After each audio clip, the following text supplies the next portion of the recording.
Chapter 1. What did he stretch out? He was forcibly kissed. Xiang Daily. Yesterday, Huang Jingming, chairman of Tianhai Martial Arts Group, broke through the peak of martial sect and reached the first rank of martial saint, becoming the 11th existing martial saint in the Eastern Divine Continent. According to a reporter's interview, the two powerful martial emperors of the Eastern Divine Continent clashed over personal conflicts and group interests, ultimately meeting in Huangshan. Lin Qingshan emerged victorious, and Zhao Huanglong and his group withdrew from the central area of Shangcheng. Breaking news! An unusual phenomenon occurred yesterday. A ninth-tier demonic dragon was born in the North Sea. Instead of immediately going ashore to attack human bases, it sank underground and disappeared without a trace. The country has dispatched a martial grandmaster, Zhang Ming, to search for it. Yesterday's martial arts news was playing on the classroom's large screen, and the students below sat upright, their eyes fixed on the screen. Every morning they are forced to be bombarded with yesterday's news, constantly reminding them. In a world of advanced martial arts, humanity is in peril. One powerful beast after another emerged, and they were trained from childhood to become warriors, all for the continuation of the human race. At that moment, a splash of white came into Zhang Qi's view. A pair of long legs draped in silk stockings stretched out from the doorway.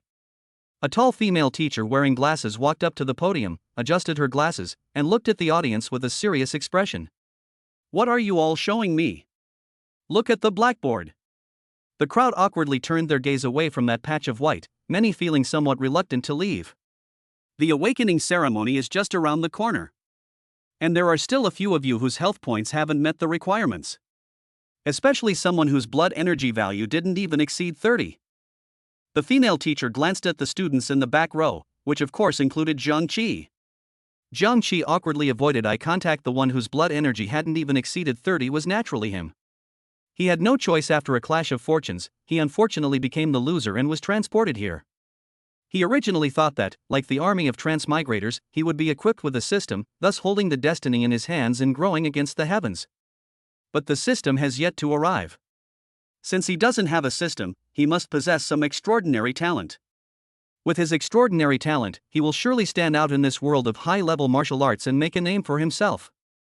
He started practicing martial arts at the age of 10, and it has been 8 years since then, but his chi and blood value is only 29.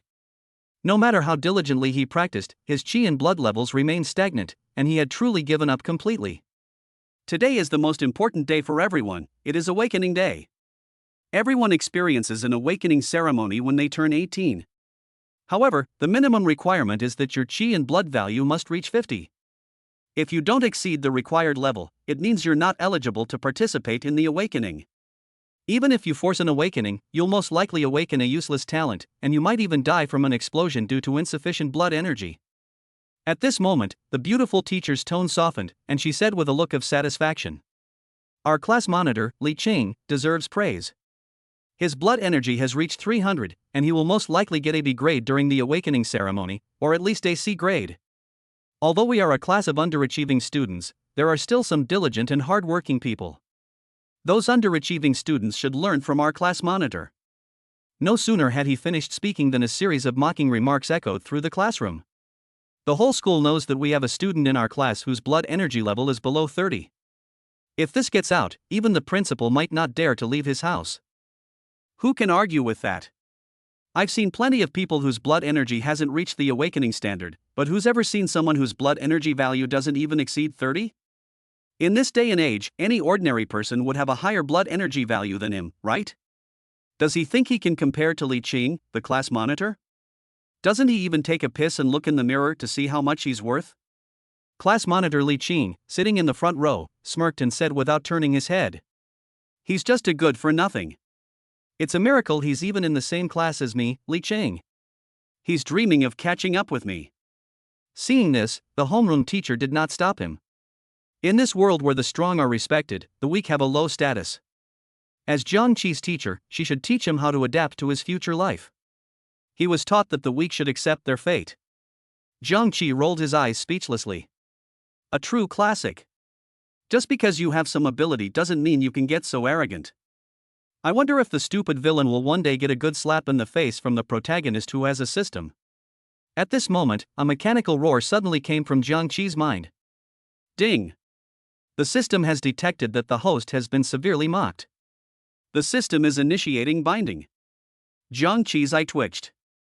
Holy crap! Seriously? System, you won't come if the host doesn't suffer, right? Ding. Relax. Actually, I took on a side job while delivering cheat programs. A guy named Xiao Huahua kept bothering me, asking if my name was Lao Yao. I figured who knows who Lao Yao is, so I just delivered a cheat program to him to get rid of him. I'm paid by the order, so it doesn't matter who I give it to. Jiang Qi curled his lip, taking on side jobs? You? Is the system really this incompetent now? Don't you have even a shred of professional ethics? Enough of this, hurry up and show us the good stuff, I've been waiting for you for so many years. Ding. System activation requirement, be forcibly kissed by the Lady of Destiny, increasing your HP by 500. Jiang Qi was stunned upon hearing this at that moment, he really wanted to smash his head against the wall and die. System. Are you kidding me? My current blood energy value is only 29. I can't even call myself a bad student here, I'm just a complete genocide. How could the Lady of Destiny possibly force a kiss on a piece of trash like me? And what kind of woman can be considered a woman of good fortune? It should be known that the Lady of Destiny absorbs the fortune of heaven and earth, possessing a divine body born from the creation of heaven and earth. They would be the protagonist in any world. Ding. System warmly reminds you, host, don't be discouraged. You can see a yellow mark above the head of the Lady of Destiny. At this moment, Jiang Qi silently turned his gaze to the window. He looked at the hurried crowds, but couldn't find a single girl with a yellow mark on her head. How could a girl with extraordinary talent and destiny appear in a second-rate martial arts high school? This is clearly God making things difficult for him. Even if the woman of destiny were to appear before him, he might not even have the chance to get close. Damn system. Can't you give me some simple tasks? Any task you give to a woman destined for good fortune would be much simpler than this. System, ding. Other hosts' missions are either to kill the chosen ones or to seize the Empress's fortune. Which one can you accomplish? Being forcibly kissed is much easier than that. A young man not far from Jiang Qi clasped his fists and looked at him disdainfully. At this moment, she was dressed in green, with an exceptionally beautiful face, skin as white as jade, eyebrows like willow leaves, and a straight nose. Her beautiful, delicate eyes and eyebrows were captivating. As she stepped into the classroom, her skirt swayed gracefully, yet she remained untouched by worldly dust. Her thighs, like mutton fat jade, were faintly visible beneath the hem of her skirt. Screech. For a moment, everyone seemed to hold their breath. Everyone stared intently at the Ice Queen, a domineering aura enveloping their hearts. The woman seemed completely oblivious to everyone else, her beautiful eyes fixed straight on Jiang Qi. The pace of his pacing is getting faster and faster. Jiang Qi was utterly shocked when the icy beauty pressed him against the wall with her delicate hand. Don't move. Stick out your tongue. Yellow label? A woman of destiny. Realms, martial artist, martial master, martial lord, martial emperor, martial sect master, martial saint, martial god. P.S. Readers who enjoy this book, please show your support by sending a donation, following the updates, and leaving reviews and comments. Thank you for your support. This is really important to the author, and I will try my best to update. And the author listens to advice. Feel free to criticize. Chapter 2, Engage to the Empress? Ding. Host has completed the system task. Blood Qi value increased to 500. Jiang Qi immediately felt his blood rush to his head. A raging fire was burning inside his body. He could already feel that his muscle structure had undergone tremendous changes. Although his talent has not yet been awakened. But at this moment, he could easily tear a black bear apart with his bare hands and kick a tiger. System task completed. Recovery pill obtained. The icy beauty heard the voice in her head. A slight flicker appeared in his eyes. She gently pushed the boy in front of her away. A few days ago, she had just returned from training in the desolate northern mountains. I heard that my father was bitten by a 6th-tier venomous python during a monster raid and was poisoned. When she returned home, she learned of everything. Her father was on the verge of death. The Liu family used almost all their connections. However, they could not find a doctor who could treat their father. Just as I was struggling to find the answer, a flash of inspiration struck me. She believes that everything in the world is interconnected and mutually restraining. Since that venomous python possesses potent poison, it must also have an antidote on it. She carried the shattered star sword. A lone figure ventures outside the city to fight a horde of monsters. After a night of searching, they finally found the venomous python that had seriously injured and left the father in critical condition. The venomous python was beneath her shattering star sword. He was cut in two after only a few moves. After dragging the venomous python back to the Liu family, it was discovered that this python possessed numerous treasures. Despite numerous attempts, a cure could not be found. Just when she was in complete despair, a simple and heavy voice. It echoed in her mind. The voice identified itself as a system. They claimed that completing the task assigned by it might save their father. She was overjoyed. Although her father was strict, he treated her well. He taught her martial arts from a young age and gave her almost everything he could find, including rare and precious materials. Otherwise, she wouldn't have reached the martial emperor realm at such a young age. Even though the task assigned to her by this so-called system was to rush into the depths of the North Sea and cut off the head of that 9th-tier magical beast, she had to give it a try. Then, she readily agreed to the system's task. But the moment he saw the task, he froze. Find a boy from the Eastern Divine Continent with a blood energy level below 30, and kiss him in public. The key point is public. She didn't understand if the system was deliberately messing with her, giving her these strange tasks. They didn't know if what the system said was true or not. All they knew was that their father was in critical condition, and if he didn't receive timely treatment, they might be separated by death. Seeing her mother faint from crying at her bedside multiple times, she secretly made up her mind. We'll try anything, no matter how true it is, we have to take the gamble. It was actually true. She was both shocked and overjoyed. At this time, a pill brimming with spiritual energy appeared in her palm. Immediately afterwards, the familiar voice appeared in my mind again. System task: take the young man before you as your successor and bring him into the Liu family. System reward: grade 7 sacred soul pill. The voice snapped her back to reality from her shock. There's another mission? A grade 7 sacred soul pill. Although she once studied combat-related talents, her father nurtured her in all aspects from a young age. Therefore, I also have some understanding of elixirs. However, medicines can be classified from grade 1 to grade 9, and each grade of pill requires an inner core corresponding to the same magical beast rank to be refined. She has the ability to kill a 6th-tier magical beast on her own, but even 10 of her would be no match for a 7th-tier magical beast. Each level difference represents a world of difference in strength. Moreover, even if one could obtain the inner core of a level 7 magical beast, it would still require a pharmacist at the martial emperor realm to refine it. Moreover, the probability of successfully refining it is not 100%. This shows how precious this grade 7 sacred soul pill is. More importantly, it has a function. A martial artist with average talent who can only cultivate to the martial emperor realm in their lifetime may greatly increase their chances of breaking through to the peak of the martial emperor realm once they swallow a grade 7 sacred soul pill. Especially for those martial artists who have been at the martial emperor level for decades, once they swallow the grade 7 sacred soul pill, they will immediately become true martial emperors. At this time, everyone was still in shock. The next moment, someone recognized the woman in green. Willow leaf eyebrows, a green dress, and that golden waist tag. This is Lu Yu, the eldest daughter of the Liu family. Instantly, the classroom erupted in chaos, with everyone displaying expressions of disbelief. What? You mean that young lady from the Liu family who broke through to martial emperor in her early 20s? The one who, in the southern mountain wilderness, wielded the shattering star sword and slaughtered 3 6th-tier magical beasts, and from then on, became famous throughout the Eastern Divine Continent? The eldest daughter of the Liu family is not only exceptionally talented and strong, but also exceptionally beautiful.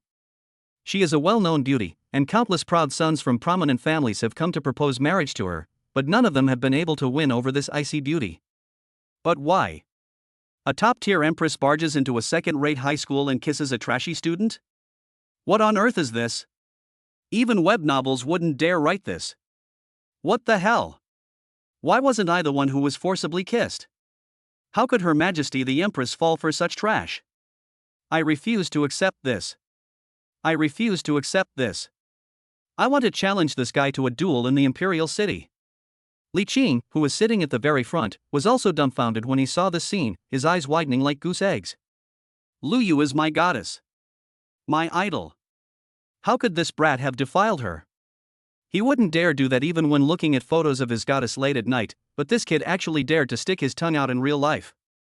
They're fucking tired of living. Jiang Qi was completely bewildered. The icy beauty was only centimeters away from him, he could even hear her heartbeat clearly. Was the other person on drugs? Wrong. This woman is incredibly powerful. He was a true martial emperor realm martial artist, and those worthless medicines had absolutely no effect on him. Jiang Qi unconsciously thought of himself. Is it because he's too handsome? Since he's so handsome, why don't he usually get a few female admirers throwing him flirty glances? Just as he was about to say something, a startling roar rang out. Jiang Qi! Stay away from Goddess Lu! Li Qing moved like a tiger, taking 2 steps forward, creating a gust of wind around him as Jiang Qi's fist rushed towards Jiang Qi. How dare you touch Goddess Lu? You piece of trash should just die. Li Qing sneered. He knew perfectly well that Jiang Qi's blood energy value was only 29, which was even lower than that of an ordinary person. His blood energy value is over 300. He was absolutely confident that he could kill Jiang Qi with a single punch. Faced with the sudden punch, Jiang Qi exhaled a breath of stale air, showing no sign of panic. His blood energy had just increased to 500, so naturally he didn't take this kind of small fry seriously. Since your combat strength is higher than the opponent's, there's even less need to hide it. Besides, he had been bullied for a long time and had wanted to teach this clueless bastard a lesson. I'll make you pretend to be something you're not. Jiang Qi retreated instead of advancing, his lower body remaining as stable as Mount Tai. A murderous intent flashed in his eyes, and then he threw a punch that shook the surrounding air. Just moments ago, Li Qing was extremely arrogant, but he was sent flying like a cannonball, crashing heavily against the wall, his fate unknown. The system voice sounded again. Mission 2, get engaged to the Empress. Reward, Ancient Sacred Body, Cross-Border Suppression. Ultimate Body. Chapter 3 Big Hotel? Jiang Qi. When did you become so strong? Li Qing's underlings wanted to go up and help, but they were stunned by the scene. No way? He got drunk and became stronger after kissing the Empress in front of all the women? I want to kiss her too. You dare to even think about the Empress? Are you tired of living? Which brain-dead author came up with this kind of plot? The beautiful homeroom teacher, standing on the podium, was so frightened by this scene that she immediately called the principal. Principal! The Empress has arrived. The martial empress of the Lu family has arrived. You mean Lu Yu from the Lu family? What brings her here? Oh dear, I don't know how to explain this to you, they just kissed. You'll see for yourself. What kissing? Who kissed whom? The Empress and Jiang Qi. Oh my god. How is this possible? At that moment, the old man drinking tea in the principal's office was so startled that he almost dropped his cup. Not only that, but he choked on the water before he could even swallow it. Cough, cough. Impossible. Absolutely impossible. Startled, he immediately got up and rushed to the end of the corridor. Li Qing, who had just woken up, clutched his chest and coughed up a mouthful of blood. He looked at Jiang Qi in disbelief, though he didn't know why Jiang Qi had suddenly become so strong. He leaned against the wall, barely managing to stand up, his brow furrowed, a hint of murderous intent flashing in his eyes. Don't you know how many buildings my dad donated to the school? How dare you hurt me? When the principal arrives, you'll be punished. I'll send you to the martial arts prison. You'll never get out. These words caused a stir among the audience. No wonder Li Qing was in a poor student class, but the school gave him a lot of resources to cultivate. It turns out his father was an investor in the school. So that's how it is. I was wondering why I got the most votes when we were electing the class monitor. Turns out he got the position because of connections. Several buildings? That's incredibly powerful connections. The others were having a lively discussion. The Ice Queen, who hadn't spoken for a long time, finally opened her mouth. From this day forward, Jiang Qi will be an important guest of the Lu family. Anyone who dares to slight him will be making an enemy of Lu Yu. After Empress Lu Yu finished speaking, an astonishing power was released. It sent Li Qing, who had just stood up, flying away again. Holy crap! Li Qing coughed up blood and fainted again. Jiang Qi. Are you willing to become my disciple? Upon hearing this, everyone's face was filled with shock, and more shock.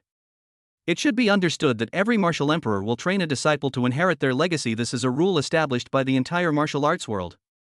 After all, humans hold a low status in this world, and there are countless powerful species. The true martial arts masters who can suppress a region cannot be cultivated through mass training methods like schools. It must be a one-on-one master-apprentice teaching method. Just like Master Lu Yu is her father, the head of the Lu family. A disciple who has inherited the mantle? Jiang Qi was overjoyed. He had just seen the system's mission, which required him to get engaged to the queen. Her face immediately drooped. The tasks issued by the system are becoming increasingly absurd. Is it so easy for the queen to get engaged? Money is hard to earn, and life is tough. The reward you're offering is indeed very tempting, but the task is extremely difficult. She's a woman of destiny, an unparalleled empress. Her mission must be incredibly difficult, like climbing to the heavens. Would the peerless empress, this ice-cold beauty, really lower herself and get engaged herself? As a result, the empress directly wanted to take him as her disciple, which made him overjoyed, and he quickly nodded in agreement. Jiang Qi is willing to become the empress's disciple. With a thud, Jiang Qi knelt directly at the empress's feet. The cool, alluring fragrance wafted over him, causing his lower body to tremble slightly. No wonder so many people think about Empress Lu Yu day and night, and even secretly. Who wouldn't want to live a life of youthful beauty? Jiang Qi savored the fragrant taste of that tongue as he smacked his tongue hard. Master, please accept my bow. System task completed, reward, grade 7 sacred soul pill. Task update, get engaged to Jiang Qi within the family. Mission reward, eternal sword intent. The wielder of this sword intent will temporarily increase their strength by one major realm. She frowned. She had just taken him back as her disciple, and now he wanted to get engaged? Are we going to make her a rebellious disciple and a disobedient teacher? Countless talented individuals once flocked to the Lu family's doorstep, hoping to win her heart, but none of them could catch her eye. She paused, looked at the eternal sword intent, and made a decision in her heart. She is known as the first female emperor in the Lu family's history, and also one of the youngest martial emperors in the Eastern Divine Continent.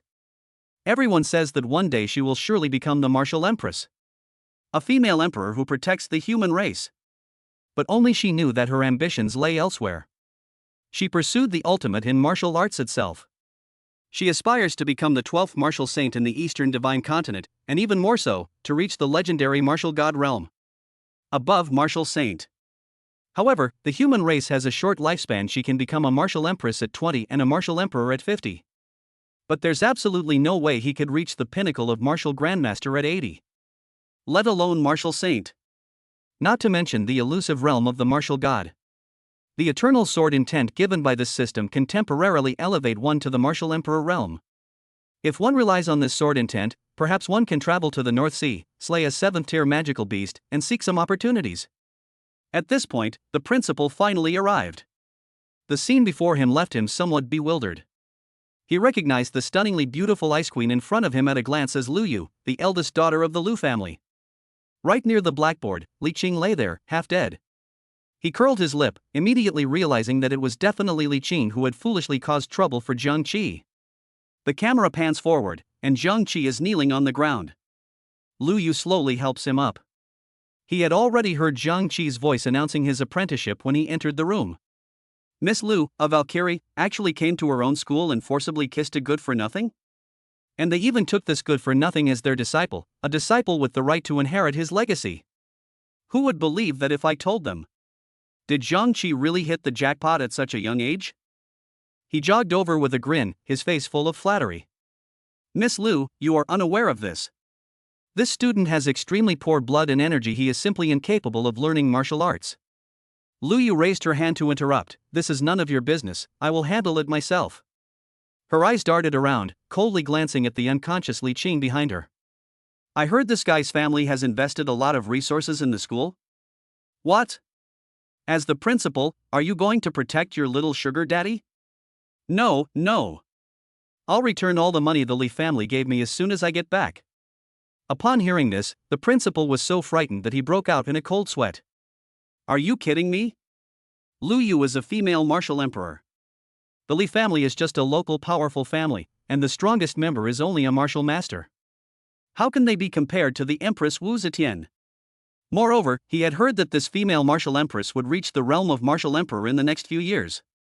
Even a title has been circulating, Glacier Sword Emperor. Lu Yu then ignored the principal and glanced at Jiang Qi. This afternoon is your wake-up call, so do your best. Tonight, at the Star Palace Hotel, I'll be waiting for you there.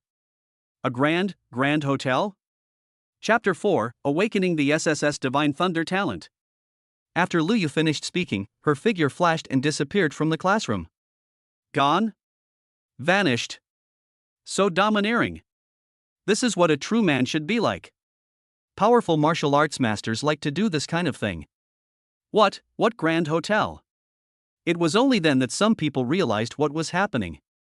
Empress Lu actually said she'd be waiting for Jiang Qi at a grand hotel. Seriously? What does that mean? My Dao heart is shattered. My youth is over. The Empress just forcibly kissed Jiang Qi. Does that prove that the Empress likes Jiang Qi? Does that mean I have no chance? Empress Lu is my #1 goddess. Is she going to be tainted by this Jiang Qi guy? Why should we? No way.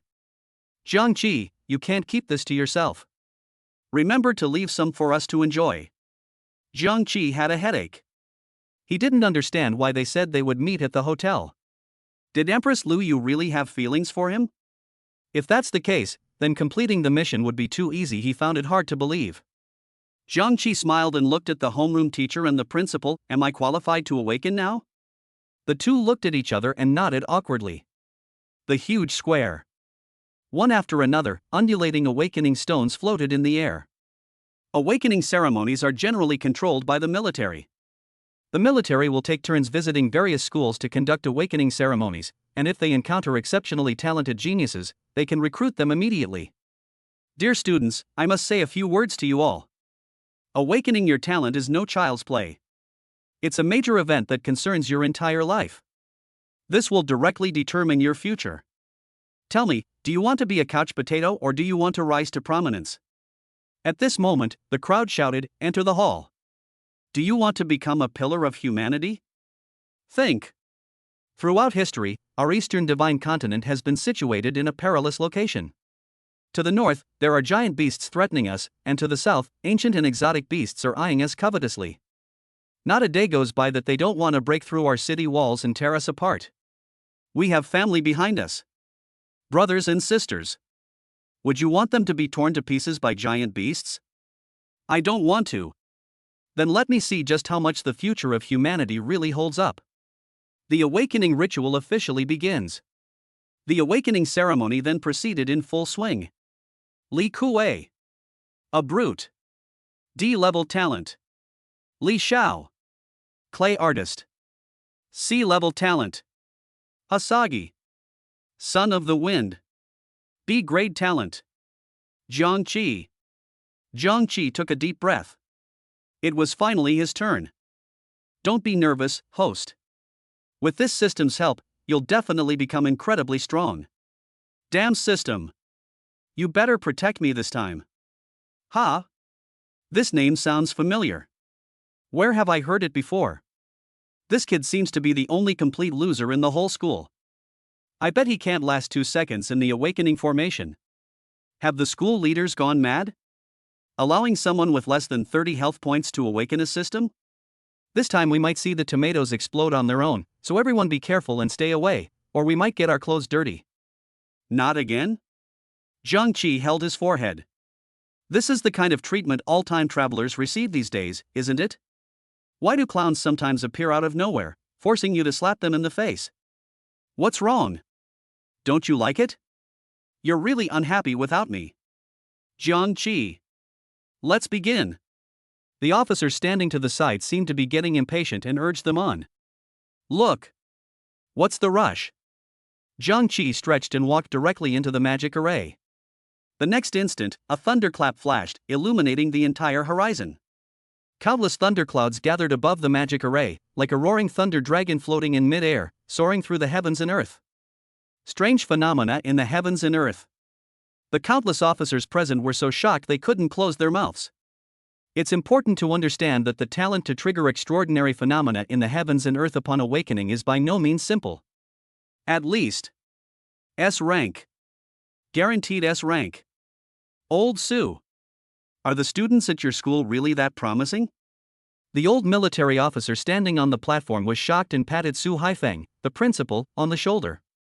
Su Haifeng's eyes widened in disbelief. If he remembered correctly, Jiang Qi's blood energy was not yet up to the standard for awakening. He was just racking his brains, wondering how he would explain to the Empress and the Lu family if Jiang Qi were to explode and die. But the result was clearly beyond his expectations.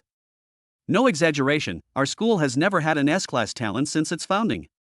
If it really is an S-class talent, wouldn't I be promoted? The moment the thunderclouds flashed, the crowd that had been shouting just moments before froze. Strange phenomenon.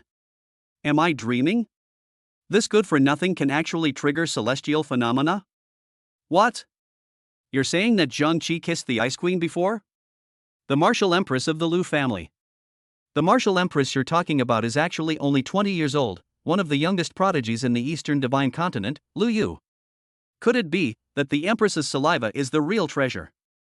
I'm going to tell my father when I get back that we'd give up everything to get a single drop of the empress's saliva. Screech. The person upstairs is pretty weird, but I like it too. At this moment, thunderclouds roared, like a blue dragon passing through, and a storm swept across. SSS rank. Talent Divine Thunder. The officer standing to the side stared wide-eyed, his voice hoarse from shouting. Divine Thunder? SSS-level talent. That's a god-level talent. Could Jiang Qi be the next martial grandmaster? He's so young, yet his talent is terrifyingly high? Who would believe it? Who would believe he was once a genus atavistic little karami? Jiang Shun.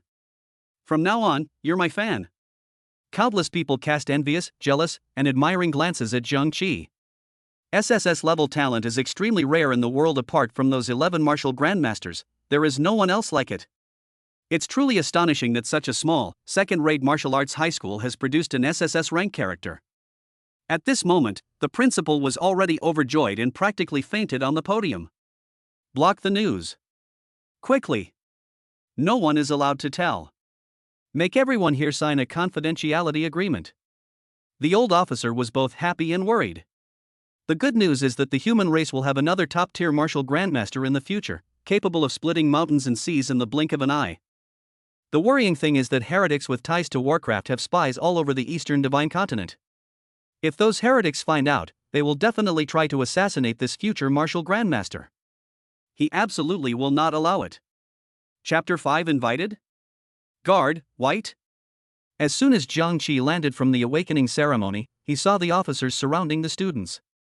Before he could react, a large hand wrapped around his shoulder. Xiao Jiang. Come here, let's talk privately. Jiang Qi was pulled aside by the officer.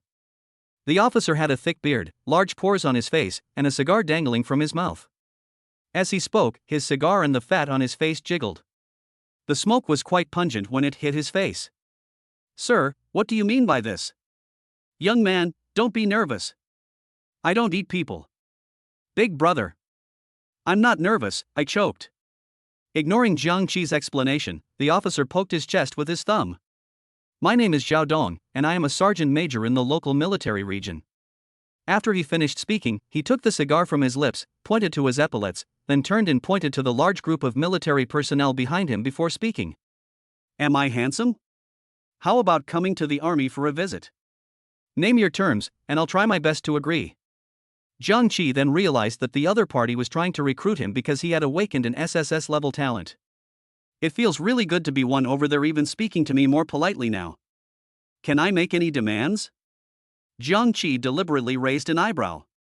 This startled Zhao Dong, making him feel a little uneasy. I'm a respectable man, I can't grant you that request. Jiang Qi pouted, I didn't mean that. Officer Zhao has quite the wild imagination. Zhao Dong was speechless and didn't mince words. He got straight to the point, kid, stop beating around the bush. The army has great benefits. With your talent, you'll need a lot of resources to develop. I've checked your information. You're an orphan with no background. Joining the army is the best choice for you. The other party actually did their homework? But I just came down from the awakening ceremony. The military's intelligence work is swift. I'm sorry, Officer Zhao, although what you said is all true, I hate military life and I hate being managed by others even more. Jiang Qi made up a reason to brush it off. Ridiculous. If he really joined the army, how would he complete the tasks assigned by the system, and how would he get engaged to the Empress? Is a protagonist without cheat codes still a protagonist? Seeing Jiang Qi turn to leave, Zhao Dong was so frightened that he immediately took 2 steps to block his way and hurriedly said, "You have now awakened an SSS-level talent, and at the very least, you will become a martial emperor in the future. It is no exaggeration to say that becoming a martial grandmaster is not difficult for you. But you must understand the principle of possessing a treasure invites trouble. Our human race and other races are already at odds, and there are many spies and traitors within our own ranks. If those damned heretics were to find out that a human student has awakened an SSS-level talent, what do you think their reaction would be?" When Jiang Qi awakened his talent, he had already reported it to his superiors, who instructed him to make sure Jiang Qi was recruited.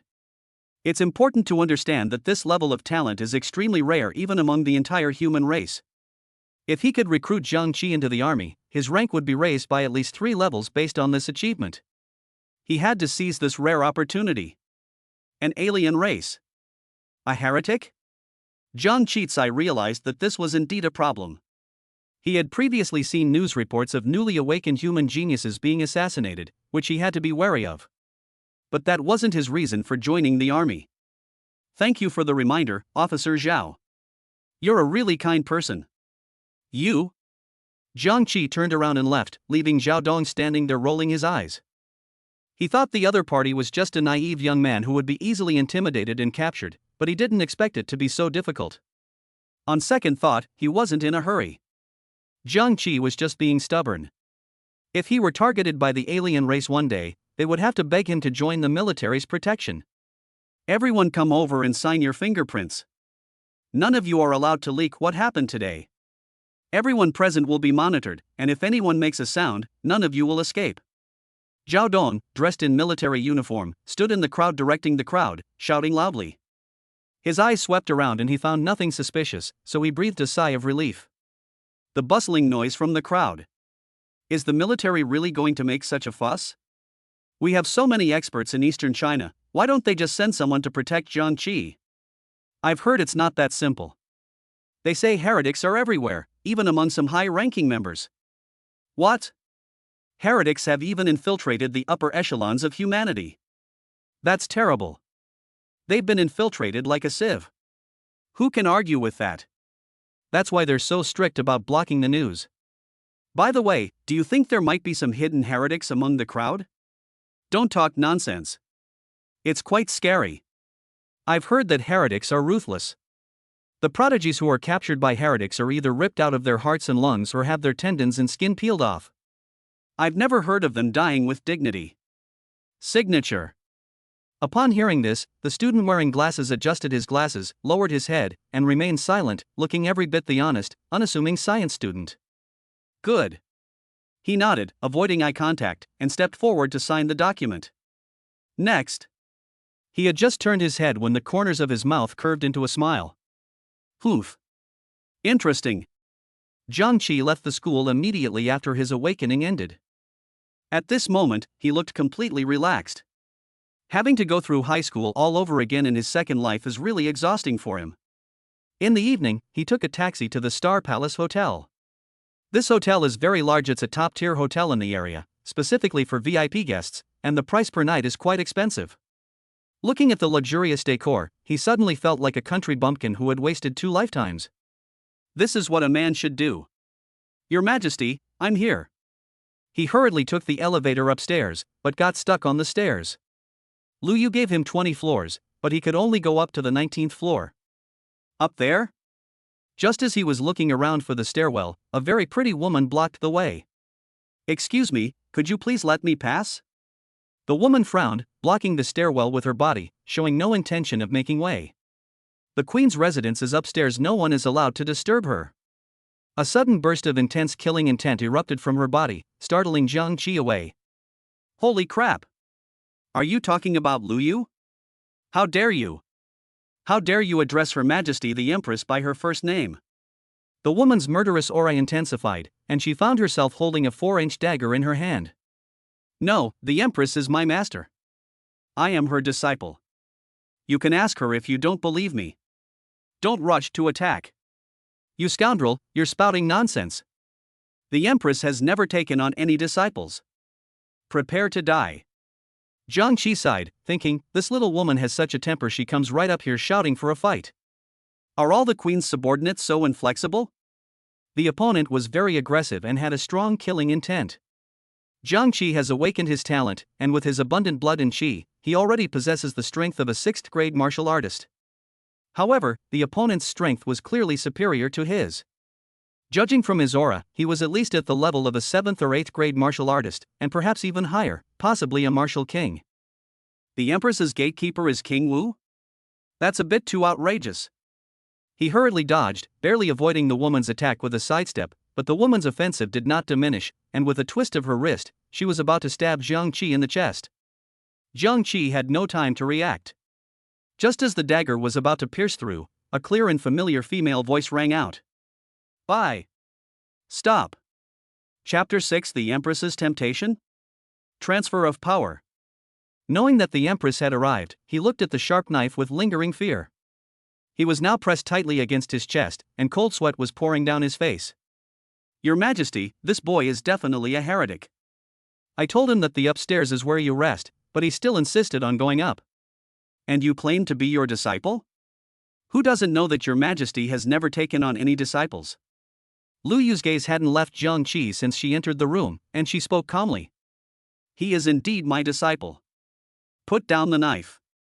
The woman was shocked, her face filled with disbelief. You mean, he really is your disciple?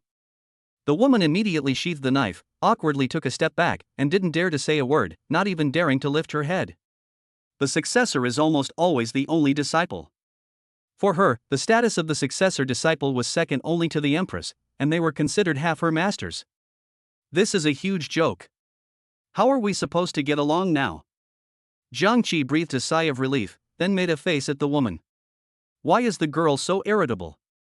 I've already told you I'm the queen's disciple, but you still don't believe me. The woman's face was puffed up with anger, but she didn't say anything more. It would be a mistake to say anything now, so it's best to just shut up. Come up with me.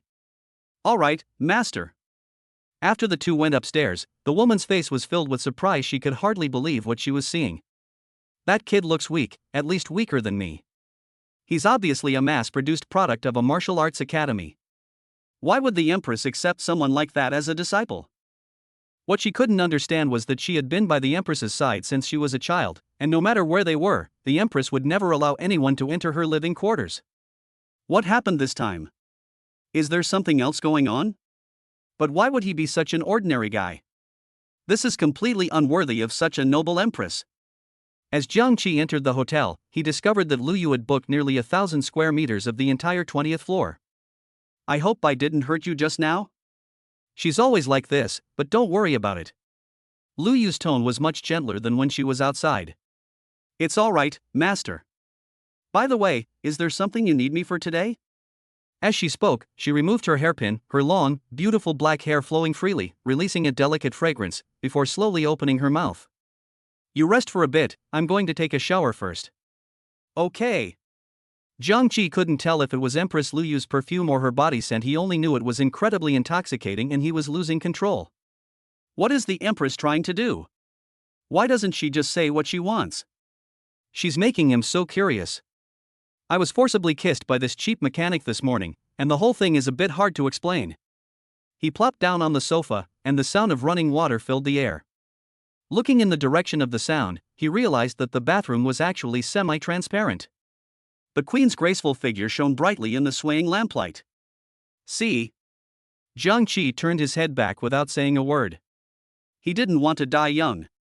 The Empress could crush him more easily than stepping on an ant. If the queen discovers that she's been spying on her, she might just shatter into pieces in a fit of rage. There's no need to risk your life. A moment later, the bathroom door opened, and the steam inside rushed out along with Lu Yu. Lu Yu was wearing a bathrobe, her wet hair was tied up, and her skin was even whiter and more tender after the bath, almost dripping with moisture. Jiang Qi coughed lightly, somewhat at a loss. His eyes were drawn to it, yet he dared not look directly at it. The phrase lotus emerging from water is the perfect way to describe his cheap master. You should go take a shower too. It'll be easier to do things when you're clean. Doing things? Is the Empress serious? Isn't that a bad idea? Isn't it too early?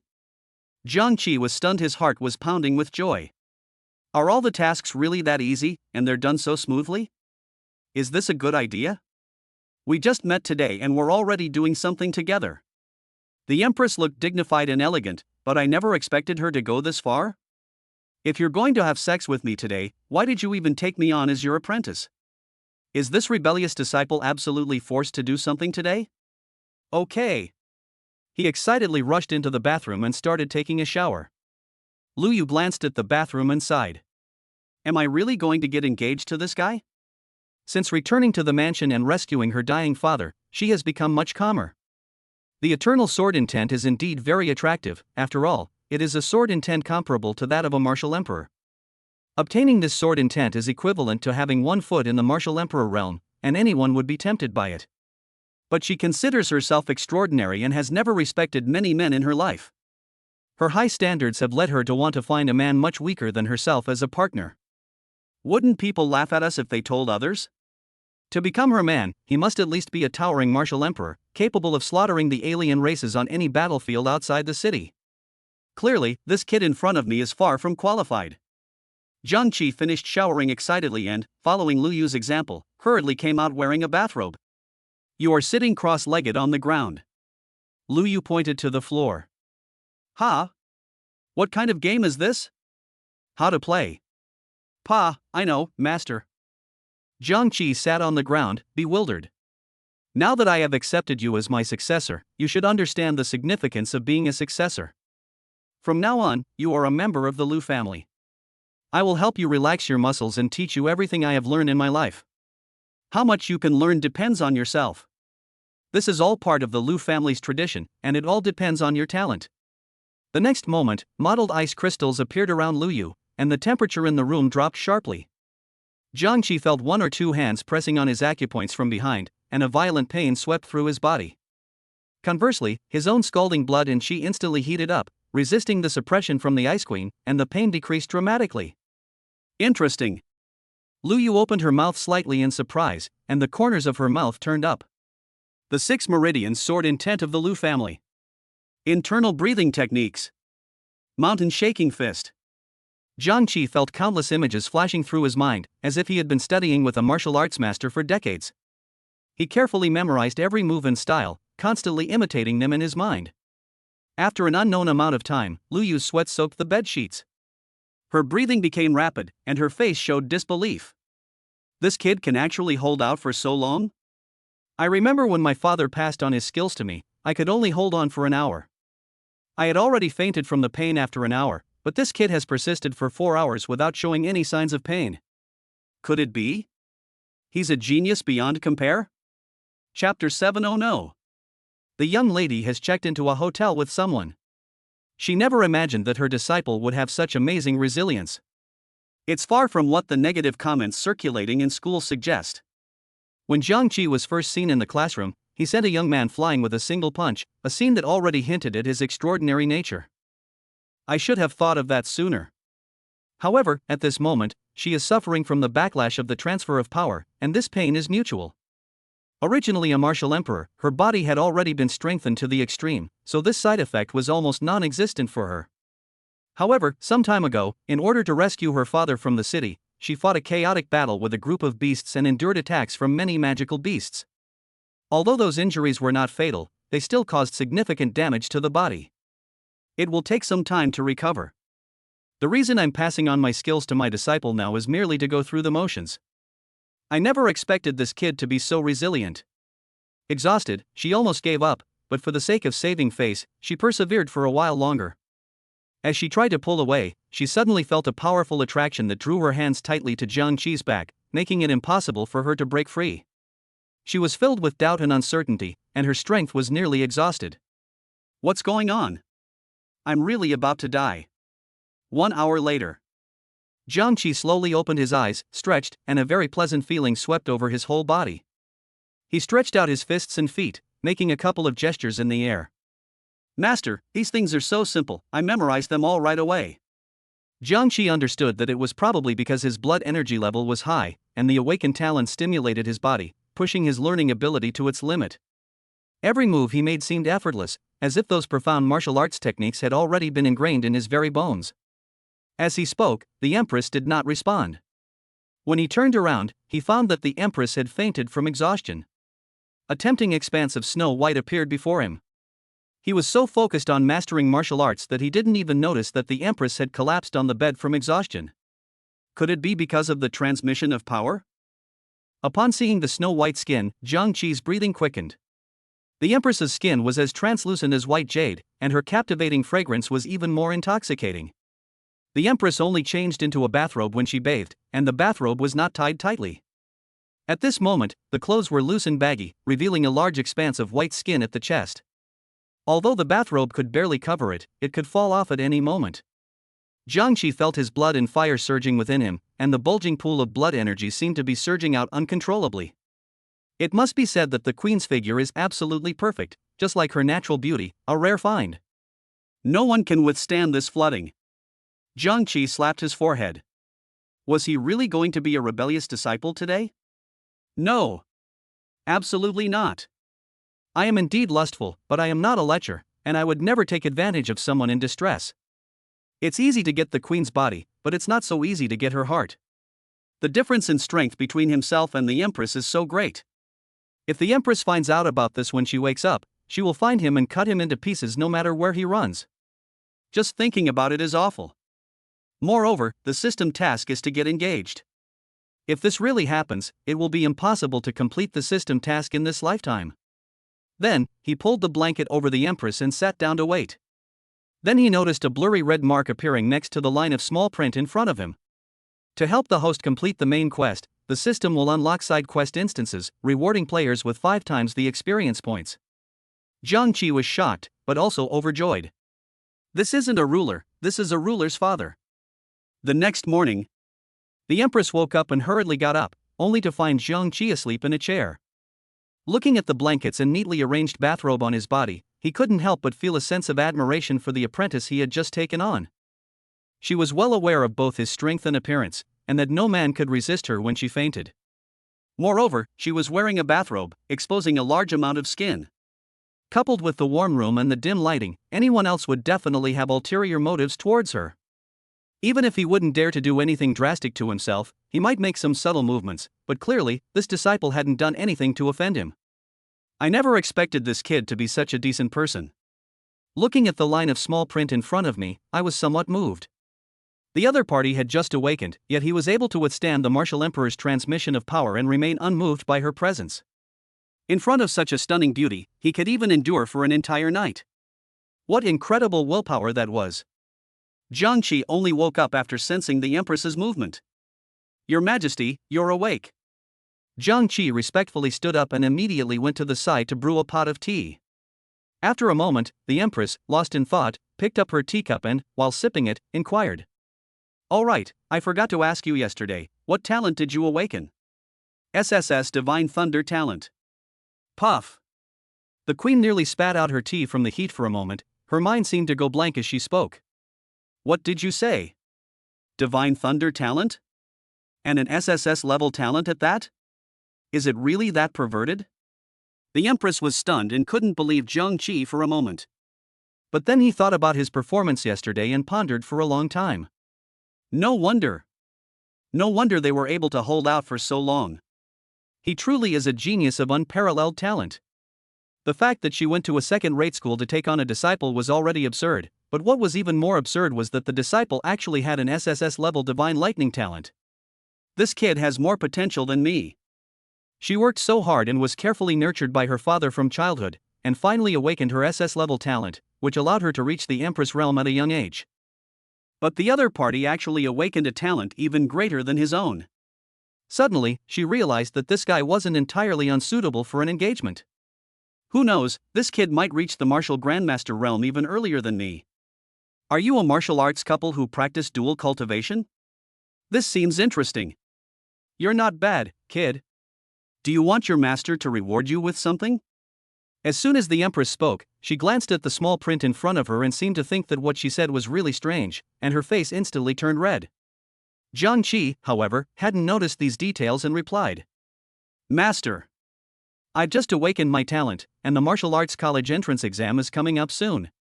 I need to hone my skills and improve them quickly." The Empress understood his meaning and then asked, "You want to go and gain some experience? That's certainly the right thing to do. Doesn't Jeju have many free, low-level, man-made dungeons where you can hone your skills?"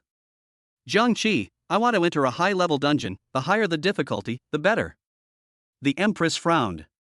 "You've only just awakened, and your physical strength is only at the martial arts level, right? In any case, you should try out some low-level dungeons first. High-level dungeons are still too difficult for you."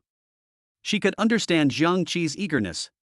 When she first awakened, she was also eager to pursue power and begged her father to allow her to enter the intermediate dungeon. "My father did agree at that time, but I was also beaten and forced to flee by the monsters in the intermediate dungeon, and I learned a lesson from them. If it weren't for the artificial copy, protected by the mental power of a martial emperor, she would have been devoured by the monsters long ago. This kid is even more arrogant than I used to be. He actually wants to go straight into a high-level dungeon. You need to know that most of the monsters in high-level dungeons are Tier 2, and Tier 3 elite monsters are also very common. They are not suitable for beginners like you to train in." He was pleased that Jiang Qi had this arrogance, just like himself. "Master, there is not much time left for the martial arts college entrance exam. By then, there might be even more dangerous monsters in the exam hall, and even more outstanding students competing for points. I must get into that university in the Eastern Divine Continent, so I must be stronger than them. If I can't even handle this little difficulty, then what's the point of awakening my SSS-level talent?" The queen was moved by her apprentice's sincerity. A genius should have the right to be arrogant. "Okay." She took out a jade pendant with the words "Advanced Dungeon Pass" written on it. Upon receiving the jade pendant, Jiang Qi immediately bowed in gratitude to the Empress and turned to leave the hotel. The queen showed a relieved expression, lowered her head and stroked her snow-white thighs, recalling the scene of Jiang Qi in her mind. If you nurture him properly, he might really amount to something great. For more than a decade, I have been pursuing martial arts and have been too indifferent to emotions. It is indeed time for me to consider romantic relationships. At this moment, inside a mansion, a henchman scrambled in.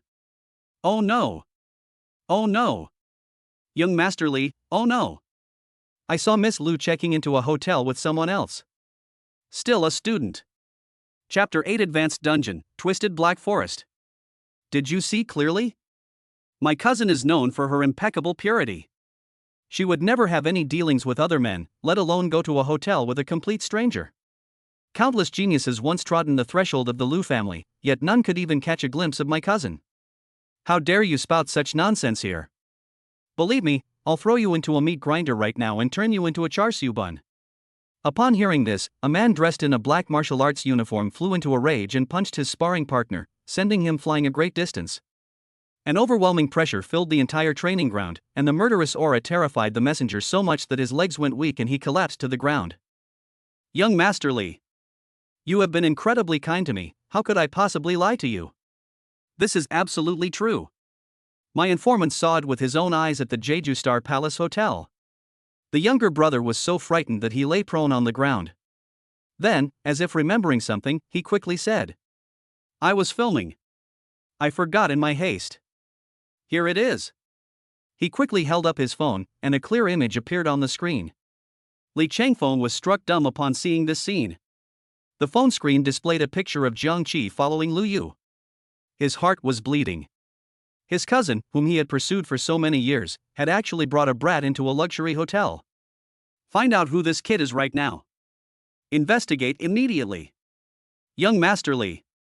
I've already investigated. That kid is a student at a martial arts high school. And his grades are terrible. His blood energy level doesn't even meet the awakening standard. A piece of trash? This kind of trash dares to get close to my woman? He's asking for death. Upon hearing that it was a useless person who had awakened due to insufficient blood energy, Li Changfeng instantly calmed down and waved to the back. Several young, beautiful, and voluptuous women tiptoed over and quickly helped him take off his martial arts uniform. His gaze swept around the room, finally settling on a woman with delicate features and a voluptuous figure. You're the one. Let me vent my frustration. He then pointed to the henchman. You know what to do, right? Just behave yourself. Do whatever you want, but I don't want to see it alive. He. Got it, young Masterly.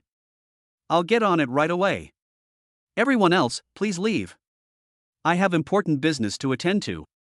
Advanced Dungeons, Twisted Dark Forest. Have you heard? Zhang Xianjun, the young master of the Zhang family of Qinghe, is also coming to the high-level dungeon today. You mean that genius from our Jizhou's top martial arts school who awakened the A-level talent dragon trapping lock a year ago? That's right, it's him. Wait a minute. Didn't Zhang Xianjun already go to the martial arts university?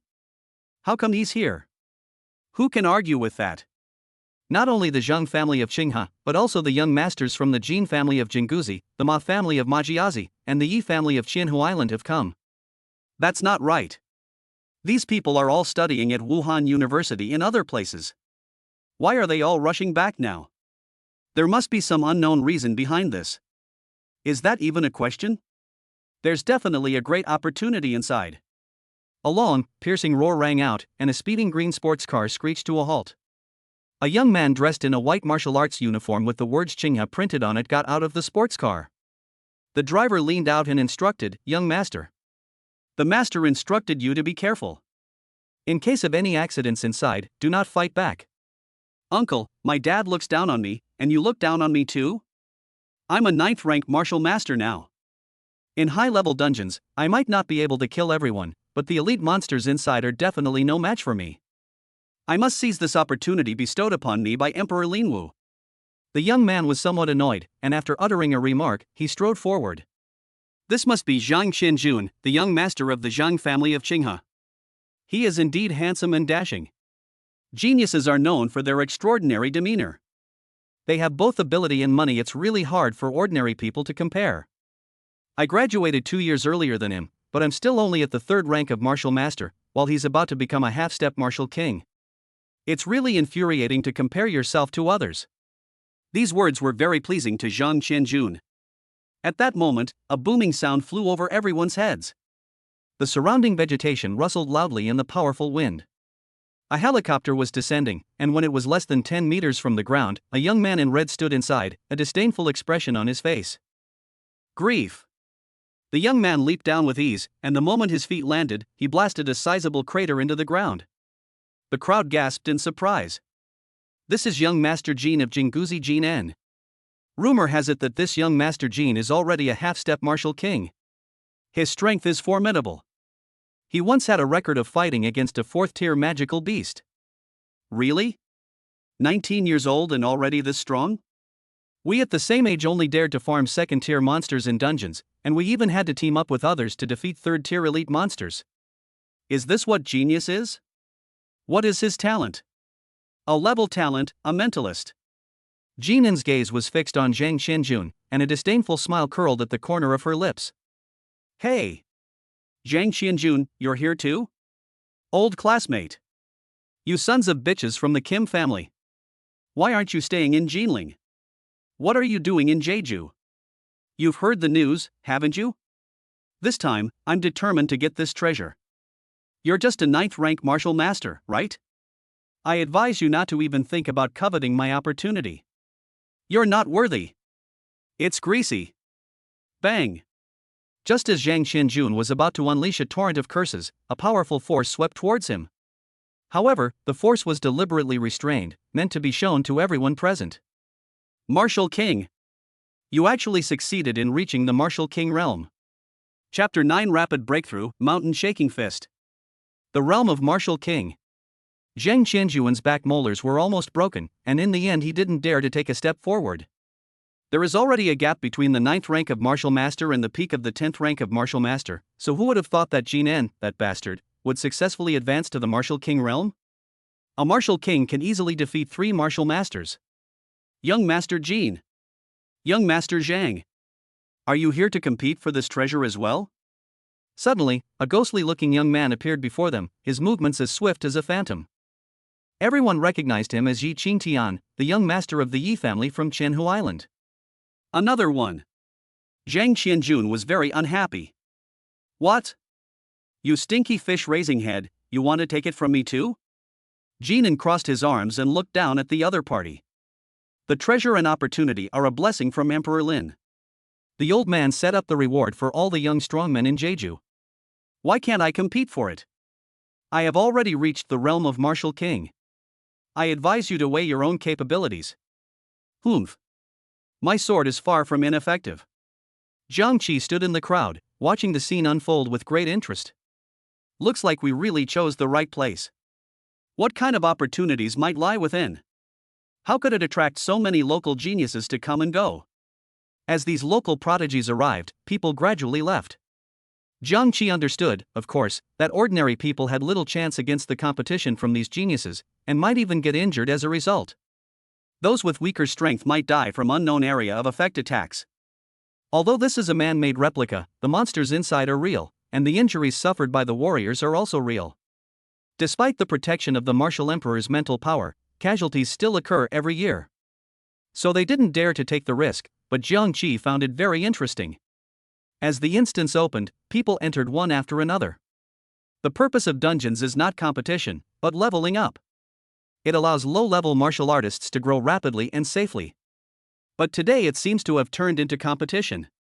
Young man? You're all alone? What kind of talent do you have? A man with a full beard stepped forward and asked Jiang Qi a question. Lightning-type talent, Jiang Qi replied indifferently. Judging from the aura you're emanating, you seem to be at the martial arts realm? Should we team up?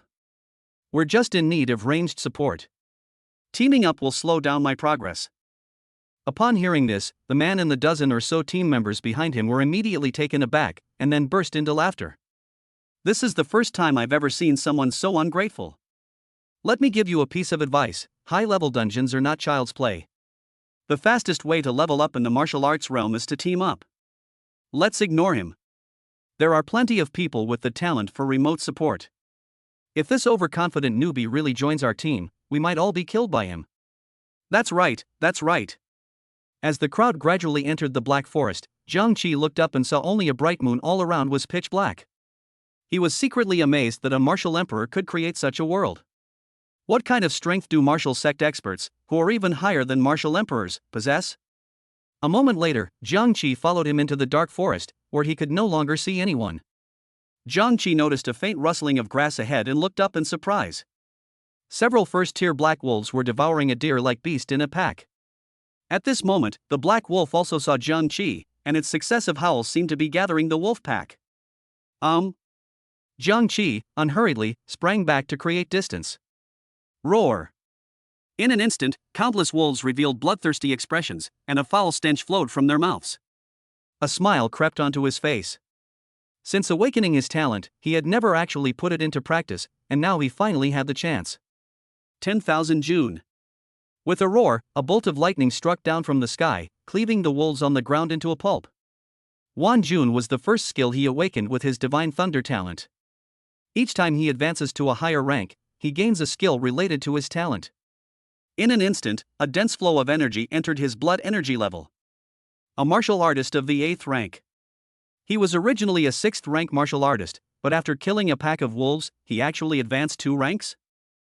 The leveling speed is ridiculously fast. Is this the purpose of experience cards? Could I break through to the martial master level today? Immediately afterwards, a loud bang came from beneath their feet. Jiang Qi immediately dodged, and a stone figure more than 5 meters tall suddenly burst out of the ground, swinging its fists as it charged towards Jiang Qi. The stone figure is as black as iron, with an extremely hard surface. Stone Man, Tier 2. He frowned, then suddenly flipped backward, the stone man's fist smashing a large crater in the ground. I've long heard that second-tier monsters are much stronger than first-tier monsters, and can be considered half-elite monsters. As expected of a high-level dungeon, the second wave I encountered was a Tier 2 stone golem. It really pushes the difficulty up. To be honest, I like high difficulty levels. Although the stone man is huge and looks clumsy, its internal structure is actually quite complex. It is also a kind of living organism, so it is very flexible and reacts very quickly. If someone had taken that punch directly, even a martial artist at the 10th level of martial arts would have been seriously injured and died. The stone man missed its punch, roared angrily, and picked up a huge boulder from the side, smashing it towards Jiang Qi. The massive rubble was enough to completely bury Jiang Qi beneath it. However, he remained calm and followed leisurely, his eyes flashing with intense killing intent. In an instant, the surrounding martial pressure surged dramatically, and the power of blood energy was poured into his right fist. Mountain-shaking fist. A powerful and domineering fist gust invaded it, seemingly capable of tearing the air apart. Almost instantly, the thrown rubble was torn apart and exploded. However, the force of the punch remained undiminished, landing heavily on the stone man's face. Bang! The stone man's head exploded, spewing out a strange liquid, and countless maggots scurried away from his broken neck. Its body fell heavily to the ground, creating a human-shaped crater. It was practically a one-hit kill. 9 ranks of martial artists. Defeating a stone golem will advance you to the next stage. If others knew this, they would be incredibly envious. For many people with average talent, even if they kill 10 stone golems, it is difficult to advance to the next stage. Moreover, martial artists with average talent will team up with others, which will slow down the improvement of their blood energy. Improving by 1 stage in 1 or 2 months is already quite good. With each level a martial artist advances, the difficulty increases dramatically. At this moment, 3 more gray-white magical beasts appeared in front of him. The monster looks just like a hunting dog, with a body length of over 2 meters and a very fierce appearance. Second order. White Hound. Humph. Kill. Jiang Qi dove down, and an iron sword appeared in his hand without him even noticing. The 6 Meridian sword intent of the Lu family. Puncture. Breakthrough to martial master. Jiang Qi felt the changes in his body and was overjoyed. Boom. A monster over 4 meters tall was instantly killed and collapsed to the ground. Martial Arts Master, Rank 2. This advancement speed is too fast. In just a few hours, he has covered the distance that an ordinary martial artist would take several years to complete. This is the convenience brought by SSS-level talents and 5 times experience cards. Although the upgrade speed was fast, he was still somewhat dissatisfied. He didn't know why, but there seemed to be too few monsters in this high-level dungeon. He hadn't encountered many waves in the past few hours. Where did they all go? Chapter 10, Dungeon Mutation? The real battle begins. Although he had never run other dungeons, he had heard that there were a lot of monsters in dungeons. This is completely contrary to the rumors. He craved a massive horde of monsters chasing and killing him, so that his life force would continuously increase. Jiang Qi walked forward for an hour without encountering a single monster. This dungeon really deserves a complaint. What's the point of having a dungeon if there are no monsters? Isn't this a complete waste of time? But just then, he saw thick fog ahead, and within the fog, some faint, deep light appeared. It's mutated. The instance has mutated. Quickly call the military on duty. More than a dozen streaks of light flew out of the instance, and the team of more than a dozen people were seriously injured. Several of them fainted as soon as they came out. What? How is that possible? This is Emperor Lin's instance, how could it possibly mutate? Emperor Lin's instance is known for its safety, it hasn't had any problems in decades. The guards nearby were startled, but without saying a word, they immediately notified the military for backup. A mutated instance refers to an instance where the core binding force suddenly disappears, causing monsters to begin killing and absorbing each other. The surviving monsters have experienced a dramatic increase in strength. Even Lindy's psychic protection will disappear. The dungeon gate will slowly close. If the remaining surviving warriors do not eliminate all the mutated monsters inside, the dungeon will be destroyed, and all the monsters inside will break through the dungeon and escape. The instance is set up in the city, and if monsters run rampant, it will endanger the safety of ordinary people. The military must be stationed there immediately.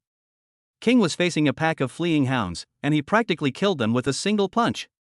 The ground was littered with countless monster corpses. His talent is called Diamond Body.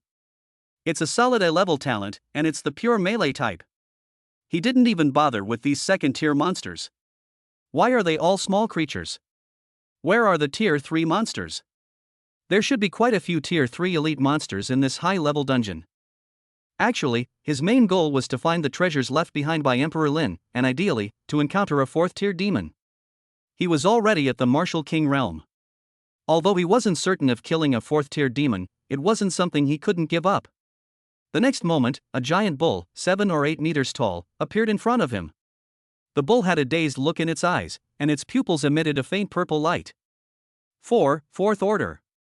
Speak of the devil and he appears. This leap is too big. There wasn't a single third-tier monster just now, and suddenly a fourth-tier one has appeared, which is a bit hard for him to adapt to. There was something off about the way the demon bull looked at me. Tier 4 monsters should be in the center of the dungeon, so it's impossible to see them this early. How could this possibly happen? Could this be the secret left behind by Emperor Lin? Humph. Never mind, kill them first. His body flew up like a cannonball. Jiang Qi was startled and broke out in a cold sweat. In front of them was a giant tree, and hanging from the tree were dozens of things that looked like cicada pupae. The silkworm pupa was still wriggling, emitting a pitiful howl. Then a thick liquid flowed out. What happened next shocked him even more. A deep and terrifying crack appeared in the trunk of the giant tree, from which a red, tongue-like root extended, looking damp and greasy. The stem, like a sip of a delicious delicacy, greedily absorbed the thick liquid flowing from the cicada pupa. Tier 4. Lord of the Dark Abyss. Needless to say, this thing is definitely not to be trifled with. Judging from the general shape of the pupa, it should contain a third-tier monster from the vicinity. Warcraft eating Warcraft? What's going on? Suddenly, a familiar yet jarring voice rang out. Gotcha! Dragon trapping lock. A black bear was seen fleeing, passing through layers of mist and reaching the vicinity of the Lord of the Dark Abyss. A jet-black chain appeared from afar, locking all 4 of the bear's limbs, rendering it unable to move. The black bear didn't look at the person who had restrained it, but instead looked up in terror at the giant tree beside it. Its pupils were wide open, as if it had seen something that frightened it. Run! Aren't you supposed to be a fast runner? Why aren't you running? The young man rushed over and stomped on the black bear's face. Humph. That bastard surnamed Jean looked down on me, but today I'll catch a third-tier monster. Jiang Qi recognized the man. It was Zhang Qianjun. He observed the Lord of Darkness with curiosity at such close range. It was impossible for it to let Zhang Qianjun go. As expected, the cracks in the main trunk reopened, and slick roots quickly stretched out. One part reached towards the black bear, and the other part reached towards Zhang Qianjun. What the hell is that? How disgusting! Get out of here! With a flick of his finger, Zhang Qianjun instantly retracted the dragon binding lock, and he grabbed one side of the lock, which transformed into a long whip. He retreated while brandishing his long whip. However, it is clear that the Lord of Darkness has the upper hand. Tier 4.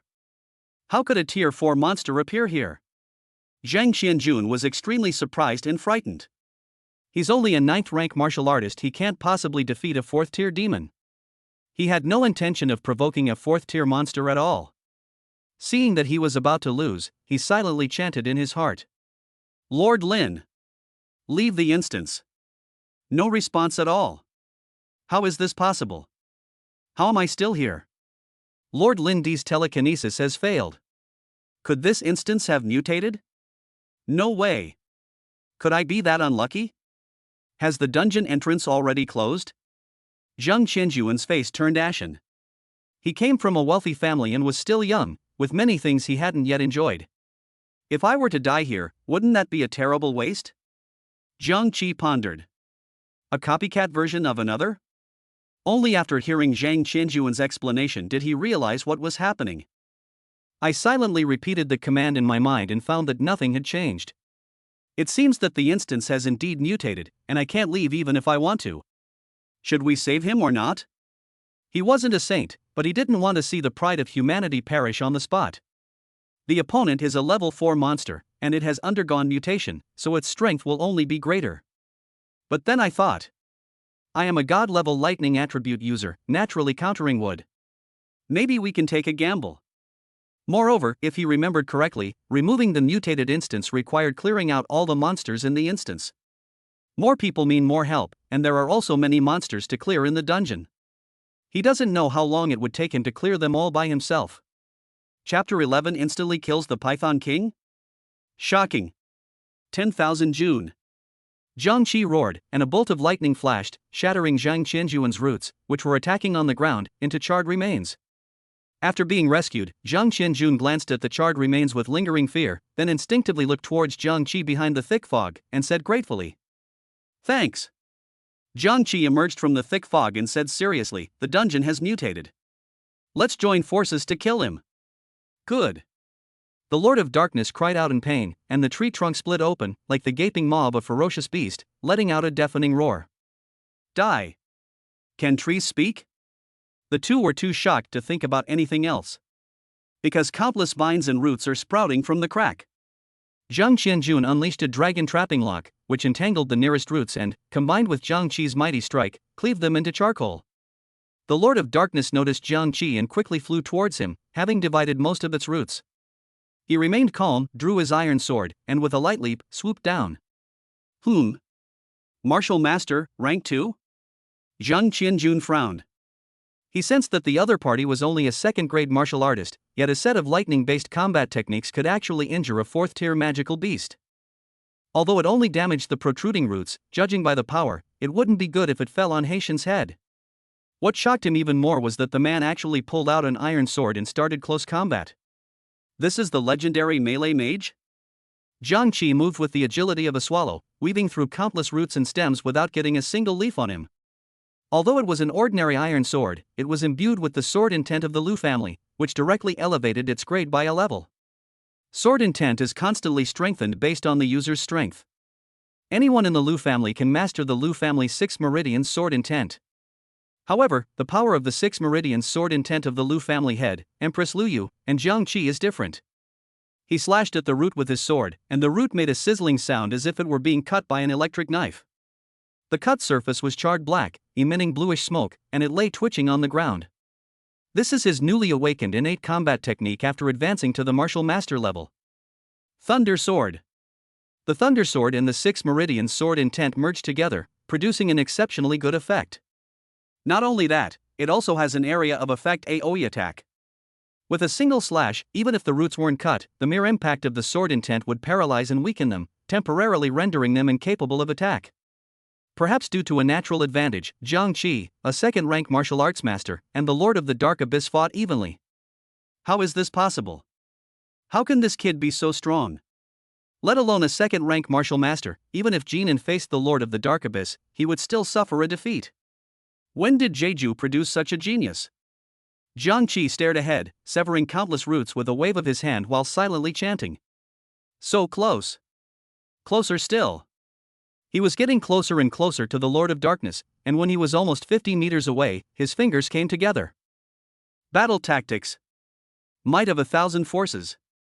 In an instant, a massive bolt of lightning illuminated the thick fog. In the blink of an eye, a thunderbolt struck directly at the head of the Lord of the Dark Abyss. A huge gap appeared in the main trunk above the Lord of the Dark Abyss, and flames raged out. Without waiting, he unleashed the power of the Thunder Sword, and a massive sword intent swept across the sky, severing countless vines in two and killing them. Taking advantage of the Lord of Darkness's numbness from the electric shock, he quickly flashed to the main trunk. "I'll show you how to entangle me." He grabbed the cracks in the main trunk of the Dark Lord with both hands and tore them apart violently. Moreover, the immense power of thunder continuously pounded on the head of the Lord of Darkness. The Lord of the Dark Abyss let out a terrible roar, which only disappeared completely as Zhang Qi tore the tree trunk in two.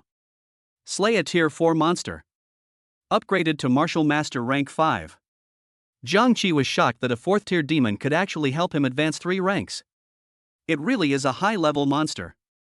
But the killing was too easy. I thought there would be a lot of fighting going on. Zhang Qianjun was so shocked that his jaw almost dropped. How is that possible? He watched as Zhang Qi's fluid movements drew ever closer to the Lord of Darkness, and with a flash of light, the colossal 4th-tier creature was instantly annihilated. Cross-border flash sale? It was still torn apart by hand. He's just here to run some dungeons and maybe find some good opportunities along the way. And this is all happening locally, not even far from the gate. How come martial arts masters are coming out one after another? From now on, we'll have to choose an auspicious day to go out? You? Aren't you just that arrogant brat who stood in front of the dungeon entrance? He finally recognized Zhang Qi and instinctively slapped his thigh. Brother! You certainly have the right to be arrogant. Zhang Qi smiled and said, "This is a dungeon mutated, not a place to talk. Let's hurry up and clean up these ghostly things." Good. At this moment, King was covered in injuries, with one leg and one arm crippled, so he couldn't run away even if he wanted to. Revenge. The fourth-tier demonic bull emerged unscathed from the fierce battle, uttered the word revenge in human language, and then charged straight at them. He regretted coming here seeking any opportunity, realizing that he, a martial king, was no match for a fourth-tier mutated demon. At the critical moment, a figure flashed by, wielding a short sword and plunging it into the neck of the demon bull. The bull shook angrily, and the man seized the opportunity to leap down and grab King's collar. Walk! Yi Ching Tian. I never thought it would be you who saved my life. King chuckled, never expecting his longtime rival to risk saving him. Helping you is also helping me.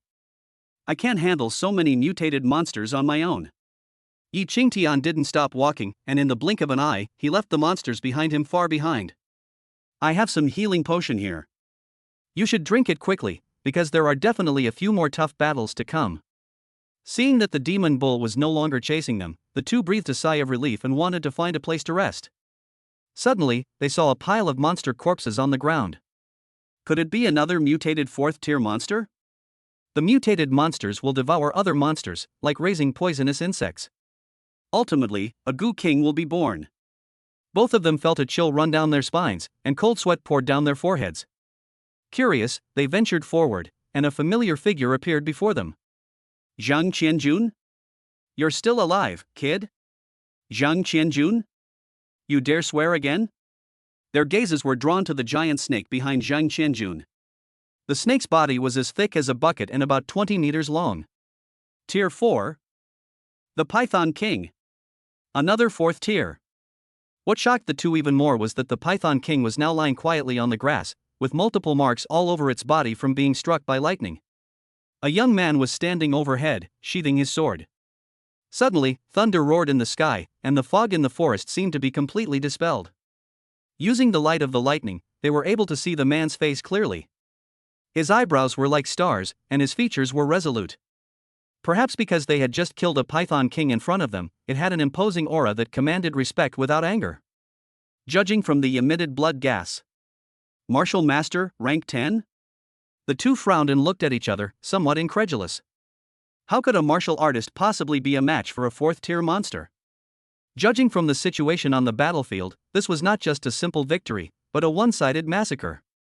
A 10th-rank martial artist brutally kills a fourth-tier Python King? Let alone Jeju Island, there is no precedent for this in the entire East Asia, right? Are there such people in Jeju? Absolutely impossible. There are only a handful of young martial artists who can reach the martial master level, and we should all know them. Jinan looked at Zhang Qianjun with a puzzled expression. This is Zhang Qi, the 7th martial arts master in Jeju. You don't need to look at me like that. I just met him too. Zhang Qi leaped down, revealing a professional smile. Hello, my name is Zhang Qi. Chapter 12. Someone's trying to harm us. Who do you think is inside? Young Master Jin? Young Master Zhang? Young Master Yi? Aren't these all exceptionally talented people from our own Jeju Island? A bunch of useless trash. If anything happens to them, you'll all get shot. Now that's bad, nearly half of the local prodigies have been lost. How am I going to explain this to those powerful families?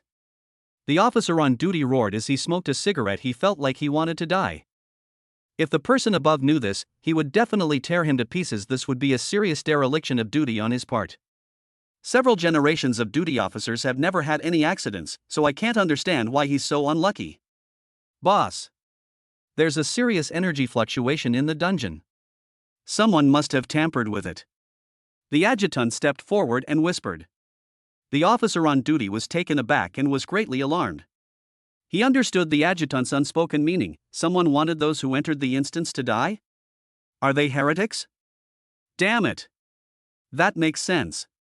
There are several prodigies among them. It must be that the heretics want to wipe them all out. Can the dungeon entrance be forcibly opened? He continued to press. No. Once the instance mutates, the gate will begin to close, unless the people inside can resolve the crisis on their own. Damn it! This is a high-level dungeon, and with the mutated monsters, it's almost like a top-tier dungeon. If the people inside could handle top-tier dungeons, they wouldn't be grinding in their high-level dungeon. Don't worry, boss. So much time has passed and the monsters still haven't broken through the door, which means the people inside are still alive. He then realized that what the adjutant said made some sense. That's right. There's a young master from the Jean family in the dungeon. It's said that he has successfully advanced to the Martial King realm. With his talent, he might be able to turn the place into a complete mess. He might even advance step by step and clear out the monsters inside. In the dungeon, a man in a red robe stands on the edge of a cliff, his face mirroring the full moon. You brat! Someone wants you dead. Don't blame me when you die. He looked down and saw several figures moving through the jungle in the moonlight. Old Jean, Little Zhang, Old Yi. Who told you to be greedy for the rewards from high-level dungeons? You're all going to die together now. I, Ma Jiang, have let you down. Zhang Qi and his companions ventured deep into the forest and arrived at the very center of the instance, a pitch-black cave. After a fierce battle, the group worked together to eliminate all the monsters except those in the cave. The fact that the instance has not been cleared yet indicates that there is an even more powerful monster inside the cave. Peak of Martial Arts Masters. Despite the help of the 5x experience card, his level remains stuck. But I can sense that a breakthrough could happen at any moment. The group entered the cave, where the previously endless darkness was gradually illuminated by a bright light. Before them lay a blue lake, with a large blue crystal embedded in its center. Abyssal Amber. Yi Qingtian's expression tightened, and he unconsciously called out. Everyone was shocked to hear this. Jinan frowned and said, no wonder it caused the mutation. It turns out that Abyssal Amber appeared in the dungeon. This thing can drive monsters mad and change the energy balance in the dungeon. This caused the dungeon to mutate. Zhang Qianjun shook his head, that's not right. Items are prohibited from being brought into the dungeon from the Abyss Lake. They're strictly forbidden throughout Jeju Island. How could they appear here? Zhang Qi calmly said. I'm afraid someone is deliberately trying to harm us. The group exchanged bewildered glances, breaking out in a cold sweat. If they hadn't run into Zhang Qi, that freak, today, they would all be dead here. This sent a chill down everyone's spine, and they couldn't help but move closer to Zhang Qi. Who wants to harm me? When you're out in the world, who doesn't have enemies while vying for resources? But they're all fighting over small gains. It's not worth it for someone to plot against you like this, is it? That's right. Just for bringing the forbidden item Abyss Lake into the dungeon without authorization, it's a capital offense. An idea sprouted in Yi Qingtian's mind. Could they be heretics? Only heretics would go this crazy for killing people. Pagan. Upon hearing this, everyone gasped. At that moment, the cave began to shake violently. A roar came from the lake. There's something in the lake. In an instant, a Xuanwu, whose body was about tens of meters in diameter, took off. As soon as Xuanwu appeared, golden patterns appeared throughout the cave, and Taoist scriptures circulated continuously in everyone's minds. Retreat immediately. Zhang Qianjun roared, but the scriptures kept stimulating his brain, making it impossible for him to walk. Damn it, this Xuanwu is probably already at the peak of the 4th rank. Half a step into the 5th rank. This powerful pressure is on a completely different level from the demons outside the cave. Terrifying. The others were lying on the ground writhing in pain, but Zhang Qi remained expressionless. Streams of air continuously flowed out from his pores, and the sonic attack from Xuanwu could not stay inside his body at all. It would be sent out instantly. I never imagined that the breathing exercises taught by the Empress would have this effect. He felt completely refreshed, and Xuanwu's attack was utterly ineffective. How come you're all right? Holy crap! It's completely immune to sonic attacks from 4th-tier monsters. How is it getting more and more insane? No way, he's terrifyingly strong. Zhang Qi's gaze was sharp as he strolled forward. Xuanwu? I think it's just a beast. Battle tactics. Thunder sword.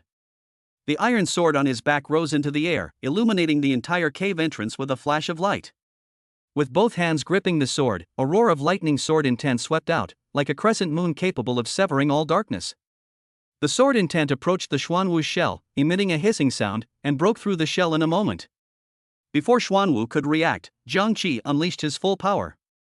Thunder magic. 1,000-fold power. A tremendous thunderclap triggered a rapid flight from the sky along the cave entrance. Part.G. Tier 4 Demon Abyss Xuanwu. Die. Instant kill. Using the body of a peak martial master, he instantly killed a 4th-tier demon? If word gets out, people will definitely think I'm crazy. Brother Jiang, please accept my bow. I, Jinan, have never submitted to anyone in my life, except you. As soon as Xuanwu died, the fog in the air gradually thinned, and the candles on the walls of the cave instantly began to burn. The instance has been restored to its original state. He's alive. We're all incredibly lucky, thanks to Brother Jiang. Jiangqi stood by the lake, feeling like someone was watching him. Suddenly, whoosh! The sound of an arrow slicing through the air. Chapter 13. Is this even acceptable? The sun shooting bow. The arrows made a piercing sound as they pierced the air, like the hoarse revelry of the White Walkers. Jiangqi reacted quickly, dodging the attack with a side roll. The arrow grazed his arm, leaving a bloody gash. That was close. This arrow is extremely powerful. If you don't dodge it in time, you'll inevitably have a deep and terrible bloody hole in your body. Following the sound, a young man stood at the cave entrance, holding a crossbow about half his height. The man's expression was exaggerated. He seemed somewhat incredulous. They're still alive? This is the sun-shooting bow, AB grade weapon. How could they dodge the arrows from the sun-shooting bow at such close range? What shocked him even more was that he was told by his superiors that this person had awakened a useless talent. He thought it best to play it safe and go straight for B-grade equipment. Plus, with the mutation dungeon, even a genius would perish here. But this trash can actually take on a 4th-tier Xuanwu demon single-handedly? That's unbelievable. Ma Jian. It's you? Did you do the dungeon mutation too? Kim recognized the man in red in front of him at a glance. Ma Jiang gritted his teeth and tried to run without turning his head. He had intended to use his B-grade equipment to deliver a fatal blow to the opponent, but he didn't expect this guy to be more powerful than he had imagined. If he didn't run now, when would he? Jump! Dust flew up in an instant. Jiangqi flew towards Ma Jian like a cannonball, instantly stirring up a cloud of dust. The iron sword emerged from behind and flew swiftly toward Ma Jiang. Since the other party is willing to harm him, there is no need to hold back. A swift and decisive victory. Before Ma Jiang could react, the iron sword was already flying towards his face. Seeing that he could not escape, he quickly turned around, drew his bow, and knocked an arrow. Whoosh!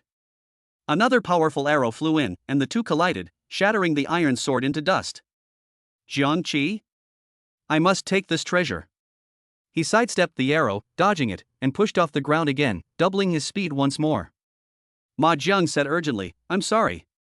I was instructed by someone. He was so frightened that he immediately knelt down and raised his bow and arrows with both hands. Surrender! We must surrender. He doesn't want to die. It's too late. Jiangqi's punch was relentless, slamming Ma Jiang's head into the ground. Damn it, why didn't you say so earlier? Whatever, I'll kill gods and Buddhas if they get in my way. He shrugged and picked up the bow and arrows to examine them closely. The sun-shooting bow? A line of small gold characters was engraved on the bow. One item for another. That iron sword was just an ordinary weapon, it didn't even have a rating, and he just bought it randomly from a street stall. After all that trouble in the dungeon, even if it wasn't destroyed by the sun-shooting bow, it probably wouldn't be usable anymore. However, his current major is swordsmanship, so he needs to buy a good sword. At that moment, he saw a faint light shimmering in the lake. Is there something? Everyone was drawn to the light. Zhang Qianjuan's eyes gleamed. Could it be a treasure left behind by Emperor Lin? It's actually hidden at the bottom of the lake. Kim said earnestly, we really searched for a long time.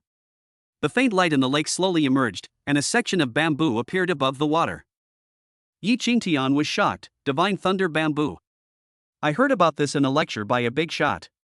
It's a kind of bamboo that's very compatible with lightning. If cultivated properly, it's comparable to a great equipment. It's very rare. Jean inside, Thunder Bamboo? It seems this bamboo is destined for Brother Jiang. We don't need to fight over it. We brothers have survived thanks to Brother Jiang. Brother Jiang, you can keep this Thunder Bamboo. Jiangqi thanked him, without any hesitation. With all the monsters dead, the dungeon returned to normal, and the group returned to the dungeon entrance. A number of people gradually gathered at the entrance and exit.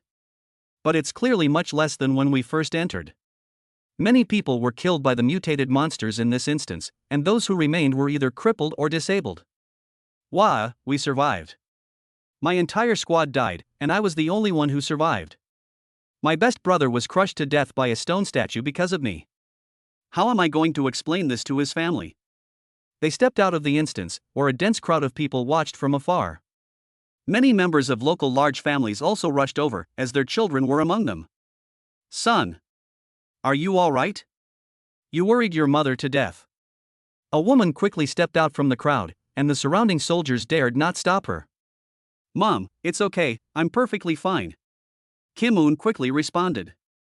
At that moment, the officer on duty jogged over in shock. Young Master Jean, you saved everyone. You truly deserve to be a descendant of the Jean family of Jinguzi.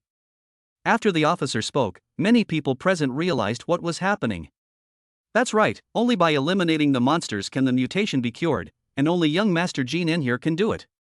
Young Master Jean, by removing the mutation, you saved our child. I really don't know how to thank you enough.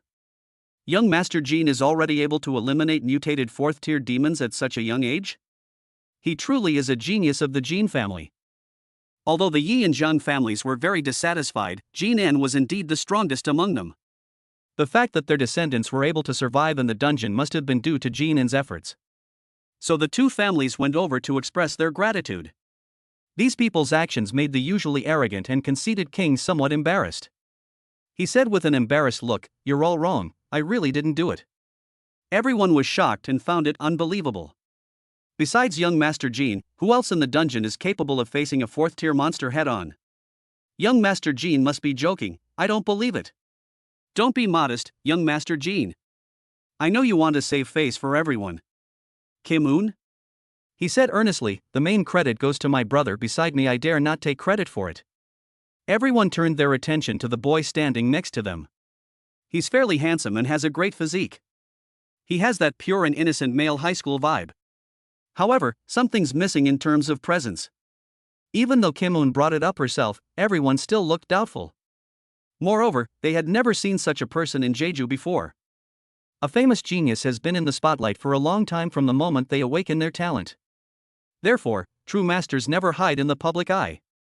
Because only by showcasing talent will there be more investment opportunities and more resources available for nurturing it.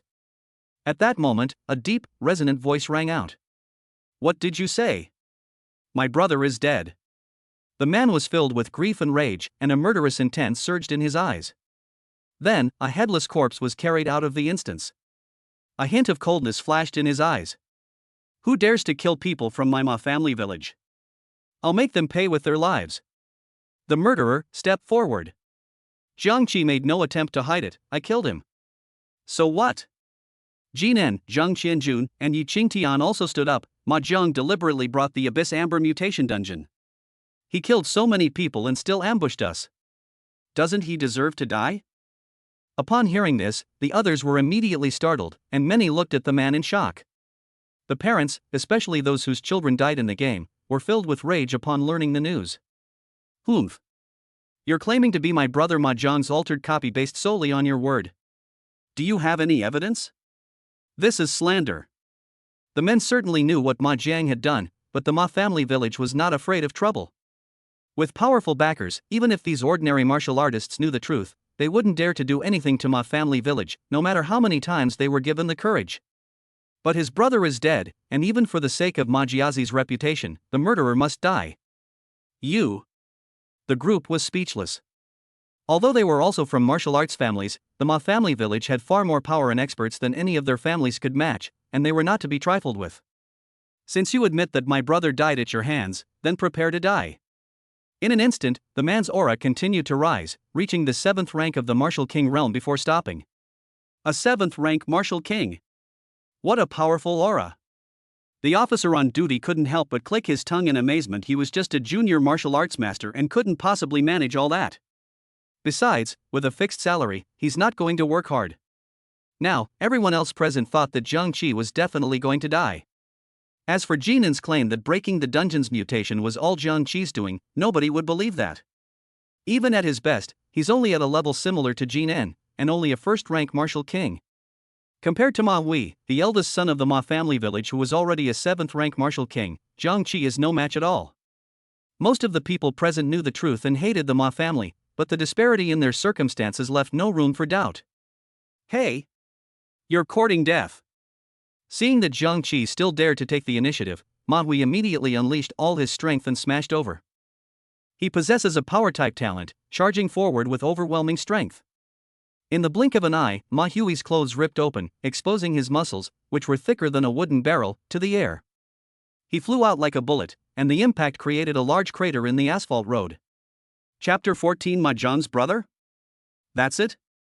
The force released was so great that the surrounding ground shook several times. The people in the distance also steadied themselves, and some martial artists couldn't even stand up, which shows how powerful Ma Hui was. The body martial king is one of the most violent talents, whose powerful body can quickly crush opponents.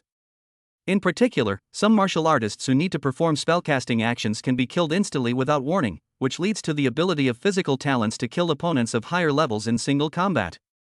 Faced with Ma Hui's physical assault, Jiang Qi frowned, but showed no fear and directly confronted him head-on. Just when everyone thought Jiang Qi would be knocked unconscious, he miraculously survived. Is that all you've got? A 7th-rank martial king? I think you and your brother are just as useless. The overwhelming attack only fueled his fighting spirit. He had already successfully advanced to Martial King when he left the dungeon, which gave him considerable confidence, so he taunted. Humph. You're just putting on a brave face, yet you're spouting nonsense. I think you really don't know your own limitations. Although Ma Hui said this, he was shocked. Very few martial kings could block his physical impact with their bare hands. Could it be that the talent the other party awakened is also a physical talent? Even so, the difference between a 1st-rank martial king and a 7th-rank martial king is still quite significant. Only then did everyone realize that King was not being modest. Being able to stand shoulder to shoulder with Ma Hui, a 7th-rank martial king, shows that Jiang Qi's strength is indeed enough to handle the dungeon. Enough! This is an imperial edict from the Lu family's empress. This person is the disciple of Empress Lu Yu, the martial empress. Who dares to disrespect him? A figure dressed in white leaped down from the sky, holding a golden token. Everyone was so shocked that their mouths were agape, unable to close them for a moment. The empress of the Lu family has actually taken on a disciple. No wonder this person is so powerful. How could the empress's disciple not be powerful? I've heard that Empress Lu doesn't easily accept disciples unless they have exceptional talent. The crowd erupted in uproar. The empress? Upon hearing this, Ma Hui was startled and looked at Jiang Qi with confusion. This kid is incredibly strong, it's not impossible that he might be the queen's disciple. She gritted her teeth and immediately retreated sharply. The empress's status was so high that he could not afford to offend her. He clenched his fists, silently making a decision in his heart: his brother could not die in vain, and Jiang Qi must also be buried with him, but not now. The empress could protect him once, but she could never protect him forever. It would be easy for her to find an opportunity to kill this greenhorn. A man can bend and stretch. Since it is the empress's decree, then my Ma family village must indeed give it some face. Don't think this is over yet, let's go. Jiang Qi stood motionless, staring ahead. He wanted nothing more than to rush forward and take Bitten's life.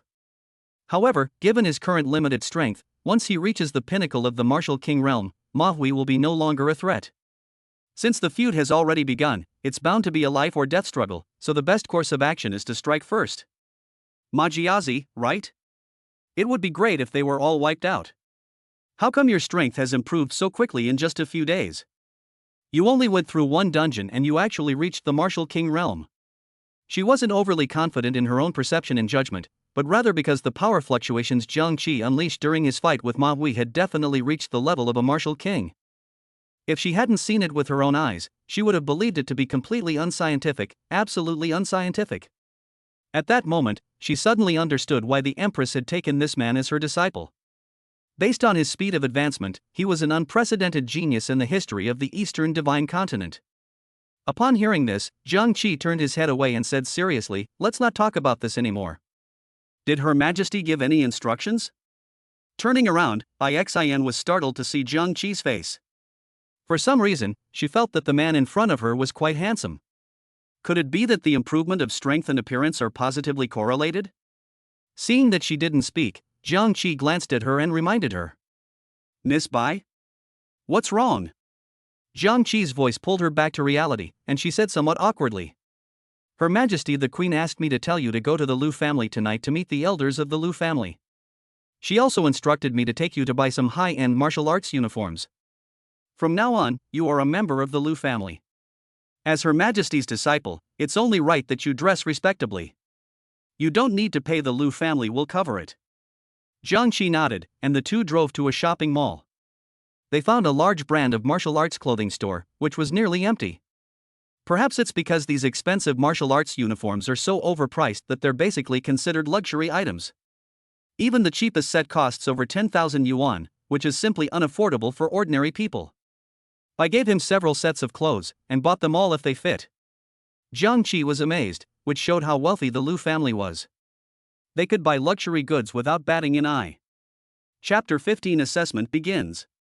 Can we go to the Lu family now? Jiang Qi felt it was about time and glanced at Bai before asking.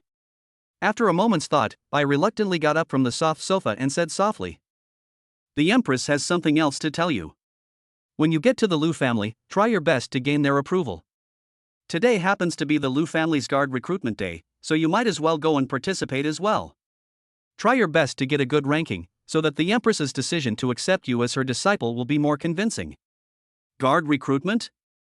He looked slightly puzzled, but didn't say anything more. If you can't figure out what the Queen is thinking, then don't try. He was already at the Martial King level, so hiring a guard was a piece of cake for him. This is the Lu family's address.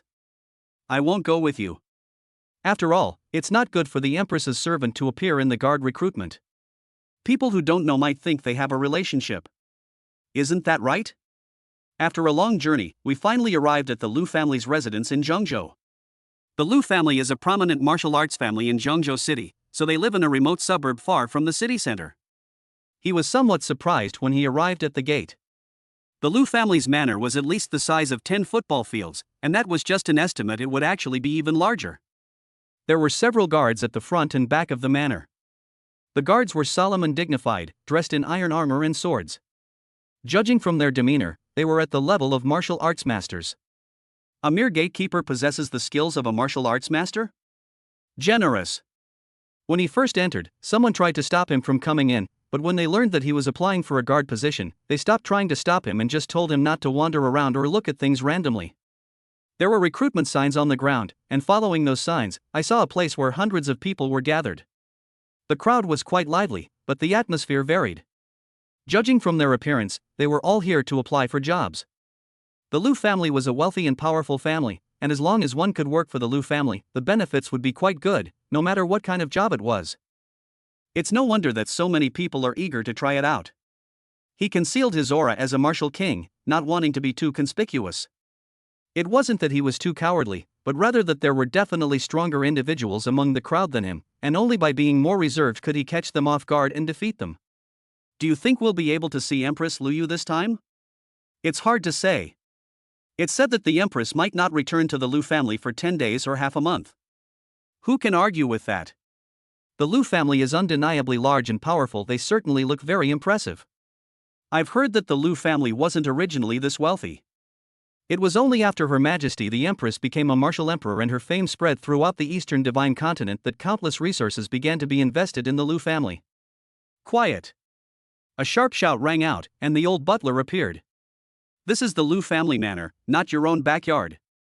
What kind of behavior is this, making such a racket? Do you still want to work for the Lu family? As soon as these words were spoken, everyone fell silent. The reason everyone was silent was not because they could get into the Lu family, because they knew that most people would not be able to get the job. The important thing was that the butler had a very strong aura. The old butler exuded a high-temperature aura, as if the surrounding oxygen had been burned away, making it difficult for people to breathe. Only then did everyone realize what was happening. Could he be the Blazing King? Someone exclaimed in a low voice. That old steward who was half a martial lord? The one who once led 300 elite soldiers to rescue the severely injured head of the Lu family and the young empress? He single-handedly fought a fifth-tier, first-grade demon, the two-headed demon, and actually gained the upper hand. He suppressed it across borders. I've heard that before Her Majesty the Empress was born, the Liu family faced many crises, and it was this decisive and ruthless old steward who resolved them. The old butler slowly rubbed his back and coughed twice.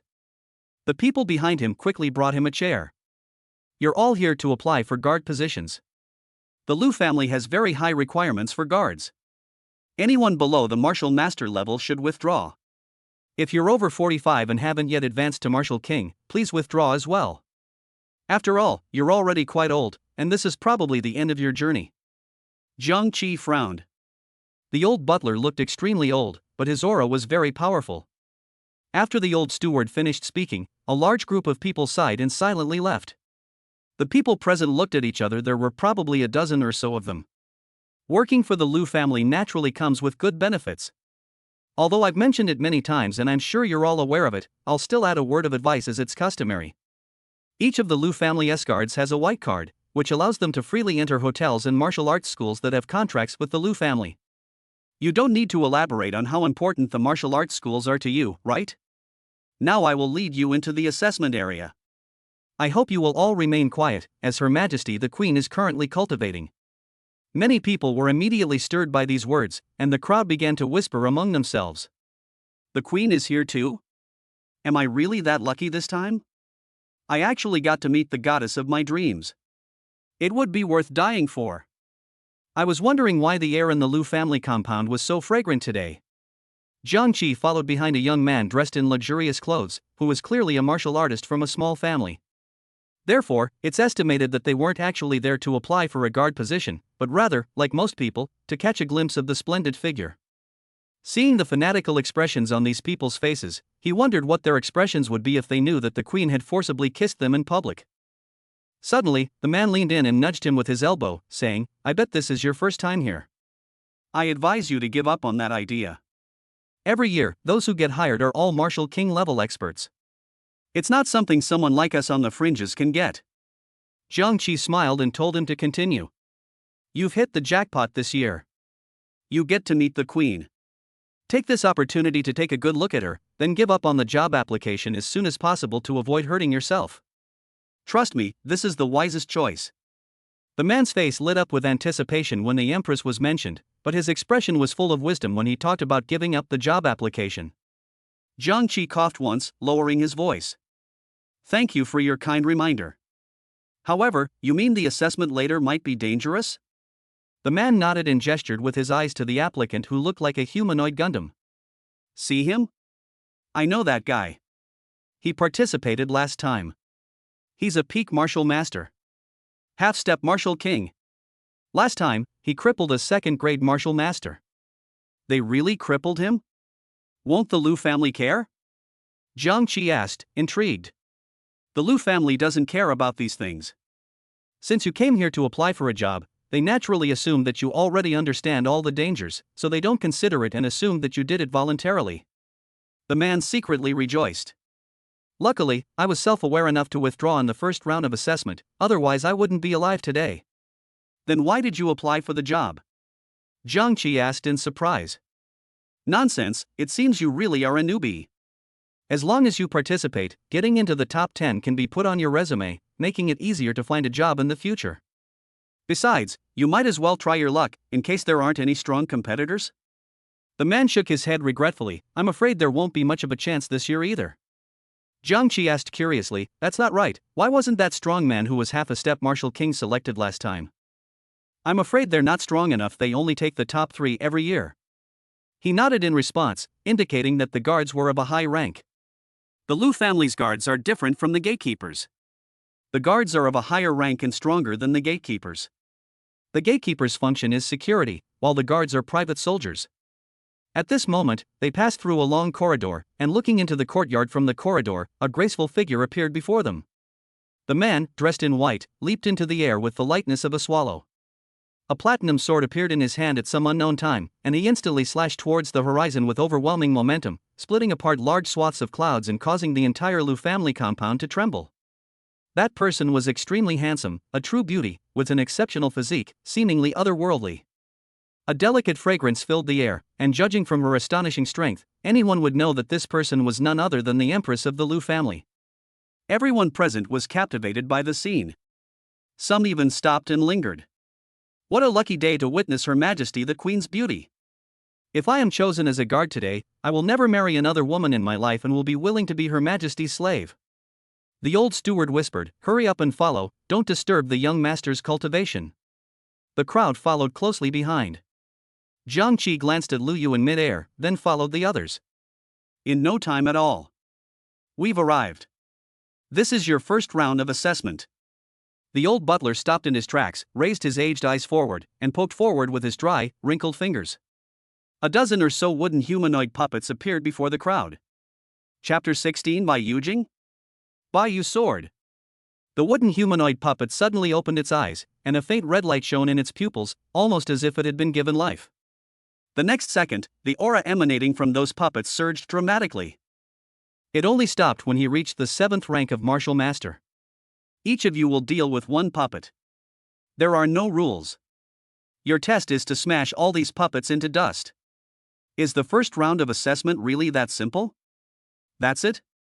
I thought it would be much harder.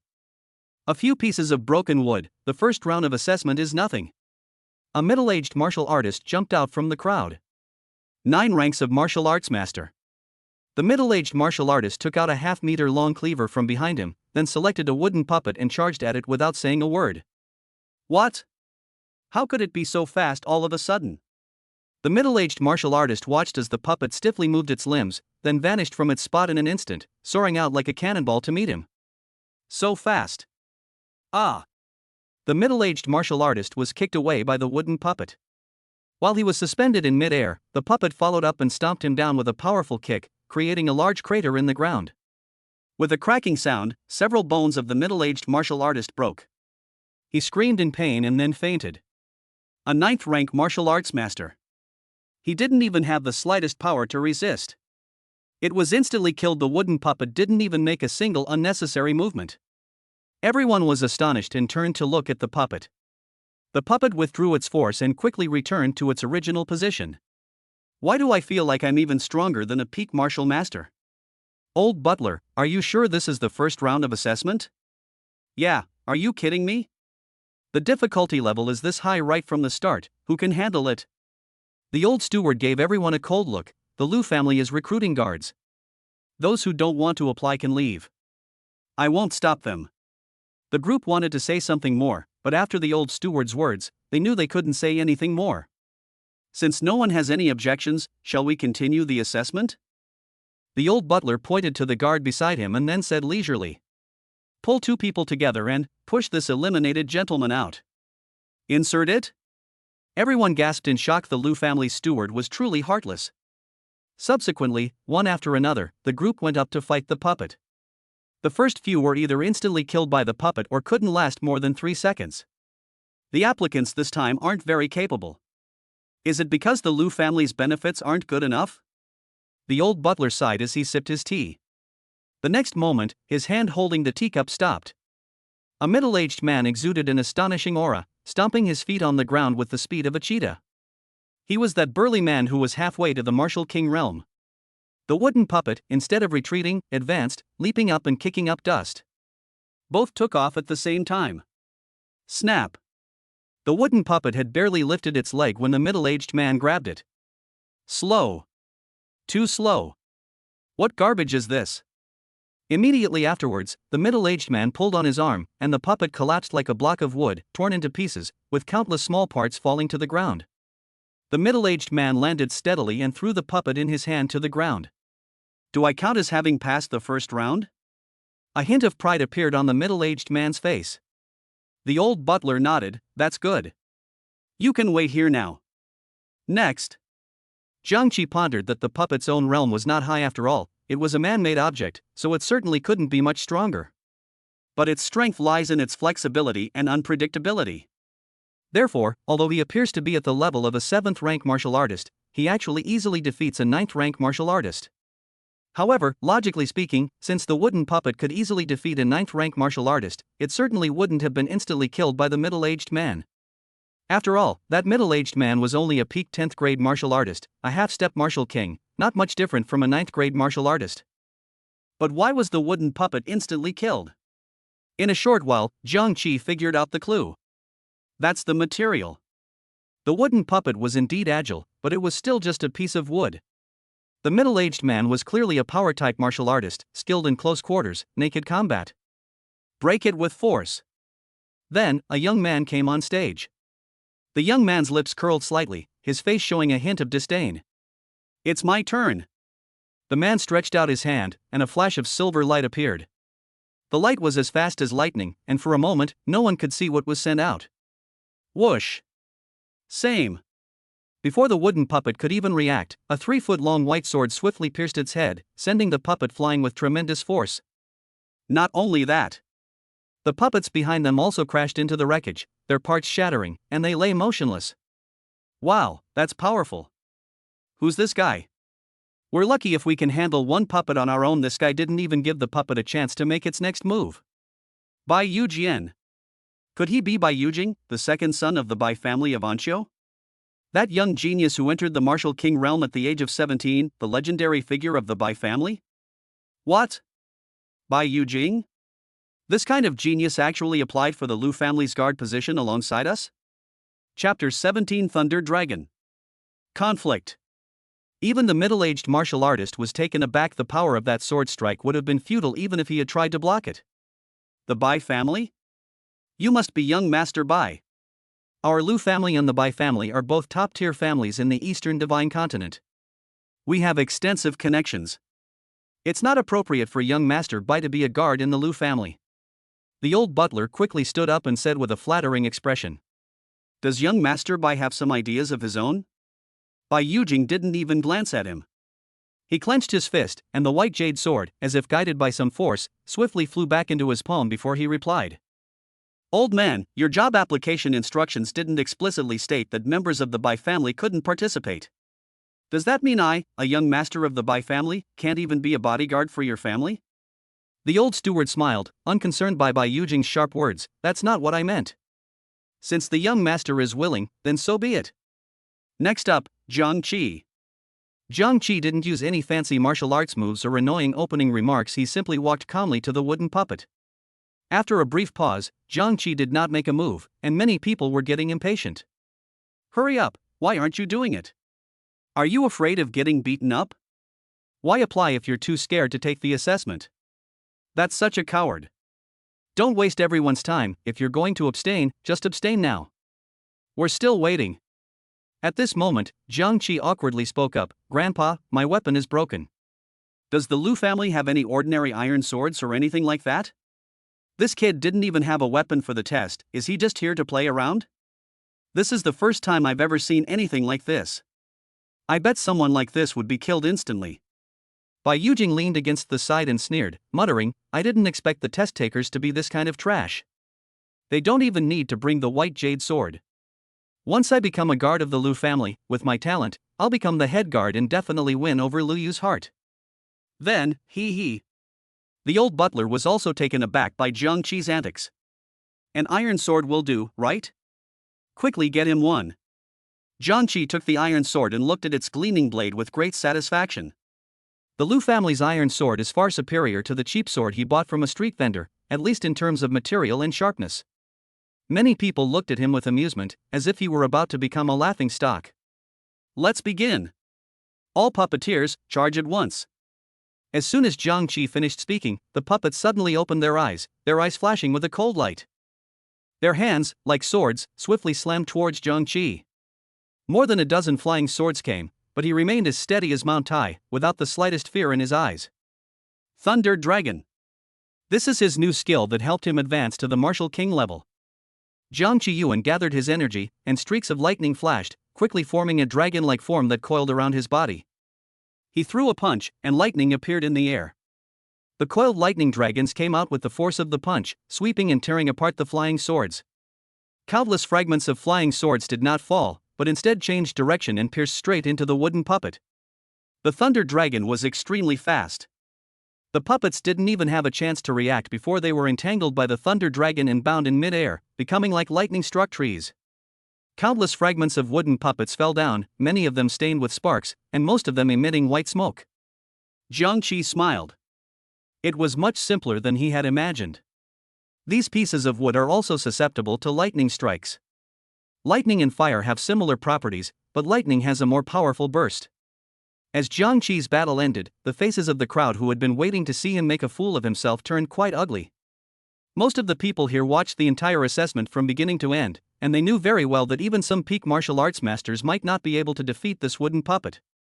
Not to mention that a single skill wiped out all the wooden puppets. When this kid first came up, his cowardly appearance made them think he was a brave bronze, but they didn't expect him to be a king. Bai Yujing looked shocked. How come this kid's fighting style is even more powerful than mine? Could he be cheating? He kept recalling Jiang Qi's gestures and movements, and the thought of Jiang Qi asking the old steward for a sword filled him with rage. The Lu family's reputation is renowned throughout the Eastern Divine Continent. You old man, don't you dare tarnish the Lu family's honor. These words brought the shocked crowd back to their senses, and many began to have doubts. Does young Master Bai mean that this kid was cheating just now? No way. The Lu family is hiring guards for their own family. How could they possibly be involved in such a shady deal? Who knows? What if the Lu family really has fallen to such a state that even their own guards have to pull strings to get in? How pathetic. This is not fair, you have to give us all an explanation. The old butler frowned, his gaze falling on Jiang Qi. The kid in front of him was indeed over the top. He was sure that the iron sword was just an ordinary item. Moreover, the Lu family has no reason to engage in such despicable acts as cheating. Old man. There's definitely something wrong with that iron sword. Could it be your illegitimate child? Don't let your age fool you, you old codger, you still have a mistress on the side. As soon as Bai Yujing finished speaking, he immediately felt a strong sense of pressure. Instantly, he felt the temperature around him rise, and when he looked up in a panic, he saw the old butler staring right into his eyes. At that moment, he felt as if he were being stared at by a ferocious beast that could devour the heavens and earth, and beads of cold sweat kept streaming down his face. Young Master Bai. I'm quite old, I've never been afraid of anything, and I've lived for over 100 years, that's enough. I suppose you haven't lived enough yet? The old butler squinted and spoke slowly with a kind expression, but every word was filled with murderous intent. Bai Yujing finally recovered and quickly said, Senior. I was rash just now, I take back what I said. He broke out in a cold sweat. As the young master of the Bai family, he was usually arrogant and dared to speak rudely to anyone. Accustomed to arrogance, he momentarily forgot that his opponent was also a killing god, a half-step martial lord who had fought his way out of blood and fire. Perhaps his talent surpasses that old man's, and becoming a martial lord is just around the corner. However, in the end, he had only recently become a martial king, and even with a life-bound weapon like the white jade sword, he was no match for the old steward. Is this the oppressive aura of the blazing king? This is the first time I've felt the pressure of a peak martial king up close like this. I almost couldn't breathe. Feeling the immense pressure, everyone fell silent, their previous indignation completely gone. My Lu family disdains to use back channels when hiring guards, and I don't even know the person listed as Brother Xiao. If you still don't believe me, the iron sword is right there. You can check it yourselves. My Lu family can't stand this mudslinging. The old butler's eyes were still narrowed, but each word he spoke carried more weight. Chapter 18 instantly kills the white jade sword. Upon hearing this, several people immediately stepped forward to inspect. Jiang Qi, of course, generously handed over the iron sword. Yes, there is no problem. This is indeed an ordinary iron sword. A gaunt man examined the iron sword and, finding no signs of restriction or enchantment, spoke up. Upon hearing this, everyone exchanged bewildered glances. This guy isn't the cheater Bai Yujing was talking about. This young man, who looks quite young, was able to instantly kill more than a dozen puppets comparable to King Wu. Each of those puppets, taken out individually, would be a formidable warrior on the battlefield. It would be quite easy for them to carry low-level monsters around. This is far superior to those of us who are low-level martial artists. They had all witnessed the battle just now. The puppeteer's combat power was undeniable. Bai Yujing was able to instantly kill several wooden puppets, partly because of his exceptional talent and formidable strength, but more importantly, because of his life-bound weapon, the white jade sword. With such deadly weapons at hand, it would be laughable if one couldn't defeat a wooden puppet. But the boy only had an ordinary iron weapon, while the weapons held by everyone else present were far superior to that iron sword. Holy crap! Is this kid for real? Could he be some new genius from that school? No. I'm just here to apply for a bodyguard position, which isn't much better than a security guard. Why are there so many weirdos showing up? It's like I'm taking a civil service exam. This is much harder than taking the civil service exam, okay? Bai Yujing was also shocked, his face filled with disbelief. Nevertheless, he remained unconvinced. From childhood to adulthood, no one has ever been able to outdo him. Before long, a new puppet was put on, and the assessment continued. The assessment ended, and only 7 people passed the first round. Most people left disappointed. Round 2 begins. One-on-one, with one person getting a bye. Let's draw lots. A. Jiang Qi picked up the card, somewhat puzzled. A fights against 1, B fights against 2, and C fights against 3. I am number 1. Bai Yujing held up the card. Boy, it's not too late to admit defeat now. I advise you to be sensible, because there are plenty of dead under my white jade sword. Jiang Qi smiled and replied. Make your move. Humph. You're even more arrogant than me. Bai Yujin smiled and instantly flew out from his sleeve, heading swiftly towards Jiang Qi with an overbearing aura. The white jade sword possessed an extremely powerful aura, no less formidable than when it attacked the wooden puppet. He squinted at Bai Yujing inside. I don't know why so many people want to cause him trouble. Since that's the case, then don't blame him for being impolite. Bai Yujing let out a roar, watching as his opponent neither dodged nor evaded, and thought smugly, too slow. Whoosh! How is that possible? How could you possibly dodge at such close range? At this moment, Jiang Qi had already bypassed the white jade sword and was only a little over a meter away from Bai Yujing. He smiled again and said without any politeness. You're not convinced? Then I'll beat you until you submit. He didn't use a sword, but instead kicked the other person to the ground. The kick was so powerful that it created a small crater in the concrete and even caused some gravel to fall onto the ground. With that kick, Bai Yujing's ribcage bones were shattered, and he coughed up a mouthful of blood on the spot. Jiang Qi's attack was swift and unexpected, completely unlike his seemingly reserved and naive demeanor, which startled the people around him. They were all secretly aware that they hadn't drawn such a monstrous opponent. Bai Yujing was undoubtedly the strongest among them. If even such a prodigy could be instantly killed, what chance did they have? Not everyone can withstand that kick.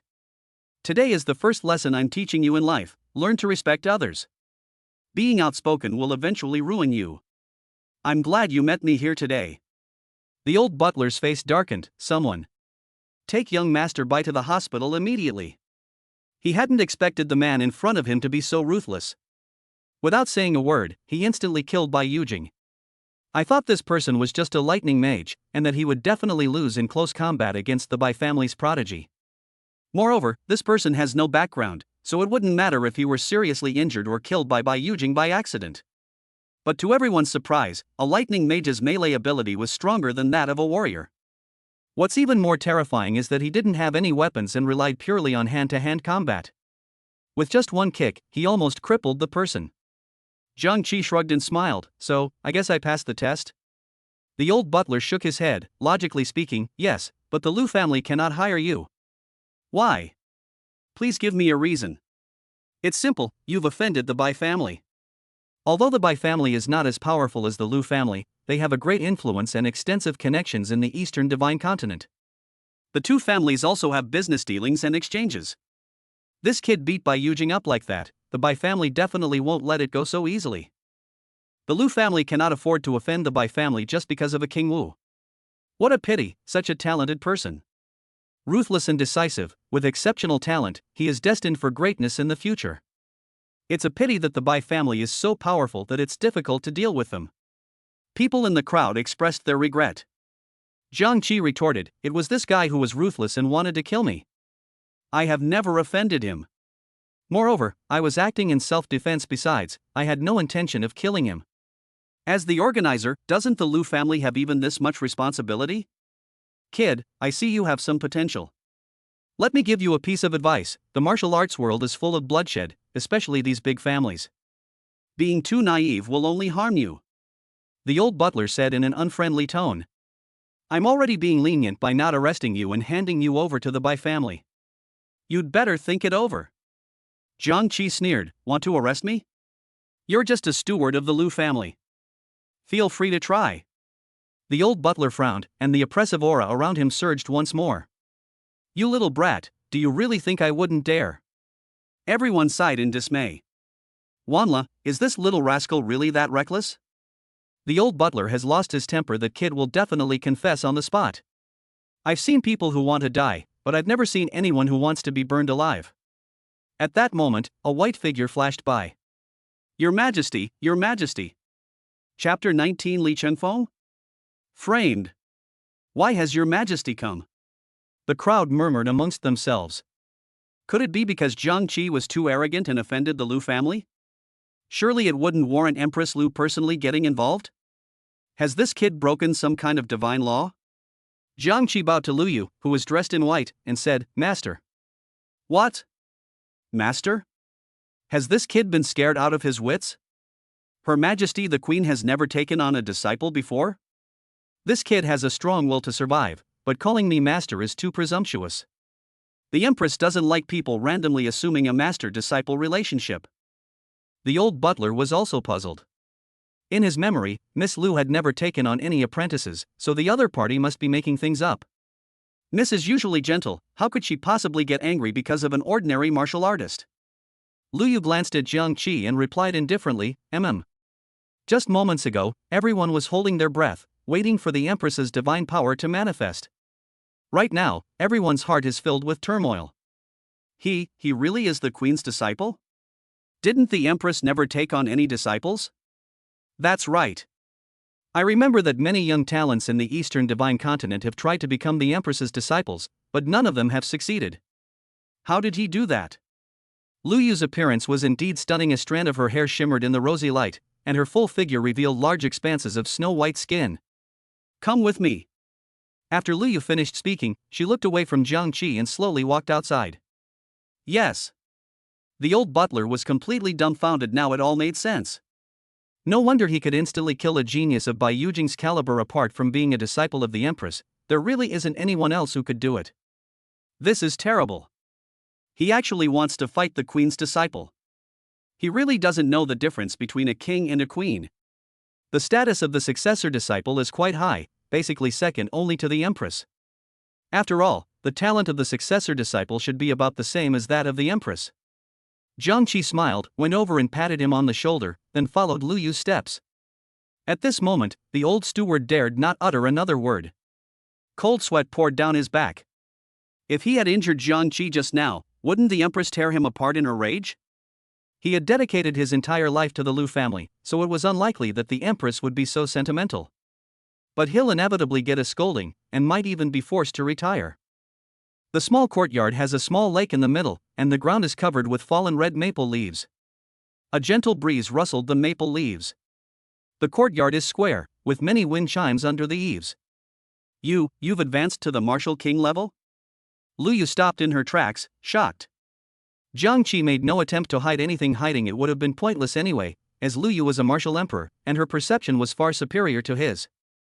Yes. You only ran one high-level dungeon and this is already? Lu Yu's face was filled with disbelief.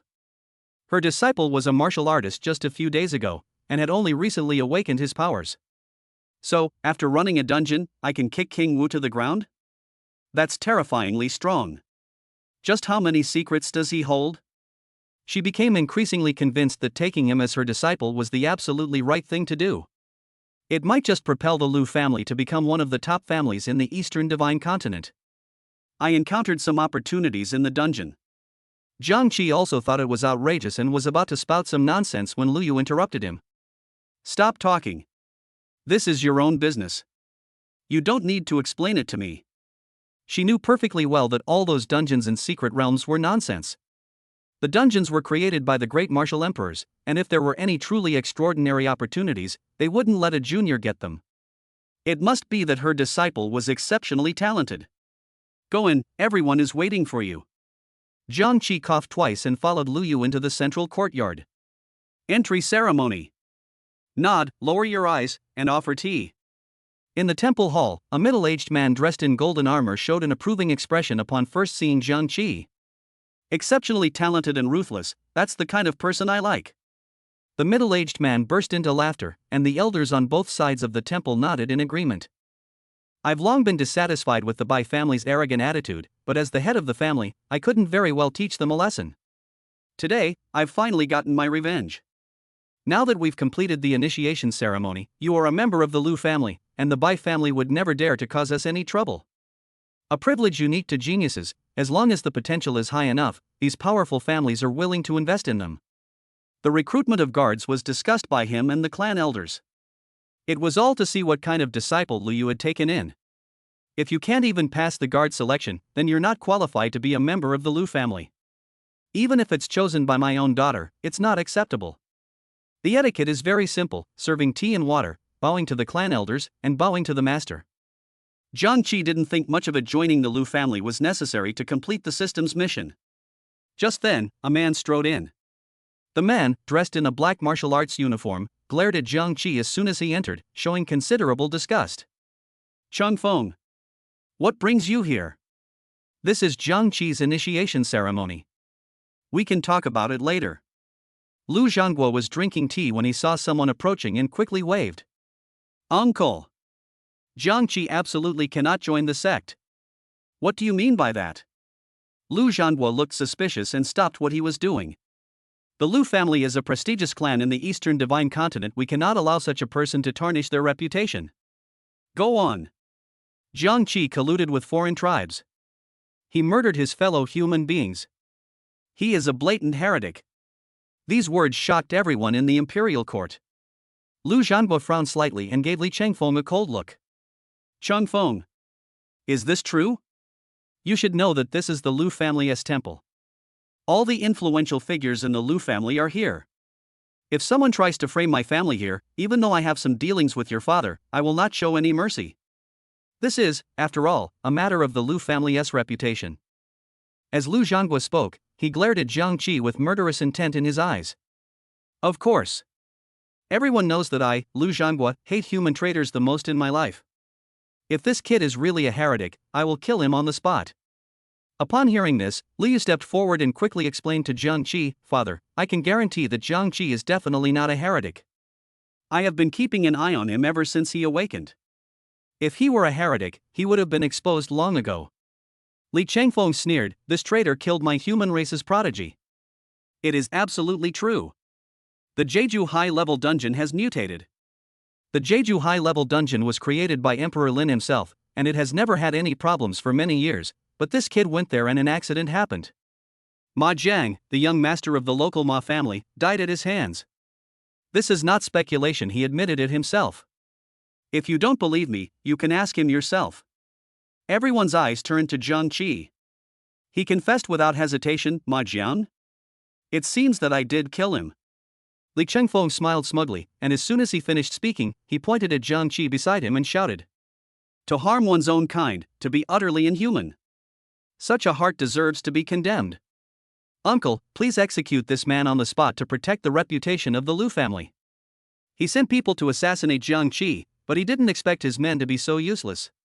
Even with great equipment, they were still killed by the enemy. It seems I'll have to do it myself. He had originally thought that this person would be more cautious after this incident. Unexpectedly, this person actually dared to come to the Lu family to become their apprentice. He asked for it, so don't blame him. Chapter 20 Patriarch, you're such a kind person. Li Chengfeng knew that Lu Zhangguo's wife had been killed by heretics. This is his sore spot. From then on, Lu Zhangguo always believed that it was better to kill the innocent than to let the guilty go free when dealing with heretics. This person will surely be sliced into a sieve by Lu Zhangguo. The oppressive atmosphere in the temple suddenly intensified. The power of a martial lord. Earth-shattering. The surrounding air was compressed and folded by this oppressive force, and a chilling aura startled even the elders on both sides. Lu Yu's heart skipped a beat. Oh no! Father is furious. Jiang Qi felt that this domineering power made it hard for him to breathe. He looked up at Li Chengfeng's arrogant and smug face, sighed, and slowly said. Ma Jiang brought abyss amber into the instance without authorization, causing the instance to mutate. He even colluded with the mutated monsters to launch a sneak attack on me. Me and the other prodigies were in grave danger. Shouldn't he have died? Now he's trying to turn the tables on me? Where is justice? Li Chengfeng continued, Humph? You think I'm slandering you? Then please explain to us why you've already reached the martial king level after only 1 week of awakening. He did not give Jiang Qi a chance to answer. You don't need to explain anymore, is it even necessary to say? It's definitely a conspiracy with the heretics. Only by using the methods of the heretics could you break through so quickly in such a short time. What else do you have to say? Jiang Qi shook his head, wondering when he had offended him. It was obvious that this man was the one who sent Ma Jiang to kill him. At this moment, Lu Zhangguo was furious and appeared in front of Jiang Qi in an instant. A strange force, carrying a hurricane, rushed towards Jiang Qi. The mountain-shaking fist, a power unleashed by a martial lord. Lu Yu tried to rush over to block him, but it was too late, they were too close. It's over, Jiang Qi will die. Li Chengfeng, standing to the side, was shaking with laughter. If there hadn't been so many people around, he would have burst out laughing with smug satisfaction. Jiang Qi. If you don't die today, I'm not a Li. Same. A green light shot out from Jiang Qi's arms and collided with Lu Zhangguo's fist. In an instant, Lu Zhangguo was also knocked back several meters. The green light quickly returned to Jiang Qi's chest. Life Destiny Weapon Thunder Bamboo. Isn't this Emperor Lin's treasure? How did it end up on this kid? It has recognized Jiang Qi as its master. Lei Zhu has already recognized Jiang Qi as its master. Lei Zhu is a life-bound artifact nurtured by Emperor Lin himself, and it would never pledge allegiance to a heretic. This proves that this kid is not a traitor. The elders standing nearby immediately changed their expressions and hurriedly emphasized. Seeing that Jiang Qi was alright, Liu finally breathed a sigh of relief and quickly said, "Father, this thing would never be affiliated with heretics. This is already enough to clear Jiang Qi of suspicion." At this moment, Li Chengfeng had the worst expression. He looked up at Lu Zhangguo's terrifying eyes, and the two were staring at each other. He gasped. So he hurriedly said, "Even if he isn't a heretic, stealing Emperor Lin's life-saving artifact is still a grave crime.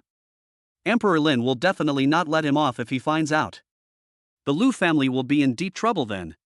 If we kill this thief now, the Lu family can still survive." The clan elders looked at him with suspicion. Do you think a king marshal would be capable of stealing the Emperor Marshal's life-saving artifact right under his nose? Li Changfeng. Do you think the Lu family are fools? I've lived a long life. I've seen all kinds of people, and the kind of person I hate most is someone like you who wrongs innocent people. At this moment, Lu Zhangguo also understood the reason. Li Chengfeng was clearly framing Jiang Qi. Li Changfeng. For the sake of the Li family, I'll let this matter drop. Before I change my mind, get out of the Lu family right now. Enraged, Lu Zhangguo roared, his imposing aura sweeping across everything, the energy fluctuations pressing Li Chengfeng closer and closer. This startled Li Chengfeng, who immediately turned around and ran back. As he ran, he kept saying, "The Lu family can protect you for a while, but not forever. You just wait." Lu Zhangguo looked at Jiang Qi apologetically. "It was my recklessness that led me to attack you without asking why. As the head of the family, I can compensate you with some cultivation resources." Lu Zhangguo beckoned to his men, and soon someone brought over a thin suit of armor. It is called armor because it is shiny all over and has obvious metallic properties. But in reality, it's soft and flimsy, even softer than ordinary clothes. Lu Zhangguo looked like he'd just lost something. Grade A equipment, Heavenly Silkworm Snow Armor. It's actually the Heavenly Silkworm Snow Armor? Father is usually so stingy, it seems he really went all out. Jiang Qi was taken aback. A great armor is the same level as Lu Yu's armor, isn't it? When Lu Zhangguo gets confused, he really does lose his mind, but he's also incredibly generous with his equipment. Luckily, Lei Zhu suddenly protected me, otherwise I would definitely have been smashed into a pancake. This Heavenly Silkworm Snow Armor has quite a history. It was a fortuitous encounter I had when I went to the northern snowfield. I obtained a fragment from a 6th order demon. The fragment is indestructible yet incredibly soft, so it's perfect for making armor. I specially went to the upper city to find a blacksmith to forge this. Let me tell you, no one below the Martial King realm can break through this Heavenly Silkworm Snow Armor. So you don't need to worry about Li Chengfeng's threats. That kid doesn't have the ability to break through the Heavenly Silkworm Snow Armor yet. Jiang Qi accepted it without any hesitation, but there was a slight resistance when he caught the Heavenly Silkworm Snow Armor. Seeing Mian Lu Zhangguo's hesitant and reluctant expression, he sighed and forcefully took it. "Thank you, Patriarch. The host is so kind."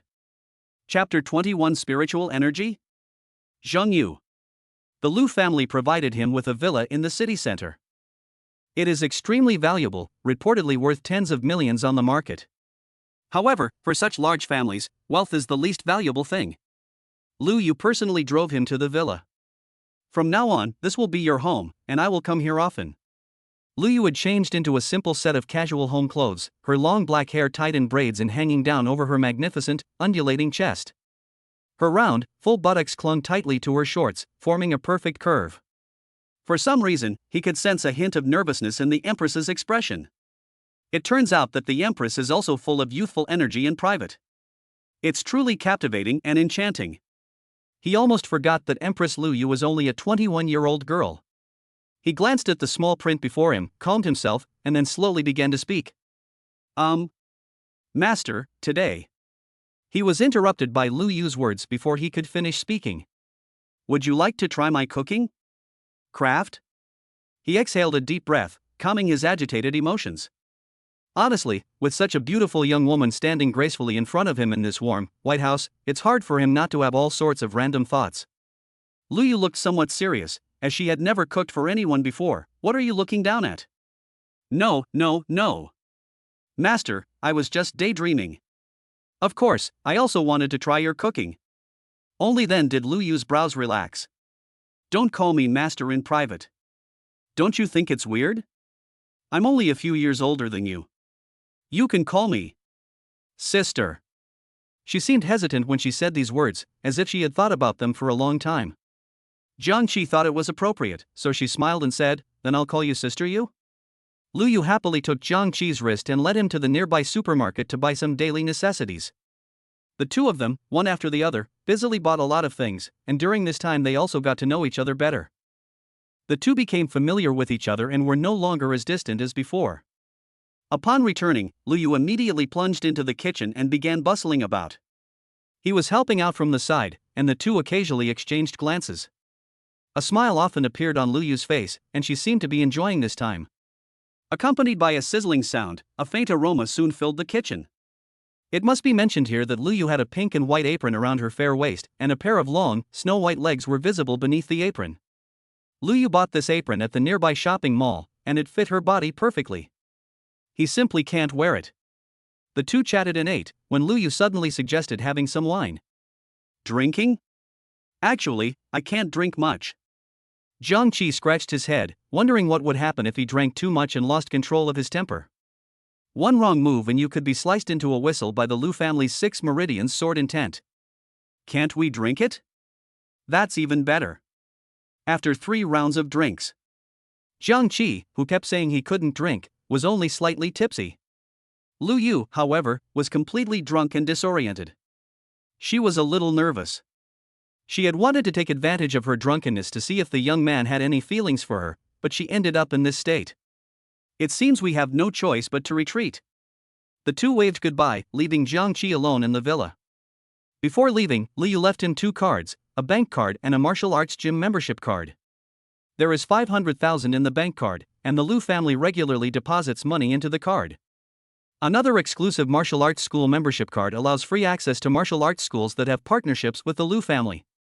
It also has a private training room and is a high-end VIP room for many martial arts schools. Let's go check out the martial arts school tomorrow. I heard that the school has a lot of resources, and VIPs can use them for free. There are also some high-end equipment available. More importantly, we can use the Lu family's connections and resources to buy some high-end equipment. We can't keep using this broken iron sword forever. Even in the world of high-level martial arts, there is a system of monopolized resources. Even if some independent martial artists have reached the martial king realm, they may not have the means to obtain the great equipment. Even if you have the means, you might not be able to afford it. He took out the bamboo and examined it carefully. The bamboo did not react at all no matter how much it was handled, it did not produce any light. Does it only activate when it's in a crisis?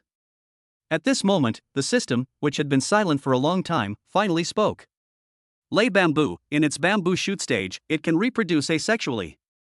Life-bound weapon grade, infinite growth, all life-bound weapons grow stronger as the user's level increases, with the potential for infinite growth. Attributes, wards off evil, suppresses dark and evil attributes, is not afraid of the 5 elements, and has no natural counter. The host can plant thunder bamboo, but needs to find a place with abundant spiritual energy. Once it grows, it can be made into countless thunder bamboo swords, greatly enhancing the host's talent. Abundant spiritual energy? Aren't all martial arts practitioners physical cultivators in the high-level martial arts world? How can there still be spiritual energy? He plans to go to the martial arts school tomorrow to ask if anyone knows. If the planting is successful, we won't have to worry about weapons. A few days later, there will be a martial arts exam, where geniuses from all over the Eastern Divine Continent will gather to compete for supremacy.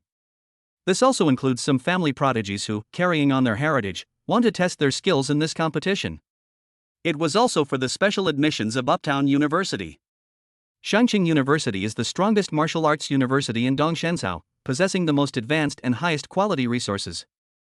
Almost all of its graduates are powerful figures in their respective fields. They are the backbone of the Eastern Divine Continent in its fight against the invasion of the demon race, but most of them are fighting on the front lines, so graduates of Upper City University rarely appear in people's sight. This added to the mystery, and many geniuses were eager to get into Shanqing University, which also piqued his interest a little. The next morning, he went to find his own martial arts school early on. Dongshang Martial Arts School. Xiaoyu, I asked a friend to buy these tickets. It's not easy for ordinary people to get a membership here. But to tell you the truth, I come to this kind of luxury place often. A man in a gold suit, smoking a cigarette and crossing his legs, leered at a large-breasted woman with fair skin standing to the side. If you can spend some time with me, you can also become a VIP at this martial arts school, just like me. The woman beside him suppressed her disgust and forced a smile, saying, "Thank you, Brother Zhang. I understand your intentions, and I will consider this matter carefully. The martial arts exam is tomorrow. I've heard the instructors at the martial arts gym are very professional and helpful for martial arts students. If Brother Fan can help me this time, I wouldn't mind doing him a favor." Zhang Yu felt nauseous after saying those words, but there was nothing she could do about it. Having no background or financial resources, the only way to enter such a high-class martial arts school was to take an unconventional approach. She has awakened her B-level talent, but without resources and corresponding training, she certainly won't be able to perform at her best in the exam. Only with the guidance and resources of the martial arts school can she quickly improve her skills. However, she only verbally agreed to the other party's request. Once she finishes her martial arts college entrance exam and is admitted to a martial arts university, she will immediately deny today's promise, and this man will not dare to do anything to her. Seeing that Zhang Yu had agreed, a hint of excitement flashed in Fan Du's eyes. He carefully examined Zhang Yu's fair and delicate oval face with satisfaction. He was now very curious to know if this woman was juicy and succulent. Zhang Yu saw through Fan Du's filthy thoughts and immediately pretended to gently push away the lecherous face that was gradually getting closer. "Brother Fan, there are people here, I'm a little embarrassed. I'll take good care of you after the martial arts college entrance exam, don't worry." Zhang Yu forced herself to suppress her disgust. She had seen plenty of men like this. With so many people around, as long as she arranged a time with him, he definitely wouldn't do anything reckless. Fan Du coughed twice. Although he was slightly annoyed at being pushed away, this was definitely not the place to get things done. Next, Fan Du went on and on about his wealthy family background, extensive connections, and how he knew many important figures from large and small martial arts families in Zhangzhou. Zhang Yu naturally didn't believe what Fan Du said. Fan Du wasn't from a martial arts family, he was just a wealthy local merchant. He himself has no talent in martial arts, so how could he possibly know so many important figures? Chapter 22 Old Classmate? Zhang Qi walked to Dongshang Martial Arts School. I bumped into the two of them as soon as I got to the waiting area. "Zhang Qi? What are you doing here? Long time no see." Zhang Yu's beautiful eyes swept over Zhang Qi, filled with surprise and incomprehension. "Oh ho! Who am I talking about? Isn't this Zhang Qi, the good-for-nothing from Jeju? Long time no see, I wonder if your blood and energy have reached the awakening standard?" Fan Du glanced at Zhang Qi, who was only wearing a casual short-sleeved shirt and shorts. Instantly, his gaze became even more contemptuous. I know, you must have failed to awaken your powers, so you're applying for a sales job. I get it. You're not getting any younger, what future do you have here? I have plenty of money, beg me and I'll find you a job to make a living, what do you say?" Fan Du smiled smugly. He was certain that someone like Zhang Qi, from the bottom rungs of society, would beg him desperately for a job. After he begs for her help, she can turn around and deny everything, giving him an even better chance to humiliate him. Jiang Qi frowned and pondered, trying hard to recall, when suddenly she remembered the two people in front of her. Both of them transferred from Jeju to Jeongju when they were in their first year of high school, so they hadn't seen each other for 2 years. Because Jiang Qi was tall and handsome, he was liked by many girls his age, which greatly diminished Fan Du's financial advantage, so Fan Du resented Jiang Qi. Zheng Yu and Jiang Qi have a connection. When they were in their first year of high school, Zheng Yu wrote him love letters, not just once, but for a period of time she wrote them every day for almost a month. At that time, Jiang Qi was only focused on practicing martial arts and was completely unaware that even if he practiced for another 2 years, he would not improve his blood and qi at all, so he neglected Zheng Yu. After that, Zheng Yu transferred to Zhongzhou. It was rumored that Fan Du liked Zheng Yu, so he followed Zheng Yu to Zhongzhou as well. I never expected our reunion to be like this. Fan Du actually thought he was a piece of trash whose blood and qi values didn't even meet the standard, so he could only manage a bitter smile. I'm not here to look for a job. You're not here to look for a job, are you some kind of VIP at the martial arts gym?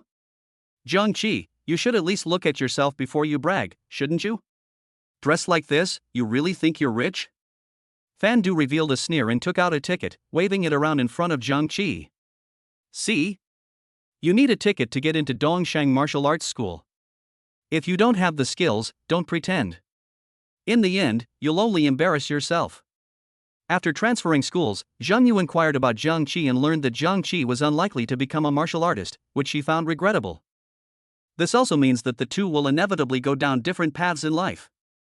Jiang Qi will become one of the general public, a true member of the lower class, while Jiang Qi will become a formal martial artist, with their status and position on completely different levels.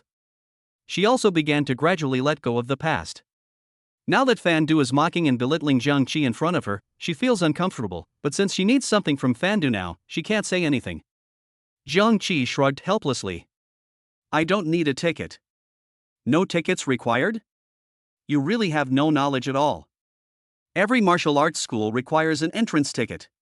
If you don't have an entrance ticket, you must be from a powerful martial arts family. Powerful families issue VIP cards to their members.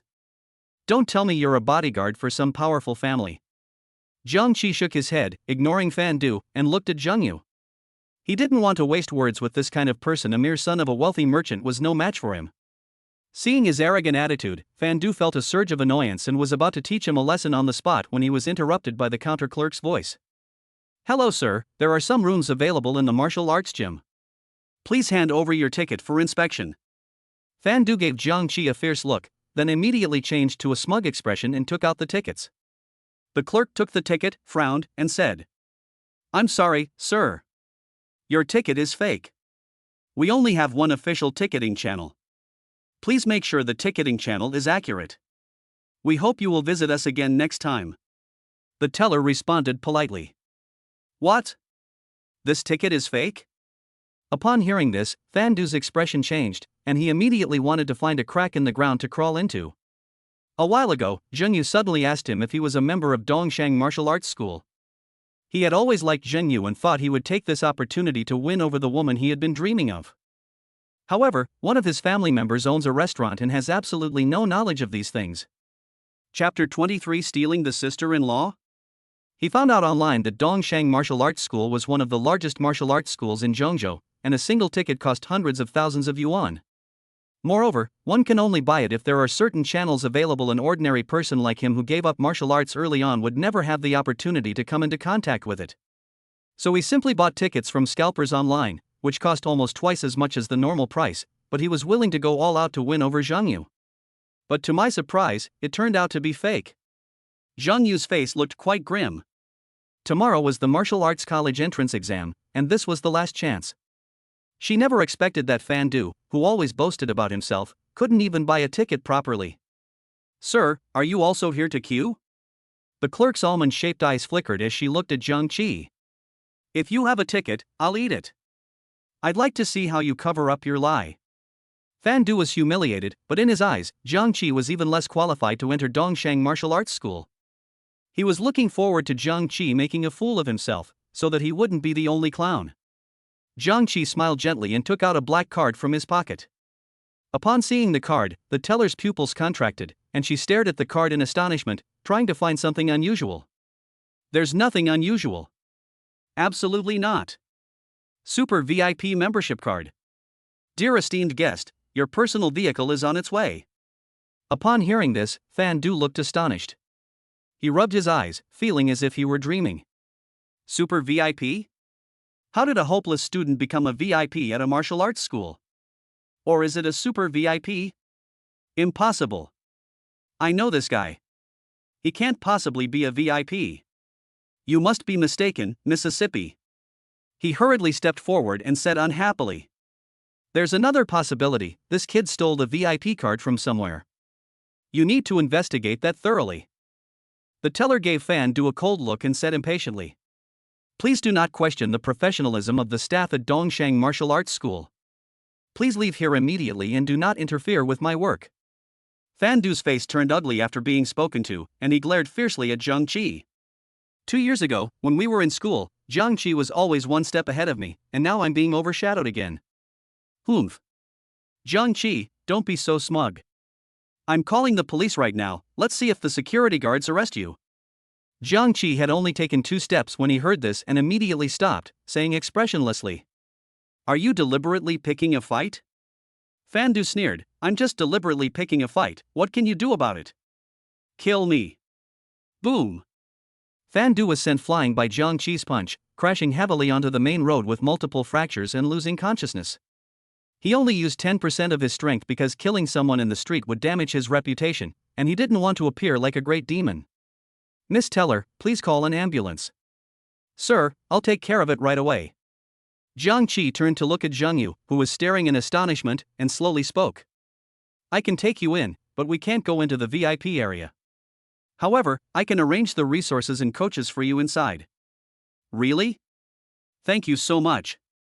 Zheng Yu was immediately moved to tears. I have to admit that I was so focused on practicing martial arts back then that I never expected that I would have such a beauty among my suitors. That's right, Zheng Yu has a very good figure, big in the right places and slim in the right places.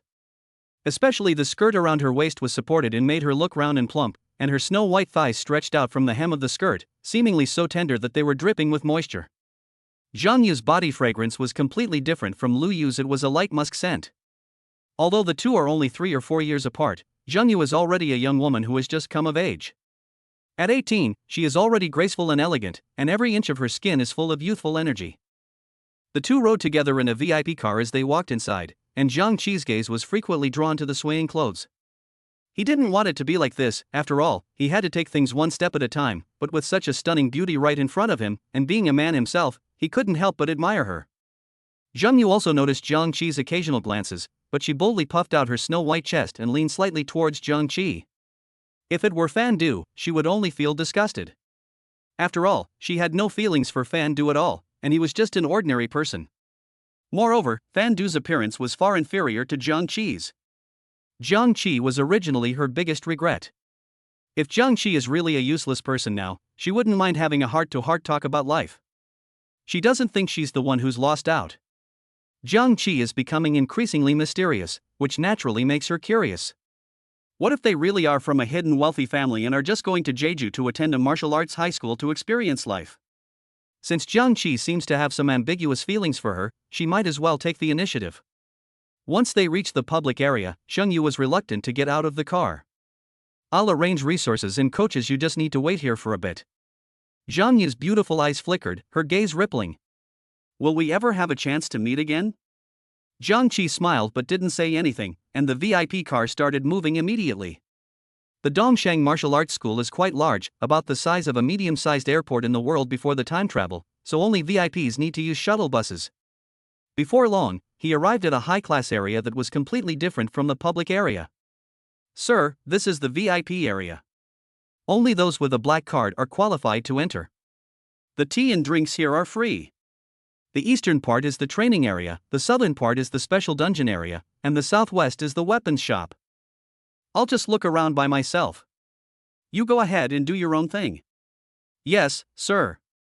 A short while later, he arrived at the consultation area. Hello, do you have any soil here that is rich in spiritual energy?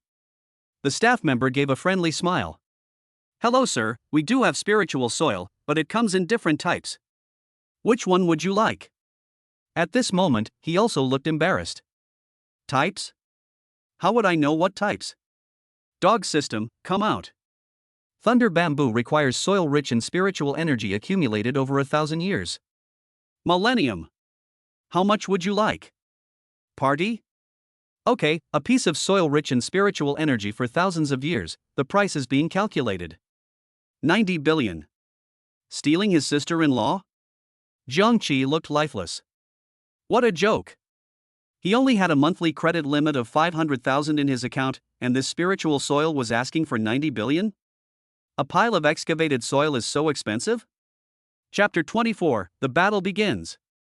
The staff quickly explained. The probability of spiritual soil forming is extremely low. It is usually found under glaciers thousands of meters deep, and there must be living beings with spiritual energy in the area to survive and nourish it, and then it must be nurtured for thousands of years by the accumulation of the essence of heaven and earth. Therefore, it can only be found under the extreme northern glaciers, making it extremely rare and not surprising that it is expensive. This thing itself is of no use to martial artists, but it is of great benefit to some plants that possess the power to create by heaven and earth. I'm sure you understand what I mean. Besides, spiritual soil isn't always available. It was a lucky coincidence that an emperor brought some back from the Great Glacier. That place is fraught with danger. If we miss this opportunity, we might have to wait another 10 or 20 years to get it again. Jiangqi remained silent. What's the point of saying all this? It's not that he doesn't want to buy it, it's just that he doesn't have the money. Suddenly, an update notification appeared on the huge screen in the center of the square. A huge leaderboard suddenly appeared on the screen, with the words Dungeon Challenge Rewards Leaderboard prominently displayed. The soil with spiritual energy is of paramount importance. And it's a full 10 square meters. Jiangqi's eyes lit up, and he immediately asked the staff, "How do I get this?" The staff were taken aback, not expecting such a coincidence. But he still shook his head. Last time, it was just a matter of killing the monster leader in the special dungeon, but the monster in the special dungeon was quite powerful. It was a mutated 5th tier peak monster. I wonder what it will be this time. A 5th tier peak demon? Mutant monster? Is it really that difficult to reach 90 billion? He decided to give it a try and immediately asked the staff to prepare it for him. At this moment, it wasn't just Jiangqi who was excited, many people were thrilled to see the rewards on the leaderboard. Mysterious Heavenly Treasure Book. Demon Suppression Tower. Hongtian Sword. The order is not important, all of these are top-tier A-grade equipment, slightly better than the Heavenly Silkworm Snow Armor. Countless martial arts masters volunteered to participate. For a time, the area in front of the counter was quite lively. Brother Hu Yang, I want that one. A seductive woman raised an eyebrow, her fiery red lips whispering in the man's ear, her eyes seemingly about to unleash a seductive allure. She pointed to the screen above the camera. You want the mysterious heavenly book? Yes, Brother Hu Yang, please get it for me. Jir wants it. Hu Yang smiled slightly.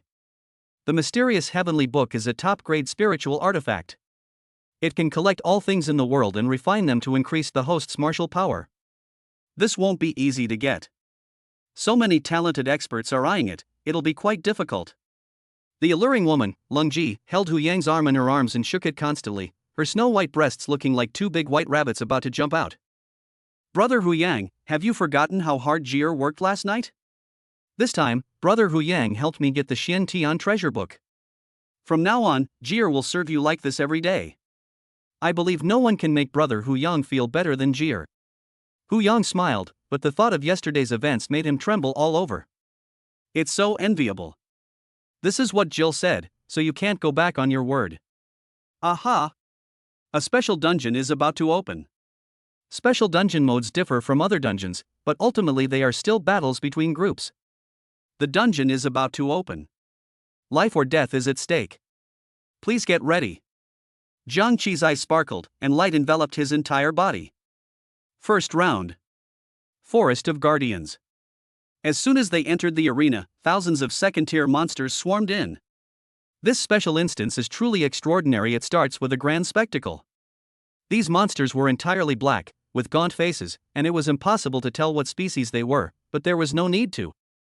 Battle tactics. Might of 1,000 forces.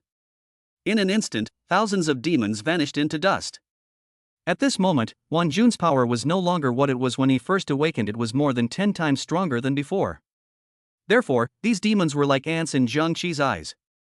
Immediately afterwards, a cloud of blood descended. A powerful wave swept through the forest. Jiang Qi could vaguely make out a long shadow through the thick fog. Call. Blood python.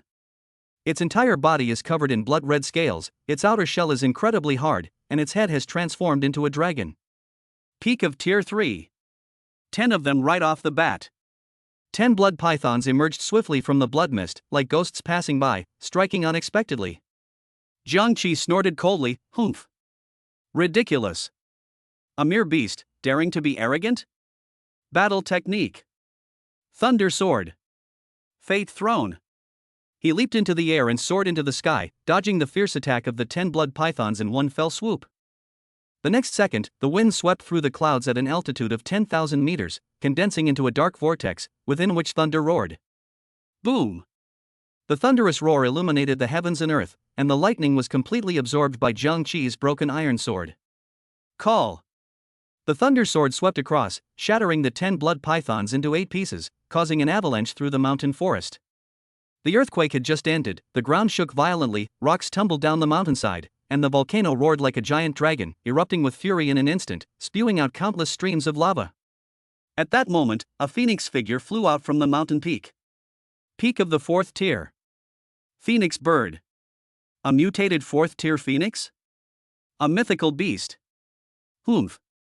Pretending to be something you're not. Just because you changed your clothes, you think you're a divine beast? You're nothing but a fiery chick. Die. Without saying a word, Jiang Qi summoned thunder and lightning from heaven and earth. Thunder magic, thunder dragon.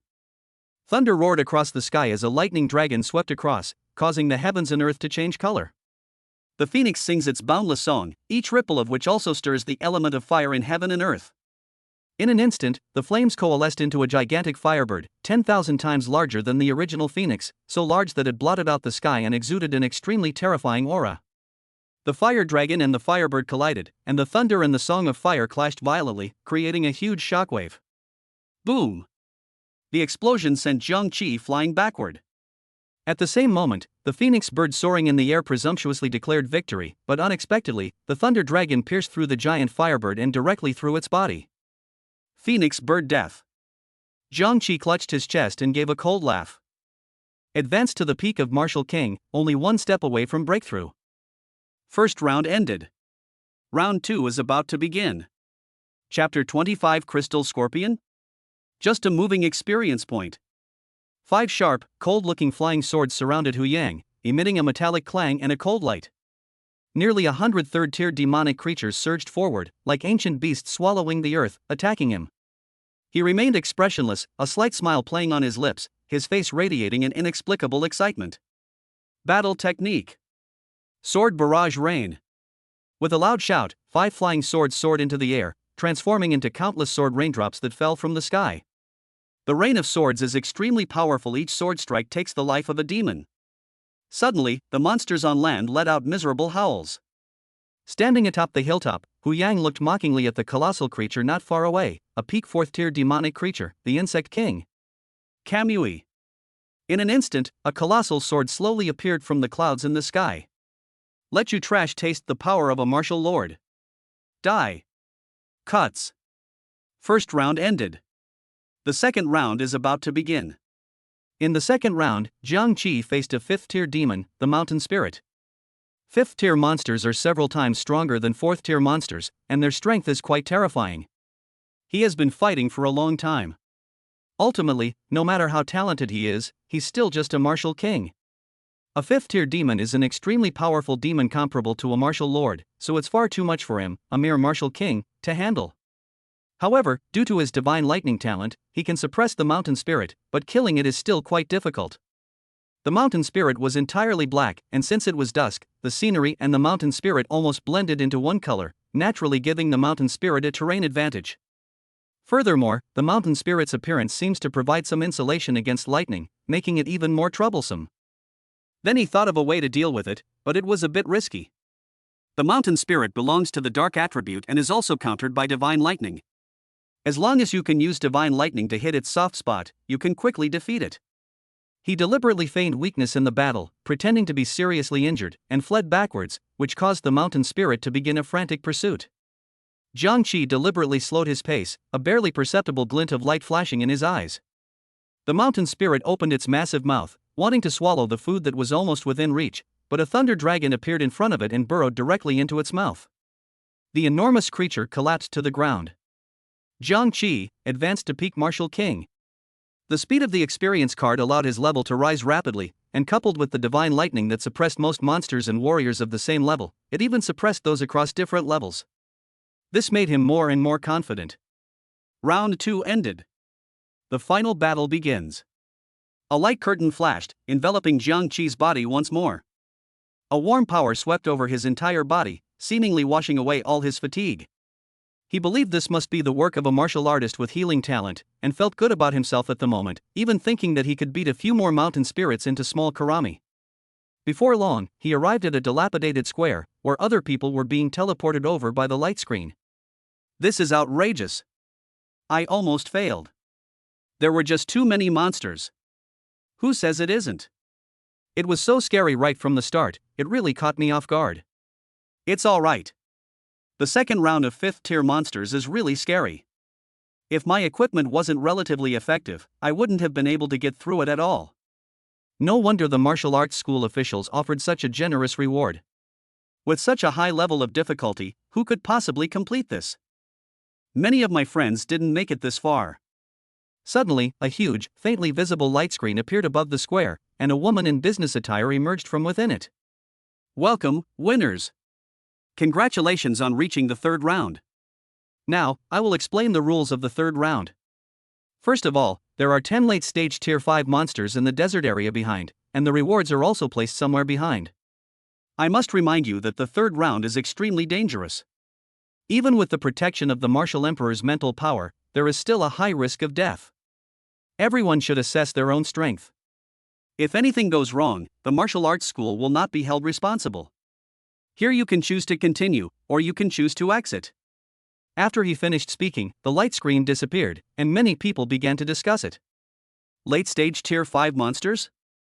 That's already outrageous, but there are actually 10 of them? This is too dangerous. Late-stage 5th tier monsters are extremely powerful and could wipe us out in a single move.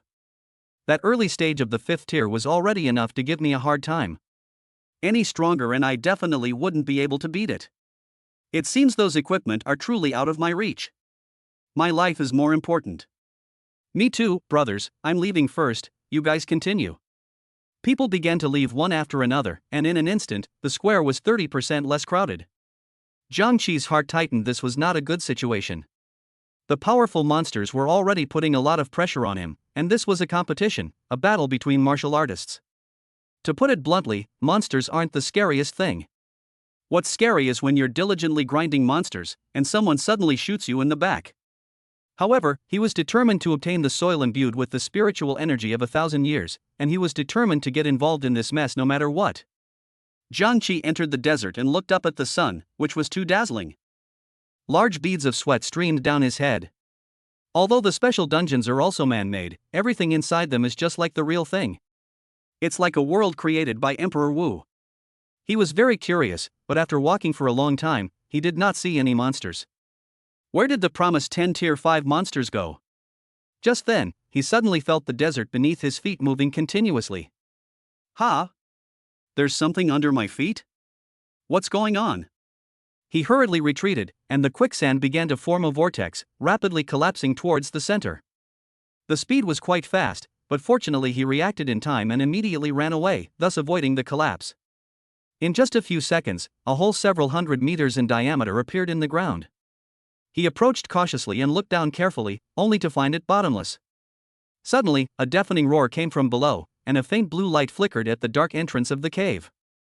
The next moment, a chilling scene unfolded. A dense swarm of scorpions, each about the size of a person and with blue gems embedded in their heads, surged up, like countless ants climbing a tree. The sounds lingering at the cave entrance were coming from them. Crystal scorpion. Mid-grade, 3rd grade. Good heavens, there must be tens of thousands of them. How can there be so many? I seem to remember that these scorpions were extinct in textbooks. I didn't expect them to be in this dungeon, did I? These crystal scorpions were incredibly fast in no time at all. They had already reached the cave entrance. Jiang Qi smiled. Compared to individual 4th or 5th tier monsters, he preferred this endless tide of monsters. After all, he has a 5 times experience card, so this level of monster tide is just giving him experience. With a little care and proper management, you can successfully advance to the martial lord level today, thus gaining the opportunity to compete with others. After all, those martial artists who make it to the 3rd round either have hidden tricks up their sleeves or are martial lord level experts. Chapter 26: The Heavenly Sword. A martial lord is terrifyingly powerful. Countless crystal scorpions swarmed towards him, raising their sharp, black stingers, still oozing green juice, and lunging fiercely at him. Jiang Qi remained calm and composed, raising his greatsword and severing the scorpion's tail with a single stroke. The moment the tail broke off, green juice gushed out, and white smoke rose into the air. The scorpion let out a low, painful groan before its head was finally severed by his 6th meridian sword intent. The 6th meridian sword intent is a growth-type sword intent. The stronger the user is, the stronger the power they unleash. His 6th meridian sword intent had become increasingly proficient, and navigating the scorpion army with ease was now quite simple for him. Countless crystal scorpions died under his sword, and the power surging within him visibly increased. That was awesome. However, after a full hour, the number of scorpions did not decrease significantly. He originally wanted to conserve some energy, since using combat techniques is very physically demanding. However, against tens of thousands of monsters, area of effect AoE tactics are still the most effective. If I don't use my skill soon, I'm afraid I'll be exhausted to death by the monster horde. Battle tactics: overwhelming force. As thunder roared, countless demons raised their heads to look up curiously, only to be met with divine justice. Large numbers of crystal scorpions were chopped into charcoal. Many crystal scorpions that had not yet been struck trembled with fear upon witnessing this scene. Martial Lord 2nd grade. Clearly, they had been in the instance for too long and had completely forgotten the terrifying suppressive power of human warriors. After all, living in the desert for a long time, they can always keep their prey firmly under their control by relying on their group advantage. Even if the prey has some incredibly powerful skills, they are all single target or small area damage, and they will still die after using their skills. Unexpectedly, after fighting with them for so long, and thinking that the fat meat was about to be in their mouths, a super large-scale lightning bolt appeared. Who could stand this? The crystal scorpions that hadn't yet been struck scattered in panic, while those further away began crawling down from the cave entrance. Holy crap! Stop running, little scorpions! You're all my valuable mobile experience points. What am I supposed to do if you run away? Jiang Qi took a deep breath. Luckily, he used Wan Jun at the very end, otherwise they would have run away long ago. The scorpion retreated quickly, and it was impossible for him to catch all the crystal scorpions in one fell swoop. Kill as many as you can. He leaped down and slid along the inner wall of the cave entrance. He followed the inner wall because he didn't know how deep it was. The second reason is that, in case there's a large monster inside, mouth agape waiting for him to be delivered, he can grab the inner stone wall. He didn't want to die before achieving his goal, thus failing the millions of transmigrators. After a long wait, he finally landed. The martial artist had excellent eyesight. His eyes adjusted to the darkness in just 1 second. He looked up and found that the cave entrance was at least 100 meters away. But the oxygen concentration was very high, no wonder there were so many scorpions inside. The entrance to the cave was quite damp, and the ground was covered with scorpion footprints. Now, he can't see a single scorpion in his field of vision. These beasts ran really fast. Is it really that hard for them to accept becoming one with me? Below the entrance is a large, interconnected cave system, with many plants growing on the ground. He was curious as to why these plants could grow so vigorously in an environment without sunlight.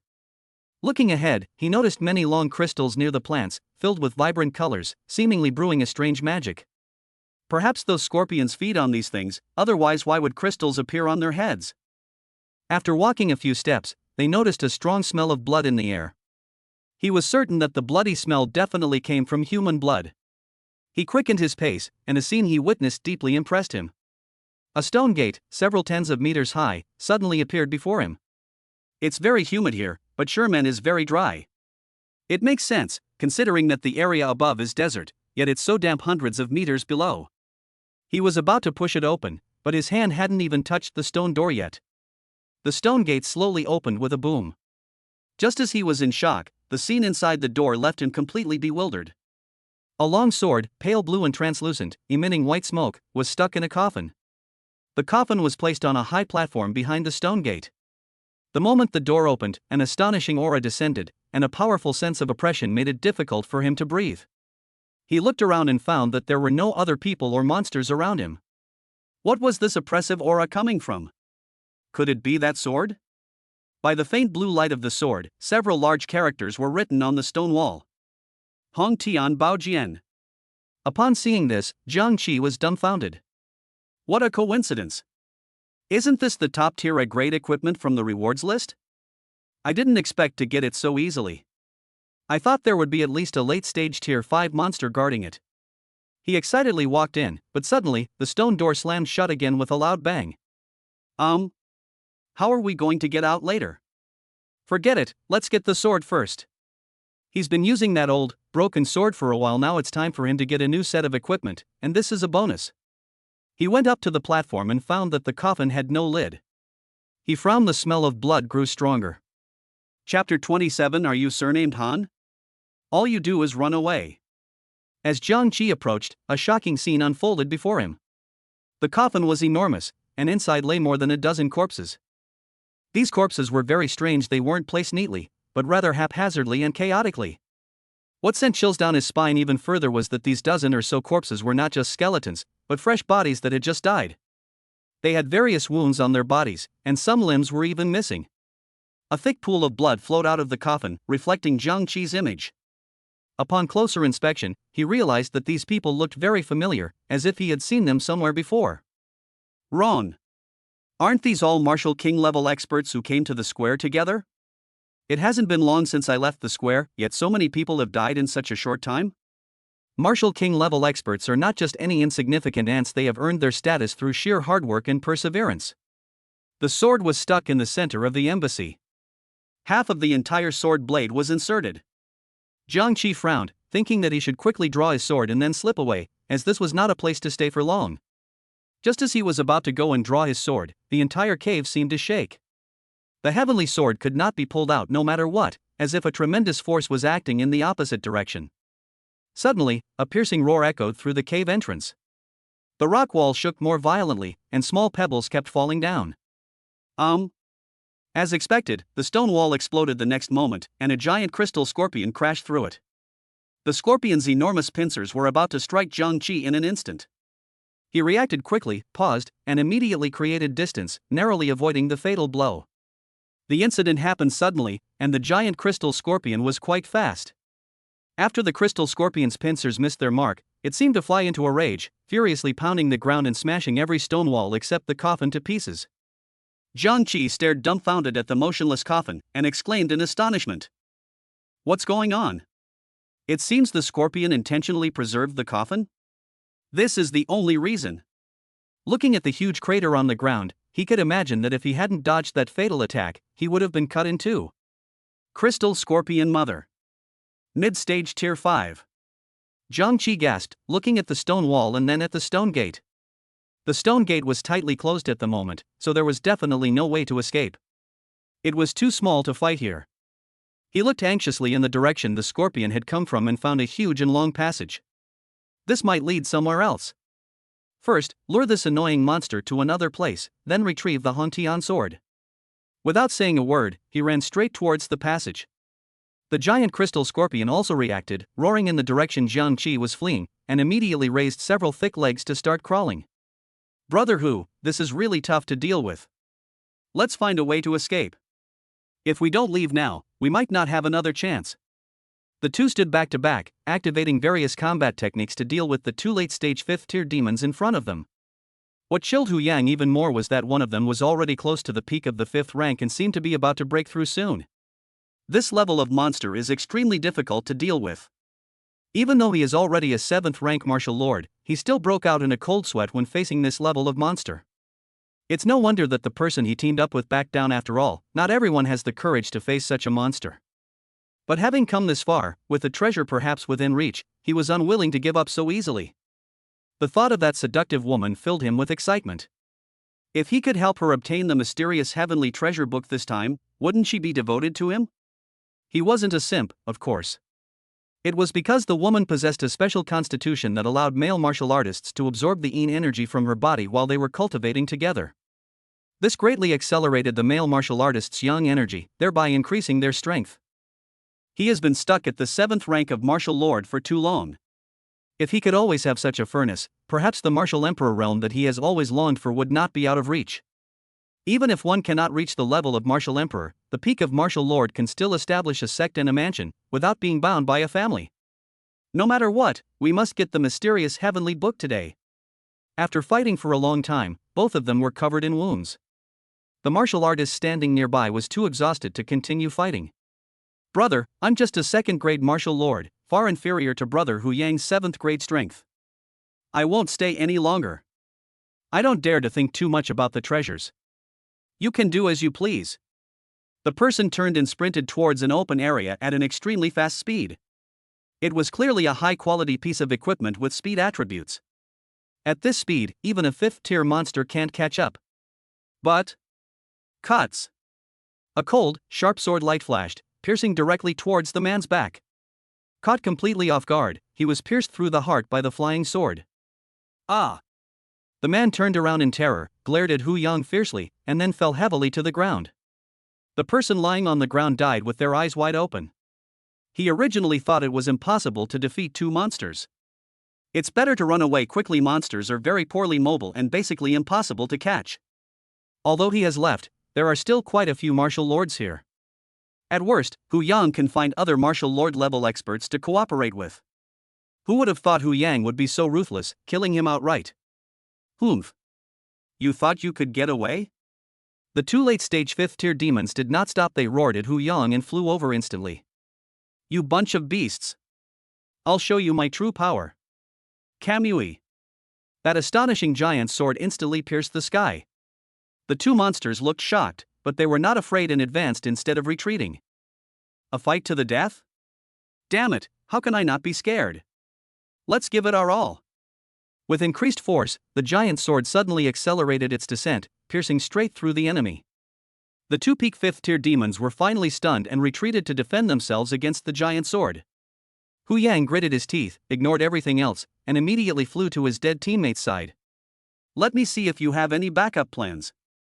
Hu Yang searched the corpse thoroughly and found a pile of low-level treasures. Only the swift boots are passable. They're a B-grade item. You only know how to run away when you encounter a dungeon? Are you surnamed Han? Chapter 28 Thieves?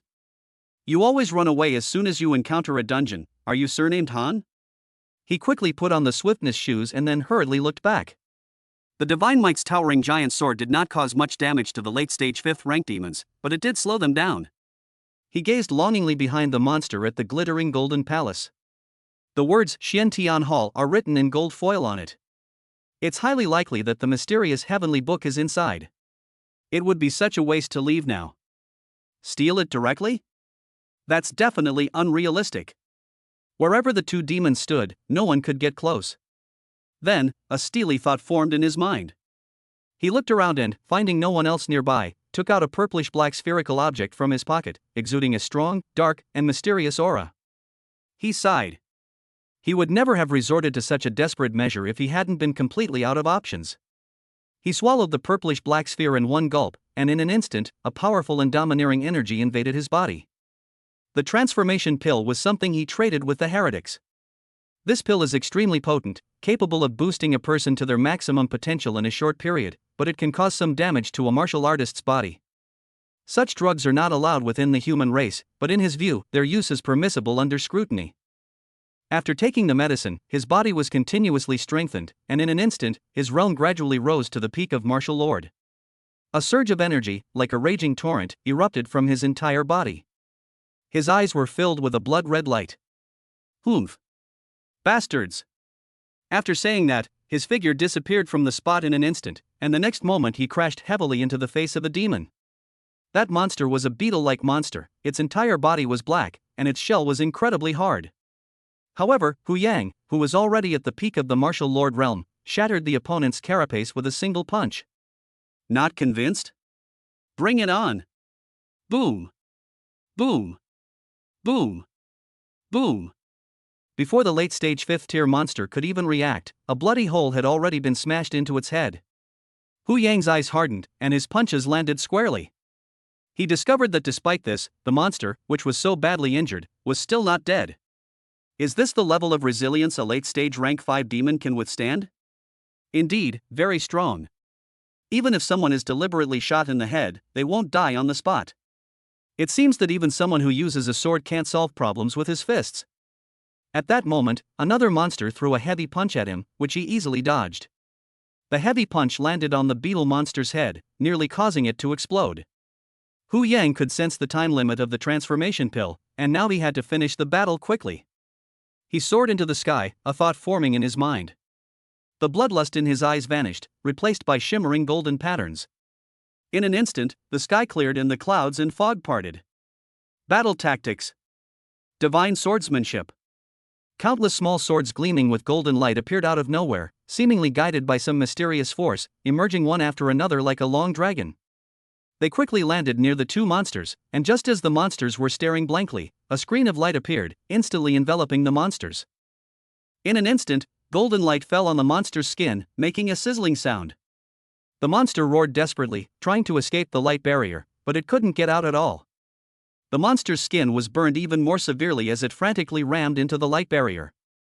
As time passed, the two late-stage 5th-tier monsters were melted into sewage by the golden light, flowing across the desert ground. Their fragmented shells and colorful internal organs spilled out, and a stench slowly wafted out. By this time, Hu Yang was covered in sweat, panting heavily, and unsteady on his feet. It's important to know that using combat tactics requires a lot of physical strength, let alone such continuous combat tactics, which greatly increases the consumption. The effects of the transformation pill have worn off, and the body has reverted to its original state. Now, let alone a late-stage 5th-tier opponent, even an early-stage 5th-tier opponent would be a huge challenge for him. Never mind, get the mysterious heavenly book right now and get out of here. I don't want to stay here for even a minute longer. He quickly walked to the front of the small hall and was about to open the door when a figure suddenly cut in front of him and rushed into the small hall first. The mantis stalks the cicada? That's my stuff inside. Don't touch it. Hu Yang was furious and was about to curse the other party's ancestors for 8 generations. The next moment, a voice sent a chill down his spine. A giant crystal scorpion appeared behind us, and it was the mother one. It's at least a mid-stage rank 5 monster. Even more terrifying, the monster charged straight toward him. He desperately used his combat skills to block and barely managed to withstand the first wave of attacks from Scorpion Lai Lai. When he turned his head again, he found that the gilded characters above the small hall had lost their luster. The man also tiptoed out, holding the mysterious heavenly treasure book. Die! He desperately launched a flying sword, which was extremely fast and headed straight for the thief. This person was Zhang Qi. He twitched his fingertips slightly, and a red bow and arrow appeared in his hand. The sun-shooting bow. Whoosh! The arrow from the sun-shooting bow flew out swiftly and collided directly with the small sword. The small sword was immediately struck and developed a slight crack. Almost at the same moment, Hu Yang vomited a mouthful of pus and blood. This is his life-sustaining artifact. If it is damaged, he will also be damaged. This is the backlash.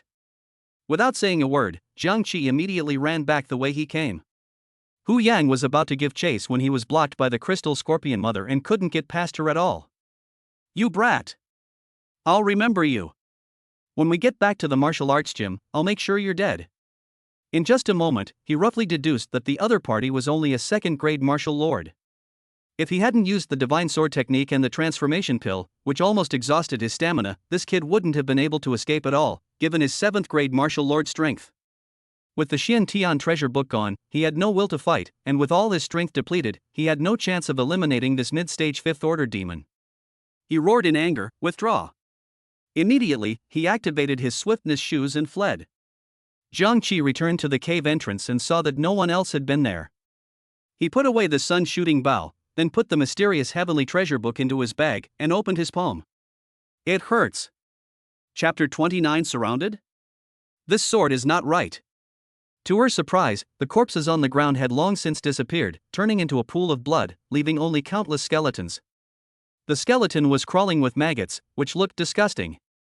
Damn system, come out here and let me see what's going on. The system came out looking really good. This sword is named the Hongtian sword. However, it contains evil spirits embedded within, making it unshakable by ordinary people. Even if you have advanced to the martial emperor level, it's hard to say whether you can pry it open. What should we do? The treasure is right in front of us, and we went through so much trouble to get it. We can't just give it up like that. Host, don't panic. Don't you have the mysterious heavenly book? The mysterious heavenly book can absorb and refine all things in the world, which is perfect for suppressing evil spirits. What about my hand? It's just a burn, nothing serious. Your body has been cleansed by the system and is not afraid of minor evil invasions. Of course, if it were someone else, they would already be lying in blood like these skeletons. He raised his palm and found that his scalded palm was almost completely healed. It seems the system wasn't lying to me. He then opened the mysterious heavenly book and was slightly taken aback. The outer cover of the Xiantian treasure book was well preserved, but the inside was torn to shreds. The shortage of jobs is so severe that it's questionable whether they're even useful anymore. Host, don't panic. The system can complete the other components of the mysterious heavenly treasure book for you. This feature is available? He was shocked and vowed never to mention the dog system again. The dog system is still somewhat useful. Before long, the incomplete page appeared faintly in front of him. It seems to be bound to the fragments by some ethereal energy. In an instant, the Xiantian treasure book emitted a faint light, as if a force from another world was drawing his soul to the Xiantian treasure book. The mysterious heavenly book is being activated. The mysterious heavenly book is recognizing its master. Recognition of the Lord completed. He exhaled a breath of murky white air, squinted his eyes, and earnestly sensed the changes in his soul. He opened his eyes, and they instantly shone with a sharp light. He kept chanting some mysterious scripture, and then a mysterious black mist appeared before his eyes. This is the evil spirit of the Hongtian sword. That evil spirit seemed to be able to make a special, extremely piercing sound. Furthermore, it can change its form frequently, sometimes turning into a skull, sometimes into a turtle, and sometimes into a weasel. The mysterious heavenly book floated and tumbled in the air, containing an irresistible power that continuously absorbed evil spirits into the book. The evil spirit had no ability to resist at all. It struggled for a few moments before being completely sucked in. He took the Xiantian treasure book back into his hand, opened the pages, and found that a painting had appeared on the originally yellowed and blank pages. Several lines of ink-wash calligraphy then appeared above. Resentful demon, type, sword demon. Some are aggregates of souls killed by low-level swords, which are difficult for ordinary people to touch. Swords possessed by these evil spirits cannot be used and must be sealed in a designated coffin. After the evil spirits are removed, the power of the sword will be greatly increased. The evil spirits refined by this book will have their spiritual power returned to the original sword, further enhancing its power. He walked up to the coffin and pulled out the Hongtian sword. A cool sensation swept over his body, making him feel refreshed. The moment the Hongtian sword was pulled out, the previously damp cave entrance visibly dried up, and in just a few seconds, it became like a desert hundreds of meters high. The next second, the loose desert began to shake, and the stone wall seemed unable to bear the weight of the desert above and was about to collapse. He walked up the cave entrance without stopping. The moment they stepped out, the cave collapsed like a building, sending up 100 meters of dust in an instant. He examined his own spoils, the mysterious heavenly book and the flood heavenly sword. It seems this trip was quite fruitful. But his main goal was to obtain the spiritual soil. These were just some extra bonuses. In short, going through this special instance is definitely worthwhile. He continued on his way. There are too many of these beasts. This can't go on forever. Everyone, show us your true skills, or you'll miss out on the demon suppression tower. The demon suppression tower might be just ahead. I have exhausted all my tricks and have nothing of value to offer. I must rely on you, young and vigorous gentlemen. Old man, don't think I don't know. You have an A-grade life-bound artifact, the burning flame flag. I clearly saw you take it from that man's pocket just now. Don't you dare frame me. We all divided the spoils openly and transparently. You're accusing me of doing something underhanded behind everyone's back? You're trying to get me killed. Stop talking. If you all don't act now in the face of the demonic tide, none of us will escape. Upon hearing this, everyone secretly exchanged glances, but no one made any further moves, each harboring their own thoughts. Further ahead lies the Demon Suppression Tower. If we act too soon, we will be the first to reveal our trump cards, which will not help us in seizing the Demon Suppression Tower. At that very moment, thunder struck from the sky, and countless bolts of lightning flew towards the ground. The countless, dark-skinned, peak-level Tier 3 demons, the lizard demons, crawling on the ground, were instantly chopped into charred remains. Large numbers of lizard demons died on the spot, and the surviving demons retreated in a frenzy. How could Jiangqi possibly let go of these experiences gained from traveling?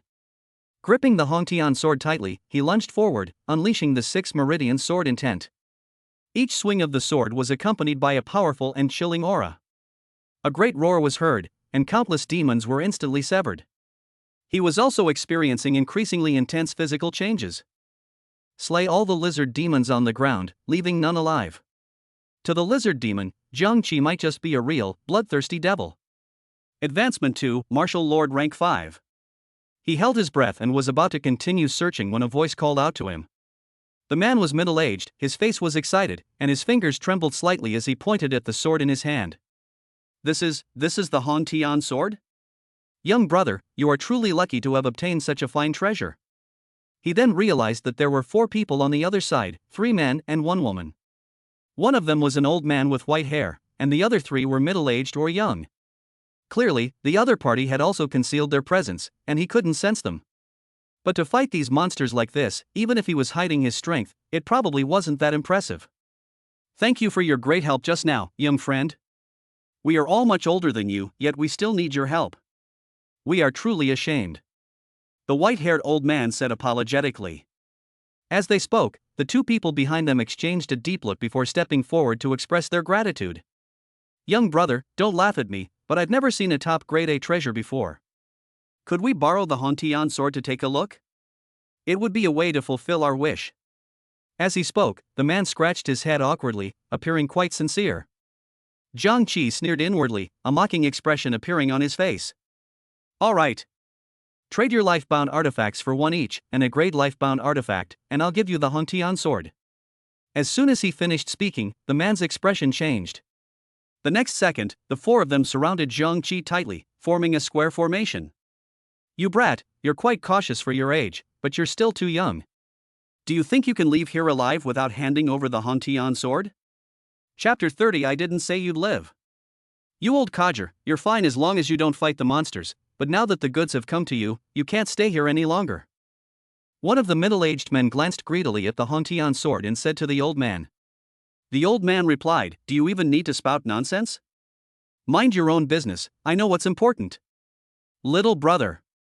Hand over the stuff right now, and we promise to let you go. Don't you know which is more important, the Hongtian sword or your life? One of the women had a foxy expression and a dark, ruddy face, but she exuded a strong murderous aura. Jiangqi shrugged, appearing completely calm. Let me go? Humph. Do you think I'm stupid? If I gave you the stuff, do you think I'd leave here alive? Stop talking nonsense and make your move. The 4 frowned, and the middle-aged man who spoke first looked at Jiangqi with a mocking expression. You're pretty smart, kid. Since that's the case, we'll give you a quick death. Instantly, the blood and chi within the 4 people circulated, and a powerful aura was instantly amplified. The aura of the 4 was immediately elevated to the rank of Martial Lord. I never expected that the Hongtian sword would be snatched up by a brat. Since you've made it to the 3rd round, your strength must have reached the peak of the Martial King realm. It's truly remarkable that you've achieved such success at such a young age. It's a pity you ran into us. You really think you can crush everything just because you're so talented? How ridiculous.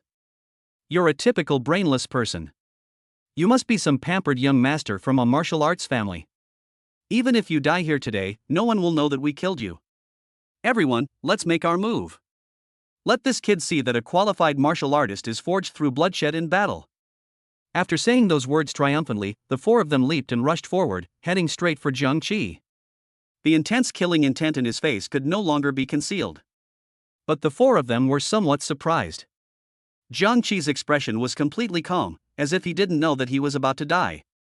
Rumor has it that these powerful families all practice inbreeding. They're just a bunch of idiots and morons. No matter how high their martial arts talent is, they're nothing but a bunch of good-for-nothings. As soon as he finished speaking, his eyes, which were as deep as an ancient well, suddenly became even more intense. The men frowned, but subconsciously they still urged him to finish quickly and avoid unnecessary talk. With the four of them working together, no matter what tricks this person had up his sleeve, he was helpless. They hunted down martial artists indiscriminately within the instance, and several martial lord level 2 and 3 experts were captured. Could this kid be stronger than them? Never mind. Kill them first. Suddenly, Jiang Qi's figure vanished from the spot. The next moment, his figure appeared in mid-air behind the middle-aged man at the head of the group. What? That's fast. The middle-aged man stared at the ancient well, a sense of fear rising in his heart. He had never expected the other party to be so fast. Immediately afterward, Jiang Qi had a thought, spread his arms, and chanted Mountain Shaking Fist in an instant. An aura capable of overturning mountains and seas surged forth, all converging on the force of his fist. He threw a punch, which landed heavily on the man's spine. Cuts. Comminuted fracture of the vertebra. Same. The immense force was like a tidal wave, leaving the man no chance to react. He coughed up a mouthful of blood and was sent flying backward, his fate unknown. Holy crap! How is that possible? This scene startled the other three slightly. The old man finally reacted, opened his palm, and a black umbrella appeared. As the black umbrella opened, countless plumes of black mist instantly flew out from within. Faced with this black mist, Jiang Qi calmly opened the mysterious Heaven Treasure Book. In an instant, the endless black mist was directly drawn in by the Xin Tian Treasure Book, and even the black umbrella did not fall. What? The mysterious heavenly book is also in his hands? The three were shocked. Seeing that the two of them showed no intention of making a move and were merely observing, the old man said with displeasure. What are you looking at? Do it. If you don't do it now, you'll all be dead. Seeing the two of them looking at each other, he felt anxious. He hadn't wanted to use the burning flag, but now he had no choice. The moment the flaming flag was taken out, a white sword pierced his chest. He turned around in horror and saw that it was the vixen-like woman. Lin Qingyan, you've betrayed us. The remaining middle-aged man, upon witnessing this scene, realized the situation and immediately made a hasty retreat. Trying to run? You can't escape. Die. Jiang Qi snorted coldly, and a thunderous roar struck the ground, directly hitting the man and turning him into charred remains on the spot. Lin Xingyang knelt before him and handed over the burning flag. You want to live? In the world of high martial arts, the strong are respected. I was only disrespectful to you because I was coerced by them. Please, for the sake of killing that old man, spare my life. I am willing to become your loyal servant. I can do anything disgusting for you. So noisy. Collapse. Lin Xingyang's head was crushed by Jiang Qi's hand. I never said you'd live. Chapter 31 Demonic Vine? Almost at Tier 6. He's not a good person, much less a saint. If the circumstances allow, and the other party has been hostile towards you, then you certainly can't let them go. What if the other party has a larger power behind them, and their compromise is only temporary? Stabbing him in the back afterward? He won't allow that to happen. He picked up the burning flag and felt the surging energy within it. He was about to use it when he realized that the burning flag seemed to have a restriction, which must have been set by its previous owner. The true energy within his body circulated and surged in all at once, instantly breaking the restriction. It seems the previous owner of this flag wasn't very capable. With such a treasure, it's no wonder they're being hunted. The burning flag rose into the air under his command, followed by a surge of fire that engulfed the four corpses. When you do something, you should go all the way. He continued forward, and at this point he began to sense something distinctly amiss. There was a peculiar energy fluctuation around us, which was clearly unusual. It's estimated to be another top-tier A-grade equipment. He suddenly disappeared from his spot and reappeared in a 10-meter-high tower in just a few seconds. This tower is not particularly tall, but it holds many secrets. As expected, this is the Demon Suppression Tower. But why is it so big? Jiang Qi had a headache. The area around your Demon Suppression Tower is filled with demonic energy. It must have been tainted by demonic energy for a long time. Speaking of which, all the rewards arranged by the martial arts school have one thing in common: they are full of restrictions. Even if the equipment is placed right in front of you, you may not be able to successfully obtain it. Thinking of this, a loud bang was heard, and a burst of black energy broke through the demon suppression tower and headed towards him. He dodged the sneak attack with a quick movement. The mysterious heavenly book. No response? How could that be? He was slightly taken aback, and his heart tightened. It seems that the mysterious heavenly book isn't effective against everything, at least it's not afraid of the evil spirits in the demon suppression tower. There's no doubt about it, it must be filled with evil spirits. I'm just saying, why are there so many weird and strange things in the world of high-level martial arts? Shouldn't it all be satisfying, hand-to-hand combat? The demon suppressing tower has been constantly corroded by demonic energy, and its spirit has been completely assimilated by it. It wouldn't be an exaggeration to call it a demonic creature, it has even developed intelligence. Damn system, is there any way to fix this? Of course you can. Although the tower spirit is already half a demon, it can still be tamed. You have the Divine Thunder talent, which is effective against some demonic and evil things. You just need to forcefully subdue it. If equipment corrupted by demonic energy can be tamed, its quality will be greatly improved, and the demon suppression tower will be upgraded to the level of a fate-destroying weapon. A weapon of destiny level? This is a level above grade A equipment, and it's a life-bound weapon, just like Lei Zhuzi. He couldn't contain his elation, and his expression revealed a longing look. At this moment, the 10-meter-high demon suppressing tower suddenly emitted a sound that humans could understand. Human. You think you dare covet me? You're courting death. In an instant, countless black wisps of energy erupted, surging forth as if blotting out the sky. Then let's give it a try. 10,000 June. Jiang Qi couldn't help but feel excited. He couldn't let such a treasure fall into the hands of others. A series of beams of light flashed, and Wan Jun and the black energy collided, finally resulting in a draw. His heart tightened. It seemed the spirit of the demon suppression tower was quite powerful, at least not someone to be trifled with. Then go all out. Battle Mage Thunder Dragon. He raised the Hongtian sword, and thunderous roars resounded throughout the heavens and earth. The Hongtian sword was like a giant dragon coiled around him, exuding an imposing aura. Boom! The moment the Thunder Dragon unleashed its power, the demon suppression tower's defenses were shattered. Don't kill me. Don't talk about me. Please, spare my life. The spirit of the demon suppressing tower spoke in human language once again. He immediately used his telekinesis to deflect the Thunder Dragon to the side, and the Thunder Dragon passed right by the demon suppression tower.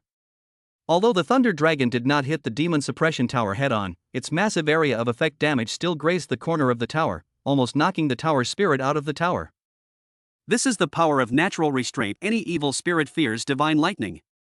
This scene was witnessed by the spirit of the demon suppression tower, which immediately shrunk the entire tower to the size of a palm and flew into Jiang Qi's hand. The spirit of the demon suppressing tower voluntarily acknowledges me as its master. Master and servant are being bound together.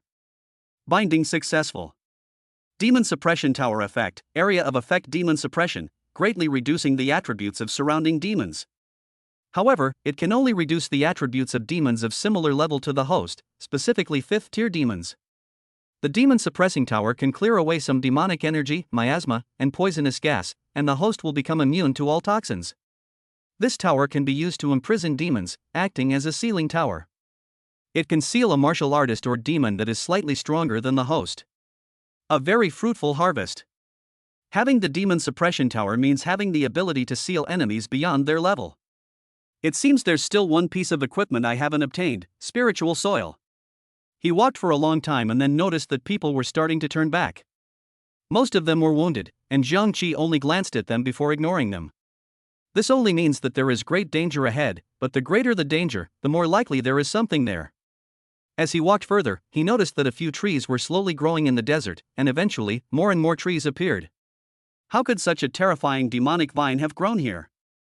This demonic vine is probably already at the peak of the 5th rank, and may only be one step away from the 6th rank. Such terrifying power is actually being controlled within a special instance. What exactly is behind it?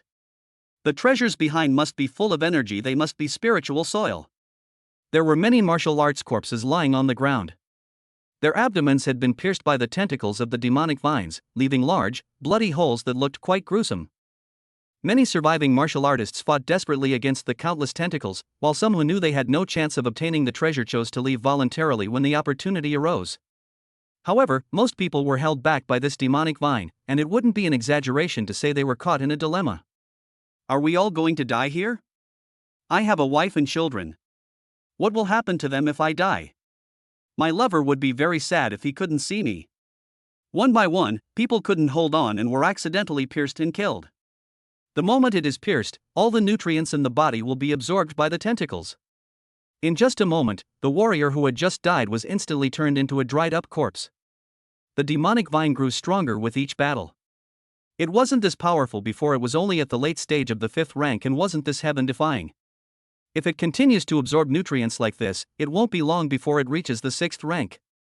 A 6th-tier monster would be considered a super-elite monster in both the South China Sea wasteland and the Northern Desert. It would be an absolute leader-level monster.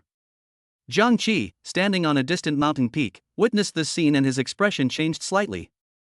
This monster has clearly grown to its current form thanks to the spiritual energy and soil. It seems that spiritual soil is indeed a wonderful thing, as it can actually nurture such a huge behemoth. It seems that we must take it down today no matter what, and save 90 billion. What has passed?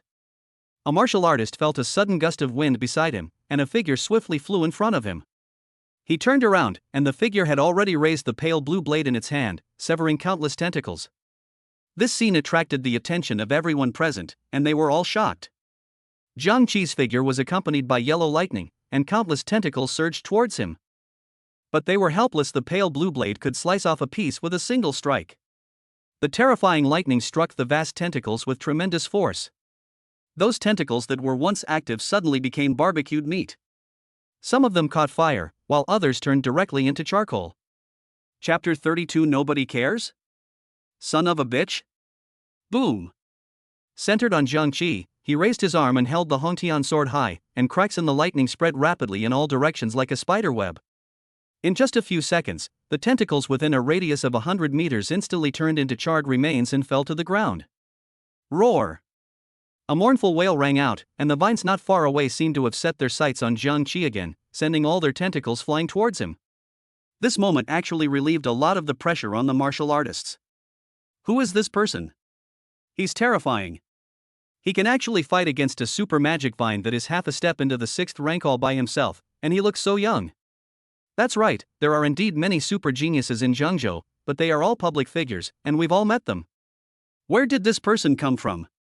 Why would a super genius risk going into a dungeon of this level? Could he be a rogue martial artist? Impossible. Absolutely impossible. I've never heard of a casual martial artist reaching the martial lord level at such a young age, let alone someone stronger than any of the martial lords present. Faced with the overwhelming onslaught of demonic vine tentacles, he had no time to think.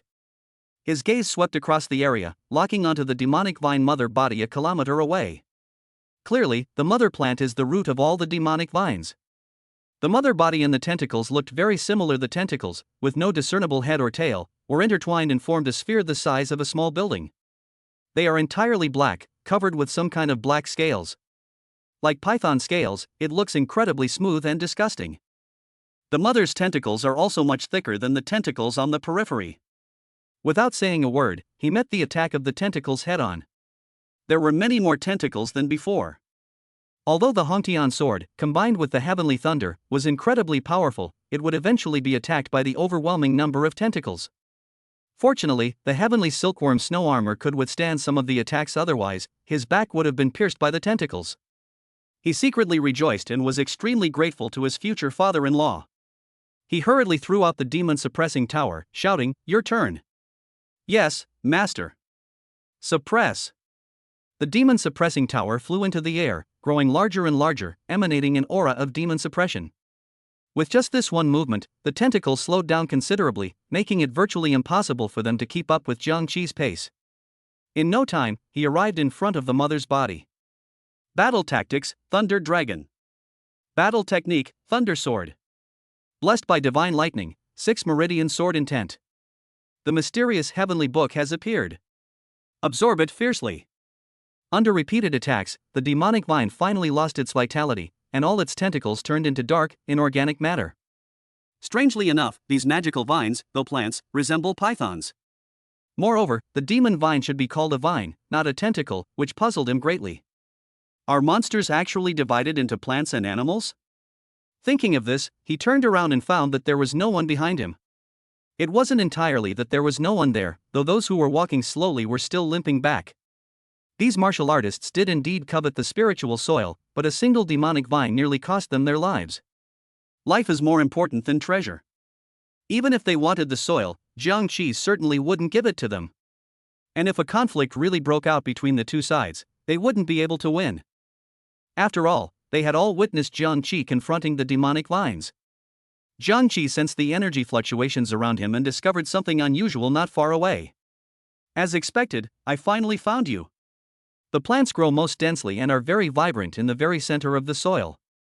No wonder there is such a large oasis in this desert instance. It's all due to the spiritual energy in the soil. He dug out all the soil and temporarily stored it in the Xian Tian Baoshua Book of Profound Knowledge. The mysterious heavenly book not only has the ability to absorb demons, but it can also be used as a storage bag. He could clearly feel that the soil from all directions had become much heavier in the treasure book. He can't possibly use all of these, so it's better to sell one of them. You know, even if one party has 90 billion, it's enough for him to spend however he wants. Having lived two lives, they share one thing in common. Money is hard to earn, and life is tough. He never imagined that making money could be so easy. That was awesome. Later, he also hired some maids, and people called him young master every day. Enjoy yourself however you want. He immediately set off to leave the instance. He had been there for quite a while and it was time to get some fresh air. Returning to the plaza and stepping into the light curtain, you are instantly transported back to the indoor plaza of the Dongshang Martial Arts School. He checked his level, Martial Lord, rank 8. I was slightly shocked the speed had increased so quickly. It seems I should consider telling the Empress my demands in advance. At this time, the number of people in the square had decreased significantly. Most of those who had entered the instance were seriously injured and went to receive medical treatment and recuperation as soon as they returned indoors.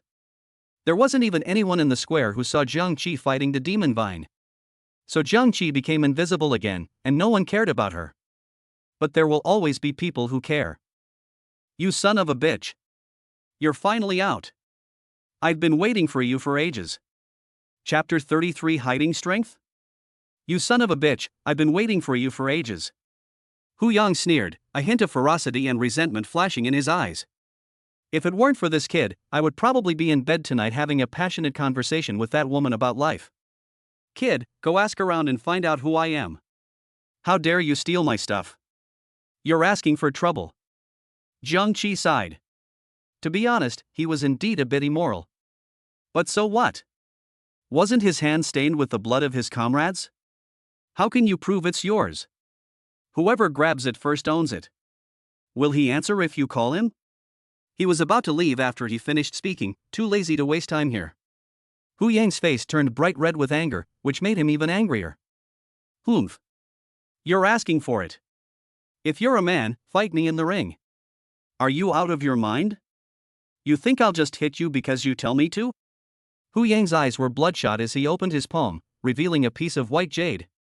As soon as the white jade appeared, it emitted a captivating and strange light. Someone recognized the thing. A white jade carving. This is a treasure of the Hu family of Zhongchuan Mountain in Zhengzhou, and a great white jade carving. It is said that this white jade can greatly increase the host's stamina, which means it can increase the number of times battle techniques can be released. Many people were drawn to this scene. The Hu family wants to challenge this person? This is going to be interesting. Who do you think will win? Is that even a question? The other party is obviously a rogue martial artist. He has no resources, no background, and it's questionable whether he's even reached the martial lord level. Dare to gamble? He can only last 3 seconds at most. I'm not so sure. There are some quite strong freelance martial artists. Do you think this kid can beat Hu Yang, a 7th rank martial lord? I think I can last 5 seconds. Jiang Qi was stunned. He hadn't expected his opponent to use a great equipment as a wager in the arena. How much did they hate him? He didn't want to fight, but he figured he might as well take the free equipment. Bet. Then I'll exchange it for the mysterious heavenly treasure book I just acquired today? Just then, in a dark room, a pair of blue eyes suddenly opened. He was facing the bright floor-to-ceiling window, where a bustling night view appeared before his eyes. Right next to him, a simulation screen lit up. The mysterious heavenly book? I remember the mysterious heaven treasure book is already incomplete, far inferior to a great equipment. Just as he was muttering to himself, the man took out the mysterious heavenly treasure book from his bosom. Whole. Not a single page is missing. How is that possible? The Xian Tian treasure book was clearly torn to shreds and was no longer usable, otherwise I wouldn't have sold it off. Could it be that someone at the martial arts school fixed it for him? He frowned, and immediately a thought struck him, simulating a telephone call to transmit his voice over 1,000 miles. In his office on the top floor of the Dongshang Martial Arts School, the general manager received a telepathic message from the Emperor of Dongshang and hurriedly responded. Your Majesty, what brings you here so late? The mysterious heavenly treasure book? No. The martial arts school doesn't have such a great ability. Emperor Dongshang withdrew his divine power and stared at the screen, lost in thought. Could it be? The two walked to the exclusive arena of Dongshang Martial Arts School. In the world of high-level martial arts, private duels between martial artists are not prohibited, regardless of life or death. However, there is only one requirement: both parties must agree to resolve the matter at a designated location and ensure that no one is accidentally injured. The arena was surrounded by people, many of whom were talking amongst themselves, but most of them were not optimistic about Zhang Qi. After all, Hu Yang has a powerful background, the Hu family is well known in Zhangzhou, and has a martial emperor-level expert in the family, with countless resources flowing towards them. In contrast, Zhang Qi was all alone and had never heard of such a person in Zhangzhou. Scattered martial arts and martial arts families can never be compared. Make your move, hurry up, don't waste my time. As Zhang Qi spoke, he shrugged, appearing completely unconcerned. This infuriated Hu Yang even more, and he instantly unleashed his sword aura. Countless flying swords soared into the air and scattered in all directions, instantly causing the momentum to rise continuously. Hu Yang sneered. He was a 7th-rank martial lord and considered himself exceptionally talented, with few geniuses able to rival him. He had also probed the opponent, and at most he was a 2nd or 3rd-rank martial lord. Moreover, he had gone through a great battle in the special instance and was almost exhausted. He was even less likely to be his opponent. He never expected the other party to agree so readily, even knowing it would be disadvantageous to him, they didn't refuse. What is this if not stupidity? After leaving the instance, he began to rest and recuperate, having plenty of energy. In short, the advantage of a 7th-rank martial lord over a 2nd-rank martial lord lies with him. The sword energy rained down in unison, its oppressive force like a heavy hammer slamming into Zhang Qi. If it were before, he definitely wouldn't have been able to withstand it and could only fight back by pulling and pulling. This is a fighting arena, and the space is extremely narrow, so he has no chance at all. Now that he is already an 8th-rank martial lord, he remains expressionless as he faces the endless rain of sword energy, only his fingertips twitch slightly. The next moment, the Hongtian sword flew out with a whoosh. He transformed into dozens of pale blue swords, lined up in a row, like a shield, firmly blocking the rain of sword energy. All that could be heard was a crackling sound. Jian Gangyu couldn't even make Hongtian's sword tremble slightly. How is that possible? This kid actually got the Hongtian sword too. The audience watching the arena were also shocked. They never expected that Zhang Qi, a mere independent martial artist, could win 2 awards. So this is the top-tier A-grade equipment, the Hongtian sword? It's indeed powerful. This sword looks amazing. I thought it would be a crude and greasy sword based on its name, but it's so delicate. I love it. If you gave me this sword, I'd marry it. Zhang Qi lowered his head and slowly paced back and forth, his eyes fixed on Hu Yang, who had taken off into the air. Murder for treasure, selfish and greedy. Having been stalked by the mantis while unaware of the aureole behind, they begun to hold a grudge against me? Then you should at least have the ability, right? After he finished speaking, he had a thought and put the Hongtian sword back to the side. With a light leap, the Hongtian sword followed closely behind. The next second, everyone present was stunned. His figure seemed to be frozen in place, without moving at all. Immediately afterwards, another version of him appeared behind Hu Yang, and in just half a second, the previous figure gradually disappeared. Zhang Qi spread his arms, raised his fist, and smashed it hard into Hu Yang's back without any mercy. Bang! Hu Yang reacted quickly. A yellow talisman appeared behind him, forcefully blocking the heavy punch. But his body still flew out like a cannonball, barely coming to a stop a short distance away. Hu Yang gasped for breath, looking at Zhang Qi floating in the air with suspicion and uncertainty. That's too fast. Just a moment ago, he saw two Jiang Qis, simply because they were moving too fast he only saw after images. How is that possible? How could a second-rank martial lord possess such astonishing speed? Was he not originally a second-rank martial lord? Was the other party hiding their strength before? Impossible, he had great faith in his own insight. I've never been wrong about this. Besides, he had no reason to pretend. Chapter 34. This is what it looks like to do great things. Besides, he had no reason to pretend. He clearly saw the other party being chased by a mid-stage 5th-tier demon. If he were truly a hidden martial lord of the 8th rank, he wouldn't be in such a sorry state.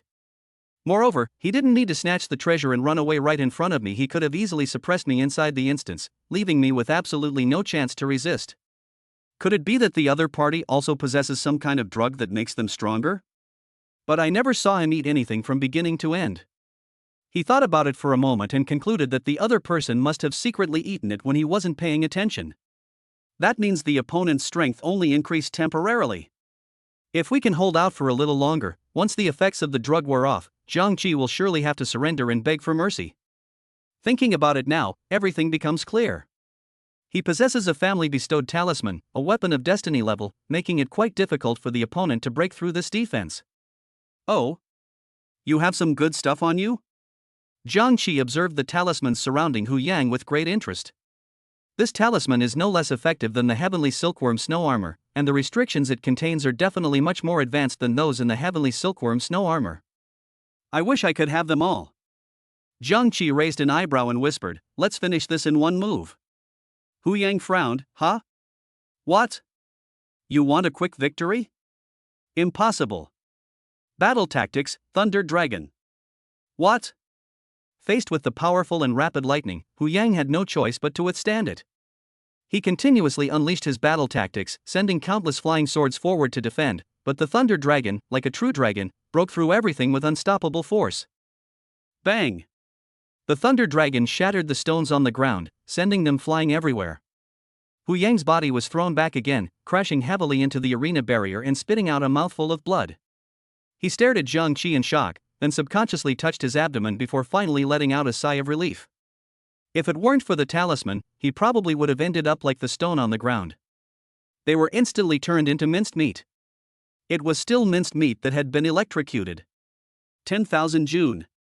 He had just caught his breath when a thunderbolt struck in his direction. He dared not delay. After all, the talisman could protect him for a while, but it could never protect him forever. He kept dodging. After all, with the swiftness shoes on him, he could still avoid these tiny bolts of lightning. But constantly avoiding the other party wasn't a solution. He kept waiting for the drug's effects to wear off, but several minutes passed without any reaction. His heart tightened. Could it be that the other person wasn't on drugs? Just as he gasped for breath, he was struck by lightning and slammed to the ground. The talisman also has durability. Having withstood several lightning strikes, it is now on the verge of collapse. Jiang Qi moved in a flash and stepped on Hu Yang's chest. Are you convinced now? Hu Yang was immediately displeased and threatened, "Fuck you. Let me tell you, I'm a member of the Hu family, and the Hu family has a lot of influence in Zhengzhou. If you don't hand over the Xin Tian treasure book, I can kick you out of Zhengzhou today." Upon hearing this, Jiang Qi rubbed his head. He couldn't understand why this person was soft on everything except for his words. Maybe not, though.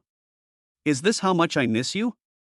Jiang Qi glanced at the talisman floating above Hu Yang. Its faint light indicated that it was almost completely damaged. But the fact that this equipment could withstand a full-scale attack from him shows that its defense is quite good. Actually, I'm a saint, and I really didn't mean to kill you just now. Kill me? You dare? A mere rogue martial artist. You really think you're something. Bang! In an instant, Jiang Qi shattered the talisman with a single step, his force unabated, and Hu Yang's entire chest cavity was shoved half a meter into the ground. Hu Yang didn't even have time to show a pained expression before he lost his life. That arrogant and disdainful look was still etched on his face. I told you, I really don't want to kill you, but if I don't, you'll come looking for trouble. I don't want that kind of trouble, so I guess I'll just have to get rid of you. This trouble? As he spoke, the entire room fell silent. He. This is simply a one-sided and brutal beating. Hu Yang had absolutely no chance to resist. This is too strong. Was that the divine thunder talent just now? No wonder he's ridiculously strong. Is this person really a free-form martial artist? Can a free-form martial artist be this strong at such a young age? With the end of the battle, the defensive barrier was dispelled. He glanced at the mangled corpse on the ground, searched around, but found no talismans. Is this kind of life-saving weapon really so easily damaged? He continued searching when several figures appeared, their clothes resembling Hu Yang's. The group glanced at Zhang Qi, then stared wide-eyed at Hu Yang in disbelief. Zhang Qi had just prepared for battle when the others remained silent. With a single, subtle movement from the leader, Hu Yang's body vanished. In an instant, those people disappeared from the spot.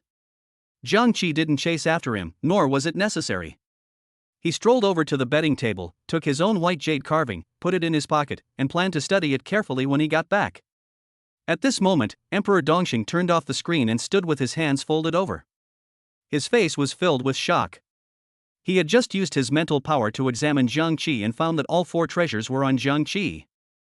He observed the battle carefully again and nodded to himself. This kid is a promising talent, with great potential and a ruthless streak. This is what it takes to do great things. Decisive and ruthless in killing. That's the spirit of a martial artist. He said to the person next to him, 10 minutes. I need all the information on this person. And I need it fast. Chapter 35 The Mysterious Heavenly Treasure Book, Work Attitude is Average. He said to the person next to him, 10 minutes. I need all the information on this person. And I need it fast. Okay, I'll take care of it right away. The secretary, not daring to be negligent, scrambled out the door. In the dimly lit room, Hu Jintian stood beside the cold corpse, his gaze fixed on the familiar yet pale face. A flicker of shock and disbelief crossed his eyes, which were then swallowed up by endless anger and grief. How is this possible? His voice trembled, filled with disbelief and despair. My son, Hu Yang, is dead. Who did this? I'll make them pay 100-fold. Zhang Qi left the martial arts school. The sun had already set. Rain falls from the night sky, the raindrops gather on the ground to form reflections, and are then splashed into water droplets. He calmly stepped across the puddles, the demon suppression tower providing him with a defense, so that he didn't need an umbrella in the downpour and could avoid the rain soaking his clothes. Just as he dared to return to the villa, a large crowd was approaching him. The 2 groups met by chance. Zhang Qi narrowed his eyes, somewhat stunned. The other side had at least 100 people. However, he quickly realized what was going on, drew his Hongtian sword, placed the Xintian book in front of his chest, and stood ready. What are you going to do? The other party did not answer him and immediately took the initiative to attack. Countless flying swords flew towards him. Only then did he realize that the other party was obviously a member of the Hu family, since they were using the same sword techniques. He shook his head. There was nothing he could do. He had made too many enemies, and it would never end.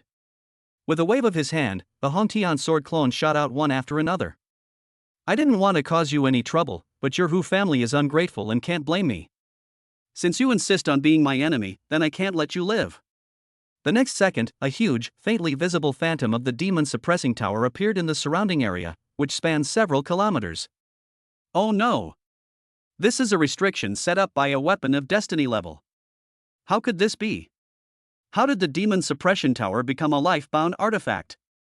No wonder the young master died at this kid's hands. He truly possesses extraordinary abilities. So what? The patriarch is here.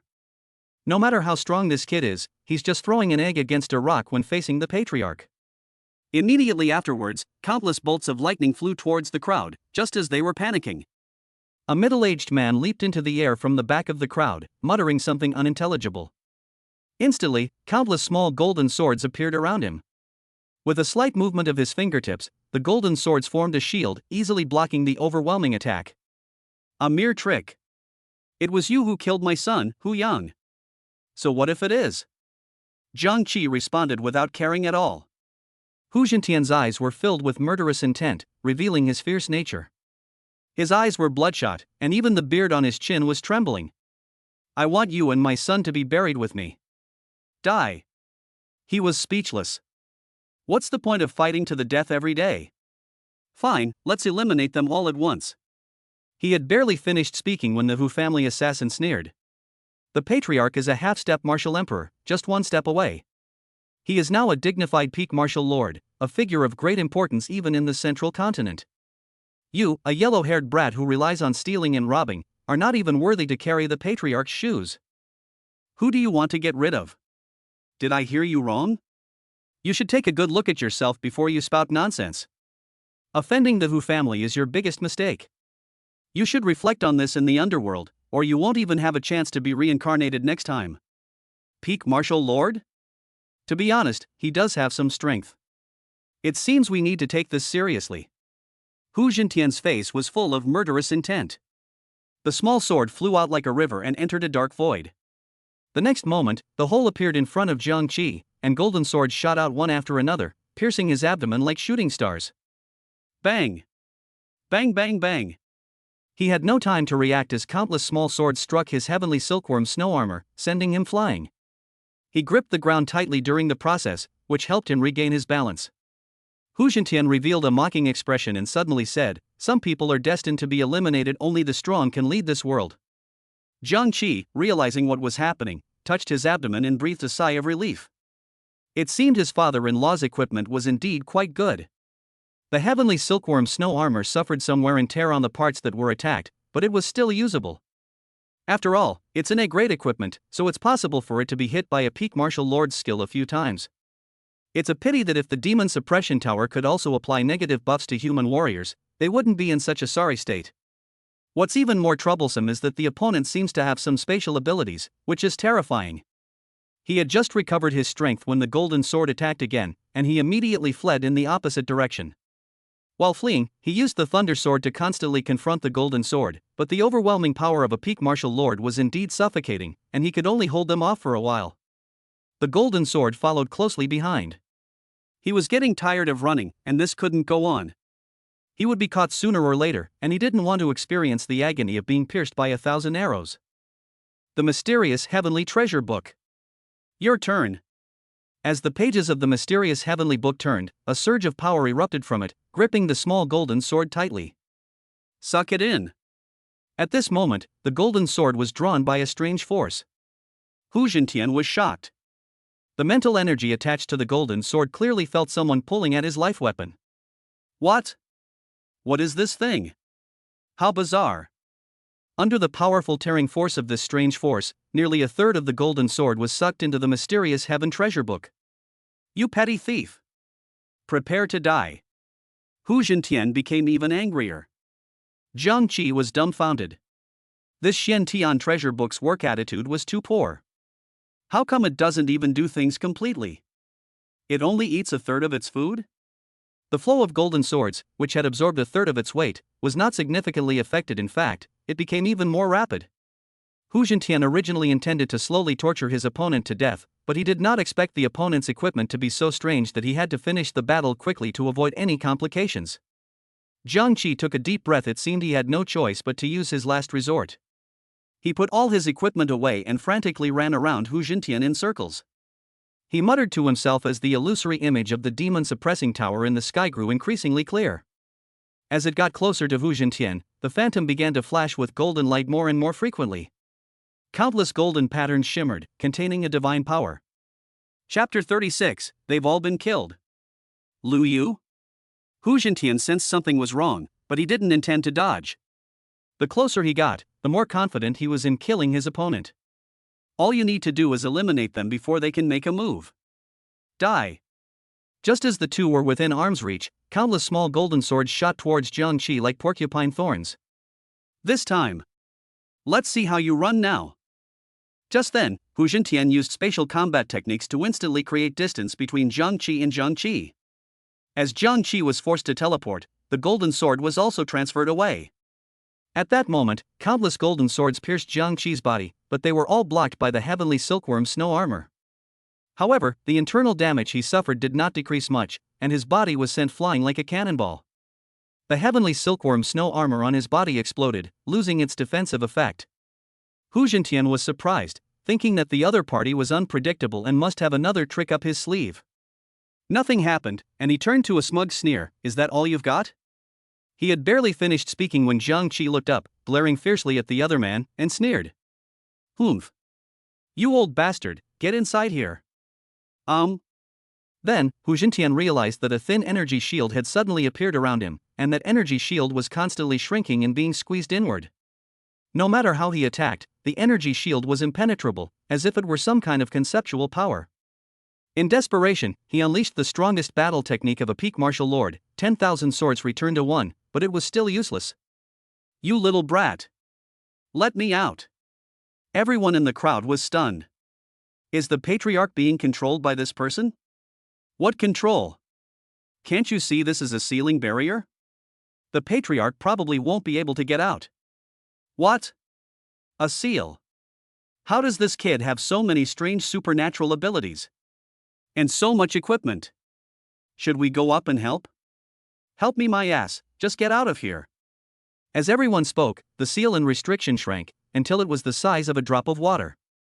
In an instant, the demon suppressing tower descended from the sky, directly capturing the restriction within the tower. The sealing technique is applied once every 10 days, and the demon suppression tower needs to slowly melt the sealed artifact. It can be sealed once every 10 days? That's actually pretty good. He looked down and saw that the crowd was scattering and fleeing. He sighed, when will this cycle of revenge end? My suggestion is to kill them all. Young man, don't kill me. Ah. I can be your slave, Ga. You are so magnanimous. I'll fight you to the death. Ah. @#at. You at ##%#. Jiangqi took out the burning flag and burned all the corpses completely. The main objective is to cover up the crime and eliminate all traces. He heard that the Wu family also had a martial emperor expert, which made things even more troublesome. If that martial emperor finds out he killed his Wu family members, he will definitely come looking for trouble. It seems he needs to improve his strength as soon as possible and quickly reach the martial emperor level. He walked slowly back to the villa alone, pondering his next plan. Emperor Dong Xingwu silently observed all of this from a corner in the endless night. He was initially considering whether to save the kid, but ultimately decided to see what Jiangqi was really capable of. As a martial artist, exceptional talent is very important, which goes without saying. However, cultivating one's character and resilience is even more important. Many talented individuals in the world have died young because of arrogance or naivety. Without meticulous planning and ruthless methods, one cannot achieve anything significant. He was very satisfied with Jiangqi's actions. Since the enemy had come knocking, he should take action to silence them. Or are you going to stick your head out and let someone kill you? Of course not. When Jiangqi returned home, he had just opened the door when he saw a familiar figure sitting on the sofa. Why are you here again? He was about to speak when he was interrupted by an angry shout. I've been waiting for you here all day, where have you been? They won't answer the phone, and we can't find them anywhere. Lu Yu stared intently ahead, not turning her head as she spoke. Jiangqi was surprised that Lu Yu had waited for him for a whole day, which left him somewhat at a loss for how to respond. He turned on his phone and found that there were indeed many missed calls. He has a habit of mute. I'm sorry, I went to Dongsheng Martial Arts School early this morning and spent the whole day grinding dungeons there. After he finished explaining, Lu Yu stood up, and her anger subsided slightly. I don't like waiting. This is the first time I've waited this long for someone. Lu Yu turned around, revealing her delicate face, and brushed the strands of hair behind her ear. Master. Don't call me master. He slapped his forehead and continued. Sister Yu, is there something you want to tell me? Lu Yu was taken aback, a hint of hesitation appearing on her proud face. I have received orders from the upper city. There are unusual movements outside, and all martial arts families are required to leave the city immediately, set up camp, and prepare for any eventuality. Jiangqi pressed further, then should I go too? Lu Yu shook her head, no need. Tomorrow is your martial arts college entrance exam.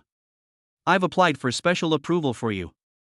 Just do your best tomorrow and let the people of Shangqing see your potential. Maybe you'll be directly selected as a special recruit in Shangqing. At that time, the Shangqing government will do its best to cultivate you. At this point, a hint of daze appeared in Lu Yu's eyes. I've come today to say goodbye. Take good care of yourself. Jiangqi was stunned. He was exiled on his second day in the Lu family, and the Lu family was also exiled. He was quite unlucky.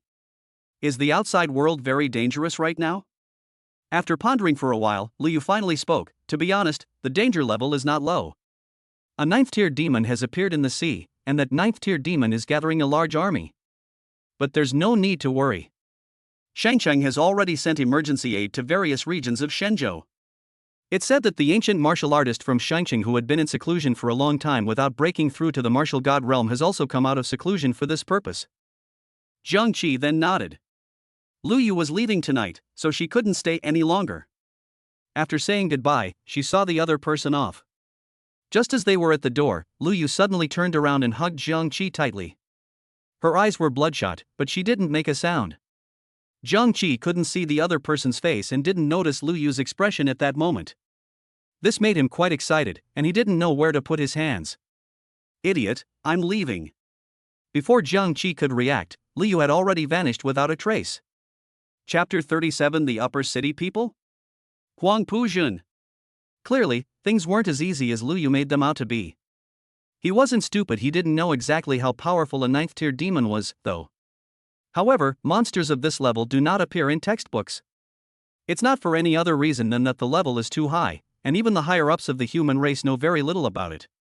Since the martial lord realm, the hierarchy between human powerhouses and demons has been clearly defined. The martial lord corresponds to a 5th-tier demon. The martial emperor corresponds to a 6th-tier monster. Emperor Wu corresponds to a 7th-tier monster. Martial sect corresponds to 8th-tier monsters. The martial saint corresponds to a 9th-tier demon. Although, there are also 11 martial saints in the Eastern Divine Continent.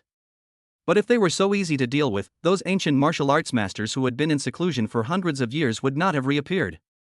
It's probably a matter of life and death. After all, 11 martial saints of the 1st and 2nd ranks are certainly no match for a peak 9th rank demon. This time, Lu Yu waited for him for a whole day, which was clearly a farewell gesture. This is likely to be extremely dangerous if we're not careful. The entire Eastern Divine Continent region could face annihilation. He has absolutely no idea what Lu Yu is thinking, no matter how you look at it. Even an empress like Lu Yu could not possibly be attracted to a mere martial arts practitioner like herself. Especially since there's a master-disciple relationship involved, it makes people shake their heads in disbelief. The dog system insisted on assigning this task, and by sheer coincidence, it was accomplished? If I want to do it myself in the future, I won't know how to make an excuse.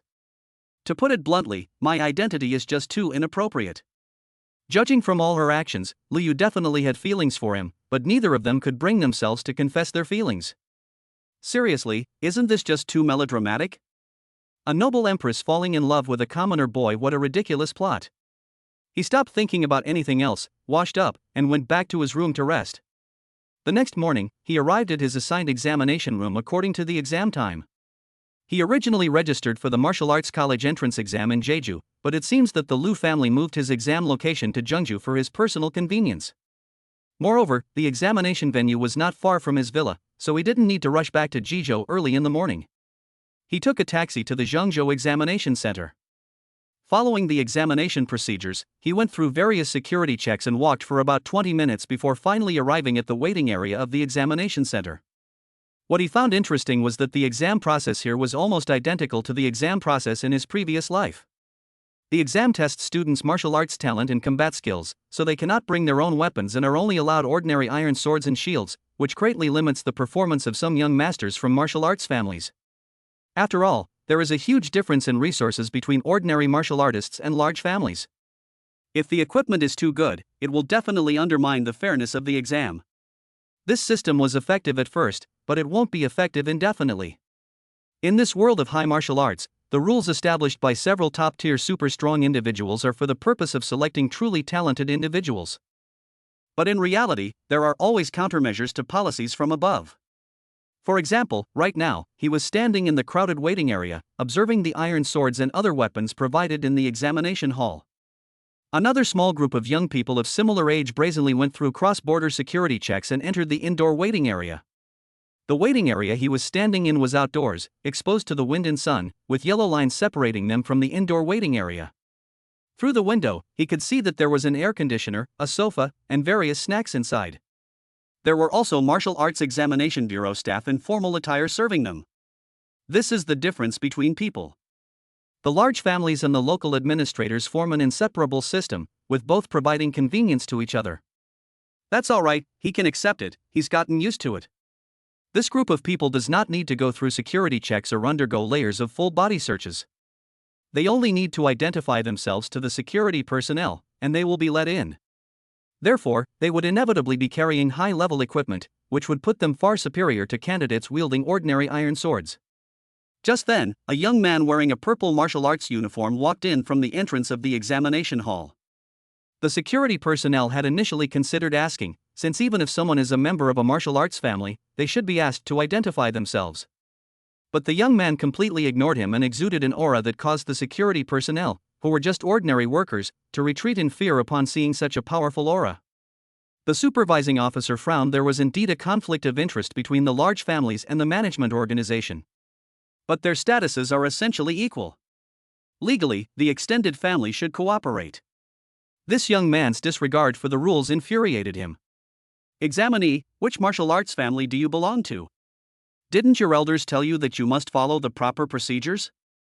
You're just an invigilator, you're not qualified to speak to me. Call your chief examiner over here. My name is Huang Pujin. Tell him to come see me in 10 minutes, or he'll be no longer my chief examiner. The examiner was taken aback. The young man in front of him was too arrogant. He actually demanded that the chief examiner of the examination area come to see him and said that if he didn't come to see him in 10 minutes, he would lose his job. He was always cautious in his actions. Clearly, the other party's identity was not simple. Moreover, when the young man said his surname was Huangpu, his heart skipped a beat. As far as he knew, the families in Zhengzhou had never heard of a prominent family with the surname Huangpu, but he had heard that there were indeed families with the surname Huangpu among the top families in Shangcheng. However, this doesn't make sense. The upper city has its own admissions process, and both the admission rate and the conditions are much better. Apart from Wuhan University and upper city being difficult to get into, other universities in the upper city area are relatively easy to get into. Almost all students from the upper city area will be admitted to the Upper City Martial Arts University. Even a fool can get in if he has upper city residency. Water flows downhill, and people strive to rise higher. Therefore, it has never been heard of people from the upper city going to lower-level cities to take exams. It's easy for students in the upper city area to get into a martial arts university in a lower-tier city. However, for someone from a lower-level city to enter a martial arts university in a higher-level region, it is no exaggeration to say that it is as difficult as climbing to the sky. If the young man in front of me really comes from a martial arts family in the upper city, that person is either mentally ill or an idiot. That's what he said, but he didn't dare to be negligent in the slightest and immediately nodded and bowed in agreement. Immediately, they contacted the chief examiner. Meanwhile, the examiner was sitting in the control center, leisurely enjoying his breakfast. Upon hearing the news, he rushed over immediately. Young Master Huangpu. When did you arrive? You didn't even tell me, I was almost too busy to get away. Huang Pujin sat on the leather sofa with his legs crossed. When he saw the examiner arrive, he kicked away the female staff member who was massaging him. He coldly looked up at the examiner and said in a cold voice, "Examiner, you didn't even wipe your neck when you came here. It's covered in red lipstick marks. If the candidates here see this, it will be a bad impression." Yes, you're right, I'll pay attention next time. The examiner subconsciously wiped his neck with his hand, glanced down and saw that his hand was covered in red marks from rubbing. He nodded guiltily in agreement. Young master, there are too many people around here, let's talk further. Huang Puzhen nodded and followed. The two of them were talking on the first floor of the indoor lounge, which meant that both the martial arts family candidates inside and the ordinary candidates outside could see the scene. Everyone stared in disbelief, their faces filled with astonishment and bewilderment. I originally thought this kid was just a scion of a powerful family with some status, but he was just too arrogant and unruly, used to being cocky and spouting nonsense. I didn't expect the examiner to have to lower himself so much. Who says otherwise? But I've never heard of any martial arts family in Zhengzhou having the surname Huangpu. What do you care what his surname is? What if he's some illegitimate son of Emperor Wu? Now that you put it that way, it makes sense. Zhang Qi wasn't one to just watch the show. He idly rummaged through a pile of ordinary ironware, trying to find a high-quality weapon among the junk. But reality dealt him a heavy blow. The things here were pure junk, not even as good as the iron sword he had bought from a street stall. This shows just how corrupt the administrative structure of Zhengzhou has become. They all paid for the exams, and although the exam fees weren't much, they were more than enough to buy a good iron sword. But there's nothing he can do, these are their rules, and he certainly doesn't have the ability to change them right now. Chapter 38, Taking Action. The True Strength of Huang Pu.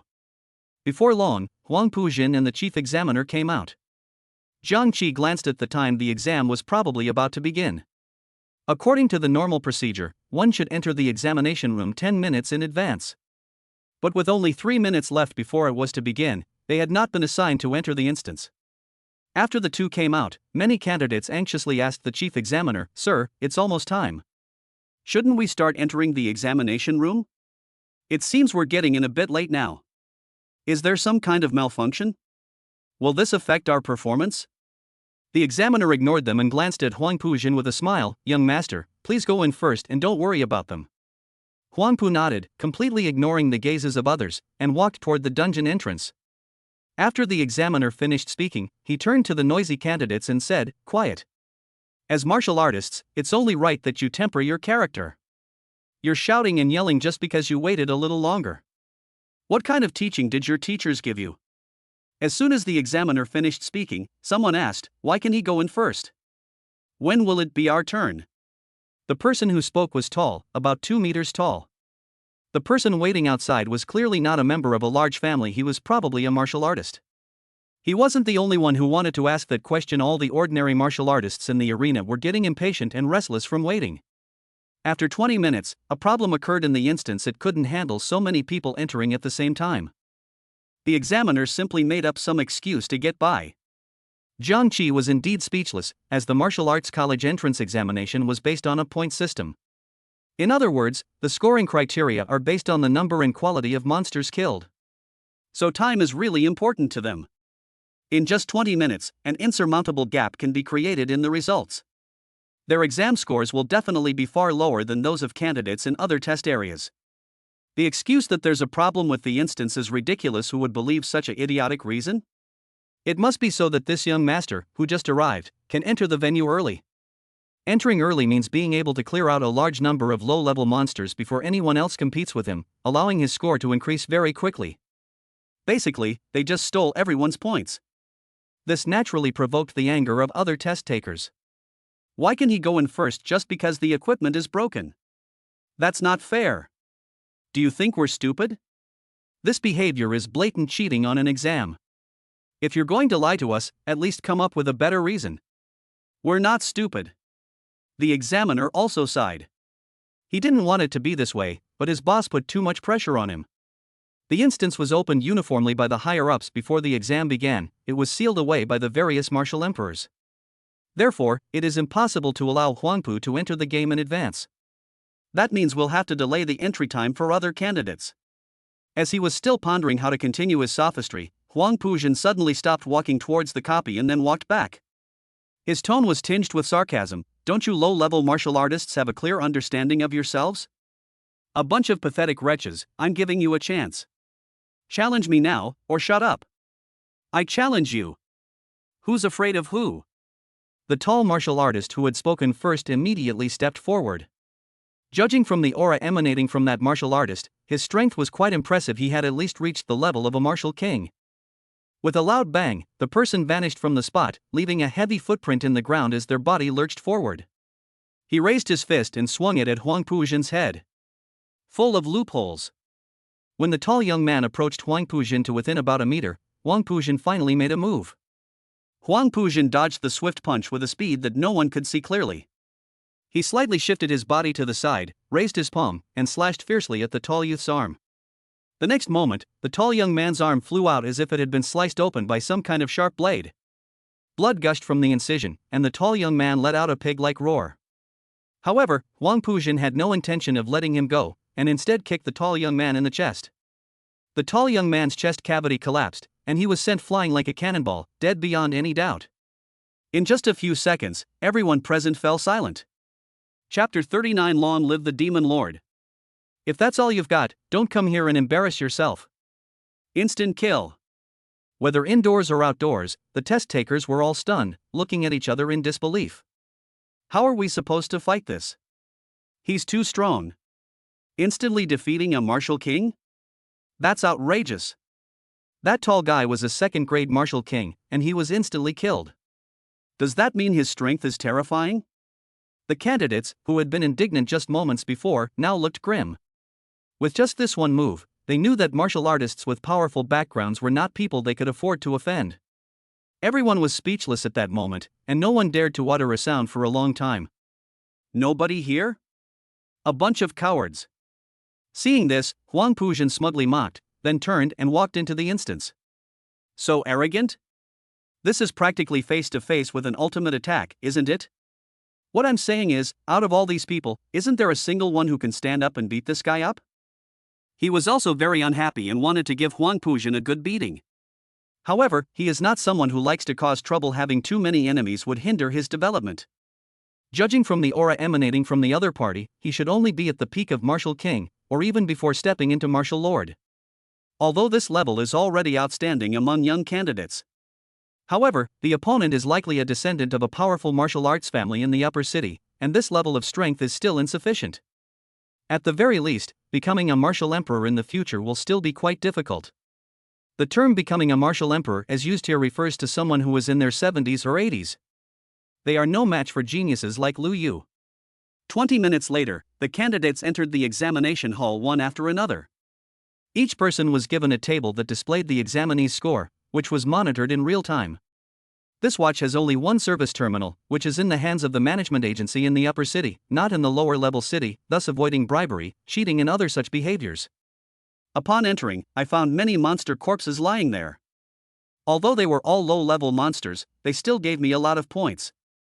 A Tier 1 monster is worth 1 point, a Tier 2 monster is worth 10 points, a Tier 3 monster is worth 100 points, a Tier 4 monster is worth 1000 points.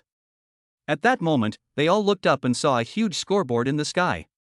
This is a virtual scoreboard, also created by a Martial Emperor level expert, to help candidates observe their rankings. These monsters are constantly replenished, but there is a cooldown period between replenishments.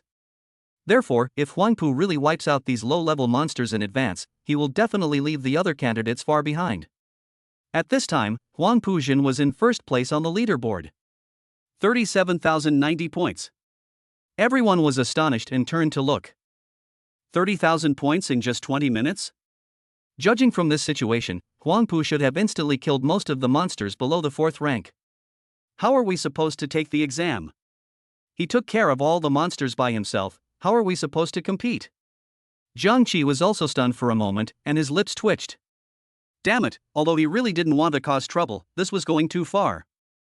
All of them, thousands of examinees, were going to be delayed because of this guy.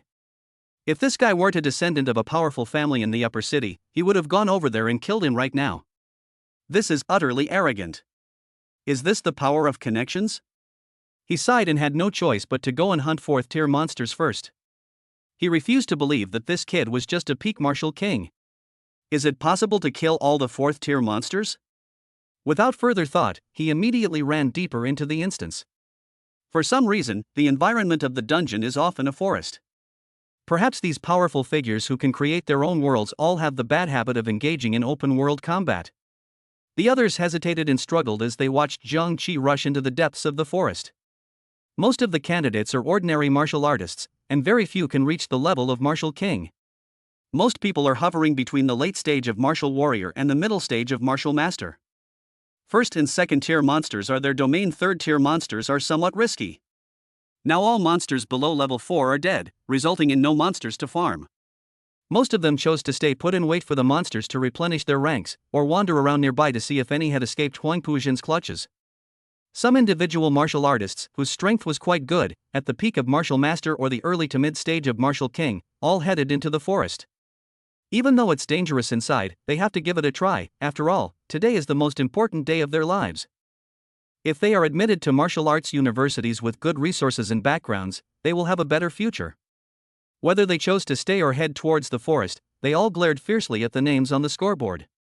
They wished they could tear the owner of that name apart, skin him, and drink his blood. Among the crowd, 10 young men looked at each other and nodded in acknowledgement. Gradually, they walked out of the crowd. One of them said in a low voice, "Human races themselves are not united. It is no exaggeration to say that they are full of contradictions." Someone responded in a low voice, "Laughable and foolish race. I thank the Demon Lord for cleansing our marrow and ridding us of our filthy bodies and souls." The 10 people chanted in unison, "Long live the Demon Lord." Everyone, let's be on our toes today and wipe out all the human martial artists here in one fell swoop. A ruthless glint flashed in the eyes of the leader. And that young man I showed you before, he's the real focus today.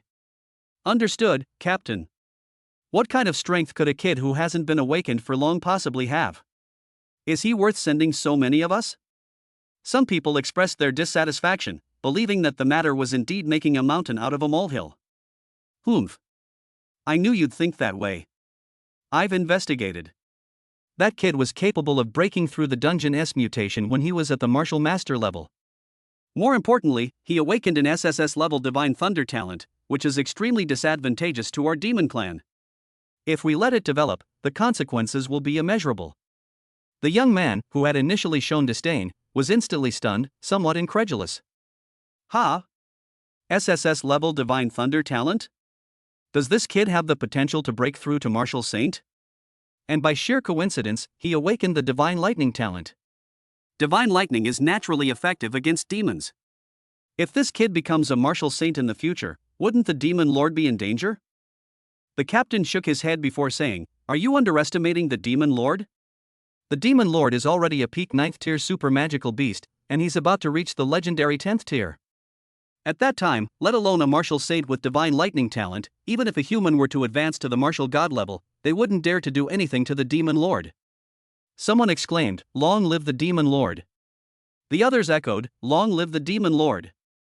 No matter what, that Huangpu who is at the peak of the Martial King realm must die. He's too pretentious. I really can't stand watching him anymore. I agree. Has Chapter 40's instance mutated again? Jiangqi arrived deep in the forest and saw some 4th tier magical creatures. A satisfied smile appeared on his face, and then he cut them all down. The simulated rankings in the sky changed, and his name was instantly pulled up to 2nd place. 1,000 points for a 4th tier monster is quite high. If he has enough monsters, his score could easily surpass Huangpujian's.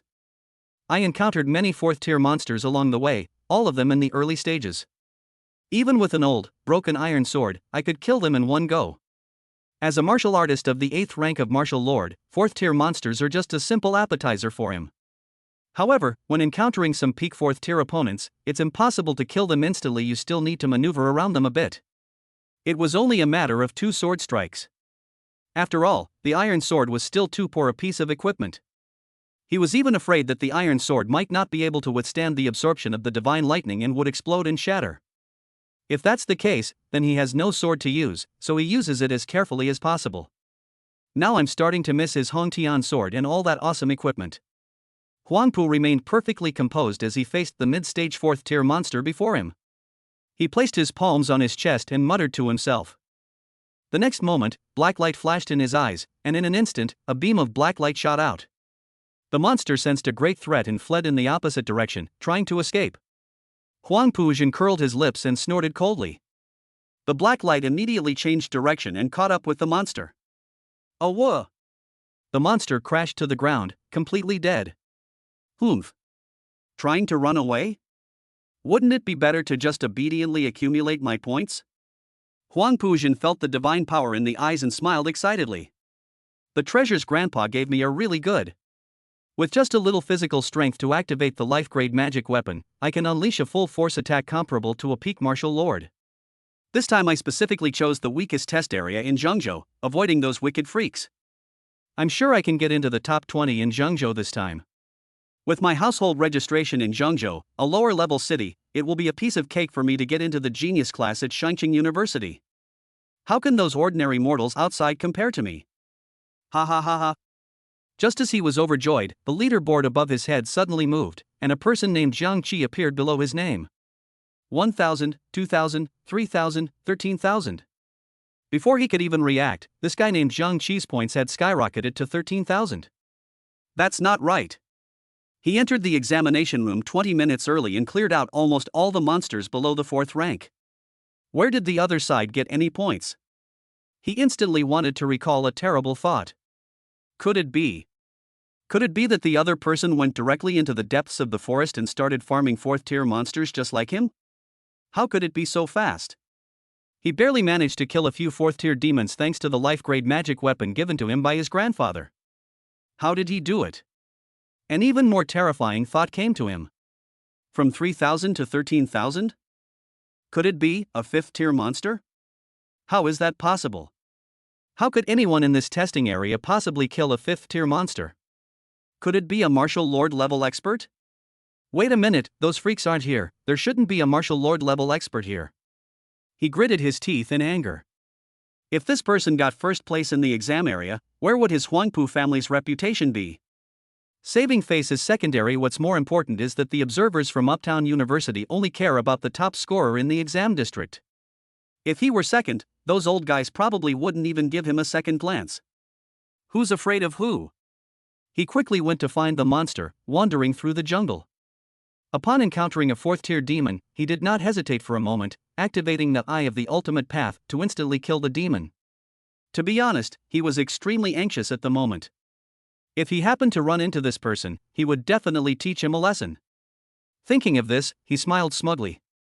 With his extreme eye, even if Jiang Qi was a martial lord, he couldn't possibly withstand a powerful attack comparable to a peak martial lord. If Jiang Qi doesn't immediately withdraw from the exam, then he will instantly use his extreme eye to make him disappear from the instance forever. Even though it's an exam for a management organization, there are bound to be conflicts between people. Killing someone would be too easy, and it would leave no trace. At worst, I'll just kill them and feed them to the monsters. How dare you block my way? You have a death wish. Along the way, he killed many demons with his extreme eye, and his eyes were unusually tired.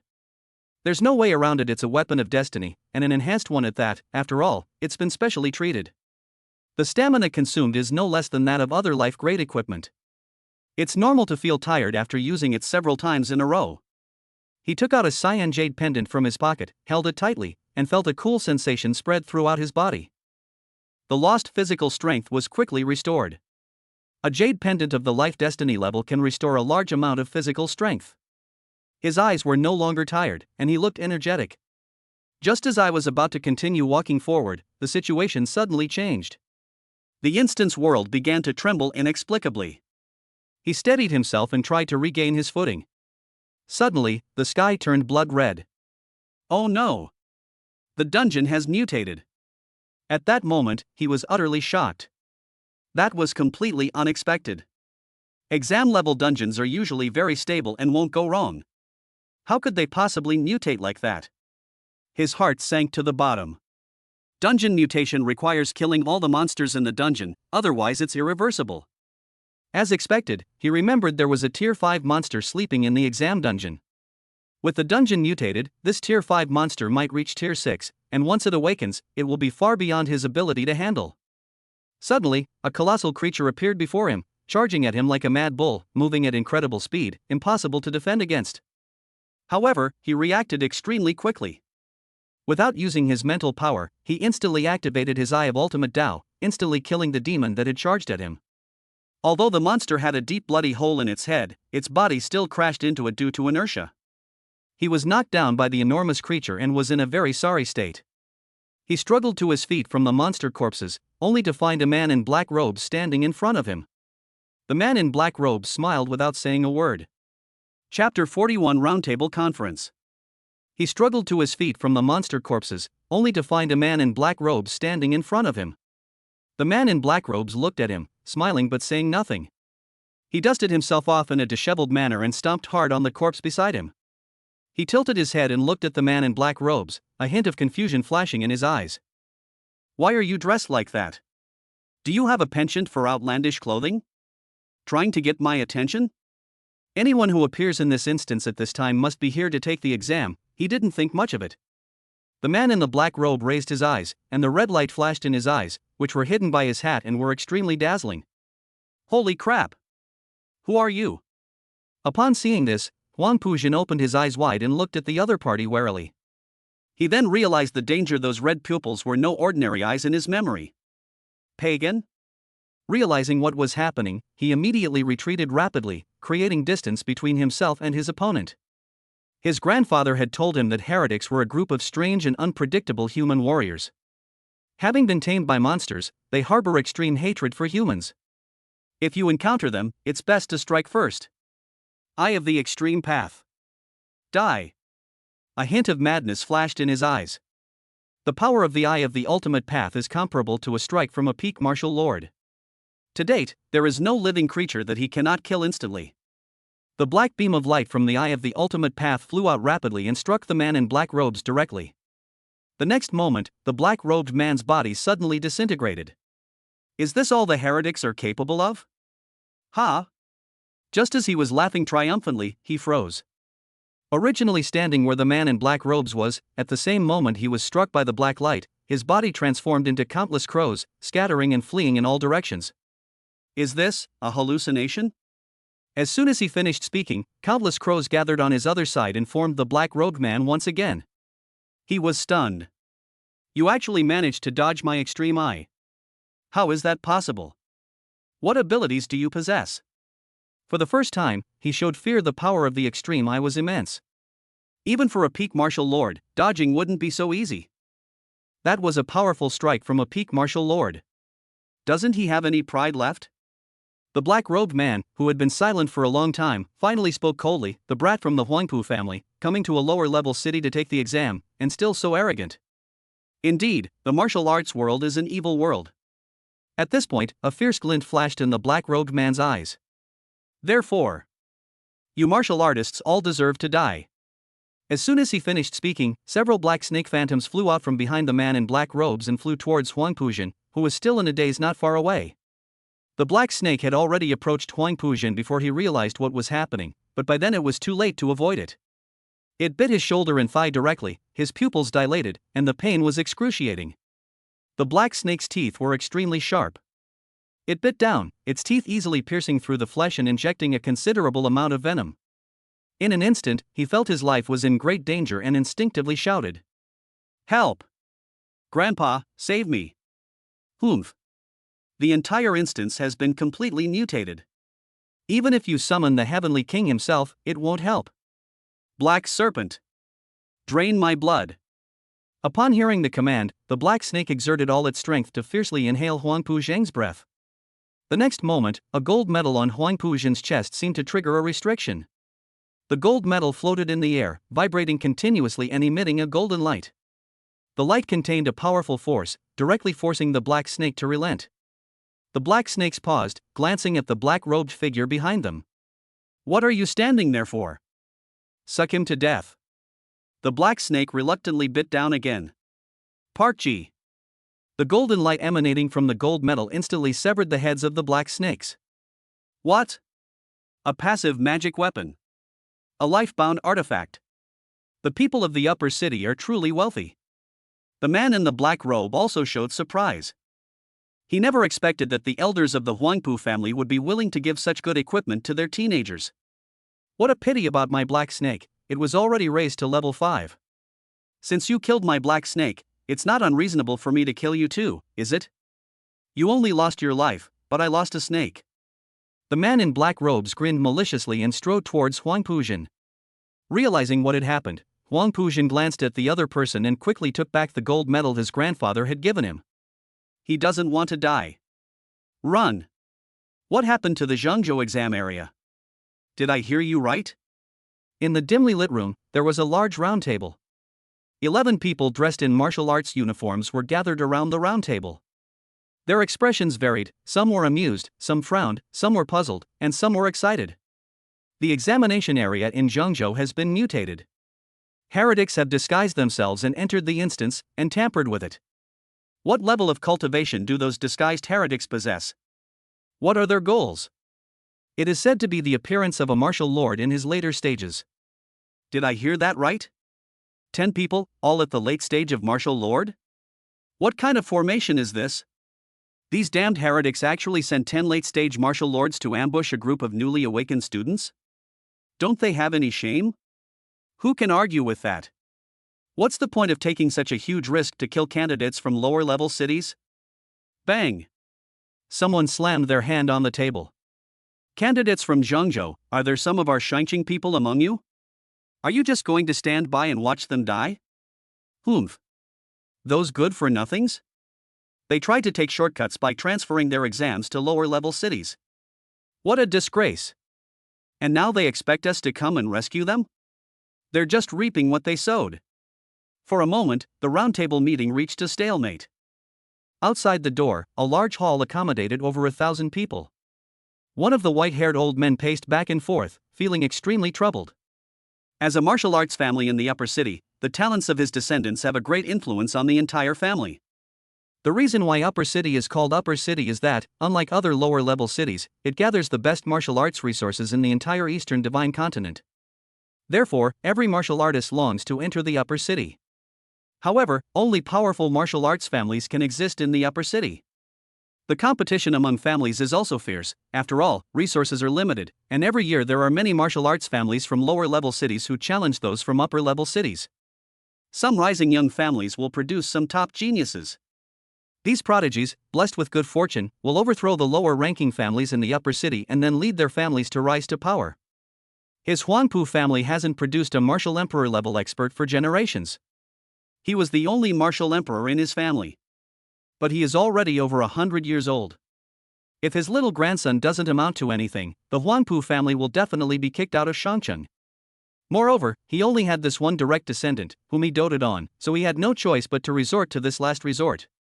A few days ago, he changed his grandson's household registration to Zhongzhou so that he could take the exam there and make it easier for him to enter Shangcheng Martial Arts University.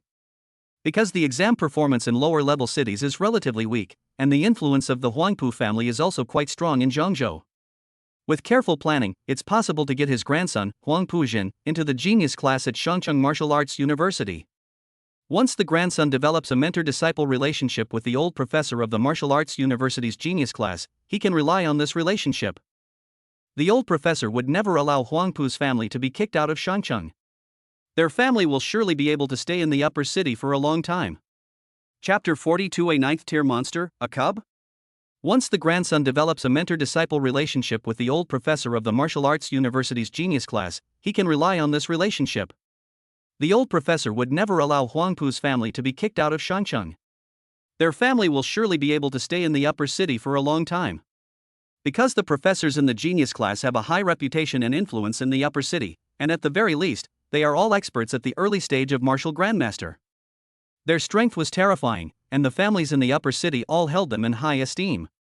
Embarrassingly, by sheer coincidence, an anomaly occurred in the Zhongzhou examination area on the day of the exam. That's great. Forget about that so-called genius class. Whether we can even come back alive is another matter entirely. The hall was filled with the heads of martial arts families from the upper city, who had been summoned here for a meeting after their advancement. The original reason for the summons was the unusual activity of the demon race and matters related to war planning. But right now he has no mind to think about these things. His mind is full of worries about his grandson. Suddenly, hurried footsteps came from outside the door. A tall, imposing middle-aged man in military uniform strode in. An urgency flashed in his eyes. Commander Qi. Why is Commander Qi here? Shouldn't he be commanding the martial arts army on the frontier? Why is he here so suddenly? Look at Commander Qi's imposing presence. Extremely heroic. It's said that Commander Qi is about to become a martial saint. He must have already reached the peak of the martial grandmaster realm. Could he be the 12th martial saint? The revival of humanity depends on exceptionally talented and fortunate individuals like Commander Qi. Qi Yan walked into the venue expressionlessly. He ignored the many people who greeted him and headed straight for the roundtable conference room. He stopped walking when he reached the door of the conference room. He looked at the gatekeeper and said coldly, "The military has something important to report." "Let him in." An aged voice came from the conference room. Qi Yan walked into the conference room and frowned as he faced the dark room. "I don't understand why these old monsters would choose such a lifeless place to carry out their scheme." "Qi Yan? What brings you here? Is something the matter?" "Little guy. You're not usually this anxious, what's wrong with you today?" Qi Yan responded, "As you all probably already know, the Zhongzhou examination area has undergone a mutation. We just found out, but we don't plan to get involved. They're just some martial artists at the martial lord level, nothing serious. It'll be a good opportunity to hone the younger generation, right, Commander Qi? You should stay where you are and fight off the monsters on the front lines. This is no small matter for you to worry about. Go back now." Qi Yan exhaled a breath of stale air and shook his head. Not long ago, someone in a lower-level city awakened the Divine Thunder talent, and it was even an SSS-level talent. At this point, the 11 martial saints' eyes snapped open, their hearts filled with shock. What? SSS-level talent? Why are you only telling us now? Shi Yan explained, you were all in seclusion for a while, and each of you seniors had your own realms to break through. As soon as you came out of seclusion, I rushed over here. Shi Yan hurriedly added, this young man who awakened an SSS-level talent is currently in the Central Plains examination area instance. Everyone at the round table was thunderstruck. Even the elderly man, who was sitting in the very center and looked as thin as a dried corpse, was so frightened that he stood up. Are you kidding me? He has lived for over 200 years, but he has never seen anyone awaken an SSS-level talent. Those old guys are only SS-level talents. If what Shi Yan said is true, then this young man's future will most likely surpass that of everyone present, including himself. Perhaps he will become a legendary being who breaks through to the level of martial god, to become a star in the long history of human martial arts. In fact, it could completely solve the monster problem on Earth. It's hard to say. But how did I end up in this alienated instance by sheer coincidence? He couldn't let this rising light of humanity die so young in a place where he shouldn't have died. All members of the Martial Saint Alliance, do you know what an SSS-level Divine Thunder talent means? This young man is crucial to the future of humanity. Is there any way to break through the mutated instance? The other martial saints standing nearby couldn't sit still either. The impact of the SSS-level talent on them was simply too great. There's no way to break it. The dungeon's mutation is caused by the power of laws, the power of concepts. It's impossible to break, only the warriors within the dungeon can break it. The elderly and decrepit counselor slammed his fist on the table. 10 heretics at the martial lord level secretly infiltrated the instance. Even though that kid has an SSS-level Divine Thunder talent, there's no way he could handle 10 martial lords. He was deflated after he finished speaking. Heaven is decreeing the destruction of humanity. We finally waited for this true prodigy of the human race to emerge, so why did he die so young? Everyone fell silent, including Shi Yan. Shi Yan sighed, this matter cannot be resolved right now. I have something more important to report. Explain. An anomaly has occurred on the front lines. The energy fluctuations of that 9th-tier demon are extremely unusual. It seems that the demon that appeared not long ago was like a cub. What? Cubs? Shi Yan, are you kidding me? Even if a demon has high talent, it still needs at least 100 years of cultivation to reach the 9th rank. How could there be 10 cubs? The martial arts masters at the round table all shook their heads, believing that Shi Yan was simply daydreaming. But Shi Yan was about to say something more when he was immediately interrupted. Stop talking. You're probably just overworking yourself and hallucinating. Get some rest. If the monsters from the Central Continent exam instance break out, just send a few martial emperors to deal with them. Chapter 43. I said, can you leave now? Shi Yan pursed his lips, completely speechless. But he was helpless in the world of martial arts, strength reigns supreme. Ultimately, he was just a martial artist at the peak of the martial grandmaster level. Compared to these ancient monsters who have lived for hundreds of years, they are still too inexperienced. He nodded awkwardly, then silently turned and left. Shi Yan stepped out of the hall, and the liaison officer opened the car door for him. It was late at night, and a torrential downpour was happening. He stopped walking, hesitating for a moment. He looked up at the night sky, his worries undiminished. At this time, Dong Shenzhou was beset by internal and external troubles, and the high-ranking officials did nothing but focus on internal strife. They just sit on the sidelines and watch the fire burn. His heart sank, but he also made a silent decision. It seems that the fate of humanity is destined to perish, so it's better to let him destroy it himself, at least preserving a spark of life. Is everything taken care of? The liaison officer calmly replied, reporting to Commander Qi, everything is ready. Shi Yan nodded, said no more, and got into the car. He told the driver to start driving. So easy? This exam is way too easy. Jiang Qi glanced at his points leaderboard and realized he had surpassed Huang Puzhen. A hint of surprise flashed in his eyes. Huang Pu's points above his head hadn't increased much at all. That's not right. Although that guy's cultivation level isn't that high, he has a lot of good equipment. When it comes to killing monsters, he might not be much slower than me. Could it be that they saw I was too strong and gave up? That's even more impossible. He looked up at the completely foggy dungeon world. He frowned. He had already noticed the alteration of the instance. I don't know which cutie did it again, but it won't affect his exam. We'll deal with whatever comes our way, like soldiers coming in, water coming up. A musk bull demon emerged from the thick fog ahead, its body tall and imposing. The musk bull demon's eyes were bloodshot, clearly indicating that it had undergone a mutation and was now in a berserk state. He was already very familiar with this. Peak of the 4th tier? The strength of mutated monsters will undergo a qualitative leap. An average adult musk bull demon is probably only at the mid-stage of the 4th rank. This made him feel a sense of crisis. The musk bull demon charged straight at him, letting out a deep, rumbling sound. He didn't want to waste time on those points. The body's internal energy circulated, blood and chi surged upwards, he muttered to himself, and his fingertips trembled slightly. Die. The iron sword, imbued with divine lightning, flew out of his hand like a cannonball.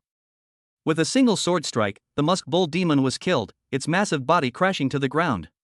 1,000 points. Total points, 45,000. Ranked number 1. He continued searching for monsters, but he couldn't find any 5th-tier monsters. He didn't know where they had all gone. Dungeon mutation occurs when all the monsters within a dungeon go berserk and start killing each other. The winner eats the loser. The winning side eventually became exceptionally powerful. Are the 5th-tier monsters too busy killing and devouring each other to pay attention to him? He gave a sad, pouting look.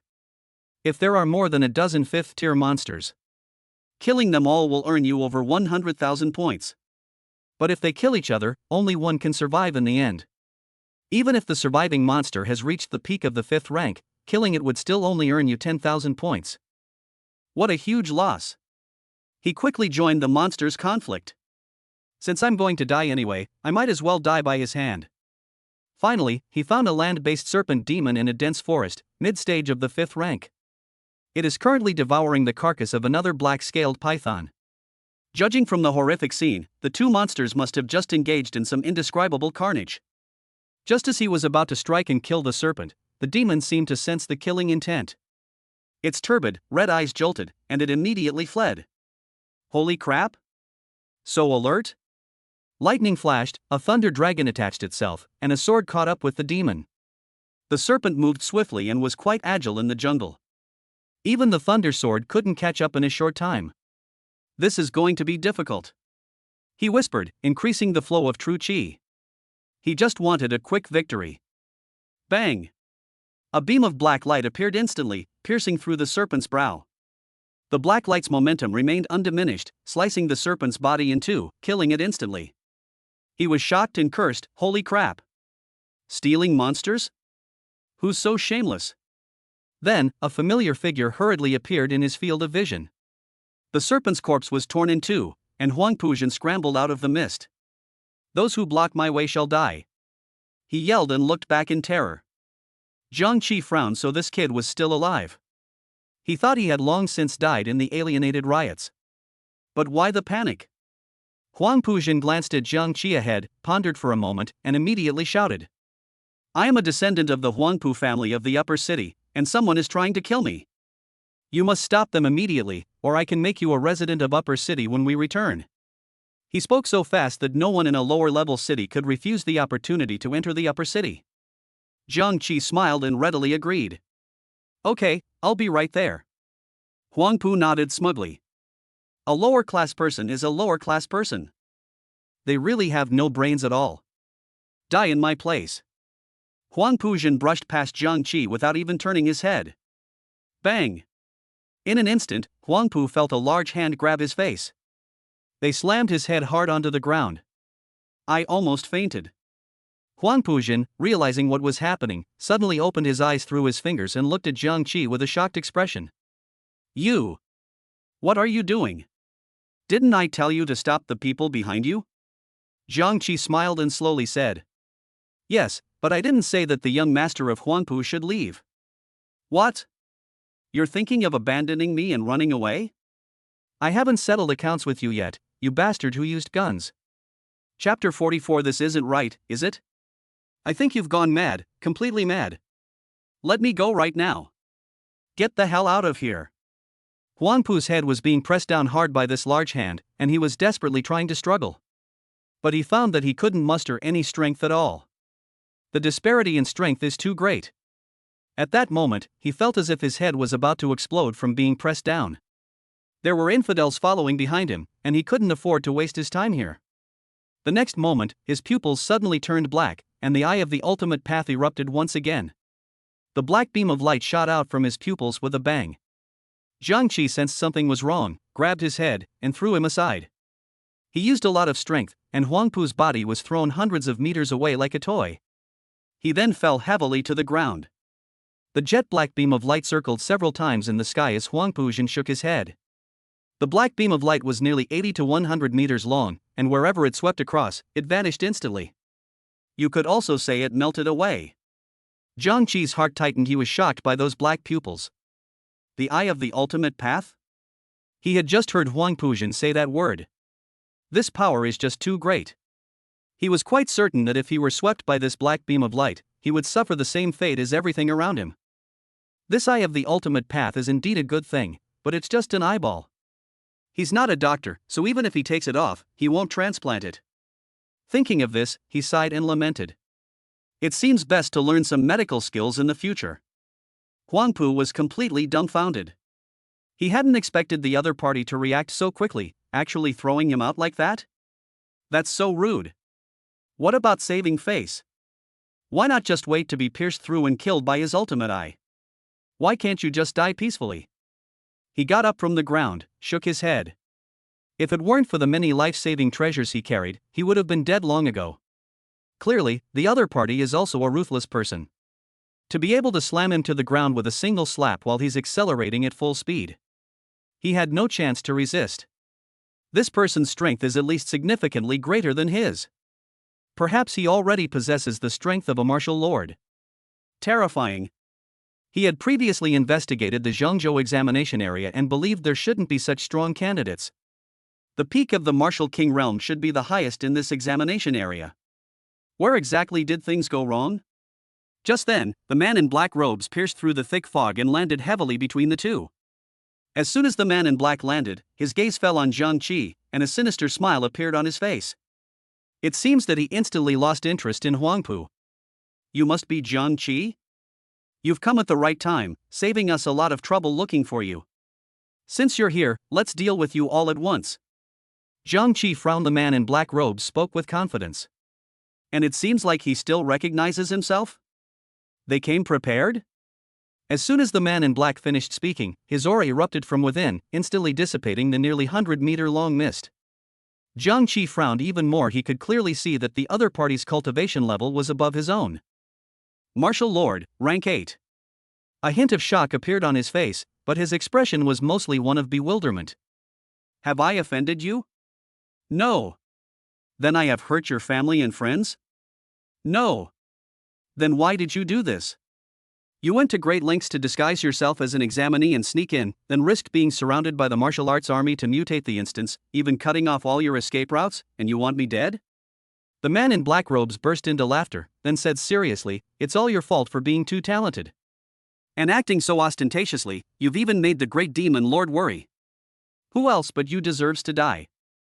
After the man in black finished speaking, he suddenly sprang up, his body rising rapidly from the ground like a nuclear bomb exploding. The force was so great that the stone beneath their feet shattered instantly, revealing a sizable depression. A direct attack? That's ruthless. Jiang Qi couldn't help but smack his lips. At this moment, Huang Pu's face was filled with shock. He originally thought that with his speed, he would definitely be able to leave his opponent far behind. But now it seems that the man in black robes didn't use his full strength just now. I guess it's like walking a dog, it's walking me. His face was filled with shame and despair. To break the dungeon's corruption, the monsters must be eliminated. However, the dungeon corruption is the work of this heretic. To get out alive, we must eliminate this heretic. It was already difficult enough to eliminate the monsters here, but with this terrifying black-robed man added to the mix, there was no hope at all. He was utterly despondent. He should have listened to his grandfather from a young age and studied martial arts properly. With the resources of my family, I'm sure I can get into the upper city martial arts university. That way, I wouldn't have to change my household registration to take the exam in Zhengzhou, and I wouldn't have entered this damned alienated instance. They wouldn't have encountered this man in black robes, nor would they have died here. He was filled with regret. Jiang Qi drew his iron sword and directly attached divine lightning to it, thus activating the divine lightning. In an instant, a massive bolt of lightning flashed across the sky, striking the surrounding trees relentlessly from above. Many trees were struck by lightning and burst into flames, illuminating the once dark forest. The man in black robes pulled out a curved sword in mid-air. The sword was entirely purple and exuded a chilling killing intent, seemingly containing some kind of domineering power. Jiang Qi had no other choice but to unleash the sixth meridian sword intent to empower the thunder sword and step forward. The two clashed in close combat, producing a series of crackling sounds. When weapons clashed, sparks flew. If it weren't for the divine lightning that enhanced the attributes of Jiang Qi's iron sword, it would have been shattered by the opponent's scimitar long ago. Huang Pujin stared dumbfounded at the confrontation between the two sides. He was somewhat surprised, but even more shocked. He then realized that the man in black robes had mentioned the name Jiang Qi. Isn't that the guy who quickly surpassed him on the leaderboard? What's even more terrifying is that this person could actually fight the man in black robes to a draw, which was beyond his comprehension. The black-robed man's strength was roughly at the mid to late stage of the martial lord realm. Moreover, he was holding a weapon of life-death quality. Jiang Qi only had a piece of junk provided in the examination hall, yet he managed to fight the man in black to a draw? Not only that, the more he looked, the more shocked he became. As time went on, the man in black actually gained the upper hand and was being beaten down by Jiang Qi. No way? How is that possible? How could such a heaven-defying martial artist be born from the trash of a lower-level city? Is this even possible? Chapter 45 Trying to run away? Did you get my permission? Is this correct? Huangpu felt a pang of jealousy deep down. How could he, a descendant of a prominent family in the upper city, be outdone by such inferior blood? Is there something wrong with this iron sword? This might not be an ordinary iron sword, he suddenly realized. Jiang Qi unleashed the mountain shaking fist, throwing a punch. As he spread his arms, a gust of wind swept over, containing a powerful and domineering force. Since he arrived at the martial lord's palace, his strength has increased considerably. It's the same mountain shaking fist, the same fist technique, yet it unleashes different levels of power. With Jiang Qi's punch, the domineering force seemed to unleash a storm, rapidly pushing outwards from his arm. It seemed as if the air itself was torn apart, rushing directly towards the man in black robes. The man in the black robe frowned, his heart pounding. He simply couldn't believe that the other party had already possessed such terrifying combat power after only a few days of awakening. If he continues to develop further, he might not even have a chance to fight back. No wonder it caused the demon lord to panic and worry. There was a reason why he sent so many people to besiege it. Before he could think any further, his true energy circulated and a white light flashed, and a faint, flowing light defensive energy shield appeared in front of him. The two energy bodies collided, producing a deafening sound. Although his face was filled with shock and lingering fear, he refused to back down, declaring, "These are just child's play. They're far from enough." He had barely finished speaking when Jiang Qi suddenly raised the corners of his mouth. In an instant, the energy shield created by the man in black shattered, and the massive energy fluctuations of the mountain shaking fist surged straight in. The man in black robes was sent flying, soaring a great distance in an instant. During his flight, he crashed into many thick trees and finally came to rest on a stone wall not far away. A huge fist-shaped mark even appeared on the stone wall, with the black-robed man deeply embedded in the ground. He was covered in blood, his bones were broken, and there wasn't a single patch of his skin that was intact. After a moment of dizziness, he came to his senses and realized that he had underestimated his opponent. Knowing that the other party was not simple, he shouldn't have been so arrogant as to come and fight one-on-one. But it's not too late to regret it now. He limped out of the stone wall where the mountain shaking fist had left its fist imprints. Looking up at the young man floating in mid-air, he felt a surge of displeasure. "Humph. You think you're so capable, huh? Just wait and see if you can still act so condescendingly." After the man in black finished speaking, he waved his hand and threw several blood-red beads onto the ground. In an instant, the blood-red bead exploded, releasing a cloud of blood mist. The man in black robes laughed loudly, then took out something that looked like some kind of pill, and was about to swallow it in one gulp. Boom! Jiang Qi appeared in front of the man in black robes in an instant and punched him on the head. Its head deflated, spewing out a mixture of white and red, which was quite disgusting. Jiang Qi then grabbed the pill in his hand. He glanced at the blood mist in the air and, if he wasn't mistaken, it was a consumable item used to transmit signals. It seems that other heretics will soon follow us here. He glanced at the pill in his hand again. If nothing unexpected happened, this pill was exactly the same as the mutation pill that Hu Yang had eaten in the special dungeon before. He had secretly observed from the sidelines at that time, so he knew the effects of the food. This drug can greatly enhance one's strength in a short period of time, and its effects are very significant. I just don't know what the side effects might be. He was quite surprised before, because Hu Yang ate it secretly, as if afraid of being found out by others, so it must be a kind of contraband for human warriors. Now the truth is out, this drug is clearly a drug exclusively for heretics. From this perspective, Hu Yang's furtive behavior is perfectly normal. It goes without saying. If others saw Hu Yang consuming the special pills for heretics, he might be considered a heretic. That will definitely cause quite a stir. Human warriors and demons are enemies. Heretics are the minions of demons and traitors to humanity. If Hu Yang is not careful, his life could be in danger. After all, the relationship between humans and demons is like fire and water. He walked over to the black-robed man's corpse and examined it. Crimson Scimitar, Grade B, Superior. Barrier Jade, battle-damaged version. 10 blood pills, temporary enhancement. A smile appeared on his face. Thank you for sending the equipment. Rest in peace. Next time, hope you're born into a better family, and don't cause trouble for no reason. Bang! He sensed a dangerous aura, and a loud bang suddenly came from behind him.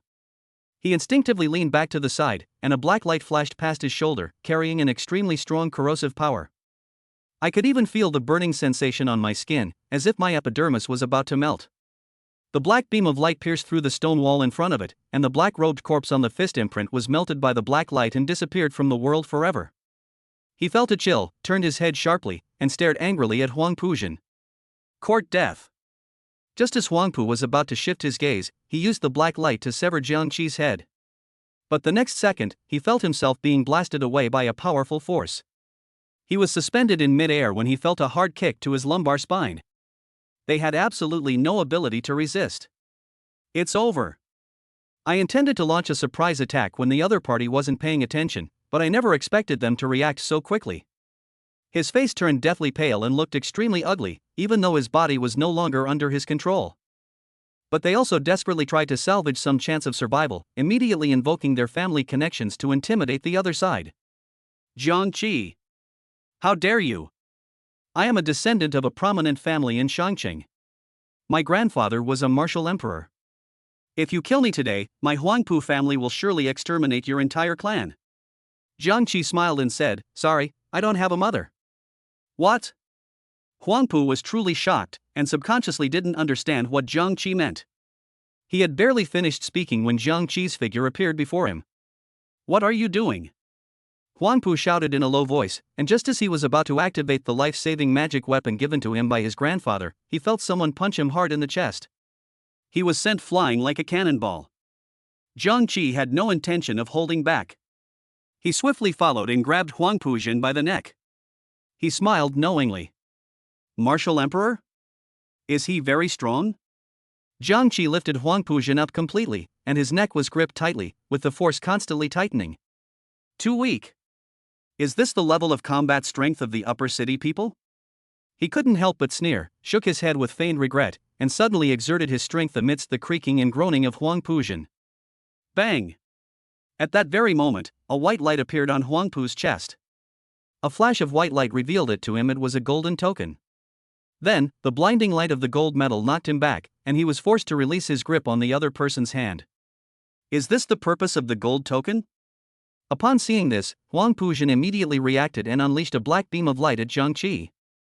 Jiang Qi instantly released Huang Pujin and dodged to the other side, the black light missing its target.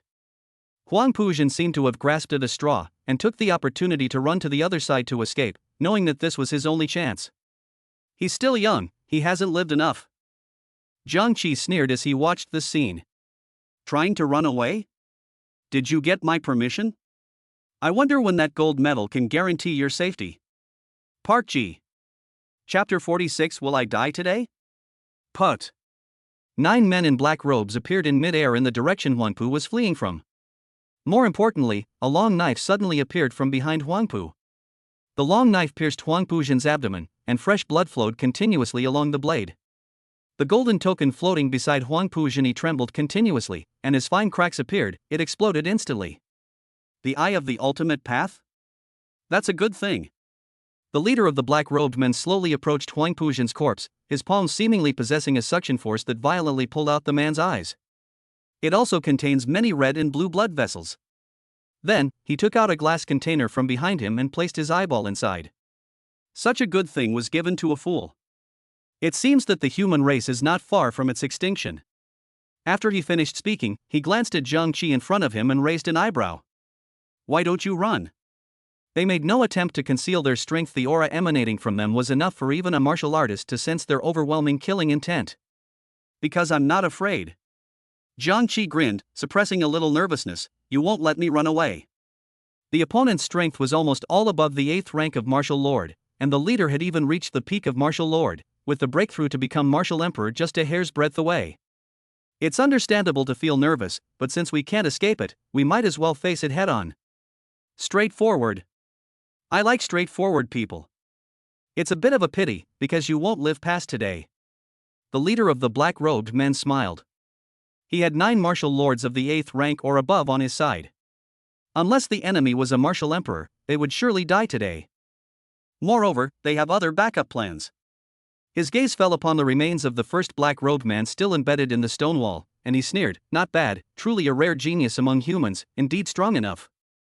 Zhang Qi shrugged and stretched his limbs. This was going to be a tough battle. He couldn't guarantee a win, but if he didn't fight, he definitely wouldn't be able to get out either. If all the magical artifacts had been brought in, it wouldn't have been so troublesome. The men in black robes looked at each other and then burst out laughing. What? You think you can resist all by yourself? Boom! Zhang Qi used his own power to summon lightning, and countless bolts of lightning were absorbed into his body. He took direct action and launched the first attack. 1,000 June. A vast array of thunderous lightning formed within a radius of 10,000 meters, with countless divine bolts erupting from his body. Thunderous mountain shaking fist. The fist, wind imbued with thunder, transformed into a magnificent, towering thunder fist, unleashing bursts of roaring thunder that seemed capable of obliterating everything. What incredible power! At this age, they'd be among the most outstanding talents in the city. A slight look of surprise appeared on the face of the leader of the black-robed men. The next moment, 2 men in black robes stepped forward, muttering to themselves as if reciting some kind of scripture. A massive blue energy shield held firm against what lay ahead. After a brief exchange, both men had beads of sweat on their foreheads. The 2 glanced at the leader, who understood, and with a slight twitch of his finger, the others scattered instantly. Brush! Zhang Qi suddenly saw a black-robed man appear beside him. The black-robed man's 5 fingers were slightly bent, and a black, swirling energy appeared in his palm. Dark elemental power? A look of surprise crossed his face. It seemed that these heretics all possessed some degree of dark attributes. Die! The man in black robes let out a low murmur, and the dark elemental energy gathered in his hand instantly flew out, smashing towards Zhang Qi. It was incredibly fast wherever it passed. It seemed as if the air itself was exploding. He had just finished unleashing his thunderous mountain shaking fist and was temporarily weakened, so he had to avoid the attack for the time being. He suddenly retreated, his body moving like a dragon, transforming into a whirlwind. Brush! Bang! The dark elemental energy surged and grazed Zhang Qi's head, before landing on the ground behind him with a loud bang. Can it even predict things? He glanced at the large crater behind him and sighed inwardly. If he hadn't reacted quickly enough, he would have been hit squarely. Just as he came to his senses, another man in black robes appeared behind him, swinging a black knife at him. With lightning speed, he drew his crimson scimitar and blocked from behind. The 2 forces made a loud noise, and the opponent was thrown back. The man in black robes looked at his black sword with confusion, and it was shaken so badly that a few cracks appeared on it. Then he looked at the blood-red scimitar in Zhang Qi's hand. This is restraint?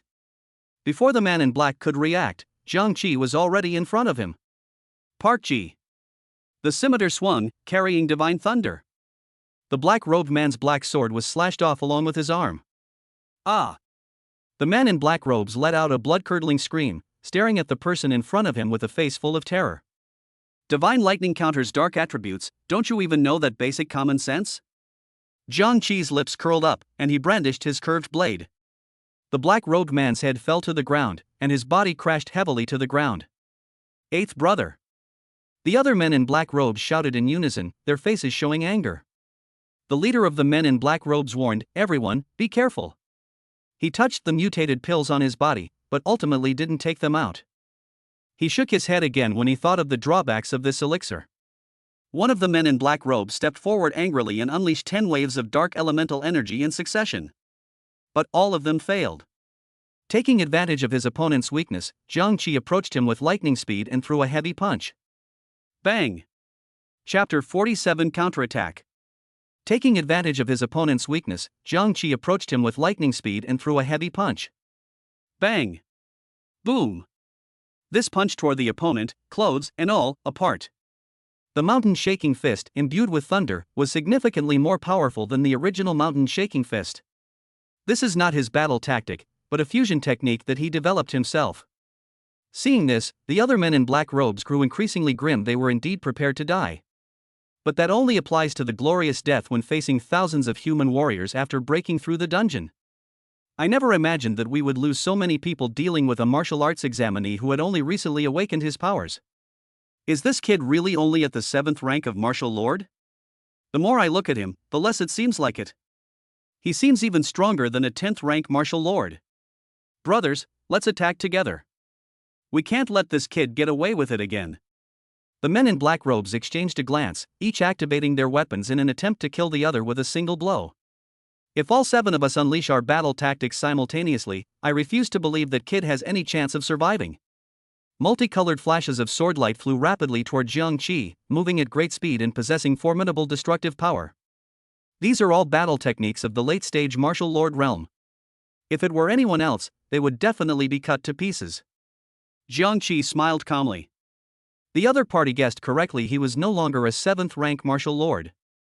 Before arriving here, he had already defeated a lot of monsters, and with the help of experience cards, he easily broke through to the peak of the monarch realm.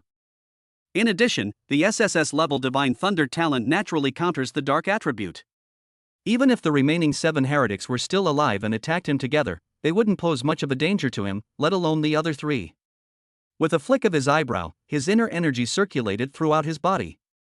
The next moment, all the lightning was absorbed into his body, and strange phenomena appeared all around him.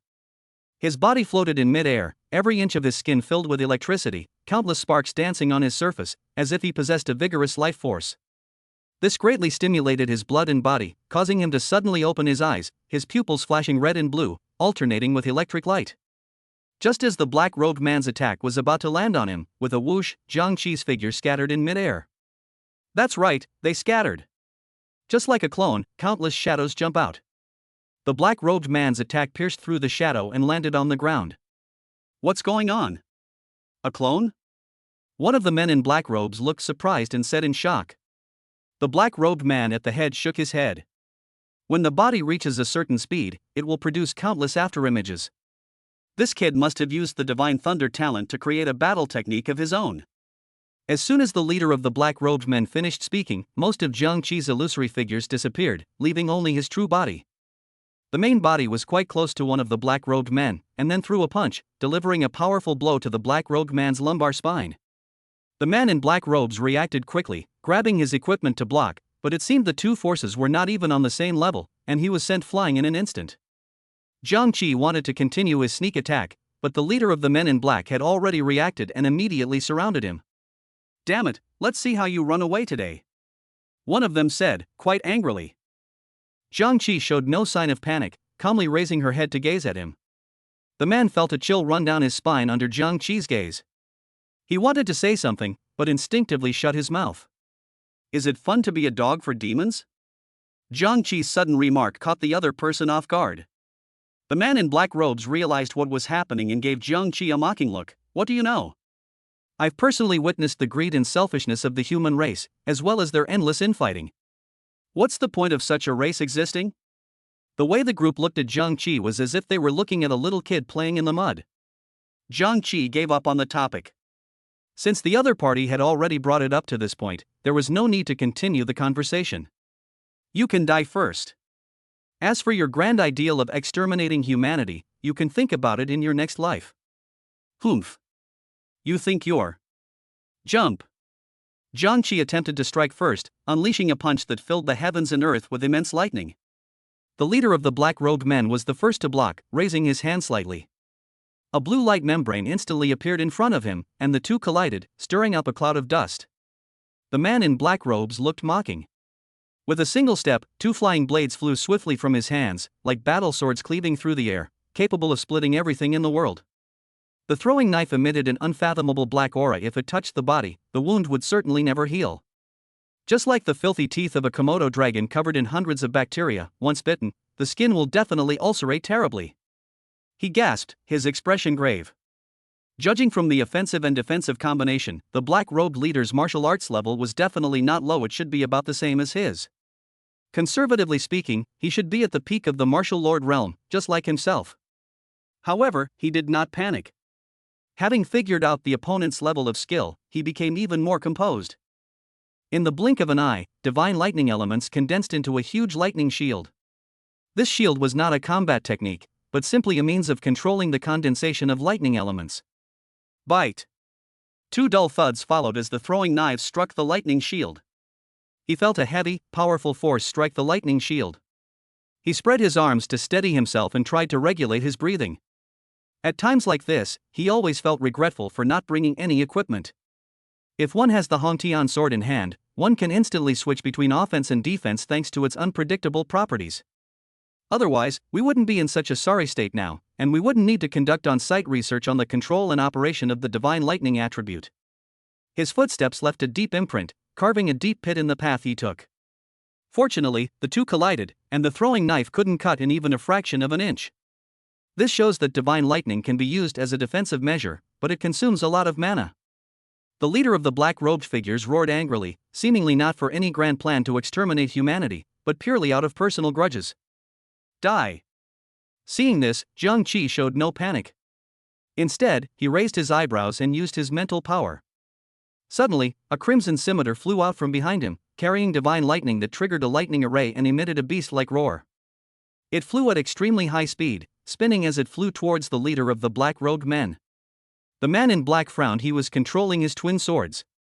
I never expected that the opponent could counterattack even when they had formed a defensive lightning shield. At that moment, he had no time to react. His eyes widened in shock as the blood-red scimitar drew closer to his pupils. Chapter 48. Those who block my way shall die. He never expected that the opponent could launch a counterattack even when the defensive lightning shield was formed. At that moment, he had no time to react. His eyes widened in shock as the crimson scimitar drew closer to his pupils. The black-robed leader's pupils suddenly contracted, and he stood frozen in place for a long time, like a statue. Put. Just when he thought he was going to die, the two men in black robes next to him picked up their weapons and stood in front of him. Get out of the way, he roared desperately, trying to grab the two people in front of him. But it was too late. But that enhanced version of the blood-red scimitar. It has gathered an even greater amount of divine lightning power. It was something that the two of them simply couldn't handle. In an instant, their weapons shattered, and a horrific death awaited them. The crimson scimitar, crackling with lightning, sliced directly into the skin of the two men. The speed was too fast. They didn't even have a chance to scream before their bodies were torn in two. The speed of the crimson scimitar was greatly slowed down by the two men, and the brief gap allowed the leader of the black-robed men to react. He instantly withdrew his twin blades and took a few steps back. He was heartbroken to see his brother's body lying in pieces. Enraged, he laughed coldly. You killed my brothers today. I will grind you to dust. After he finished speaking, he suddenly glanced at the people behind him. They nodded to each other, took out their transformation pills, swallowed them in one gulp, their eyes filled with determination, decisive and swift. Even if it costs me half my lifespan, I'll take you down today. In an instant, the aura of the group surged dramatically, and streams of black energy filled their bodies. The originally red pupils have undergone a sudden change. His eyeballs and pupils turned completely black, as if they had been dyed with ink. Slaughter and violence permeated their entire being. Upon seeing this, Jiang Qi gasped. The effects of this pill are quite fast. My energy spiked immediately after taking it. Strong enough? It turns out that the other party was reluctant to take the transformation pill because it would reduce their lifespan by half. This terrifying side effect is just as horrifying as the amplification. Instantly, the space itself trembled, and ripples appeared as the group hurtled towards Jiang Qi. Jiang Qi didn't dare to hesitate and quickly summoned lightning to his body. Countless bolts of lightning danced on his body, stimulating every cell in his body. Bang! Just as Jiang Qi finished dodging, a large crater was smashed into the side by the other party, and countless pieces of gravel flew out. His heart tightened, and he steadied himself. A lightning dragon flew from his hand, pointing directly at the man in black robes. The group sneered, making no attempt to dodge. With a thought, they unleashed streaks of black energy that tightly bound the thunder dragon. A trivial skill. The leader of the black-robed men sneered, not intending to give Jiang Qi the slightest chance. He bypassed the thunder dragon and stepped forward again. The butcher's knife. A black knife flew out of his robe in an instant. The black knife was extremely fast, seemingly able to pierce the air and sweep away everything in its path. An extremely terrifying force emitted a long cry in the air and stabbed fiercely towards Jiang Qi. Call. Jiang Qi remained calm and focused his lightning power on his legs, his movements as swift as lightning. After this battle, he has become more proficient in controlling lightning, especially in the lightning array, where he has a better understanding of how to suppress dark attributes. Red. His figure shifted instantly, moving with incredible speed, and he drifted half a step to the side, causing Daoza's attack to miss. Not only that, as the knife-wielding man passed by, he stepped on the hilt of the knife, kicking the man away, and then naturally came to stand in front of the black-robed leader. Is that all you've got? After Jiang Qi finished speaking, he raised his fist, spread his arms, and punched the leader of the black-robed men like a giant mountain colliding. The air seemed to be sparking from the punch. The black-robed man's sneer remained undiminished, and his murderous aura intensified. At this moment, he was truly just one step away from reaching the martial emperor realm. With the aid of the transformation pill, he was now only slightly weaker than a martial emperor. He had already noticed Jiang Qi's movements and immediately followed up with a punch. In the end, the opponent was just a martial lord of the 10th rank. If it weren't for the advantage of his talent, how could he have withstood them for so long? Now, his strength has soared to the level of a half-step martial emperor. Faced with such a huge difference in strength, Jiang Qi can only bow down. If the opponent dares to take a punch head-on, their bones will be shattered. However, just as their fists clashed, Jiang Qi's movements subtly changed. The leader of the black-robed men initially thought that Jiang Qi had chickened out and wanted to take the blow. The next moment, the black-robed man's expression changed. His face turned extremely pale. Jiang Qi's boxing technique was like a swimming dragon with the twisting of his arms. The two men's punches were cleverly separated. The black-robed man's fist missed its mark, and with a crisp sound, Jiang Qi's fist slammed into his chest. It was incredibly powerful. In an instant, his protective magic treasures shattered one after another. The leader of the black-robed men was sent flying. Had it not been for the protection of his magical artifact, he would have surely died on the spot. This shows just how powerful the mountain-shaking fist, imbued with electric current, truly is. The other black-robed figures were shocked to see this. They were surprised that their leader, who had clearly consumed the transformation pill, was still being outmatched by the other party. The look in his eyes as he looked at Jiang Qi became increasingly fearful. Seeing this, Jiang Qi still felt regretful, as he had thought he could kill the other party in one move. Who would have thought that the black-robed man's life-saving treasure could withstand such an attack? If anyone else heard what Jiang Qi was thinking, they would be so angry that they would vomit blood and die on the spot. These life-saving treasures are rare equipment refined from powerful demons, and they are not disposable items at all. But Jiang Qi smashed him to pieces with a single punch, and the black-robed leader's heart was bleeding. When I saw Jiang Qi awaken his SSS-level Divine Thunder talent in the Awakening Plaza, I knew that he was no ordinary prodigy and that I couldn't use the usual methods to assassinate him. Just to be on the safe side, 10 late-stage martial lord-level experts were dispatched, but unexpectedly, this still turned out to be the result. He regretted it. He should have directly brought out a martial emperor-level expert, or even invited a noble 6th-order demon elite, which would have been much safer. Jiang Qi had no intention of giving his opponent a chance to breathe, and transformed himself into a bolt of lightning, quickly flying towards the leader of the black-robed men. Seeing this, the other men in black robes did not hesitate at all and immediately stood in front of Jiang Qi. Those who block my way shall die. Sword lights clashed, sparks flew, and the black-robed men were no match for Jiang Qi. One of the black-robed men had his arm cut off, and another man had a bloody cut on his thigh. Ah! They cried out in pain for help, and just as Jiang Qi was about to deliver the fatal blow, the two black-robed men, whose limbs had been amputated, were quickly pulled apart by a tremendous force. Jiang Qi looked ahead in surprise, only to be pulled back by the leader of the black-robed men who had come to their senses. The other two men in black robes also returned to the three of them. The leader of the black-robed men couldn't bear to look at the two men covered in blood inside. This is the only way. The others understood immediately. Chapter 49 Fusion Tactics. Heaven and earth, sun and moon, water and fire, metal and wood, all things are condensed. The group, except for the black-robed leader, simultaneously chanted scriptures. Their bodies suddenly underwent a peculiar change. A vortex suddenly appeared between their eyebrows, moving at an extremely fast speed, as if it possessed some kind of spatial ability. In just a few seconds, their bodies were completely absorbed into the vortex and condensed into 4 purple beads. The leader of the black-robed men took the 4 beads, his eyes seemingly filled with heartache and reluctance. Without the slightest hesitation, he swallowed the bead.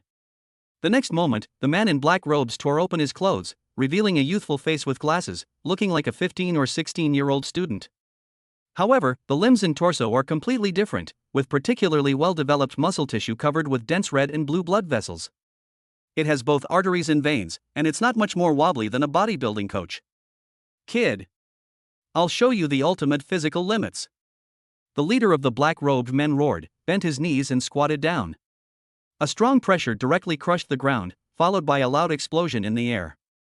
Martial Emperor, first rank. A look of shock flashed in Jiang Qi's eyes. The other side had actually eaten his teammate? Wow! You can play it like this? Heretics are heretics, they really are different. Thick fog surrounded them, and the air was filled with a foul stench. The two figures collided repeatedly, making crackling sounds. Two bodies clashed and roared through the blood mist, exuding an aura of slaughter. The sound of frenzied punches echoed through the heavens and earth, leveling the surrounding rocks and trees or turning them into dust. Surging and unrestrained, the wind of the punches howls.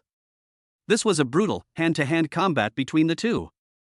Jiang Qi drew upon endless divine lightning, imbuing his fist wind with a speed no less than that of the black-robed leader who had just advanced to the martial emperor realm. In terms of the situation, there was no clear winner between the two. The leader of the black-robed men swiftly took a half-step to the side, barely dodging Jiang Qi's howling punch. A booming sound and the crackling of lightning filled the air. The punch grazed his face, the shockwave shattering his eyes. The broken glass, guided by lightning, streaked across his face. The man in black robes took a deep breath, staring intently at Jiang Qi with lingering fear in his eyes, his gaze filled with surprise. How come the opponent gets stronger and stronger as the battle goes on? Despite only possessing the strength of a peak martial lord, he was able to defeat 10 of them without any chance of fighting back. He had already advanced to the martial emperor level, yet his opponent was still able to go toe-to-toe with him. So young, yet possessing such combat skills and potential. He even suspected that Jiang Qi was a martial saint who had been reborn, which was beyond his comprehension. As a first-rank martial emperor, in theory, his strength should be overwhelming and his speed incredibly fast, far surpassing that of a mere martial lord. I should have an absolute advantage. It did have an advantage at the beginning. The opponent's skills and demeanor seemed to have suddenly achieved a temporary breakthrough. During the battle, he became increasingly adept at dodging, and his speed began to fall behind. In such a short time, his combat skills had already improved to this level he couldn't help but be shocked. There was a loud bang. The two fists collided, creating a piercing explosion in the air. The black-robed man's numbness and shock seemed to make him hesitate a bit. His heart tightened suddenly, but he saw that Jiang Qi had already grabbed one of his arms. He accidentally revealed a weakness: he was missing an arm. Even if it was only for a moment, it would be fatal. Jiang Qi's steps were like a swift wind, carrying thunder and rain. His feet moved with agility, as swift as a rabbit. Raising one arm, visible lightning power was drawn in and slammed into the black-robed man's chest. The force was immense, with countless bolts of lightning accompanied by a deafening explosion in the air, seemingly capable of tearing the air apart. Ah! The man in black robes let out a heart-wrenching roar as his body crashed heavily to the ground. The muscles in his chest were struck by lightning, causing significant necrosis. Had it not been for the exceptional strength of his martial emperor body, he would have surely died on the spot. He got up, and for the first time, fear showed on his face. Having reached the martial emperor realm, He originally thought he would be invincible in this instance, able to crush everything with a flick of his wrist and become the ruler of this world. Unexpectedly, he was beaten so badly by a martial arts master. Looking into Jiang Qi's dark eyes, he remained extremely calm. Why? Why is a mere martial lord so composed when facing a martial emperor who is of a higher realm than him? Boom! Boom! Boom! Jiang Qi's legs once again unleashed lightning speed, his figure flashing and ferocious, seemingly giving him no chance to catch his breath. The man in black took a deep breath, enduring the pain in his chest, and fought with all his might. But he had already suffered a serious injury to his chest, which greatly slowed him down. Not only that, the effects of the transformation pill were also gradually weakening, and it seemed that his martial emperor realm would soon be reduced to its original state. "I'll fight to the death," the man in black roared, a roar that seemed to shatter the entire space. He burned his own life force, guiding the endless dark elements within the dungeon, like a raging beast. He opened his enormous mouth, and a torrent of blood mist and dark elemental energy was sucked into his stomach. His body continued to swell and turn red, as if it were about to explode. Dharma body of heaven and earth. With this roar, the black-robed man's size instantly increased tens of thousands of times. His upper body was like a giant pillar reaching to the sky, towering over the clouds and seemingly as tall as the heavens, inspiring awe in those who looked upon him. Jiang Qi stood below, feeling the oppressive force that seemed to crush him like Mount Tai, but he showed no sign of panic. His gaze was firm and calm, as if he had already seen through everything. "Oof, no more wasting time." The enormous black-robed figure from the Dharma realm raised one foot, causing the ground to tremble violently, as if an earthquake was about to strike. Jiang Qi flashed, instantly creating distance between himself and the man in black robes. His movements were like those of a ghost, so fast that they were dazzling. "Let's see where you run now." The voice of the black-robed man in the clouds resounded through the heavens and earth like a thunderclap, shaking the very foundations of the world and making even the gods weep. Jiang Qi soared into the air, rushing towards the clouds like a bolt of lightning. He didn't stop until he reached the clouds. At that moment, their eyes met. Jiang Qi scratched his head, crossed his arms, and a faint smile appeared on his lips. "I see that you heretics are only so strong. Do you have any other skills? Show them all, so you won't have any regrets before you die." "You brat, how dare you talk so arrogantly?" The man in black robes was furious and swung his arm at Jiang Qi. However, Jiang Qi was incredibly fast, like a gust of wind, and the black-robed man's attacks couldn't touch him at all. Jiang Qi looked at the man in black robes, who seemed agitated, and sneered inwardly. He felt the time was right, so he leaped into the air, opened his arms, and uttered a few words. "Thunder, sword. Thunder, dragon. Fusion combat tactics." In an instant, the lightning in the clouds seemed to be controlled by an invisible hand, all concentrated above. That earth-shattering slash was like a true dragon descending to earth, incredibly powerful, its might spreading throughout the world. The entire space was shaken by this powerful force, as if it were about to be torn apart. Chapter 50: The Duan family of Qingshan. The wilderness of the North Sea. We had just experienced a brutal war, and it seemed as if the earth was stained red with blood. The numerous warriors and soldiers dragged their exhausted bodies forward slowly. The rain poured down relentlessly from the sky, never stopping. The rain relentlessly lashed at the faces of every soldier, and the prolonged fierce battle had brought their spirits and physical strength to the brink of collapse. They trudged through the muddy ground, carrying their wounded comrades on their backs. The heavy burden made every step seem so difficult. Sighs echoed in the rain, as if expressing helplessness in the face of war and uncertainty about the future. The North Sea wilderness is located in the north of the eastern divine continent. It is a place of freezing cold and frequent winter rain. Although the temperature is slightly higher this season, the rain is still icy cold, stinging the soldiers' skin like a dagger. The bone-chilling cold invigorated their already weary spirits. Wearing a thick coat, Liu stood quietly on the makeshift city tower, gazing at the distant sea, a bitter feeling welling up in her heart.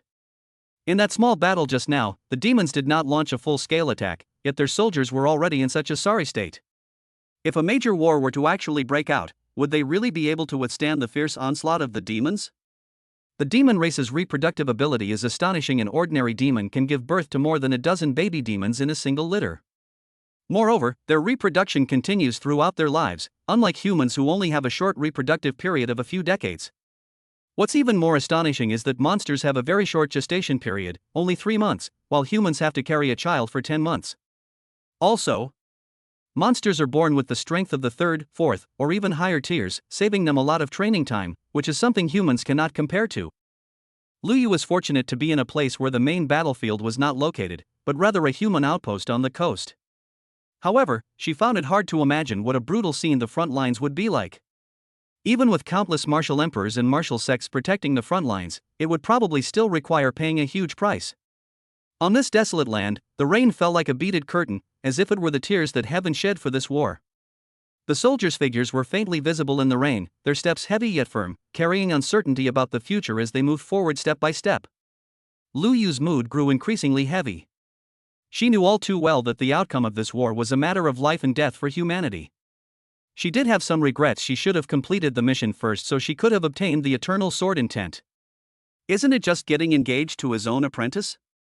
Is it that difficult? It was freezing cold, and the biting wind felt like knives scraping her cheeks. She couldn't help but exhale a breath of warm air. Guard Bai suddenly rushed over, his face beaming with undisguised joy, and excitedly shouted, "Your Majesty, our reinforcements have arrived." Upon hearing this, Liu frowned slightly, a hint of surprise flashing in her eyes, and asked in confusion. "Reinforcements? Where are the reinforcements? I've never heard of any reinforcements being sent from above. Who are they?" She shook her head, pondering to herself. This place was just an insignificant outpost. The people above wouldn't take them seriously, much less care about their lives or deaths. So she would never easily believe such a thing. Guard Bai quickly explained. "He is a martial emperor from our central plains, and Your Majesty, you also know him, Duan Rui, the head of the Duan family of Qingshan." Lu Yu was taken aback, and the image of that once famous figure in Zhengzhou immediately came to mind. Duan Rui, this name is well known in Zhengzhou. He also became a remarkable martial emperor in his early 20s. In the past few years, he made outstanding contributions in the thrilling battle against the demons. The city granted him special permission to not participate in the next war between humans and demons. At that time, he was famous and hailed as the #1 genius in Zhengzhou. In recent years, we have heard very little about him. How could they suddenly appear at their own base? Your Majesty, why don't you hurry over? Don't keep them waiting. Guard Bai urged anxiously. Where is Duan Rui now? Lu Yu's voice was tinged with urgency. It's inside the tent, Guard Bai quickly replied. Lu Yu nodded, picked up the shattered star sword beside her without hesitation, and strode towards the tent. The cold wind howled, blowing her long hair and clothes, but it could not stop her from moving forward. Tent. Duan Rui, dressed in a golden martial arts uniform, sat among them, occasionally sipping hot tea while keeping an eye on Lu Yu's workbench. Suddenly, his heart clenched, and a sharp pain shot through his entire body. During the last war between humans and demons, he was seriously injured, and his martial spirit, the core that a martial artist condenses when becoming a martial emperor, suffered unprecedented damage. This resulted in him making no progress for 3 years, and his cultivation level not only failed to improve but also dropped from the 8th rank of martial emperor to the 5th rank. He had made great contributions in battle and had hoped to use these achievements to ask the city for a medicine that could cure martial spirits, but he was ruthlessly refused. The reason is simple: the pills for treating shattered martial spirits are of high grade and extremely scarce, so he simply doesn't have a chance to get them. But what he inquired about was not like that. He had heard that there were many high-grade pills in the upper city, and some martial grandmasters would even take pill baths, which involved filling a bathtub with a bunch of high-grade pills, letting the water fully absorb the medicinal properties of the pills, and then taking a bath. This behavior is simply a waste of the elixir. The scoundrels in the upper city can be so extravagant, while these warriors who fought bloody battles on the front lines and made great contributions still have to grovel and beg for rewards. Still not giving it to me. Even the exemption from service in the next battle, which people envied, was something he begged for on his knees in the upper city. His martial spirit has suffered a huge loss. Continuing to participate in the battle will only accelerate his injuries. With Duan Rui's talent, he was destined to become a martial emperor or martial sect master in the future. This whole ordeal completely shattered his understanding of the higher-ups. He used to be an idealist, but he's no longer so delusional. He would do anything for his future. Over the past 3 years, he has searched through many ancient books and finally found a way to cure Wuling. That is, absorbing the primordial yin from the bodies of female martial artists of the same realm and with the Xianbing attribute. As luck would have it, he knew that there was such a person in Zhengzhou, Lu Yu of the Lu family. He is the newly promoted martial emperor of Zhangzhou after him, and he is exceptionally talented. The primordial yin within his body must be of superior quality. Absorbing Lu Yu's primordial yin will not only repair the damaged martial spirit, but also make it more stable, allowing for a faster breakthrough to martial emperor and the attainment of martial emperor status before the age of 40. Only female martial artists at the martial emperor realm or above possess the primordial yin, which is usually sealed within the human body. It is impossible to forcibly remove it. The only condition for absorption is during sexual intercourse between men and women, when the deepest part of the body is opened, and the primordial yin will be truly exposed. Based on his understanding of this female warrior, obtaining the primordial yin would not be easy. I had long heard that many talented individuals had once broken down the gates of the Lu family in an attempt to marry Lu Yu. But all their efforts were in vain. It seemed that this female empress looked down on everyone. Moreover, as one of the top prodigies in Zhangzhou, she harbors great ambitions and her lifelong pursuit is to become an unparalleled martial artist. Romantic love has always been secondary. He was once the #1 genius in Zhangzhou, so of course he understands this kind of mindset. Gaining the other party's trust is very important, which is why he traveled thousands of miles to the front line. Chapter 51: The Death of the Man in Black Robes, Zheng Yu. He was once the #1 genius in Zhangzhou, so he naturally understood this mindset. Gaining the other party's trust is crucial, which is why he traveled thousands of miles to the front lines. Slow footsteps came from the tent entrance. It's Lu Yu. Miss Lu. It's a pleasure to meet you. Duan Rui, the #1 genius of Zhangzhou? I've heard so much about him. Lu Yu stepped into the tent and offered a polite compliment. She glanced at Duan Rui, walked straight to the cutting board, and slowly said, "If I remember correctly, Patriarch Duan is not required to participate in this war between humans and demons. Moreover, I have not heard of any reinforcements. Please explain, Patriarch Duan." Duan Rui smiled, coughed twice, and after a moment's hesitation, began to speak.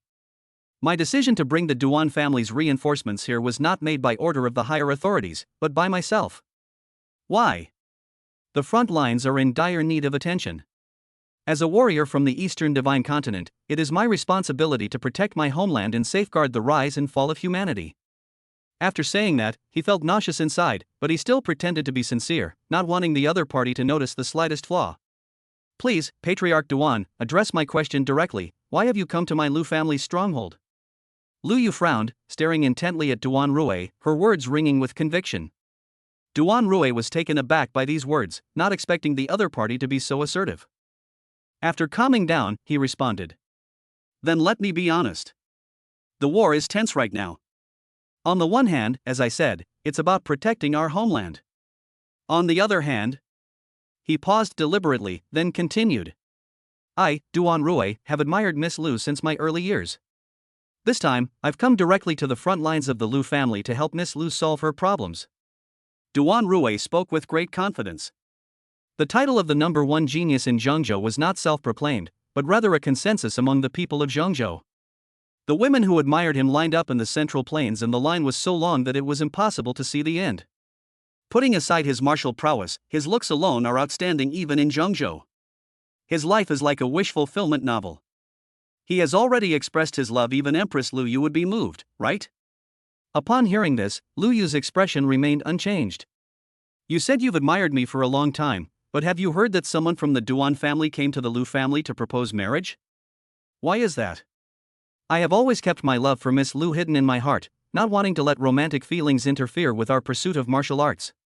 Now that we are facing a great calamity, if I do not speak up now, I may never have another chance." After Duan Rui finished speaking, a hint of melancholy appeared on his face. Lu Yu noticed this change and was slightly taken aback. It is difficult to distinguish the truth from the falsehood based on just these few words. Actually, whether it's true or false isn't that important. Currently, the Lu family's stronghold is indeed in trouble. The arrival of reinforcements at this time is perfect. Thank you for your kindness, Patriarch Duan, and thank you for coming all this way to help me. I express my sincere gratitude to you." Lu Yu lowered her guard slightly, and the two exchanged pleasantries for a while before she led Duan Rui to inspect the border defenses and explained the current situation. Duan Rui suggested that the entire Lu family rotate out for a rest, but Lu Yu was worried and left half of them behind. As for feelings of affection, that was not what she was concerned about at the moment. The most important thing is to ensure the survival of the Lu family members and their warrior soldiers. At this moment, she thought of Jiang Qi, who was far away in Zhengzhou. He must be taking an exam right now, right? If he could return alive, Jiang Qi would be a better fit. This was partly due to the small characters in front of him, and partly because Jiang Qi was of good character, had great potential, and was simple-minded, making him a better match for him. Duan Rui clearly came with a purpose. She didn't know what Duan Rui wanted to do, but he definitely had some ulterior motive. At this moment, the man in black robes lay on the ground covered in blood, with a deep cut on his neck from which blood was gushing out. The man in the black robe had fear and confusion in his eyes. He died without understanding why his entire army had been wiped out. He couldn't understand how a mere youth could defeat a martial emperor-level expert like himself. He lost, utterly defeated, because he underestimated his opponent. Jiang Qi stood beside him, glanced at the dying man in black robes, sighed, and raised the iron sword in his hand high. Die with your faith. Put. Blood and brain matter splattered out, and the man in the black robe finally died. Jiang Qi stretched his body, glanced at the time, and decided it was best to close the instance as soon as possible. He searched the bodies of the men in black robes and took all their equipment. There were a bunch of B-grade and A-grade equipment, but not a single piece of life-grade equipment. How come these heretics are so poor? They don't have a single decent piece of equipment. He was somewhat disgusted. The equipment wasn't very durable and had all sustained varying degrees of damage after the fierce battle. He might not need it himself, but he can resell it, and someone will definitely buy it back. There was one item among these pieces of equipment that piqued his curiosity. The leader of the black-robed men had a white ring in his hand. He took off the ring and examined it closely. After a moment's thought, he poured his true energy into it. The next moment, the white ring emitted a faint light, and Jiang Qi could sense that there was a hidden world inside the ring. Storage ring? Storage rings exist in a world of advanced martial arts? This baffled him, as there was no mention of storage rings in textbooks. This doesn't seem to be a product of this world. The interior space isn't large, but it's still 5 cubic meters, enough to hold a lot of equipment. He also saw the eye of the ultimate path inside. I knew it. I always felt like something was missing. He then realized that he had forgotten about the eye of the ultimate path after fighting for so long. I must study this carefully when I get back. This thing is incredibly powerful, and what's even more terrifying is that it's a life-death artifact. It can grow as the user's strength increases.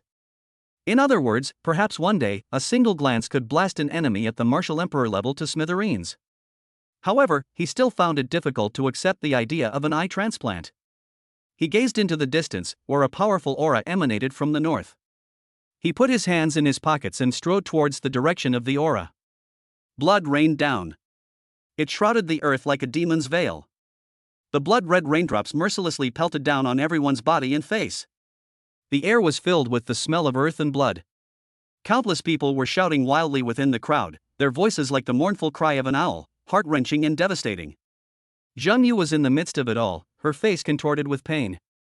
Her left arm was shattered, as if it had been ravaged by a demon.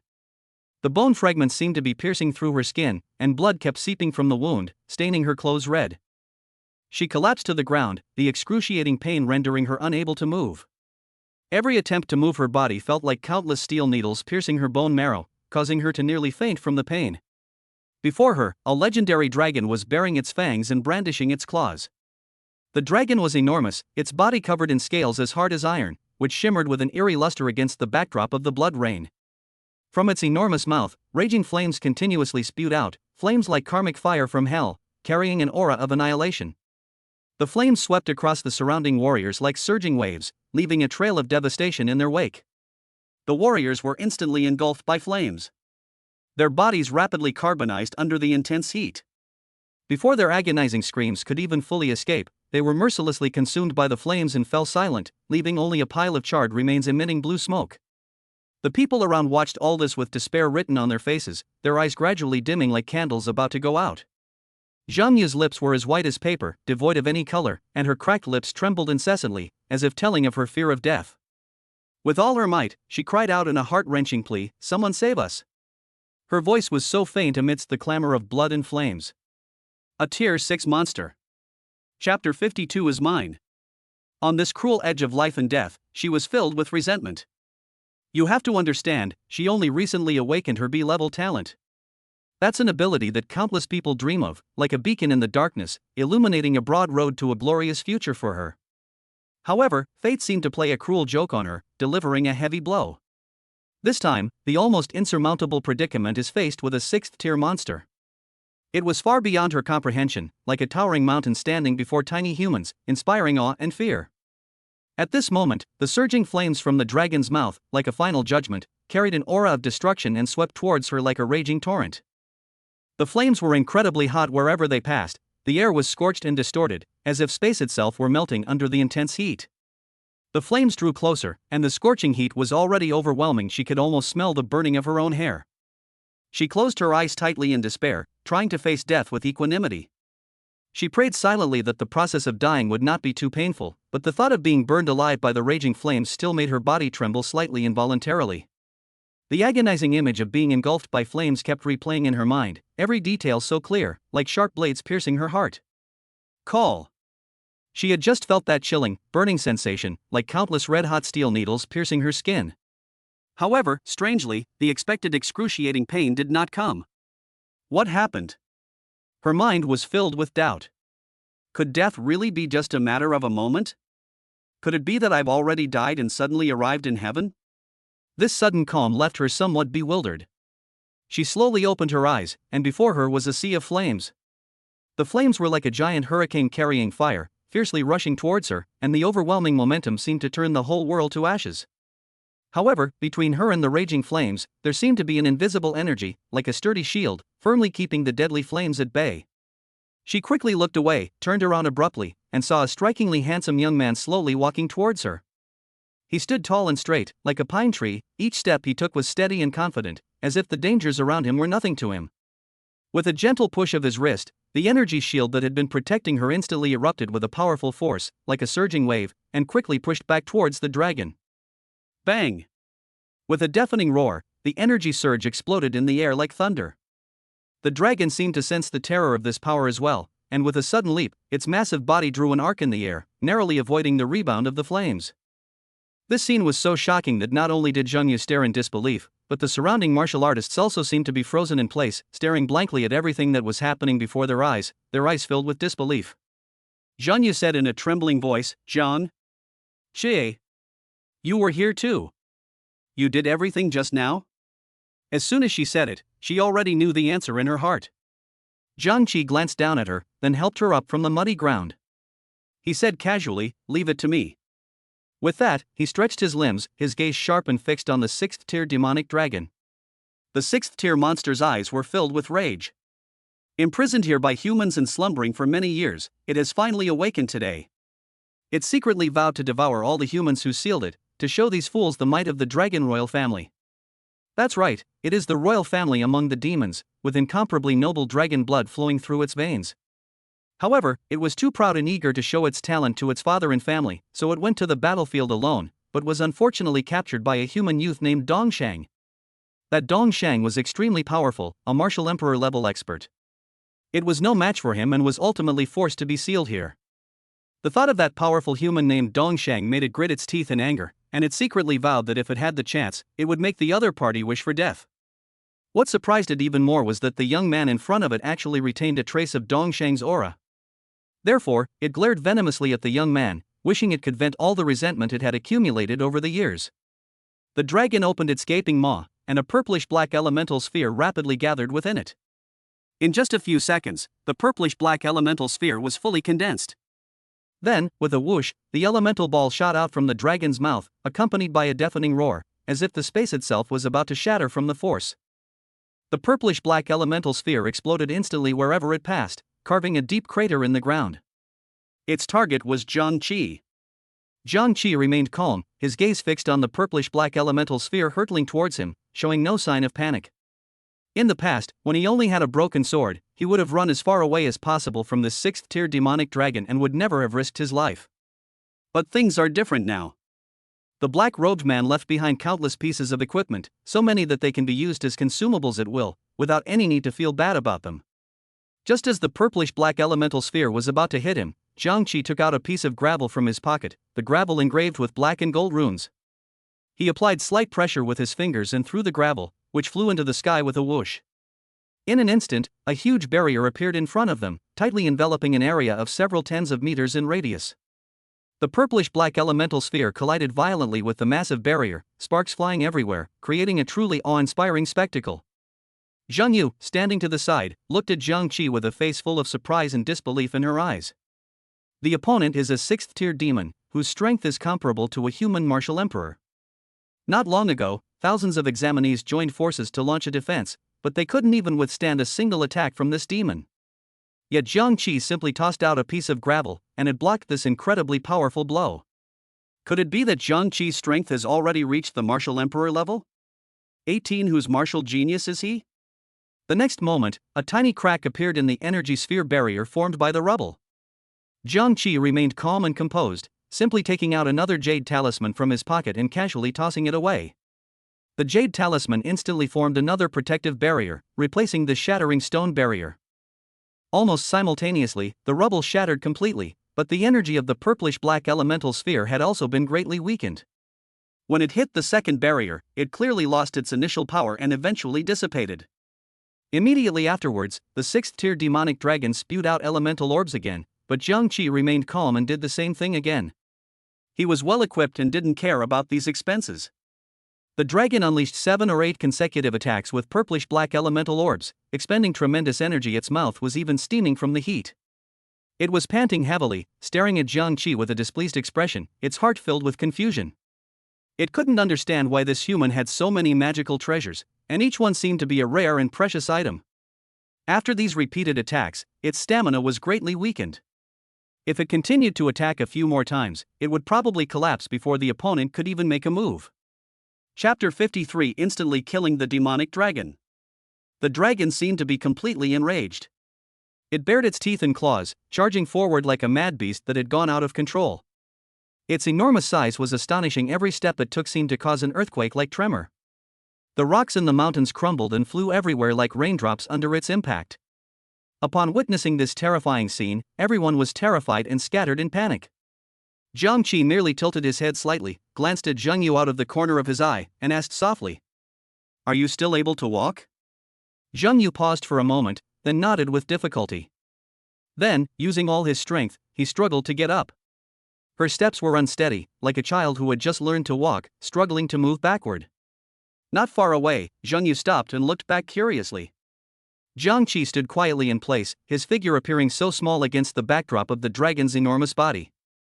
The monster charged forward like a whirlwind, each step causing the earth to tremble.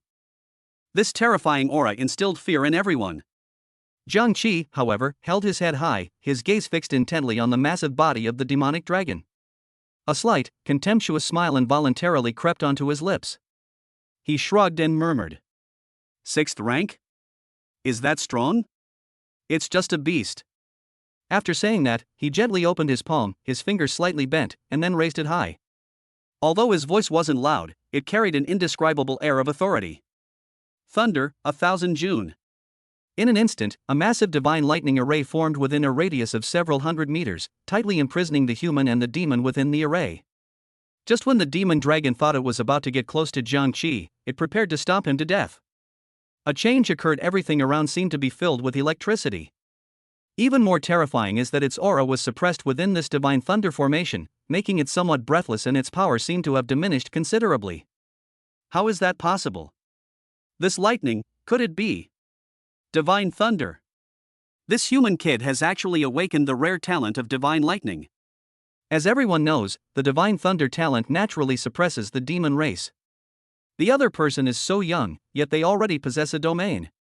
This aura is even stronger than the bloodline of its demon king. Their initial charge was instantly suppressed by this force. In just a few seconds, it stopped being arrogant and smug, and instead became increasingly hesitant and cautious. Zhang Qi, his entire body crackling with lightning, slowly walked toward the demonic dragon, his eyes filled with disdain. Thunder sword. Suddenly, an iron sword flew out from behind, carrying divine lightning as it surged upwards. With a whoosh, it had already reached the face of the demon dragon. The monster reacted and immediately unleashed a purple-black elemental sphere, causing the two to collide. The demonic dragon within the divine thunder formation was clearly suppressed, and the power of the purplish-black elemental sphere was far less than before.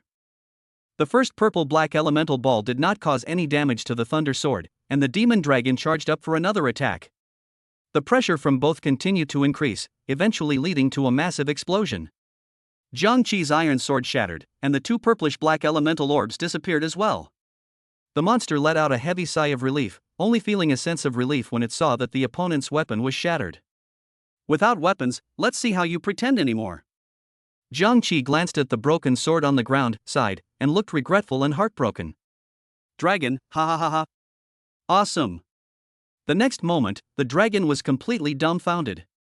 Jiang Qi slowly took out 5 swords from his storage ring.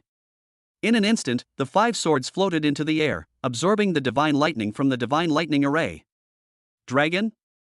Not a buddy. Jiang Qi's lips curled into a smile as he slowly uttered a single word. Kill. Call. 5 swords and blades simultaneously hurtled forth, drawing forth divine thunder from heaven and earth.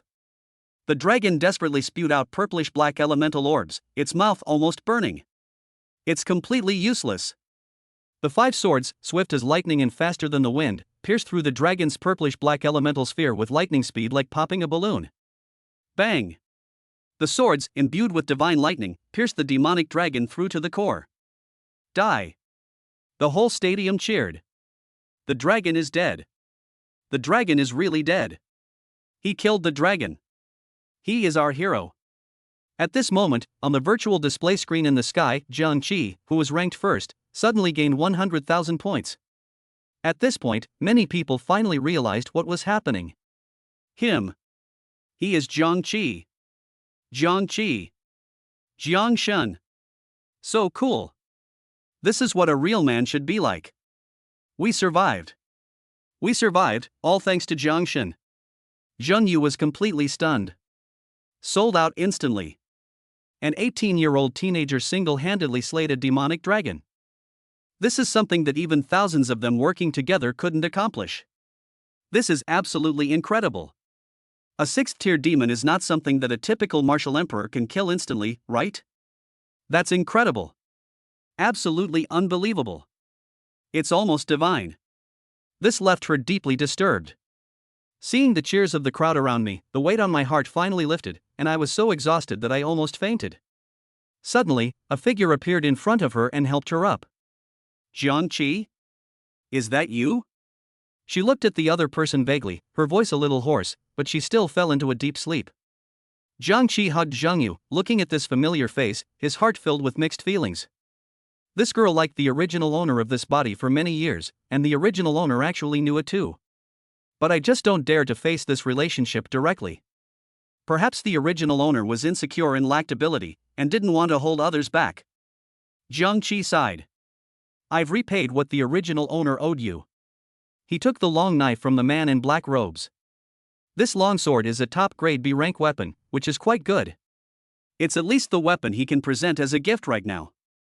Then, he placed the jade stone that had restored his strength, which he had taken from Huang Puzhen, into Zhang Yu's hands. These things are enough to repay your kindness will be even from now on. The jade stone continuously restored Zhang Yu's strength and healed his injuries.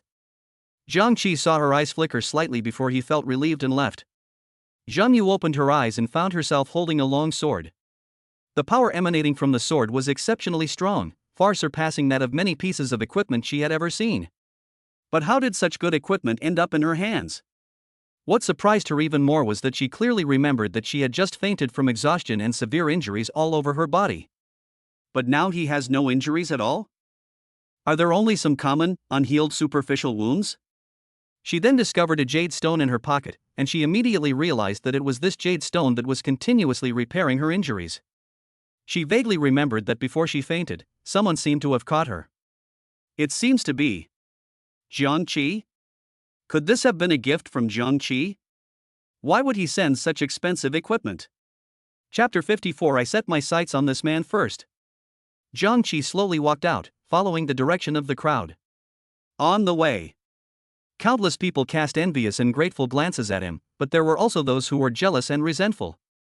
This is the norm, and people always think this way about the strong. He wasn't annoyed by those looks, but he couldn't say he particularly liked them either.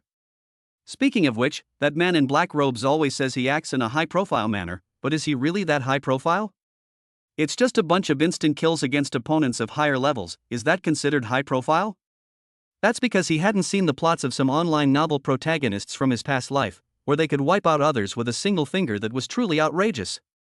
Great wilderness imprisoning heaven finger. Hey bro. Can I get your autograph? Suddenly, a young girl walked up to her and said cautiously and hesitantly, "Thank you so much for saving me. My grandma always says we must learn to be grateful. Only by remembering the names of our benefactors can we truly know how to be grateful."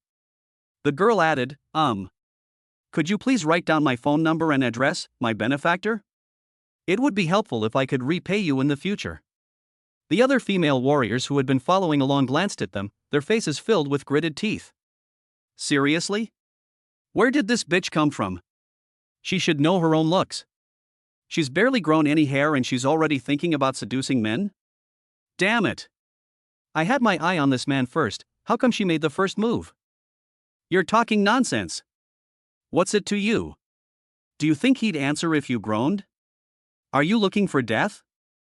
You barely survived a 6th-tier demonic dragon, and now you're trying to steal my man. Have you no shame? Why weren't you burned to death by the dragon's flames? Just die already. Stealing a man? You think you're worthy? Zhang Qi glanced at the girl in front of him, patted her head, and said in a low voice, "Girl, you're so young to be taking the martial arts exam, your future is limitless, keep practicing." Zhang Qi glanced at the girl's figure, clicked his tongue, and added, "Grow a little bigger, then I'll come find my brother." At such a young age, with nothing to show for it, how can they test their cadres like this? Which cadre couldn't withstand this test?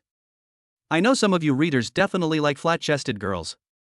The author also likes those cute girls. Other female warriors also flocked over, demanding their home addresses. Young man. Which martial arts family are you from? What do you think of me? Handsome young man. Everyone says I'm pretty good in bed, a rare find. How about I let you try me for free? Senior. Senior. Which martial art should we rely on from now on? Zhang Qi was taken aback and asked, "What's wrong? You also got into Shancheng Martial Arts University? I could apply to the university next door and then deliver meals to my senior every day." Zhang Qi didn't mind chatting with these pretty girls, and they walked and talked as they went. But wasn't that person who offered to make a furnace for free a bit too much? Before long, Zhang Qi saw the dungeon vortex. This is the portal for creating copies. Roundtable conference. Dead? That SSS-level genius martial artist is dead? The elderly man at the head of the group had a face full of regret and shock. More than anything, it's unbelievable. In fact, he had long been prepared for the downfall of Zhang Qi, this genius. After all, the dungeon contains 6th-tier monsters, including a demonic dragon. The awakening of the demonic dragon would be difficult even for an ordinary early-stage martial emperor, let alone this SSS genius who was only at the peak of the martial lord level. He simply couldn't survive. Upon seeing the message sent by Qi Yan, the old man felt a pang of bitterness, but he didn't dwell on it. At the same time, the 10 counselors around him had different expressions on their faces. Some felt regret, some excitement, some a sense of tragic grandeur, and many more were intently watching the subtle changes on the old man's face. Zhang Qi had just stepped into the dungeon vortex when he was surrounded by groups of soldiers, their faces displaying a range of emotions. At first, there was fear and a sense of being ready to die, but it turned out to be a human. His expression softened slightly, but he remained wary. At this time, apart from the army, there were no other people around, and even the local management agencies were gone. It seems they've all been expelled. It's probably to prevent monsters in the dungeon from suddenly rushing out. A familiar figure came into view. "Hey bro, we meet again. Do you remember me? Zhao Dong? Sergeant Zhao." Zhang Qi immediately recognized the person as the sergeant who had tried to win him over when he was awakening his talent. "I never expected that we would meet again after the martial arts exam. Brother, you're amazing. I saw everything inside. You were able to take on a 6th-tier demonic dragon all by yourself after just a few days. That's incredible." Xiaodong lowered his voice, but there was no need to be so low, since everyone present had already seen it, and there was nothing to hide. After thinking about it for a moment, he realized that something was wrong. How did Zhao Dong know? Didn't I just come out? Wait a minute? Commander Zhao, how did you know I was the one who dealt with the 6th-tier demonic dragon? Ha ha ha. I knew you'd ask these questions. Come with me, I'll introduce you to someone. Jiang Qi nodded, tacitly agreeing, and followed Zhao Dong to a closed office. The so-called office was actually the waiting area before the exam, a lounge that only members of martial arts families could enter. Last time, Jiang Qi could only wait foolishly outside, exposed to the scorching sun beyond the yellow line. He followed Zhao Dong to the office on the 2nd floor, looking around as they went. Inside was indeed a lounge for the family's members, and the facilities were extremely luxurious. There are various massage chairs, tea, and a restaurant inside. The temperature here is surprisingly low even in the sweltering summer heat, which suggests that the air conditioner is very powerful. It's ridiculous that this place is probably only used once a year, yet it's made so luxuriously. What's even more ridiculous is that it's exclusive to martial arts families? Could it be that the martial arts family donated money to the local management agency? Without thinking further, he pushed open the office door. Approaching him was a young man who wasn't much older than him. There was a wooden table in the room, neither too big nor too small. There was a monitor on the wooden table, and the content on the monitor looked very familiar. It turns out to be a scene inside a special instance, which must be used to observe his every move. The young man, dressed in a martial arts uniform, sat in an office chair with his feet, clad in leather boots, propped up on the seat. His eyes were closed, and he didn't say a word. The young man was around 30 years old. Although the action was quite improper, a sense of integrity could be seen in his face. General, I've brought Jiang Qi with me. If there's nothing else, I'll be leaving now. The young man didn't speak, and Zhao Dong waited for 2 seconds before leaving. Seeing that the other party made no further move, Jiang Qi looked at the young general suspiciously. The young general pulled his legs back from the table, scratched his head sheepishly, and... You must be Jiang Qi.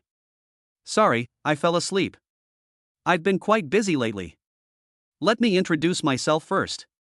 My name is Wang Chang, and my rank is Major General. Chapter 55 Achieving Great Success? Wang Chang? He's actually a Major General? Why would such a high-ranking official come to see me in person? Jiang Qi's eyes widened, his face full of disbelief. I remember I already told Officer Zhao Dong that I would absolutely not join the martial arts army. Jiang Qi's tone was very serious, his brows furrowed tightly.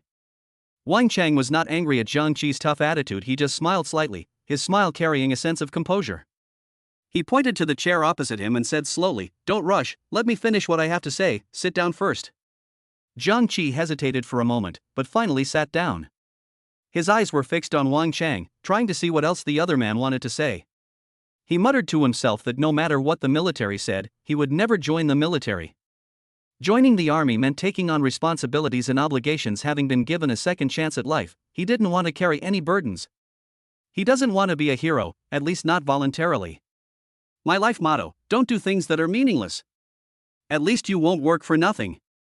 Wang Chang stood up, picked up the tea that had already been brewed, and poured a cup for Jiang Qi. The transparent glass was instantly blurred and hazy by the surging hot steam, and white smoke slowly rose from the glass. Looking at the smoke in front of him, Jiang Qi couldn't help but feel a surge of irritation. As he spoke, he shook his head with a wry smile. I've heard that the situation at the front is critical, and the demons are launching a major offensive against the Eastern Divine Continent. How can General Wang, who holds the rank of Major General, have the leisure to chat idly here? Wang Chang could hear the sarcasm in the other person's tone, and his expression changed slightly, but he quickly regained his composure. He said earnestly, I have a mission to complete and will only obey the marshal's orders. He then added, what's the rush? Calm down, sit down, and have a good talk. Don't you want to know what the benefits of the military are? Jiang Qi shook his head, a hint of disdain in his eyes, not interested. Wang Chang looked at Jiang Qi and couldn't help but sigh. Young man, you're very Sigma. Read less online novels. Nobody is uninterested in wealth. Wealth? Money? That's just worthless paper. Just run a few more dungeons and you'll have more money than you can count. Jiang Qi said, making a gesture as if his hand was cramping. Let me be blunt, do you find the way those management bodies operate very distasteful? And do you find the arrogance and domineering nature of those powerful families even more repulsive? Yes. That's true. Please continue. As he said this, Jiang Qi leaned back, wanting to hear what the other person had to say next. As Wang Cheng finished speaking, he raised his palm, and a powerful aura suddenly exploded. However, nothing in the room suddenly shattered due to this unexpected aura. Everything remained miraculously still, demonstrating Wang Cheng's remarkable control over his power. Bang! Wang Cheng snapped his fingers lightly, and a semi-transparent, undulating barrier seemed to appear in the room, with the boundary of the barrier rising and falling like a horizontal plane. What shocked him even more was that the moment the barrier appeared, the whole world seemed to fall silent, whereas he could have clearly heard the noise from outside the window in the hallway. Kill him to silence him? Jiang Qi suddenly became alert, prepared for battle, and watched his opponent warily. Don't be afraid. This is just a way to keep things secret, and... Wang Cheng paused, then smiled, and continued. If I really wanted to hurt you, you wouldn't have been able to leave in the first place. Jiang Qi felt ashamed. He had no doubt about what Wang Cheng said. Just a moment ago, Jiang Qi felt Wang Cheng's powerful aura and presence as a martial artist. This is absolutely a peak martial emperor level expert. No wonder he became a general in the Eastern Divine Continent Martial Arts Army at such a young age. His strength and talent are indeed extraordinary. Jiang Qi's current realm is very strong, but he is only at the peak of martial lord. The reason he can kill a 6th level demonic dragon is entirely because of the restraint of divine lightning. Even a peak martial emperor of the 10th rank can annihilate a 6th tier demon in the blink of an eye. Having calmed down, Jiang Qi continued speaking. Actually, the power dynamics in the upper city of the Eastern Divine Continent have always been complex, and the 11 counselors all hold their own opinions and argue endlessly. They are almost all protecting their own family interests. For example, they would never send their own family members to the front lines to fight. Apart from the speaker, the other 10 counselors have never been to the front lines of a battle since they ascended to the martial saint realm. A look of shock appeared in Jiang Qi's eyes. He knew that the upper city was decaying, but it shouldn't be this decaying. Prior to this, he had always believed that the stability of Dong Shenzhou was largely related to the 11 martial saint counselors. It seems he was wrong, terribly wrong. Good. This further strengthens my resolve not to go to the martial arts military headquarters. The high-ranking officials in Upper City are finished, and the human race will be finished sooner or later. Jiang Qi cursed as he drank a cup of tea. Wang Cheng rolled his eyes. Don't jump to conclusions. What if I said that a high-ranking leader in the martial arts military department intends to reshape the entire power structure of the human race? The military leader you're talking about isn't the parliamentarian, is it? The counselors have no right to interfere in the affairs of the martial arts department, and the speaker is old. Given his personality, he wouldn't even consider trying to change the power structure. Because reform would destabilize the existing situation, and might even trigger unrest, greatly weakening the human warriors of the Eastern Divine Continent, Wang Cheng said solemnly, taking a sip of hot tea as well. The counselors are the true martial saints, the highest fighting force of the human race. If the counselors do not agree to the reforms, how can the martial arts military department stir up trouble? Jiang Qi found it ridiculous. The military department was nothing more than the counselor's henchman, the master and the dog. How could the dog turn over to become the master? Wang Cheng smiled, not minding Jiang Qi's analogy. You're right, the counselors won't agree to the reforms, but we didn't say we wanted their agreement. On the contrary, the reforms are about eliminating the counselors. Reshaping a social structure that unites the human race. Only in this way can we better resist the demons. Wang Cheng became increasingly agitated as he spoke, immediately stood up, walked to the window, and continued. 40 or 50 years ago, the human race had several martial saints at the same time, and they already had the ability to counterattack the demon race. However, the counselors were very conservative. The martial arts army has been submitting proposals to the counselors repeatedly in an attempt to change their minds. As a result, as you have seen, the demon race's power has grown stronger and stronger, and the human race has suffered more and more losses. Wang Cheng changed the subject. Let's not talk about money. Let's talk about ideals. Don't you want to change Eastern China? Jiang Qi shook his head again. I think so, but the power disparity is too great, it's pointless. You underestimate the military, and you look down on the current military leaders. Wang Cheng suddenly smiled, his face filled with immense pride. The martial arts military command is nearly 80% confident in wiping out those parasites from the Eastern Divine Continent. On behalf of Marshal Qi Yan, I invite you to join the martial arts military command. Jiang Qi looked into his eyes, which were filled with determination and confidence. He remained silent for a long time, then thought for a moment before speaking. Qi Yan? I've seen him on the news. Isn't he the first marshal of our Eastern Divine Continent? That's right. Commander Qi is a rising star in the martial arts army. With him leading us, we're sure to achieve great things. Chapter 56 Director. You want a beating, don't you? That's right. Commander Qi is a rising star in the martial arts army. With him leading us, we're sure to achieve great things. Then, under Wang Cheng's expectant gaze, Jiang Qi pursed his lips and said with a forced smile, I'm not going. You brat. What exactly do you want? Jiang Qi helplessly spread his palms. I'm not interested in power struggles, I just want to live a good life. This matter is too dangerous, and I don't want to lose my life without knowing why. I hope General Wang Cheng can understand. After saying that, Jiang Qi turned to leave. Just as Wang Cheng was about to grab Jiang Qi, he suddenly heard an emergency alarm. Accompanied by the wailing and chaotic siren, his brows furrowed. What happened? Jiang Qi turned around and glanced at Wang Cheng. Wang Cheng paused for a moment, then instantly reacted, picking up the walkie-talkie and shouting. What's going on outside? Why is the alarm going off? Did some little bastard accidentally trigger it again? As Wang Cheng spoke, he complained helplessly. He has a lot of new recruits under his command, so it's normal for them to be clumsy and inexperienced. Moreover, this examination area is now heavily guarded and surrounded, so no heretics would dare to attack at this time. Wang Chenggang took a cigarette out of his pocket and put it in his mouth, but the moment he did, he froze.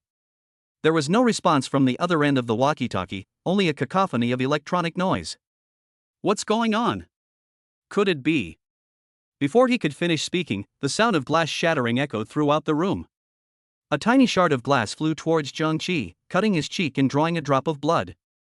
Just as Wang Cheng was about to curse, he was shocked to find a young man in martial arts uniform standing at the window. Holy crap! A parasite! A parasite?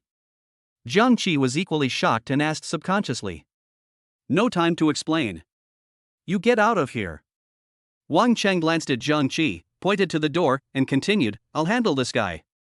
Without hesitation, Jiang Qi opened the door and tried to run, but the parasite gave him no chance, instantly smashing the entire wall with a single punch. If Jiang Qi hadn't reacted quickly, he would have been turned into a pulp. Holy crap! What is this thing? Jiang Qi's expression changed, and he instinctively cursed, so frightened that he immediately summoned lightning to possess him, preparing for battle. Wang Cheng narrowed his eyes, opened his palm, revealed a mysterious smile, and said to Jiang Qi, Fine, I'll show you my strength. What? Jiang Qi had barely uttered the words when Wang Cheng uttered 3 words, gravity field. Boom! Instantly, the parasite that pounced on Jiang Qi was pressed down by a force, its limbs pressed against the floor, and it could only struggle weakly. Wang Cheng's eyes instantly gleamed with a golden light, and the parasite's original human head gradually transformed into a lizard's head. The lizard's head is entirely black, and its skin resembles a kind of hard scale. The moment it opened its bloody mouth in pain, a putrid stench wafted out, which was quite disgusting. Jiang Qi's eyes widened in surprise. Judging from the aura emanating from this lizard man, he should be at the 6th level. I don't know the specifics, but it's definitely much stronger than the 6th-tier monster he encountered in the dungeon. Wang Cheng walked forward unhurriedly, took out a black and gold chain, and was about to restrain the other party. Suddenly, the lizard man exploded on the spot. The sudden explosion caught the two completely off guard, leaving them no chance to dodge. The two glanced at each other and rolled their eyes from the stench. Ouch! The two of them vomited at the same time. It stinks. Wang Cheng looked thoughtful as he carefully observed the dismembered bodies. Jiang Qi raised his hand, I suggest we go out first. I don't want to stay here for another minute. Great idea. The two stepped outside, took deep breaths of fresh air, and ran straight to the sink to wash off the filth. I feel dirty. Jiang Qi rubbed his face vigorously. Wang Cheng didn't care that much. He glanced at Jiang Qi and said, See? By joining the martial arts army, you will receive high-level protection. Today, a level 6 monster is trying to assassinate you. I'm here to protect you. What about after that? Jiang Qi hesitated for a moment, then said sincerely, Thank you for your concern, General. I will consider it carefully.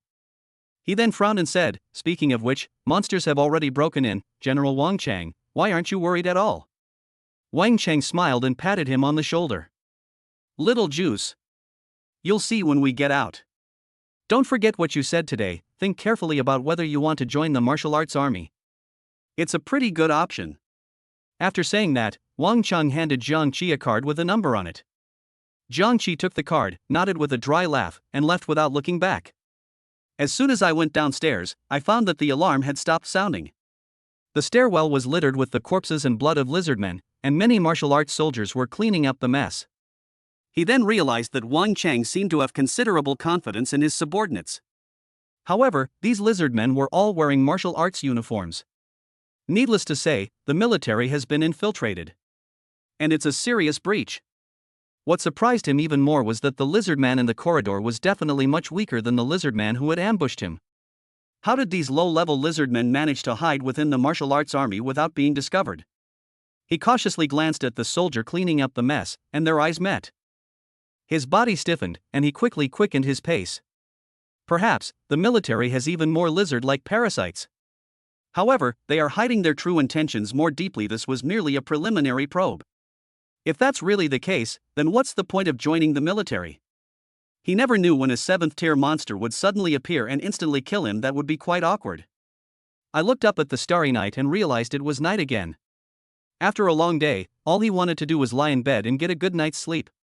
I hope I won't be disturbed again today. In the hallway, Wang Cheng, who was smoking by the window, frowned and pondered. Footsteps sounded behind me. Zhao Dong. Have all the bodies outside been disposed of? Wang Cheng exhaled a puff of white smoke and asked slowly without turning his head. General Wang Cheng, everything is ready, Zhao Dong replied earnestly. After saying that, Zhao Dong glanced hesitantly at Wang Cheng reflected in the glass and asked, will this really work? Won't that kid be scared away? Wang Cheng glanced at it casually and replied indifferently. As a seasoned director without formal training, that kid will definitely fall into the trap step by step according to the script I designed. Zhao Dong muttered under his breath, a veteran director? How dare you call yourself that? When have you ever been a hindrance during recruitment? Wang Cheng roared, Zhao Dong. You want a beating, don't you? Shut up, you amateur. Last time was just an accident. This time it'll definitely work. Chapter 57 Another Parasite? Inside the Huangpu family ancestral hall, the atmosphere was solemn and dignified, filled with a heavy sense of sorrow. Huangpu Hong, an elderly man with white hair, stared at the young corpse in front of him with a face full of grief, his heart breaking. His trembling hands gently stroked the corpse's face, tears streaming down his face uncontrollably and dripping onto the cold ground. Jeuneur. Grandpa is so sorry. Grandpa is so sorry. His voice was filled with endless regret and self-blame, as if he wanted to pour out all the pain in his heart. A cold glint flashed in Huangpu Hong's eyes. It was hatred and anger. He gritted his teeth and said, heretics. I will never forgive you. But if you dare to touch my Huangpu family, I will make sure you bastards die a horrible death. The sound echoed in the ancestral hall, carrying a resolute killing intent. At this time, the candlelight inside the ancestral hall flickered, as if it too were grieving for this tragic scene. The wind blew, ruffling Huangpu Hong's white hair, making his figure appear even more lonely and desolate in the dim light. He clenched his fists tightly, secretly vowing to avenge his grandson and make those who harmed the Huangpu family pay the price. The dim streetlights cast a yellowish glow, projecting his shadow onto the street, making him appear to move about like a ghost. Despite it being the height of summer, he inexplicably felt a bone-chilling cold, as if an invisible hand was tightly gripping his throat. He stretched out his hands, clasped them tightly together, placed them to his lips, and breathed hot air into them, trying to warm his body. However, the chill lingered like a bone-deep infection, impossible to dispel. Suddenly, as if he had sensed something, he stopped abruptly and quickly turned around. Nobody here? He squinted, scanning his surroundings warily, a strong sense of unease rising within him. He always felt that a pair of eyes were watching him in the dark, and the feeling of being monitored gave him the creeps. He stood quietly in place, waiting for a few seconds, but there was still no movement around him. He breathed a slight sigh of relief and continued walking forward. However, right where he had just passed, an elderly figure slowly emerged. His face was filled with shock as he stared in disbelief at the young man who was gradually disappearing into the night. How is this possible? This kid is still alive? The martial arts military department is actually covering up the truth? Hu Jingtian's voice was filled with astonishment and anger. In order to break through to the fourth rank of martial emperor, he secluded himself for half a year to cultivate. Upon emerging from seclusion, he learned the devastating news that his entire family had been murdered. At that moment, his heart was filled with endless anger and grief. After making some inquiries, he learned that the other party had extremely high talent and had been appreciated by the martial arts military department. This gradually calmed him down from his anger, making him realize that Jiang Qi had the protection of the military, and if he acted rashly, he would probably get into big trouble. But the hatred of having his clan wiped out was irreconcilable. How could he easily let it go? Just when he was in despair, he heard the news that Jiang Qi had died in the dungeon. This was undoubtedly fantastic news, and he was overjoyed. Just when he thought he had avenged his great enemy, Counselor Chen asked him to go to the site and keep an eye on things. Now, he then suddenly realized. It turns out that Counselor Chen had already guessed that the military headquarters was intentionally concealing the truth. Thinking about this, he felt a chill run down his spine and was filled with lingering fear. It seems I need to hurry back and report to Counselor Chen. Just as he was about to turn and leave, the streetlights suddenly started flashing and making a crackling sound.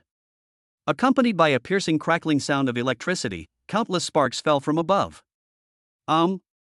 Before Hu Jingtian could react, a blurred figure suddenly appeared in front of him. Lin Di? What happened to you? The figure was dressed in a theatrical costume, with a strange expression. Its eyes only had whites and no pupils, making it look extremely eerie. What's wrong with you? Before he could finish speaking, Lin Di gently raised his hand, and an invisible hand gripped his neck, making it difficult for him to breathe.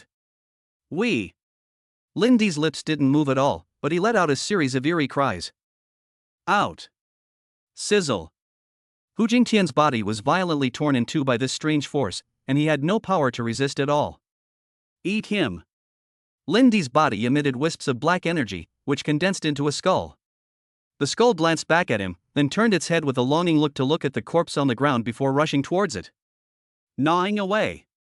The skull, formed from condensed black energy, revealed several long fangs, which reeked of a foul stench and were crawling with maggots.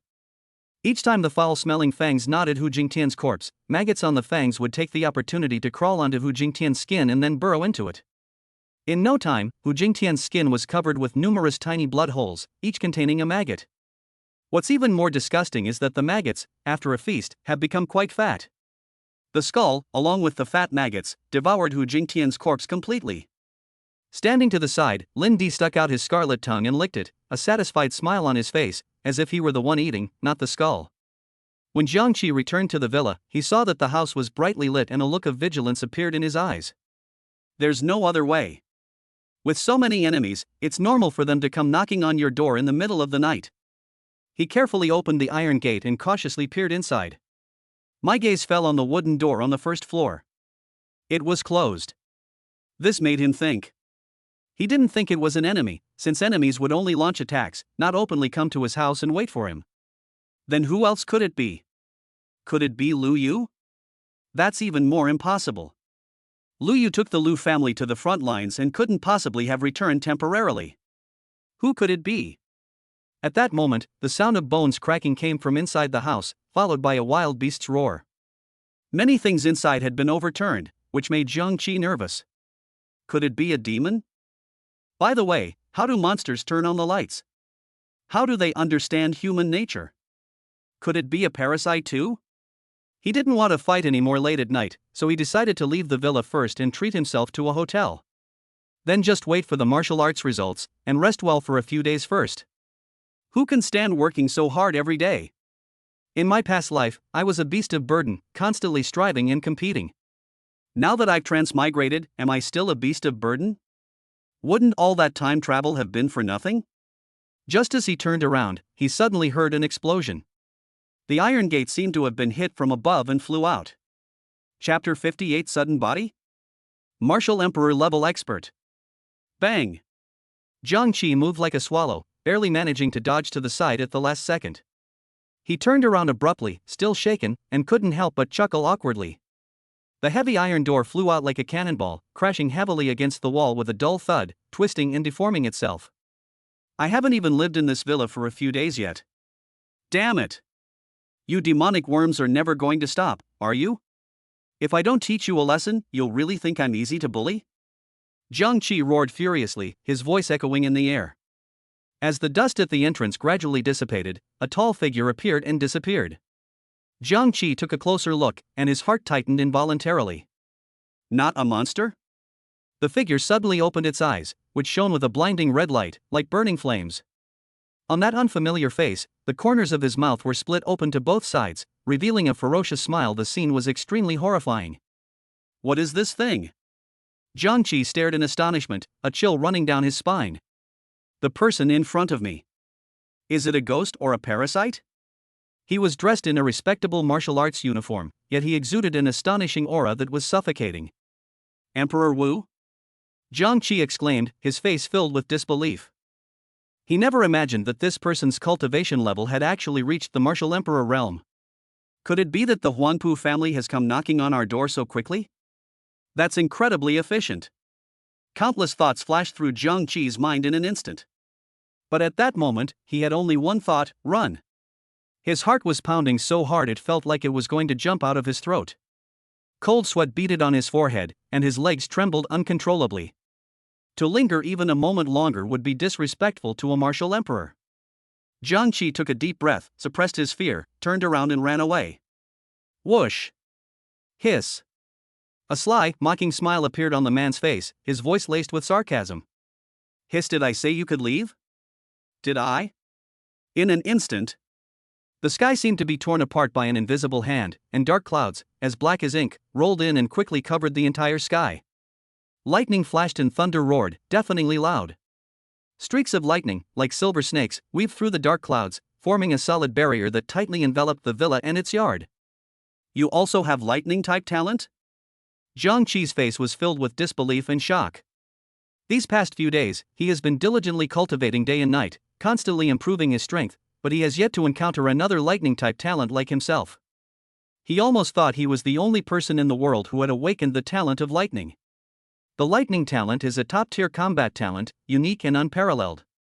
If the opponent had other talents, Jiang Qi might have been able to use his own talent advantage to slightly bridge the gap in their cultivation levels. However, now, facing an opponent who also possesses lightning-type talent, his only advantage has vanished. We're doomed. A wave of despair washed over Jiang Qi. A delicious shell, the man muttered to himself, greedily licking his lips, as if Jiang Qi were a freshly baked cream cake in his eyes, exuding an enticing aroma that made him drool and unable to resist. Bang! The person's figure vanished from Jiang Qi's sight like a ghost, only to reappear in front of him in an instant. The two were so close that Jiang Qi could even clearly feel the other's warm breath. This sudden and bizarre action startled Jiang Qi, who instinctively retreated. Immediately afterward, Jiang Qi's heart pounded like a drum, his fingers trembled as he hovered to his lips, and he shouted, "Return to your positions." The Heavenly Sword. Demon Suppression Tower. The Mysterious Heavenly Book. Divine Thunder Bamboo.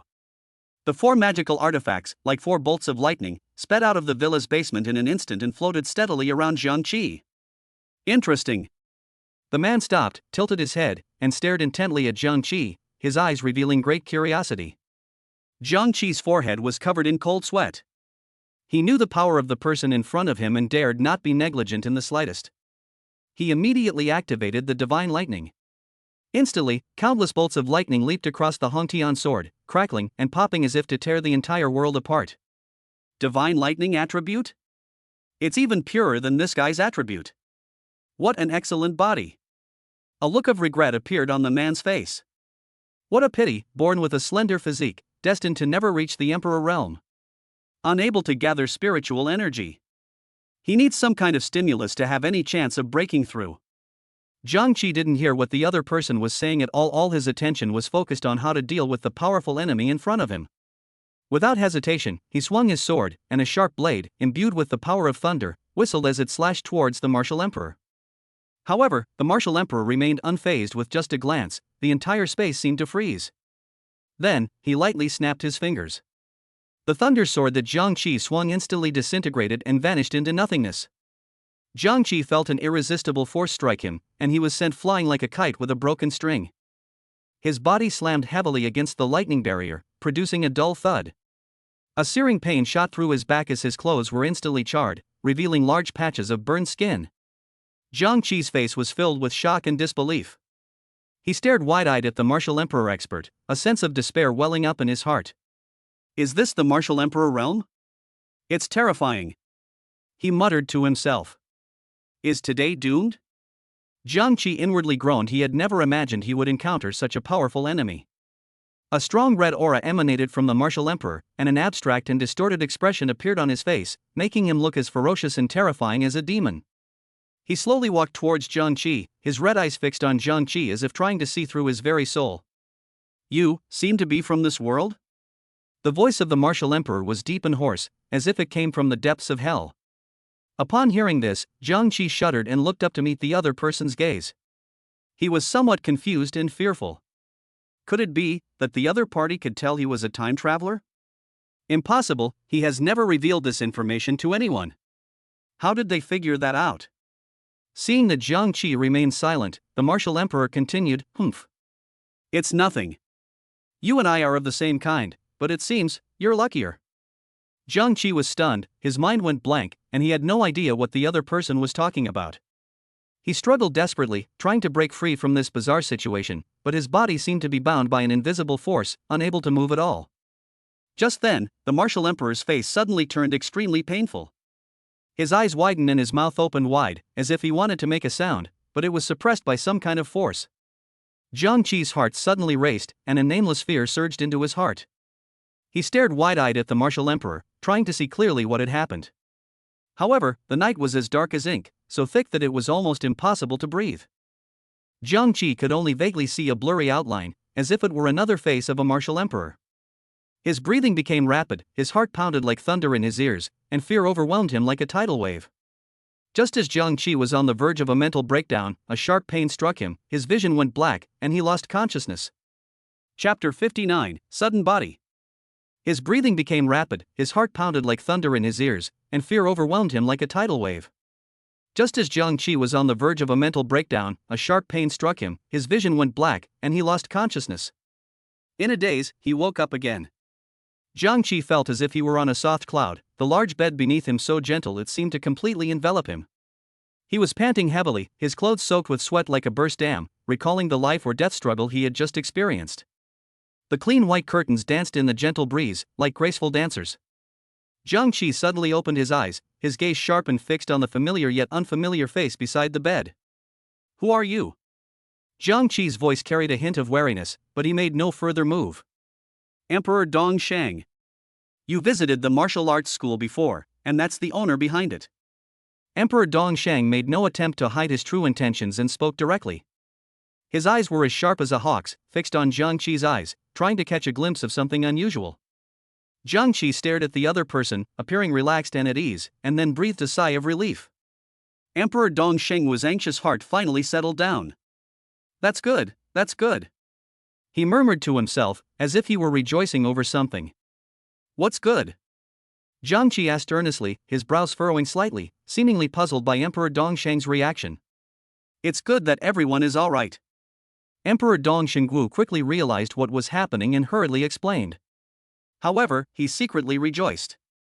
Fortunately, the other party suddenly fainted halfway through and did not remember what had happened before, otherwise he would have had to quickly take action to eliminate Jiang Qi. Originally, he found out Jiang Qi's address and wanted to personally invite Jiang Qi to join the Peace Society.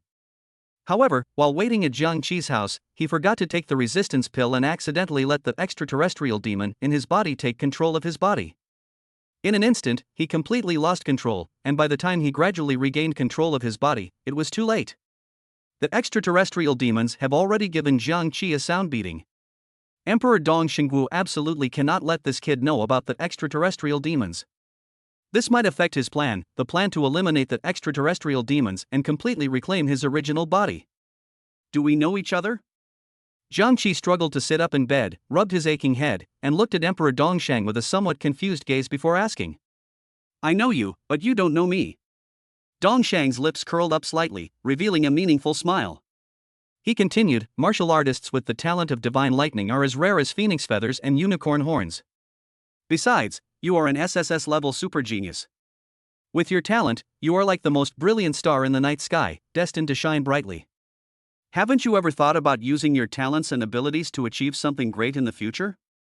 Jiang Qi was taken aback, and a sense of helplessness welled up in his heart. Again? He muttered to himself, it's always the same thing, I'm really getting tired of it. Everyone's time is precious, so stop beating around the bush and get straight to the point. Jiang Qi yawned and said lazily. His tone was full of impatience, and he leaned casually against the bed, looking languid as if he had no interest in anything. Emperor Dongsheng chuckled awkwardly twice, but he quickly regained his composure. As a member of the Peace Society, I now formally invite you to join us. Emperor Dongxingwu's voice became solemn, and his gaze was fixed on Jiang Qi, as if waiting for a definite answer. Peace Society? What's that? Jiang Qi frowned and asked with a puzzled look. He knew nothing about this so-called Peace Society and had no interest in learning about it. The counselor is old, and the new order must rise. The eastern continent is like a volcano about to erupt. The old order is collapsing, and everything must be reshuffled and re-established. Emperor Dongxingwu glanced at Jiang Qi, his eyes filled with passion, and his voice unconsciously rose a few decibels, as if he were delivering a passionate speech. Great chaos is imminent. This is an era full of both crisis and opportunity. With your talent, if you join us, you may become one of the rule makers of the future. You will possess the power to change the world. You will stand at the pinnacle of power and glory, looking down upon all living beings. Forget it, I need to rest. You can leave now. I really don't like this kind of thing. Jiang Qi waved his hand without hesitation, then pulled the blanket over himself and covered himself completely. All he wants now is a good night's sleep. He doesn't want to hear any more of this long-winded advice. Emperor Dongxingwu knew Jiang Qi would refuse, so the corners of his mouth slightly turned up, revealing a barely perceptible smile, and he said unhurriedly. Although you are exceptionally talented, it is simply a pipe dream for you to break through to the martial emperor realm on your own, let alone gather martial spirits. Being born with a stunted body, one needs external force to break through. Upon hearing this, Jiang Qi was taken aback, his gaze fixed on Emperor Dongsheng, his eyes filled with doubt and confusion. Why make such an assertion? Just as Jiang Qi was about to ask a question, the figure of Emperor Dongxingwu vanished from the spot like a ghost. Immediately afterward, a deep and mysterious voice echoed throughout the room. If you want to understand, go to the Central Continent Weapon Refining Pavilion to find me. Jiang Qi frowned deeply. He carefully observed his surroundings and only relaxed slightly after confirming that the other party had really left.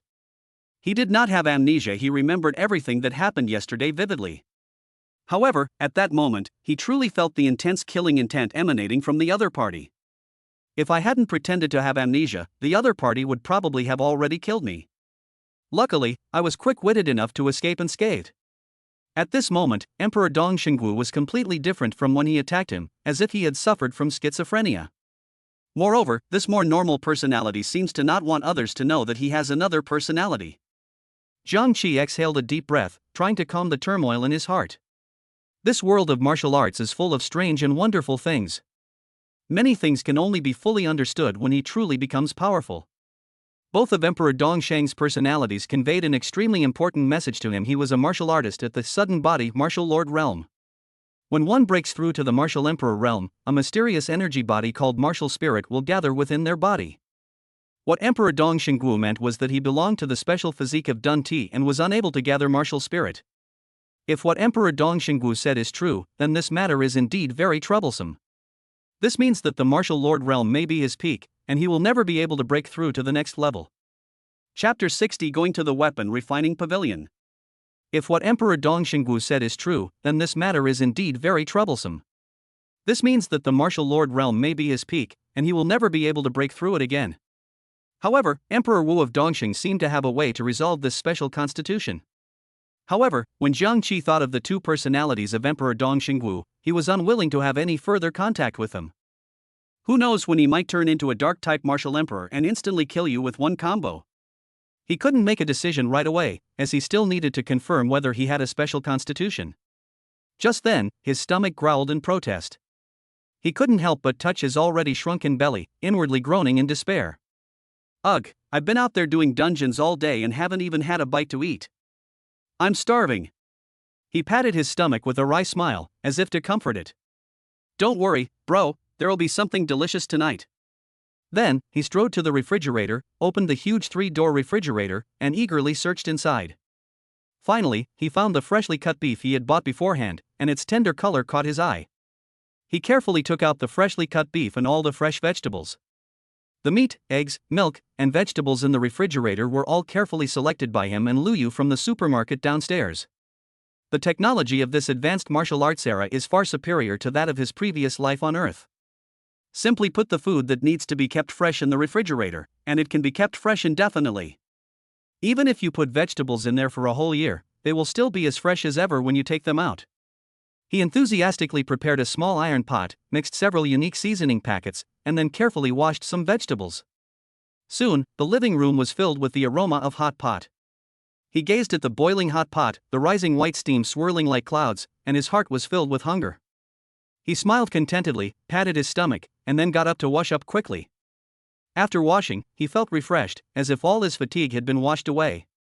He walked to the window, looked at the inky night outside, and couldn't help but feel a myriad of emotions. He had been working hard to cultivate his skills, almost forgetting that he was also a normal person who needed rest. At this moment, he could finally relax and enjoy this rare moment of peace. He suddenly remembered that he had never used the millennium-old spiritual soil he obtained from the dungeon. The spiritual soil had been stored in an underground warehouse, and he went into the underground warehouse. It must be said that the underground warehouse space beneath this villa is quite large, almost the same size as the interior space of the villa. The warehouse was empty except for 10 large wooden crates. Each large wooden box contains 1 square meter of spiritual soil. The moment Jiang Qi saw the box, his face was filled with worry. There aren't any flower pots at home that can hold that much soil. Fortunately, it moved the 1 square meter wooden box to the yard and pried open the top of the box. Use the entire wooden box as a flower pot.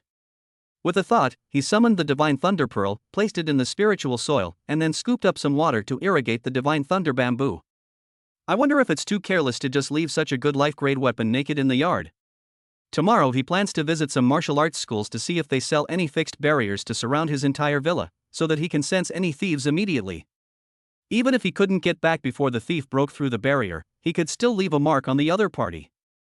After finishing all of this, Jiangqi collapsed onto the soft bed and slept soundly until the next day. Jiangqi rubbed her eyes, quickly washed up, got dressed, and went out.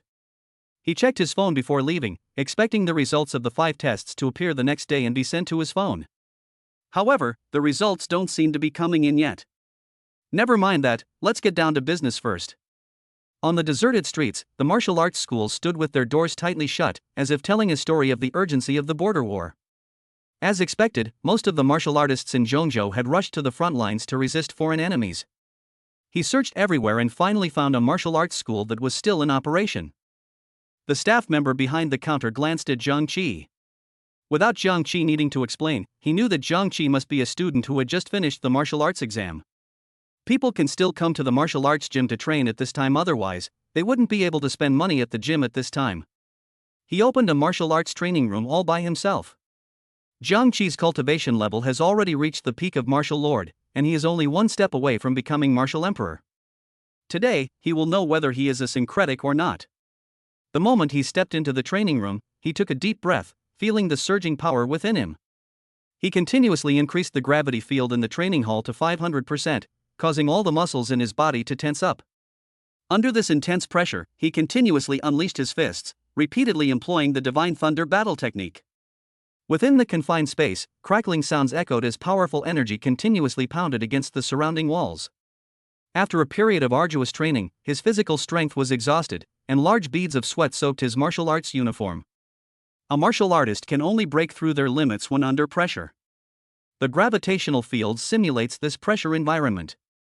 Jiang Qi adjusted the amplitude of the gravity field to 1000%. Moment. He felt as if a heavy mountain was pressing down on his shoulders, so heavy that he could hardly breathe for a moment. Especially after he had unleashed a series of battle techniques and exhausted a great deal of his strength, he found it even more difficult to withstand the mountain-like pressure. The gravitational field exerted considerable pressure on him. At that time, he was already struggling to stand, and he felt that if he continued, his bones would break. Finally, it couldn't hold on any longer, and the gravity difference was automatically cancelled, returning to the original level. Jiang Qi collapsed to the ground, his body limp. Due to the rapid depletion of his strength, his skin was red and swollen, and every pore on his body seemed to be open. He gasped for breath, his eyes filled with shock. As expected, there was no breakthrough. What Emperor Dongxing said is true. In fact, the moment Dong Xingwu said it, he already believed most of it. After all, the other party is a martial emperor, a powerful figure at this level, and has no reason to associate with him. Someone who hasn't even advanced to martial emperor wouldn't lie. Jiang Qi sighed inwardly. It seems I have no choice but to make a trip to the weapon refining pavilion. After regaining some strength, he took out the business card of the Eastern Holy Martial Emperor from his pocket and made a phone call to him. Before Jiang Qi could speak, the other party waited a moment and then the voice of Emperor Zhang Shengwo came through. I knew you would call me first. I told you, I'll be waiting for you at the weapon refining pavilion. P.S. Readers who like this post, please give it a like. No upfront payment needed, just watch an ad, follow the updates, and leave reviews and comments. Thank you for your support. This is really important to the author, and I will try my best to update. And the author listens to advice. Feel free to criticize. Chapter 61 9 Dragon Poison Pill Test. Emperor Dong Xingwu hung up the phone after he finished speaking. Jiang Qi remained silent for a long time, then gave a bitter laugh. I've already transmigrated, and I'm still being manipulated by others. Damn it, wasn't my transmigration for nothing? That's what they say. But he still has to honestly work on the weapon refining workshop. As Jiang Qi was leaving, he suddenly remembered that he hadn't bought the fixed barrier yet. A fixed barrier is similar to an array. Its actual function is to act as a lock. In this world of advanced martial arts, many people possess martial arts skills and can leap several meters high with a single bound, so ordinary iron chains and high walls are simply no match for thieves. That's why things like fixed barriers came about. Jiang Qi rested his arm on the counter and glanced at the clerk. Hey bro. Do we have a fixed barrier? The staff member gave a professional smile and asked, which one would you like? He continued, there are basic, mid-range, high-end, and premium models. The basic model can completely defend against ordinary thieves who are skilled in martial arts, significantly improving security. The ultimate model can stop martial artists and warriors. This is also the best-selling model. It's cheap, durable, and extremely safe. The high-end version goes without saying. Just by looking at your face, I know it's perfect for you. Even a martial artist at the martial master level wouldn't be able to break it alone. Jiang Qi raised an eyebrow. What about the supersized version? The sales clerk smiled slightly. This one is more effective. But it's not cost-effective, so it's not the choice for most people. Mainly, the price isn't affordable either, and even large families who can afford it don't look at it. Jiang Qi gave a thumbs up to the counter staff for their honesty and straightforwardness. I bought it. How much? 10 million. How many? Jiang Qi's heart skipped a beat. No wonder it wasn't selling well. It was so expensive. It was no wonder it wouldn't sell. This made him unable to resist making a complaint. Then, he took out a red scythe from his spatial ring. This is the equipment he snatched from the man in black robes. It's a high-level B-grade equipment. Does your martial arts school accept equipment? The counter staff glanced at the red sickle on the table and were secretly surprised. He then took the sickle, examined it carefully, confirmed its quality, and nodded slightly. This equipment is of good quality, but it has very obvious signs of use. I'll rate it as 70% new. After a moment's thought, the counter staff member said, 50 million. Jiang Qi gasped, never expecting this equipment to be so profitable. What about these? Without saying a word, Jiang Qi took out all the equipment he had seized from his spatial ring. Some are good, some are bad, some are whole, some are broken. The counter staff carefully examined each piece of equipment and only selected a few to keep. Most of the equipment here is severely damaged. Even if it were repaired, it would never reach its original quality. It's practically junk. 300 million. Make a deal. Jiang Qi took the bank card worth 300 million yuan, put it in his pocket with satisfaction, and strode home. Back at the villa, he set up the fixed barriers he had received in all directions. Then, an invisible shield appeared. After finishing these tasks, he went to the courtyard to observe the situation of the Thunder God clan and discovered that the Thunder God clan was growing at an unusually fast pace. Last night it was only the size of a bamboo shoot, but now it has grown more than 3 times its original size and has sprouted many green leaves. The soil with its 1,000-year-old spiritual energy really works. It should grow in just a few days. This made him somewhat look forward to it, as the Divine Thunder bamboo stem in its bamboo shoot form could already withstand a full-force attack from a peak martial lord. What's even more terrifying is that this thing has the ability to reproduce asexually, far exceeding the capabilities of any mid-level weapon he knows. His next destination was the Central Continent Weapon Refining Pavilion. Just as he was about to set off, a few lines of small print suddenly appeared in front of him. Side quest appears. Go to the Weapon Forging Pavilion to check in. Reward obtained. Antitoxin body, immune to the vast majority of toxins in this plane. Except for the toxic talents of martial god-level powerhouses, no toxin can harm the host.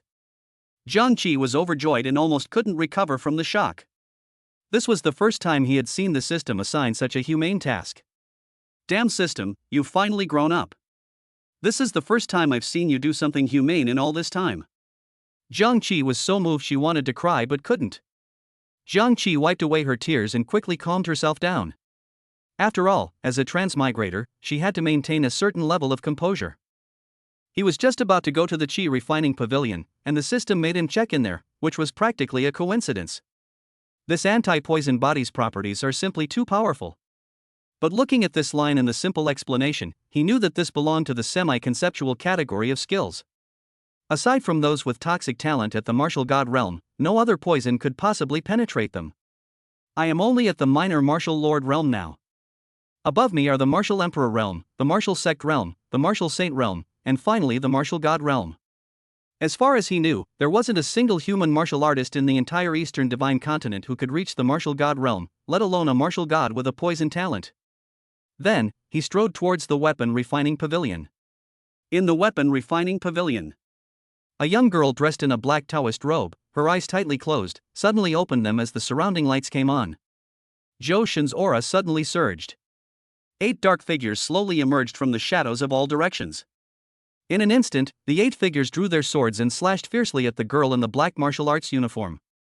A red mark appeared in the girl's pupils. Suddenly, a black and gold longsword appeared swiftly in front of her. The girl gripped the hilt of the black and gold longsword and swung it fiercely. The black-robed figures in front were swept away completely, turning into nothingness. Immediately afterwards, he braced his slender arms against the ground, and his whole body floated into the air. Then, a dense barrage of swordlight erupted from the girl's black and gold longsword, sending the shadowy figures flying backward until they vanished into nothingness. The battle ended, the lights came on, and the girl walked out of the simulated arena. She was a little thirsty and was about to drink some water when her communicator suddenly lit up. Emperor Dong Shengwu? The call was connected, and the screen displayed that it was connecting. Li Lin, a martial artist named Jiang Qi, will be coming to the refining pavilion in a little while. He has a special physique shield. Arrange for him and Lin Chen to undergo the 9 Dragons poison pill test together. Li Lin nodded expressionlessly. Emperor Dong Shengwu then hung up the phone, and the screen immediately turned off. The 9 Dragons poison pill is refined from the kidney of a level 7 9-headed poison dragon, and contains extremely potent toxins. Even a super genius like her, at the peak of the martial emperor realm, would surely die if she were to come into contact with just a drop of it without taking the antidote in time. However, this highly poisonous substance has enabled many powerful human warriors to break through their limits. Many martial artists have reached a certain peak level for decades or even 2 decades, yet they are unable to break through the shackles. These martial artists might choose to consume a certain amount of 9 Dragons poison pills while undergoing virtual trials in the virtual chamber, potentially achieving a breakthrough in their limits. Even with huge profits come risks. Ultimately, only a minority of people can successfully break through their limits. Data shows that only 3 out of every 1,000 people who take the 9 Dragons poison pill can successfully break through their limits. This probability is extremely low. Chapter 62: To bet or not to bet? Taking the 9 Dragons poison pill will cause extreme weakness throughout the body. Extreme pain will occur in all 5 internal organs. Most people would be lucky to even breathe normally, let alone enter the simulation chamber. Fighting is out of the question. Lin Chen was the martial artist who had recently booked a test to take the 9 Dragons poison pill. He was around 30 years old. That's quite a talent, an S-rank phoenix. He had been stuck at the peak of the martial lord realm for 3 years and had been unable to break through, so he wanted to try the 9 Dragons poison pill. But all she wanted was to cultivate diligently and reach the martial emperor realm as soon as possible. Unfortunately, Emperor Dong Xingwu frequently assigned her tasks, even though she was clearly Emperor Dong Xingwu's disciple. But they seemed more like working-class people. And so, they assigned her another job, testing the 9 Dragons poison pill. There's really no need to test such a 1 in 1,000 chance. It was such a waste of time, so she naturally didn't give them a friendly look. Cousin, is this 9 Dragons poison pill really effective? I've heard that this pill is so poisonous that it can kill even a martial emperor level expert. If it's really not working, let's just forget about it. There's no need for us to take the risk. In the back seat of the luxury car, a stunningly beautiful woman expressed her concern. Cousin Lin Shuang, don't worry. This time, the family has infused me with a large amount of rare and precious herbs to cultivate my resistance to poison. This time, we're absolutely certain of victory. Lin Shen revealed a smug smile. It's just a mere 9 Dragons poison pill, it's nothing to me, even for a novice like me. After Lin Chen explained, Lin Shuang nodded in relief. Don't push yourself. If you feel unwell, inject the antidote immediately to avoid failing to make a breakthrough and developing a chronic illness due to the toxicity of the 9 Dragons poison pill. Okay. Before long, Jiang Qi also arrived at the weapon refining pavilion in Zhangzhou. Before he came, he did some research online and looked up relevant information about the refining pavilion. It was discovered that Emperor Dong Xingwu was the owner behind the weapon forging pavilion. Unlike martial arts schools, the weapon forging pavilion specialized in forging and selling equipment. More importantly, this weapon refining pavilion allows for the customization of equipment. However, since this is only a weapon refining project in Zhangzhou, it is ultimately just a lower-level city compared to Shangqing. The equipment that can be forged is not of a high grade, the highest grade is only A. As I approached the furnace, I heard a system notification. You have arrived at the designated check-in location, Weapon Refining Pavilion. Should I check in? Sign in. Jiang Qi did not hesitate. Check-in complete. Gaining anti-poison body makes one immune to any poison used by those below the martial god level. Although he had prepared himself mentally, he was still somewhat shocked when he actually received the antidote. In this world of advanced martial arts, possessing a poison-resistant body is almost equivalent to being immune to all poisons. That was awesome. He was somewhat shocked, and slowly walked into the hall. Approaching them was a young girl, dressed in a black martial arts uniform, with a beautiful and clean appearance. He acted very lazy and uninterested in talking to people. You're Jiang Qi? Jiang Qi replied. The woman was Li Lin. Come with me. Li Lin glanced at Jiang Qi and then looked away, speaking slowly. Where is Emperor Dong Xingwu? Jiang Qi looked around and asked. I'll handle your problem. Stop talking nonsense. You've disturbed my training, and I'm very unhappy about it. Jiang Qi was taken aback, then retorted, It's not like I asked you to handle it for me. I think you're quite young, not even fully developed yet, and you're already so impulsive? You. Who are you saying isn't fully developed yet? Li Lin was furious upon hearing this. She was already in a bad mood, and this made her even worse. She retorted angrily. You look to be only a teenager. Are you even 18 yet? Why is there an airport up there? Li Lin took a deep breath, trying to calm herself down. She glanced at Jiang Qi and smiled, forcing a smile. You're the kid with the special Duan body that Emperor Dong Xingwu mentioned, right? Don't be so arrogant, you'll get what's coming to you later. Jiang Qi frowned. That's incredibly patient. He can withstand being attacked so close to me and still refrain from hitting me. That's rare. But, why do I say he'll have a good time later? Is this girl up to no good? Jiang Qi followed Li Lin's footsteps and arrived at a secret room. 2 people were already waiting in the secret room. They must be the Lin siblings. Lin Chen was clearly impatient, and he spoke irritably as soon as Jiang Qi entered the room. Why are you so slow? Don't you know my time is precious? Lin Chen glanced at Jiang Qi's clothes and immediately mocked, a casual martial artist like you has no need to test the 9 Dragons poison pill at all. It's a waste of resources, and you've made me wait so long. Lin Shuang tugged at Lin Chen, cousin, don't be angry. Maybe something delayed them. Li Lin was secretly pleased, after being mocked by Jiang Qi. She was seething with resentment and was secretly hoping the 2 of them would have a fight. She was happy to let Lin Chen teach Jiang Qi a lesson. Jiang Qi was stunned. 9 Dragons poison pill.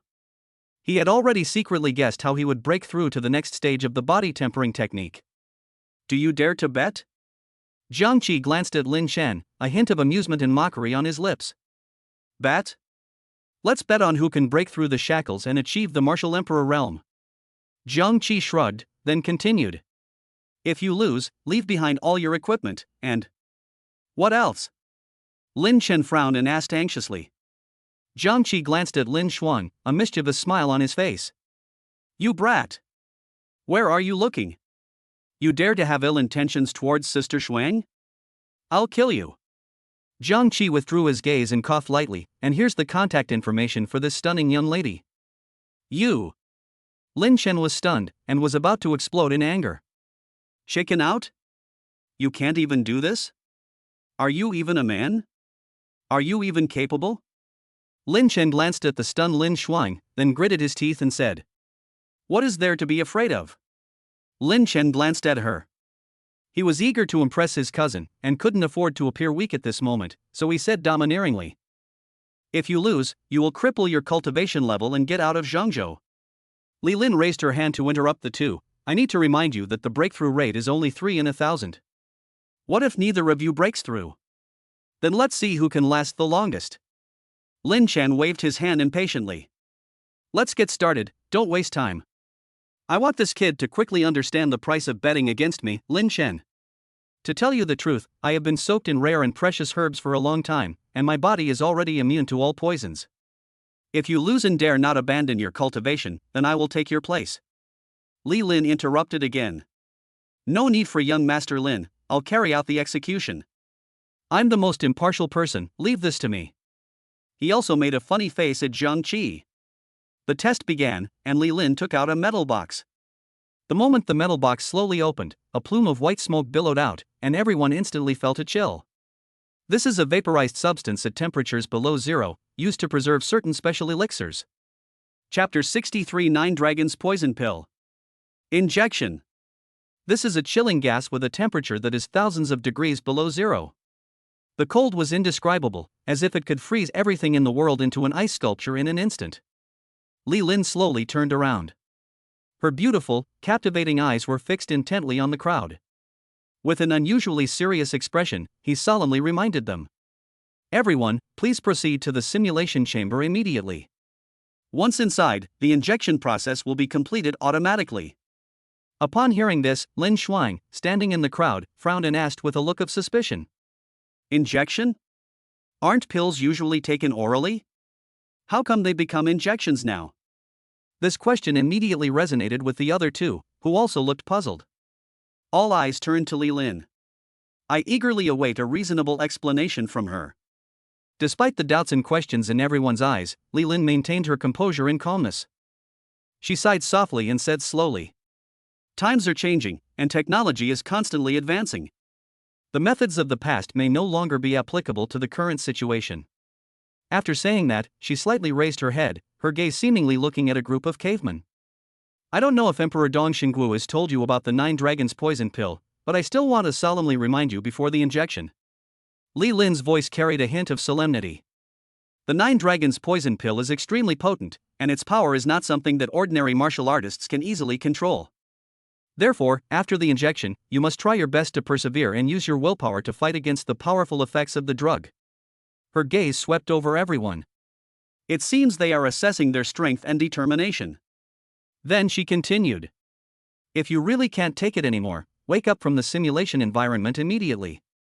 Remember, there is an automatic antidote injection button inside the simulation chamber. It will save your life in a critical moment. Jiang Qi was secretly delighted. Really? His guess was correct. The Nine Dragons poison pill contains an unknown factor that, although highly poisonous, greatly helps martial artists break through their cultivation levels. And it possesses an anti-toxic body, making it immune to the corrosive effects of that potent poison. This means that the Nine Dragons poison pill offered him only endless benefits. There is absolutely no harm in it. Both nodded. Lin Shen glanced at Jiang Qi with displeasure and left with a remark. Remember what you said, and don't go back on your word. Then he laid down in the simulation pod. Jiang Qi smiled knowingly. He could already imagine Lin Chen's expression when they exited the cabin. Jiang Qi then lay down in another simulation chamber. Li Lin opened the glass container holding the 9 dragons poison pill, which contained 2 jars of pale blue liquid. She then placed 2 cans of light blue liquid into the 2 people's simulation chambers respectively. Then, the monitors on both of their simulators lit up. The 9 dragons poison pill has been placed. Please enter the dosage of Kowloon poison pill injected. Li Lin walked to Lin Chen's simulation chamber, clicked on the screen, and entered 10%. He then walked over to Jiang Qi's simulation chamber and found that Jiang Qi had officially entered the simulation state. A smirk involuntarily crept up his lips. Who told you to say there's an airport in front of me? 30%. Now, let's see if you can last even a minute. Jiang Qi fell asleep as soon as he entered the simulation chamber, and a moment later he arrived in a simulated world. In this virtual world, a once bustling city has now become dilapidated and devastated. The streets were littered with the mutilated corpses of martial artists. Some lost an arm, while others lost both legs. The earth was stained crimson with blood, as if a bloody storm had just swept through. It's terrifying and chilling. Just then, he suddenly felt an inexplicable force forcibly entering his body. That strange feeling made him feel extremely uncomfortable all over. Without a doubt, this must be the legendary 9 dragons poison pill injection starting to take effect. Almost at the same moment, he could clearly feel the poison gradually eroding his body. Like countless tiny poisonous insects slowly crawling along the blood vessels, gradually seeping into every inch of muscle and bone. It brought waves of excruciating pain.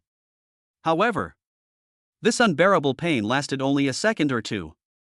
In an instant, everything returned to calm, as if the previous torment had never happened. A few more seconds passed. Not only did I no longer feel any pain. Instead, one can feel a warm and gentle current flowing through the body. This warm current is like the surging waters of a mighty river. A continuous, surging flow. It seems to be struggling to break free from all the constraints and restrictions imposed on its body. At that very moment, numerous strangely shaped and brightly colored magical beasts gradually emerged from the shadows not far away. They are enormous and have bizarre appearances. Some resemble fierce tigers with fangs, while others look like dragons covered in scales. Others resembled giant pythons with wings. The monsters stared greedily at him, their eyes gleaming with hunger. They treated him as if he were fresh fish or meat laid out on a chopping board, their mouths practically watering.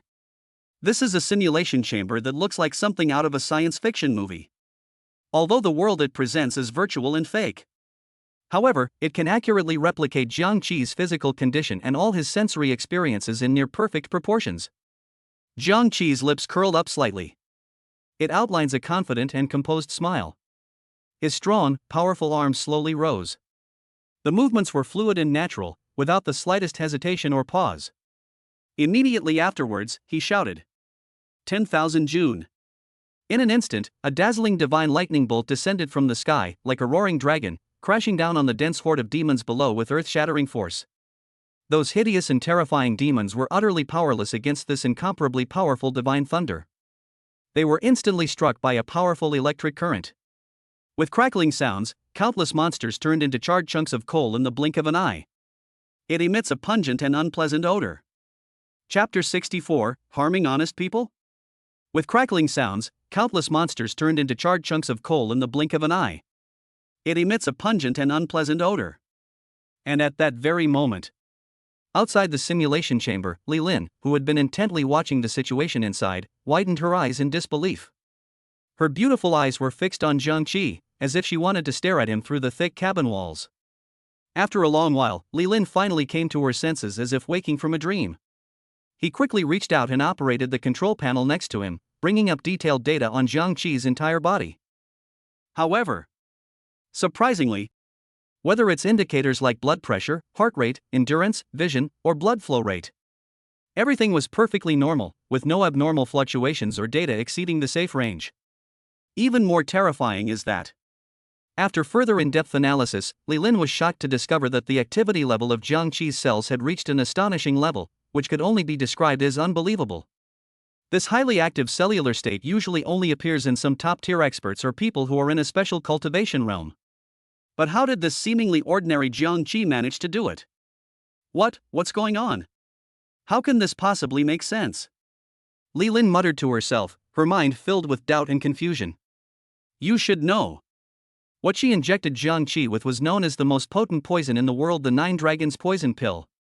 Even those super strong individuals who are said to be invincible in the world, if they were to lie in this simulation chamber and receive an injection of 20% of the Nine Dragons poison pill, they would probably not be able to withstand the corrosive effects of the poison and die in great pain. But why was it that this seemingly unremarkable Jiang Qi was able to handle it so easily? There wasn't even the slightest adverse reaction? Could it be that he possesses some unknown mysterious power or special physique? Li Lin stared at Jiang Qi's simulation chamber, lost in endless thought. Could it be that the Nine Dragons poison pill has expired? That's not right. This stuff has a shelf life of over 100 years, how could it possibly expire? As she spoke, she seemed a little insecure and immediately walked over to Lin Chen's simulation pod for a look. They noticed that Lin Chen's expression was extremely distorted at that moment. Yeah. It's not expired. The effect is clearly amazing, so how come Jiang Qi is acting like nothing happened? Lin Chen found himself in a simulated environment, hiding alone in a corner of this dilapidated city.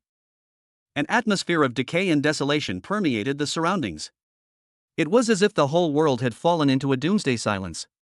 He huddled in the corner, his body trembling slightly. Through the cracks in the dilapidated wall, he looked in horror at the monsters wreaking havoc outside. Those monsters were enormous and had ferocious faces. It exudes a chilling aura. Every time they swing their claws or breathe fire, a shadow of death looms over them. Lin Chen knew that he had no chance of rushing out to confront him head-on at this moment, and his heart was filled with fear and helplessness.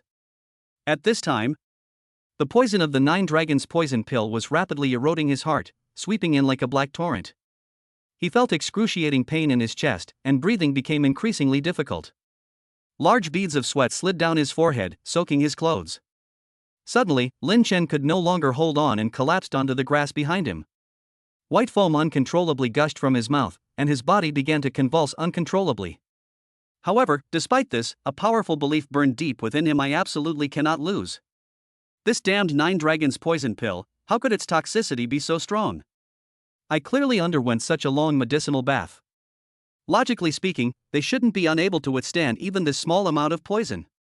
Where exactly did things go wrong? Lin Chen gasped for breath in pain as he frantically searched for the reason in his mind. Suddenly, as if he had just realized something, his eyes widened, and he roared. That's it. It must have been that assistant from the weapon refining pavilion who did this.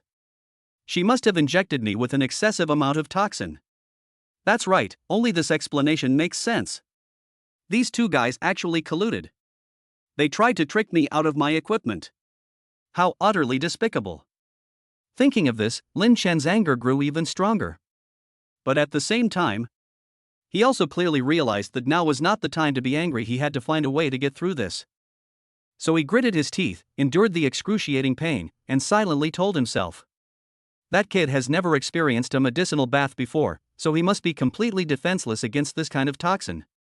As long as I can hold on, victory will surely be mine in the end. Finally, time passed by, minute by minute, and after a long 10 minutes, the flexible tube that was originally connected to Lin Chen began to gradually contract. As if it had lost its life force, it quickly retracted into the inner wall of the simulation chamber. Immediately afterwards, the mysterious liquid that had filled the entire simulation chamber receded like the tide, leaving only a thin layer of mist in the air. At the same time, a plume of white smoke rose from inside the simulation chamber. The smoke carried a faint medicinal fragrance, which was refreshing and invigorating. This is clearly a strange phenomenon that occurs after the antidote takes effect. As the smoke gradually dissipated, the hatch of the simulation chamber began to open slowly, emitting a slight mechanical friction sound. Although Lin Chen had not yet fully emerged from the simulation chamber, he could no longer contain his excitement and anticipation. He kept shouting, cough cough. That kid definitely didn't succeed either. I won. I lasted a full 10 minutes. Although he was completely powerless at the moment, unable to move even a single finger. But he still stubbornly expressed his victory verbally. Just then, Lin Xuan walked over quickly. She looked at Lin Chen in the simulation chamber with concern and asked anxiously, Lin Chen, are you alright? How are you feeling? Is anything bothering you? However, Lin Chen ignored his cousin Lin Xuan's concern, only wanting to know about his opponent Jiang Qi. So, without bothering to answer Lin Xuan's question, he immediately shouted at the top of his lungs. Where did that kid go? Did he know he was going to lose and run away beforehand? Before he could finish speaking, Lin Chen instinctively turned his head sharply to look at Jiang Qi's simulation chamber. The next instant, he was stunned by the sight before him. My eyes widened in disbelief, and my chin nearly hit the bottom of the simulator.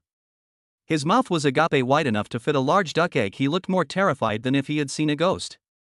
Obviously, at this moment, Jiang Qi is still trapped inside the simulation chamber and has not yet left. Immediately afterwards, he was furious, his hair standing on end, his face flushed red. He pointed at Li Lin in a fit of rage and roared at the top of his lungs. You guys must have conspired together beforehand. You're up to no good and want to frame an honest man like me. They secretly administered a small amount of 9 dragons poison pill to this brat behind my back, yet they're so ruthless towards me, drastically increasing the dosage. Do they really think I'm easy to bully? Faced with Jiang Qi's baseless accusations and insults, Li Lin merely rolled her eyes at him contemptuously. I didn't bother wasting my breath on him. She extended a slender finger, casually pointed to the display screen above the canopy, and said coldly. Humph, open your dog eyes and see clearly.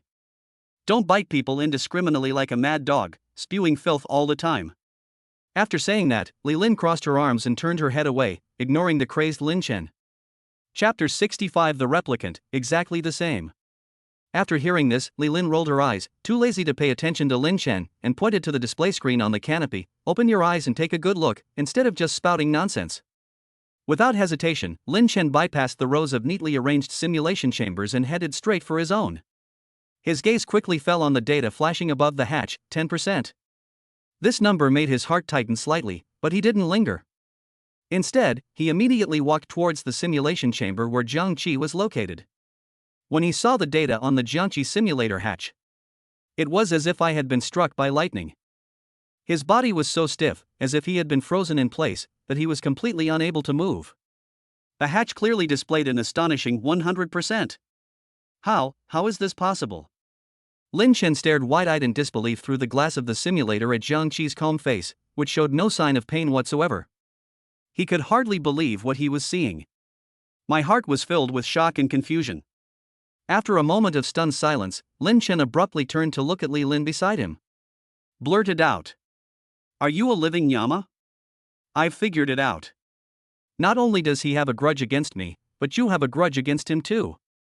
Faced with Lin Chen's questioning, Li Lin couldn't help but glare at him again. However, her gaze quickly returned to Jiang Qi's simulation pod.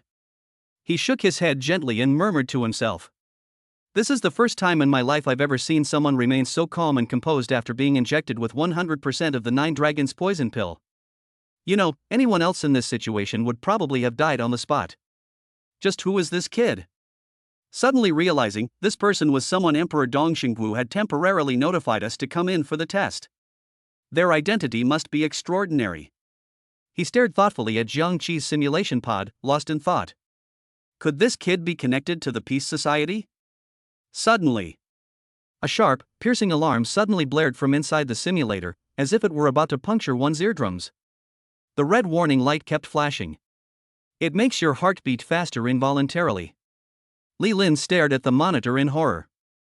Besides displaying body data, all the other buttons became unresponsive.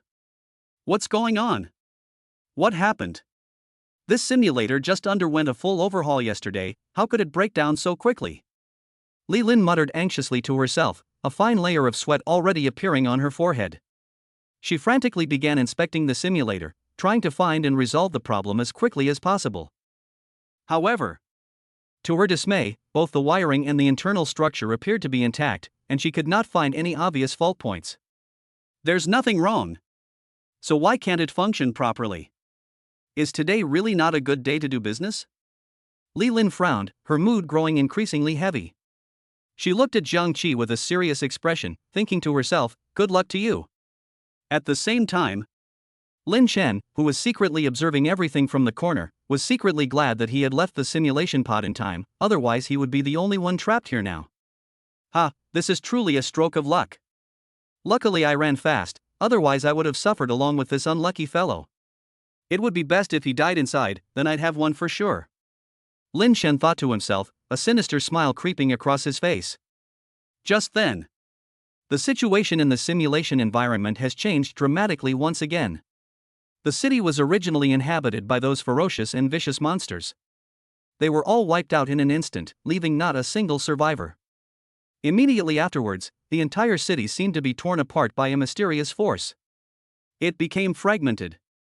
Subsequently, a completely new environment is slowly emerging.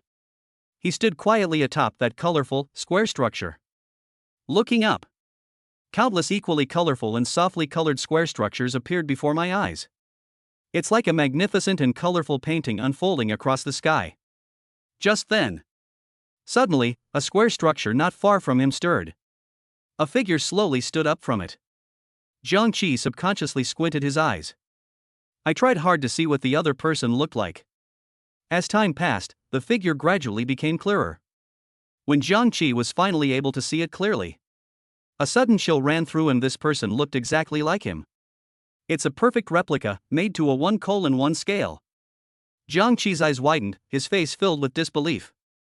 However, amidst this shock, yet, for no apparent reason, he felt a surge of intense excitement welling up inside him. I never expected this simulation pod to be so interesting. In the past, I always fought against opponents who were of similar or slightly better strength than me, but their combat skills were so poor that I could never find my own weaknesses. Thinking about this, Jiang Qi muttered to himself, it seems that only I can truly understand my own weaknesses. Before he could finish speaking, he impatiently shouted to his self opposite him, come on. In an instant, a deafening roar echoed through the sky hung. With that deafening roar, the two sides charged towards each other like bolts of lightning. In an instant, an incredibly fierce and thunderous battle erupted. In a short time, countless bolts of lightning descended from the sky, densely covering the entire space. It was as if the entire world was enveloped in a dazzling display of lightning. The two figures crisscrossed and collided repeatedly in the air, their speed so fast it was breathtaking. Even with the naked eye, it is difficult to accurately capture their movement trajectories.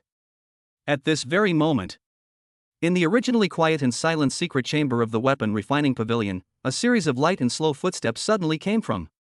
The sound seemed to come from a distant place. As we drew closer, each step felt like a tap on the heartstrings. Emperor Wu. Upon hearing the familiar footsteps, Li Lin immediately knew who it was. She bent down without hesitation. They performed the ceremony with utmost respect. Although this Emperor Dong Xinggu was her master, he often reminded her of this.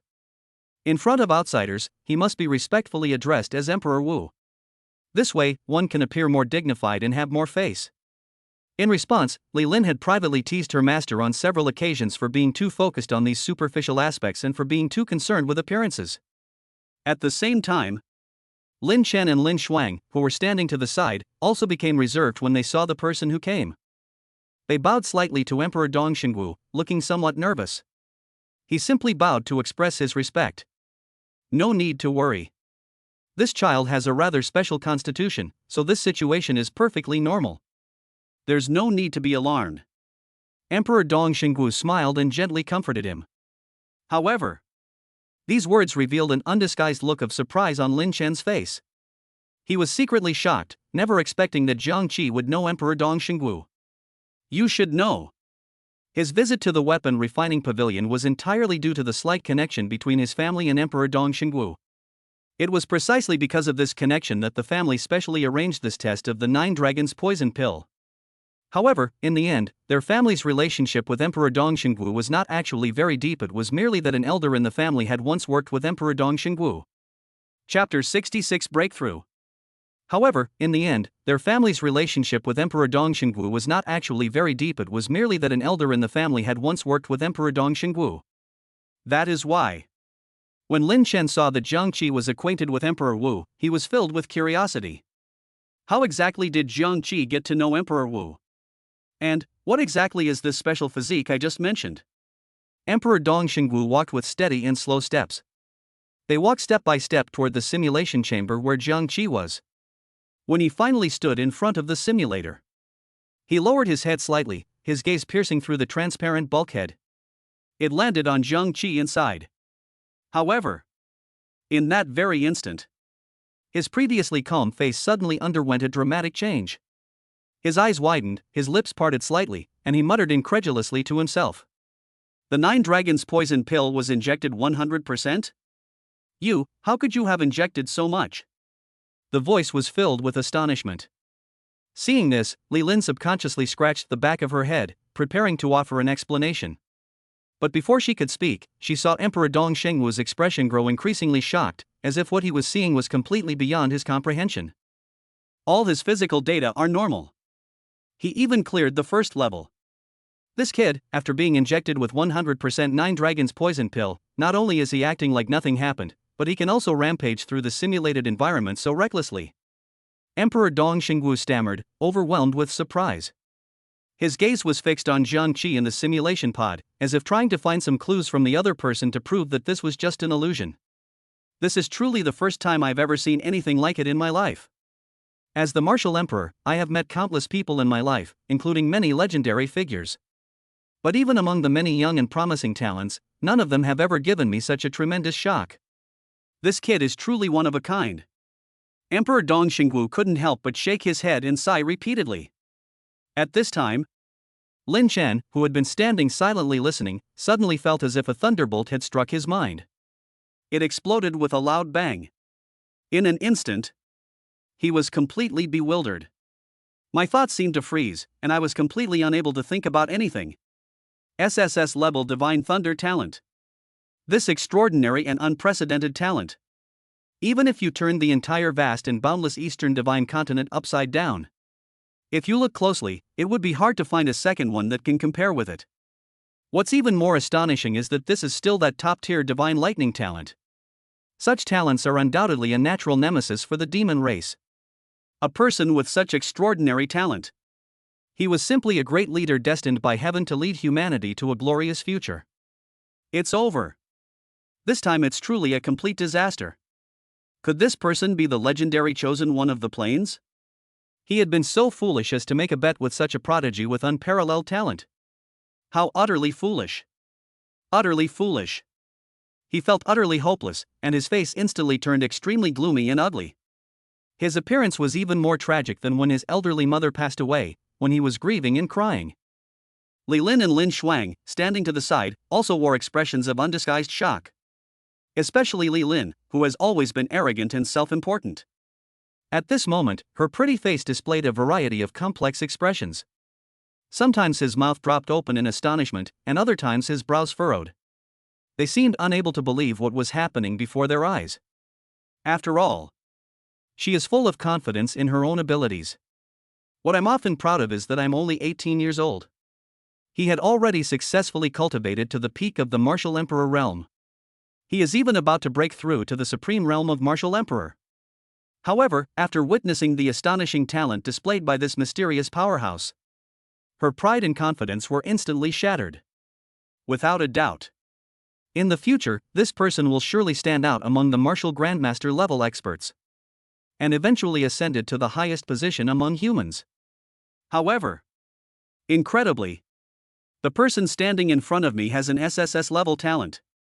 You should know. His SS rank Divine Swordsman talent was already considered top tier among SS rank beings. That's an incredibly powerful talent. But even so, compared to the other side, we are still slightly inferior. Moreover, this difference is not as simple as just a little bit. Because any talent related to the Word God is at the peak level of the same level. However, despite Jiang Qi's amazing talent, he was still just a martial artist at the martial lord level. Logically speaking, someone with the strength of a martial lord like this wouldn't be able to rely on their own power. How did they manage to withstand the terrifying toxicity of the 9 Dragons poison pill? This makes absolutely no sense. Could it be? Just then, a thought suddenly flashed through Emperor Dong Xingwu's mind. He then blurted out involuntarily, a naturally resistant body to toxins. A smile appeared on his face. Good lad. I knew I wasn't wrong about you. You're a rare genius. Not only are your talents outstanding, but your physique is also special. Excellent. At this time, the extraterrestrial demons within him were stirring restlessly. Especially as Emperor Dong Xingwu got closer and closer to Jiang Qi. The extraterrestrial demons were even more uneasy. Emperor Dong Xingwu nodded and quietly looked at Jiang Qi. Within that simulated environment, two figures flashed past each other like lightning. The force of their punches collided violently in mid-air. A deafening explosion erupted instantly. The sound was deafening. It seemed as if it wanted to tear the entire space apart. The two were evenly matched, making it difficult to determine a winner. They went back and forth like that. Neither side would give way, and the fierce battle lasted for a full half-hour. During this period, both sides used all their skills, but neither could completely defeat the other.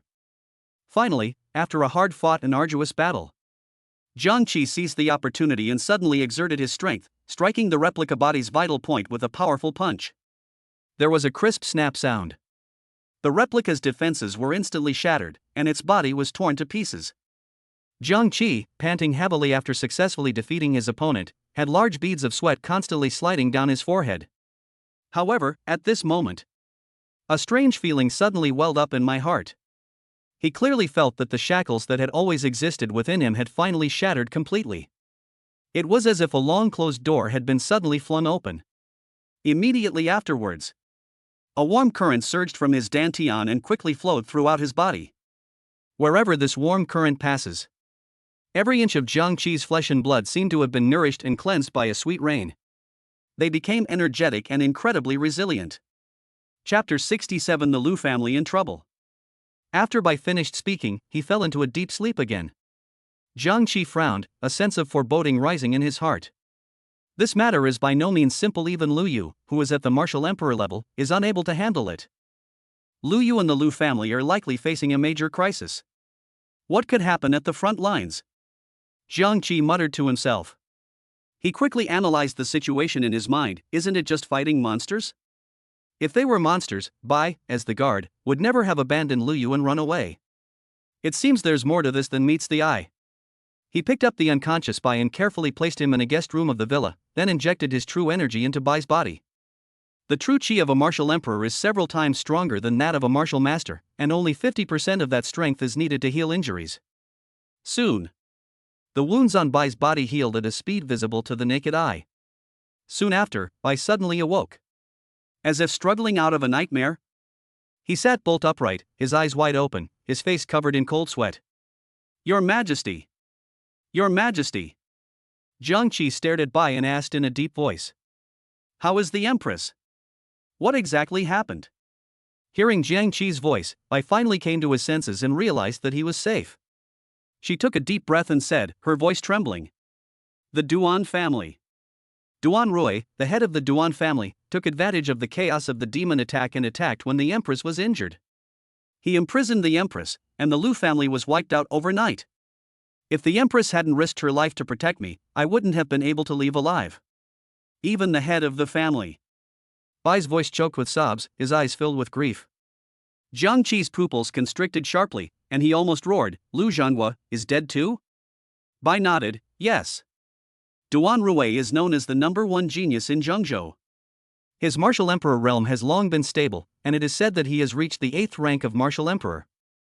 His strength is unfathomable. Jiang Qi narrowed his eyes, quickly assessing the strength of both sides. Although he had been baptized by the 9 dragons poison pill and his strength had broken through to the 1st rank of martial emperor, coupled with his divine thunder talent, he might be able to put up a fight. However, Duan Rui was, after all, an 8th rank expert, and with the other experts from the Duan family, his chances of winning were not high. Just as Jiang Qi was pondering a solution, Bai suddenly took out a white slip of paper from his pocket and handed it to him. Her Majesty the Queen instructed me to make sure this note was given to you, and told me not to open it under any circumstances. I didn't dare to look at it either. Jiang Qi took the note, carefully unfolded it, and his gaze lingered on the familiar handwriting. The note clearly stated, Jiang Qi, would you be willing to become my martial arts partner, Lu Yu? There was a handprint at the bottom of the note. Jiang Qi was overjoyed and, ignoring Bai's shocked expression, bit his finger and pressed his handprint onto the note. Ding! Detected engagement with Empress Lu Yu, the Lady of Destiny. The two have become dual cultivation partners. System task completed. Reward, Ancient Sacred Body. Ancient Sacred Body, achieving sainthood through physical prowess, unparalleled in iron and blood. Upon mastery, it can defy fate and dominate all ages, crushing everything across realms with its physical body, invincible among those of the same cultivation level. Congratulations, host, on finally completing the beginner's mission. This is the result of hard work and dedication, without a trace of shortcuts. Therefore, a generous beginner's gift pack is hereby awarded. The new player gift pack is being decoded. Gift package decoding complete. Congratulations, host, you have obtained the framework for the second martial artist talent. You can now awaken your second talent. Second talent is awakening. For S-level divine fire talent. For S-level, God-level talent surpassing SSS-level, you will be the first super prodigy to appear in the Eastern Divine Continent, a true genius who stands above all living beings within a million miles. Jiang Qi's joy was palpable. Hearing the series of good news from the system, he was so excited he almost jumped up. He was initially worried that if something happened to Empress Lu Yu, he might never be able to complete the system mission, so he couldn't help but feel a little nervous. But now it seems that these concerns were unnecessary. He originally thought that the ancient sacred body's physical sainthood and invincibility within the same realm was already terrifying, but he never expected that there would be a newbie gift pack that would suddenly appear out of nowhere. Damn system, isn't this newbie gift pack way too late? Jiang Qi thought to himself. What's outrageous is that this gift pack actually unlocks a second talent, and what's even more outrageous is that this second talent is even more powerful than the first talent, Divine Thunder for S-level? To be honest, he had never heard of anyone with a higher talent than SSS level in his life. Everyone else was SSR. But never mind, none of that matters anymore. Jiang Qi felt the surging power within him, and his body trembled involuntarily. It felt amazing. Bai, standing to the side, watched Jiang Qi cheer and jump for joy like a madman. He couldn't help but say with concern, Jiang Qi? Don't be silly at a time like this. What am I supposed to do if I'm all alone? Jiang Qi ignored Bai's strange look, patted him on the shoulder, and said confidently, You've been cleansed by my true energy, and most of your injuries have healed. Lead the way quickly, we must go rescue the Empress now, time is of the essence. Bai glanced at Jiang Qi's confident and composed expression and was startled. She thought Jiang Qi would be afraid of the Duan family. After all, Duan Rui was a mid-stage martial emperor, while in her impression Jiang Qi was just a minor martial artist at the martial emperor level. Looking back now, the disciple that Empress Lu Yue took in really has some backbone. At least he's not afraid of death. Gratitude welled up in her eyes, and she choked out. Jiang Qi. Although you have only been in the Lu family for a few days, I have seen your unwavering loyalty, and I believe that Her Majesty the Empress and the Lu family have also seen it. Jiang Qi nodded firmly, a smile playing on his lips. To be honest, without the system's reward, he really wouldn't dare to act rashly, and might even look for another opportunity. After all, taking risks has never been his style. He prefers a steady approach. But now, with his dual talents and the ancient sacred body, he no longer needs to play it safe. He thought to himself, damn system, thank you so much this time. Thinking of this, he walked into the courtyard and saw that the divine thunder bamboo planted in the spiritual soil had grown to a height of 2 meters. His face was filled with shock as he murmured, This growth rate is too fast. Is this what they call bamboo shoots after a spring rain? He casually cut the divine thunder bamboo at the bottom, and the cut immediately emitted a rich spiritual energy. I was taken aback by this scene and quickly said, This is soil imbued with the spiritual energy of 1,000 years. You actually possess something like this? Spiritual soil is extremely precious. It doesn't exist anywhere in the Eastern Divine Continent. It can only be found atop the cliffs in the north, frozen for millennia. How did you obtain it? The patriarch once traveled to the northern icy region but found not a trace of it. This soil is worth hundreds of millions, extremely valuable. Jiang Qi smiled calmly and said perfunctorily, It was a chance encounter. Let's not delay any longer. Her Majesty the Empress is still waiting for us. I nodded, unconcerned by Jiang Qi's evasive answer. The two then set off on their journey to rescue Empress Lu Yu. At the same time, inside the Martial Arts Army Headquarters office, Wang Chang was reviewing a public opinion survey report on the living conditions of people in lower-level cities. The report shows that, apart from the upper town, people in other areas live in poverty and generally have a poor attitude towards the management agencies. The phenomenon of families monopolizing resources and oppressing the lower classes is particularly serious. Chapter 68 Attack on the Plane. People in other areas live in poverty and generally have a poor attitude towards the management agencies. The phenomenon of families monopolizing resources and oppressing the lower classes is particularly serious. He often uses his own money to provide some living assistance to ordinary people in lower-level cities, but it's just a drop in the bucket. If the governing body is not overthrown, the large family will continue to exist. The reduction of the power of the regional military governors was not thorough enough. Then the people will still live in misery. His resolve hardened further.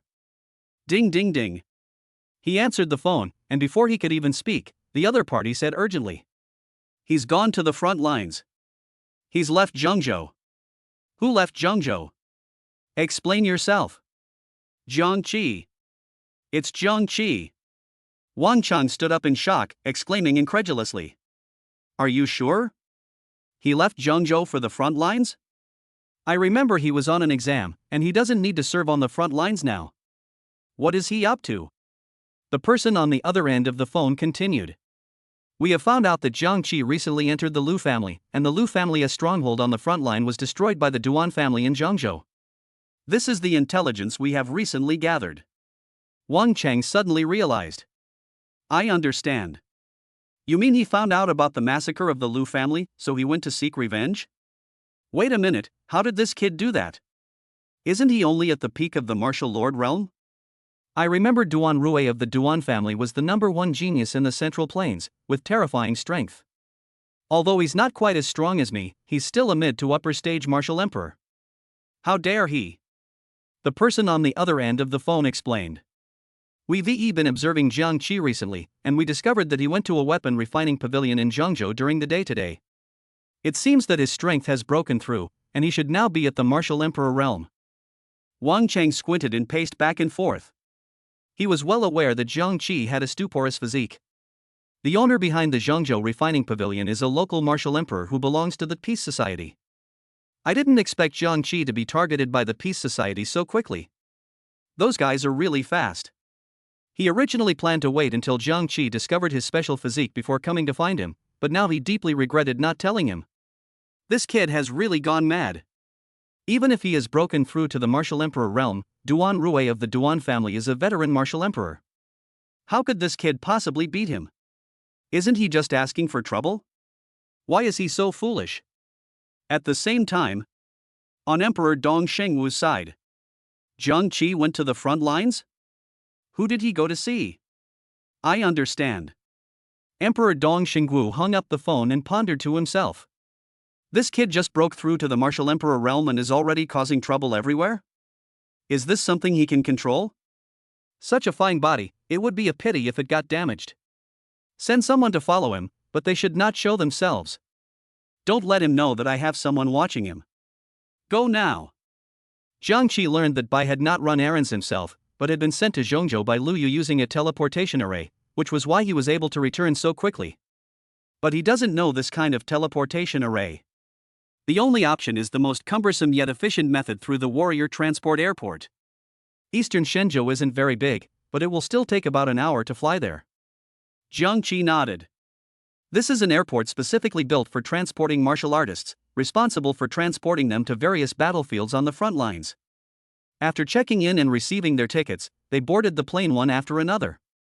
The two sat down side by side, and Jiang Qi took the opportunity to inquire about the situation, asking, "How many martial emperor level experts does the Duan family have? There shouldn't be just Duan Rui, right?" Bai replied, "Indeed, there is more than one. The Duan family is quite famous in Zhengzhou, with abundant resources and 3 martial emperor level experts. Duan Rui's 2 younger brothers have also reached the martial emperor realm, but they are only at the initial stage. However, it seems only one of them came this time." Bai then went on to describe in detail the other strengths of the Duan family. Jiang Qi didn't care about other realms. He possessed the ancient sacred body, making him invincible in terms of physical strength within the same realm. Even 10 Duan Ruis wouldn't be his match. Subsequently, he closed his eyes, intending to rest for a while. A bloody battle was inevitable soon. The plane swept across the runway and began takeoff. Jiang Qi felt a sense of weightlessness as the plane vibrated due to the airflow. The next moment, a series of beastly roars rang out, as if tearing through the air. Inside the cabin, the roar of airplane engines, which was originally the only sound, was now completely drowned out by the howls of wild beasts and the screams of martial artists. Jiang Qi and Bai suddenly woke up and looked back, only to see that many people who were originally wearing martial arts uniforms had their clothes burst open in an instant. They transformed into grotesque and hideous monsters. They have terrifying fangs, bloodthirsty eyes, and an extremely frightening appearance. The monsters suddenly attacked, catching many warriors off guard. Many had their necks bitten off, blood gushing out. In close quarters combat, the human race was clearly at a disadvantage. Screams rose and fell, and the cabin was in chaos. Some were cut in half at the waist by the monsters, while others had their heads bitten off. Blood splattered everywhere, and the scene spiraled out of control to a horrifying degree. I witnessed this scene. A chill ran through me, and I couldn't help but gasp. Without hesitation, she drew her sword, ready to fight these monsters to the death. A nearby monster stared at those enormous eyes, its pupils rapidly rotating within the blood-red whites of the eyes, finally locking onto Bai. It opened its gaping maw and lunged at Bai. Bai reacted quickly, hurriedly raising his knife to parry. The monster's claws slammed into the blade, producing a deafening roar that made Bai's hands go numb. She instantly realized that the other party was a peak third-tier demon, with extremely powerful strength. "Stand behind me!" Bai shouted, determined to face this formidable foe alone. Just then, bang! Bang! Two crisp sounds pierced the chaotic cabin. In the blink of an eye, the monster's arms snapped off, and foul-smelling blood gushed out as it let out a pig-like wail. Bai looked closely and realized that it was Jiang Qi who had made the move. He held a small, translucent, cyan ice sword in his hand, the blade radiating a chill. This little ice sword. It was the usual form of the Hongtian sword, as exquisite as a dagger. Shock flashed across Bai's face. She could hardly believe that Jiang Qi could defeat this third-tier demon in an instant. The other monsters in the cabin were also drawn to this sudden turn of events. They abandoned the corpses they were tearing apart, raised their ferocious heads, revealed cruel smiles, and then rushed towards Jiang Qi and Bai like a tidal wave. Jiang Qi raised an eyebrow slightly, his eyes revealing a calm and confident air. He murmured softly, "Die." Moment. His pupils ignited with purple flames. The next moment, purple flames appeared out of thin air, instantly enveloping all the demons, with a temperature that was terrifyingly high. The monsters didn't even have time to roar. It turned to ashes and dissipated in the cabin with the wind. Go check if the captain has been bitten. Everyone can get hurt, but the captain can't. We're all on the plane. If something happens to the captain, none of us will escape. Chapter 69: A highway robbery? Jiang Qi glanced at Bai, then pointed nonchalantly in the direction of the nose of the plane. Bai was stunned for a moment, then quickly recovered from his shock and nodded. Okay. He turned and walked towards the cockpit, his movements swift and decisive. Suddenly, someone spoke up beside me, their voice trembling but filled with sincerity. "Senior, thank you so much. Without you, we would probably be dead already." The other survivors also whispered their thanks, their eyes filled with gratitude. Jiang Qi, however, paid no attention to these words, as if they had never been heard. He leaned back quietly in his chair, his expression indifferent, and said nothing. A moment later, Bai strode back, his expression slightly grave, and said in a low voice, "The captain's head has fallen off." "What?" Jiang Qi sat up abruptly, his voice filled with undisguised shock. "His head has fallen off?" Bai quickly waved his hand and explained. "Don't get me wrong, he died during the attack. However, the co-pilot can still control the plane, but due to equipment damage, we cannot reach the designated location and are expected to make an emergency landing at a small airport nearby. Fortunately, it's not far from the base, it's just a short walk away." Jiang Qi nodded, his expression slightly relaxed, and he closed his eyes, leaning back in his chair to adjust his breathing. Meanwhile, outside the dilapidated airport, 7 officers in official martial arts uniforms looked up at the sky, watching the approaching plane. Their expressions varied, but a hint of excitement was faintly visible. One of them grinned expectantly and said excitedly, "Another chance to make some money. I'll take the money to a foot massage tonight and enjoy myself." Another person snorted and objected, "Don't be too smug. What if there's a martial lord level expert inside? The strongest among us is only a martial king, we can't afford to offend them." Slap. The duty captain slapped the man on the head, his tone full of contempt. "A martial lord level expert would ride on this kind of beat-up public transport plane? You must be dreaming. Martial lord level experts are all from large families. They either have their own private planes or use teleportation arrays, who would squeeze onto a commercial airliner with a bunch of random martial artists. He gave a soft hum and continued. The people on this plane must be a bunch of poor, unskilled martial artists. Let's scam them. They have no connections and no one to stand up for them. After hearing this, everyone else burst into laughter. One of them added with a lewd smile. Big Brother is brilliant. And there might even be beautiful female warriors among them. We've hit the jackpot this time. I knew you were thinking about women, someone joked. Aren't all the pretty girls at the foot massage parlor enough to satisfy your cravings? Don't even mention it. The man shook his head and sighed. The women at the foot massage parlors are already broken, and I'm not the only one trying to comfort them. It's driving me crazy. The officers on duty laughed and joked, completely unaware that they were about to face a group of potentially troublesome unlucky guys. The duty captain waved his hand and instructed in a cold tone, if anyone dares to resist, the same old rule applies, kill them on the spot. Remember, in this world, you must be steady with your knife and ruthless. Show no mercy, not even to women or children. Do you all understand? A nearby officer chuckled, Brother, we know that. The corpses behind us are practically a mountain. Are we still rookies? Anyone who dares to resist, I'll take care of them. The plane landed at a makeshift forward airfield. The airport was very dilapidated. Apart from the newly paved cement ground, the surrounding area was desolate, with broken fences and rusty control towers telling the story of the scarcity of resources. Upper City has already squeezed the resources of the border region dry. They all concentrated in their core area, leaving behind only ruins. Jiangqi remained calm and composed, temporarily suppressing his unease, and slowly disembarked from the plane with the crowd. However, before they could even stand firm, he then saw a team of officers in official martial arts uniforms quickly surround the entire aircraft.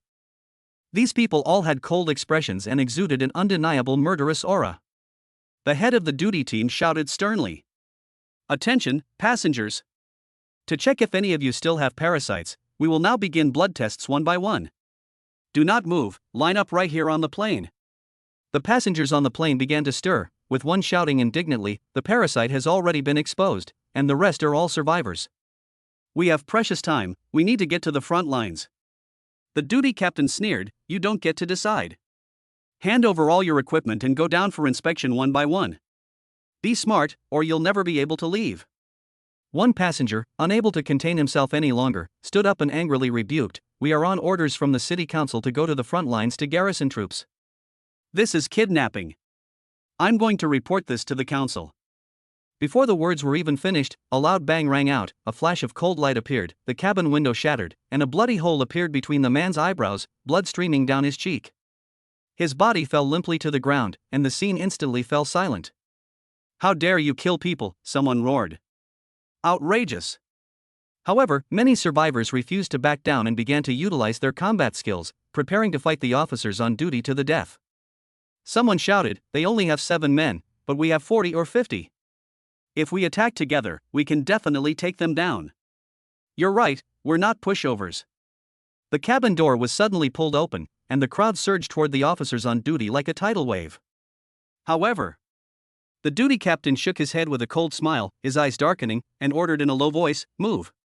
In an instant, the earth trembled, the ground cracked open, and countless huge wooden walls rose from the ground, forming an airtight cage. Immediately afterwards, the wooden wall burst into flames, which spread wildly, the towering flames reddening the night sky, and the heat wave was almost suffocating. The trapped survivors looked around in terror, the figure of the duty captain appearing as ferocious as a demon in the firelight. He said in a low voice, A bunch of rabble, you dare to fight us? Welcome to purgatory. Many people who witnessed the scene before them turned ashen-faced, their previously high spirits receding like the tide. In the array. Seeing this, one of the burly men in the lead became secretly anxious. He suddenly raised his voice, trying to reverse the tide. Don't panic. Their tactics look impressive, but they're just bluffing. With such a commotion, they must be exhausted. Now is the perfect opportunity, follow me and charge in to take them down. However, his shouts failed to resonate, disappearing without a trace. The surrounding martial artists exchanged bewildered glances, none of them willing to take that crucial step. Didn't you hear me? Do it! The burly leader roared, his throat aching, but all he got in return was more unease and fear. Stop trying to be brave, we have no chance of winning, someone in the crowd said in a hoarse voice. Their level is far beyond our reach. Look at the power of their battle techniques, they must be Martial King level experts. Another person lowered his voice, his eyes filled with despair. 6 Martial Kings? What's the point of fighting like this? Even if we all went, we'd only be throwing our lives away. Some even collapsed to the ground, crying and begging. Please. Let me go. I have a family to support. I'll give you anything you want. The burly man leading the group had a livid face and his teeth were grinding together. He looked at the gradually collapsing ranks around him, feeling utterly powerless. No matter how much he raises his arms and shouts when facing a stronger opponent. This also cannot conceal the insurmountable power gap between the two sides. Amidst the chaos, a whooshing sound suddenly rang out, whoosh. Everyone's attention was instantly drawn to it. The sound was like a sharp knife piercing the silence, heading straight for the burly man. Chapter 70 Massacre of the Duan Family. In this chaotic crowd, the man leading the group had a furrowed brow, his face filled with anxiety and worry. He knew very well that, faced with these local forces, his situation was already precarious. The slightest carelessness could lead to. In this tense atmosphere, suddenly whoosh. A flying sword tore through the sky, flashing like lightning, and with the force of a thunderbolt, precisely pierced the man's shoulder. The immense force instantly tore his arm apart, and blood gushed out, staining the ground red. Before he could even utter a scream, he collapsed to the ground, his face deathly pale, nearly fainting. Zhang Hu's eyes were filled with shock and anger. He was a junior officer in the martial arts military, but his journey to the front lines was delayed because his wife had just given birth. After settling his family in, he rushed to the battlefield, but because he was traveling alone, he could not take a military transport plane and had to choose a regular public transport plane. He had already anticipated the trouble he might encounter. But in order not to delay, he chose to take the risk. Today, my luck is absolutely terrible. In the crowd, a guard's cold gaze swept over the crowd before finally settling on Bai, who was standing next to Zhang Qi. A sinister smile crept across his face, as if he had found his prey. His face was solemn. Without hesitation, he drew his long sword and held it horizontally in front of his chest, his gaze sharp as a blade. "You scum!" Bai roared angrily, his voice filled with barely suppressed indignation. "You lord it over everyone here, taking advantage of the situation to make money. Do you have any respect for the warriors who are fighting to the death against the demons on the front lines? You people don't deserve to live." Upon hearing this, the officer's grins became even more blatant. "Humph, little brat, dare to insult us? A mere early-stage martial king, and she dares to be so arrogant. Brothers, watch how I teach her a lesson and show her what real men are." Before he could finish speaking, Bai charged out angrily, his long sword flashing in a sharp arc. However, the opponent drew his sword with a backhand and easily blocked the attack, producing a crisp clanging sound. The difference in strength was obvious. Bai's wrist trembled slightly, and he could barely hold the long sword. Her opponent sneered and shoved Bai away forcefully, forcing her to retreat repeatedly. Although both were at the martial king realm, Bai was only at the early stage of the 2nd or 3rd rank, while his opponent had already reached the middle to late stage of the 7th or 8th rank. This overwhelming disparity in strength caused Bai to gradually fall into a disadvantageous position. Just as he raised his long sword and viciously slashed at her shoulder, he didn't forget to hurl insults at her. "You brat, wait till I cripple you, and I'll make you wish you were dead."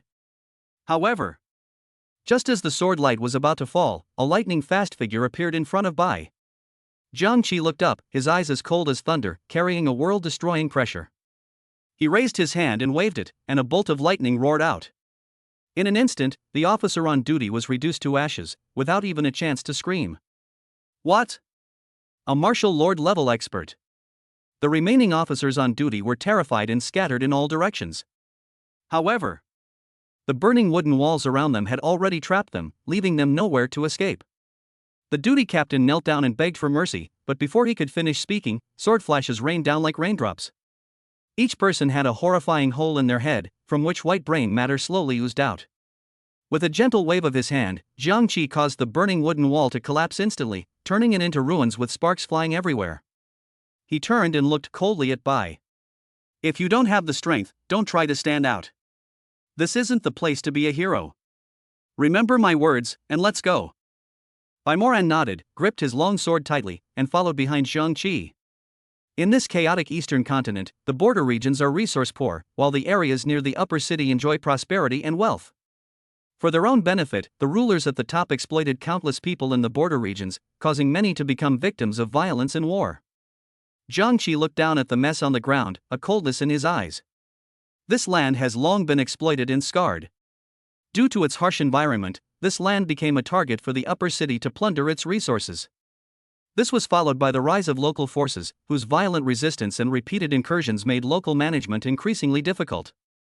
In order to deal with these rebellious forces, the upper city often dispatched the martial arts army to suppress them, but these local forces emerged one after another, with a large number of people, making governance extremely costly and almost impossible to eradicate. Ultimately, Uptown decided to adopt a different strategy to recruit these rebel forces and integrate them into the official system. In this way, the rebels gained legal status and began to act discreetly.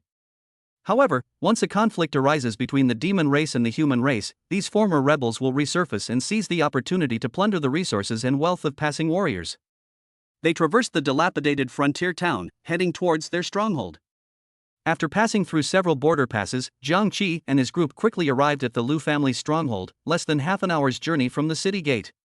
This distance does not mean that the Lu family is particularly close to the city gate, but rather that there are multiple passes along the border to facilitate the passage and stationing of martial artists. Zhang Qi pointed ahead and saw rows of patrolling martial arts soldiers, then asked in confusion. These people, could they be from the Duan family? Bai replied, his tone filled with anger. Yes, it was them who killed the entire Lu family. Zhang Qi then said coldly, let us go, kill them all. A patrolling soldier saw Zhang Qi approaching and immediately drew his weapon, shouting angrily. Who's there? This is the Duan family's stronghold. Unauthorized personnel are not allowed to enter. Otherwise, you'll die. Zhang Qi responded casually. Shut up. As he spoke, he had already silently appeared beside the soldier and easily snapped his neck with his fingers. The other patrolling soldiers immediately attacked, but Zhang Qi knocked them all away with a single punch, even sending one of them flying over 1,000 meters. The other members of the Duan family witnessed all of this and were greatly shocked. What realm is this kid in? How can he be so strong? The Duan family members standing nearby were even more alarmed. A power-type martial artist? He's incredibly strong. They all stopped attacking, filled with fear. After all, no one wants to die needlessly. Zhang Qi spoke coldly. Where is Lu Yu? No one answered him. I'll ask you one more time, where is the young master of the Lu family? Zhang Qi's eyes were as cold as a blade, filled with murderous intent. The Duan family members looked at each other, none of them daring to answer. Because if Duan Rui finds out, it will definitely be a dead end. Not going to give an answer, huh? Zhang Qi's lips curled slightly as he slowly approached. Suddenly, with a thought, the head of the Duan family member standing furthest away exploded instantly, and a small sword floated in the surrounding air. 3. As Zhang Qi's voice fell, the heads of nearly 20 members of the Duan family exploded like watermelons.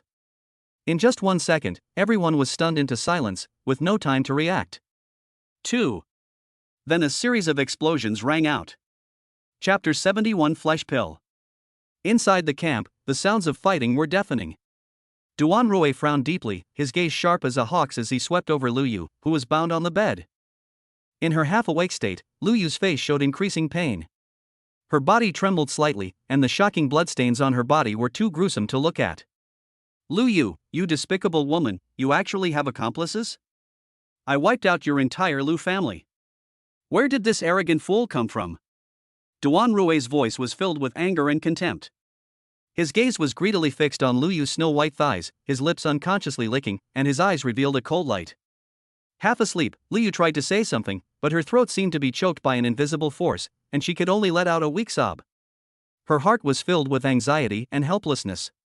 She knew what the roaring outside meant. It was very likely that Zhang Qi had arrived. However, she didn't want Zhang Qi to risk his life to save her. She offered her innocence and handed Zhang Qi the note, not to ask him to come and save her, but to complete the task given in the small print. As long as she gets engaged to Zhang Qi, she can obtain the legendary Eternal Sword Intent. Now, she has indeed completed her mission and obtained the Eternal Sword Intent.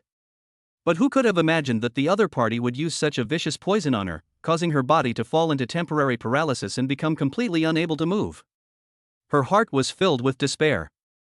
Even with the eternal sword intent, she needed enough physical strength to unleash it, but now she had no strength left at all. The sounds of fighting outside the camp grew increasingly intense. Duan Rui's eyes flashed with a crazed light. He seemed to have fallen into a state of madness. Lu Yu, on the other hand, struggled in pain and despair. Her mind was filled with worry for Jiang Qi, and she truly wished that it wasn't Jiang Qi who had come through. She remembered that the last time she saw Jiang Qi, he was at the Martial Lord realm. The speed at which this realm is being improved is terrifying. It has already caught up with most of the geniuses in the mall.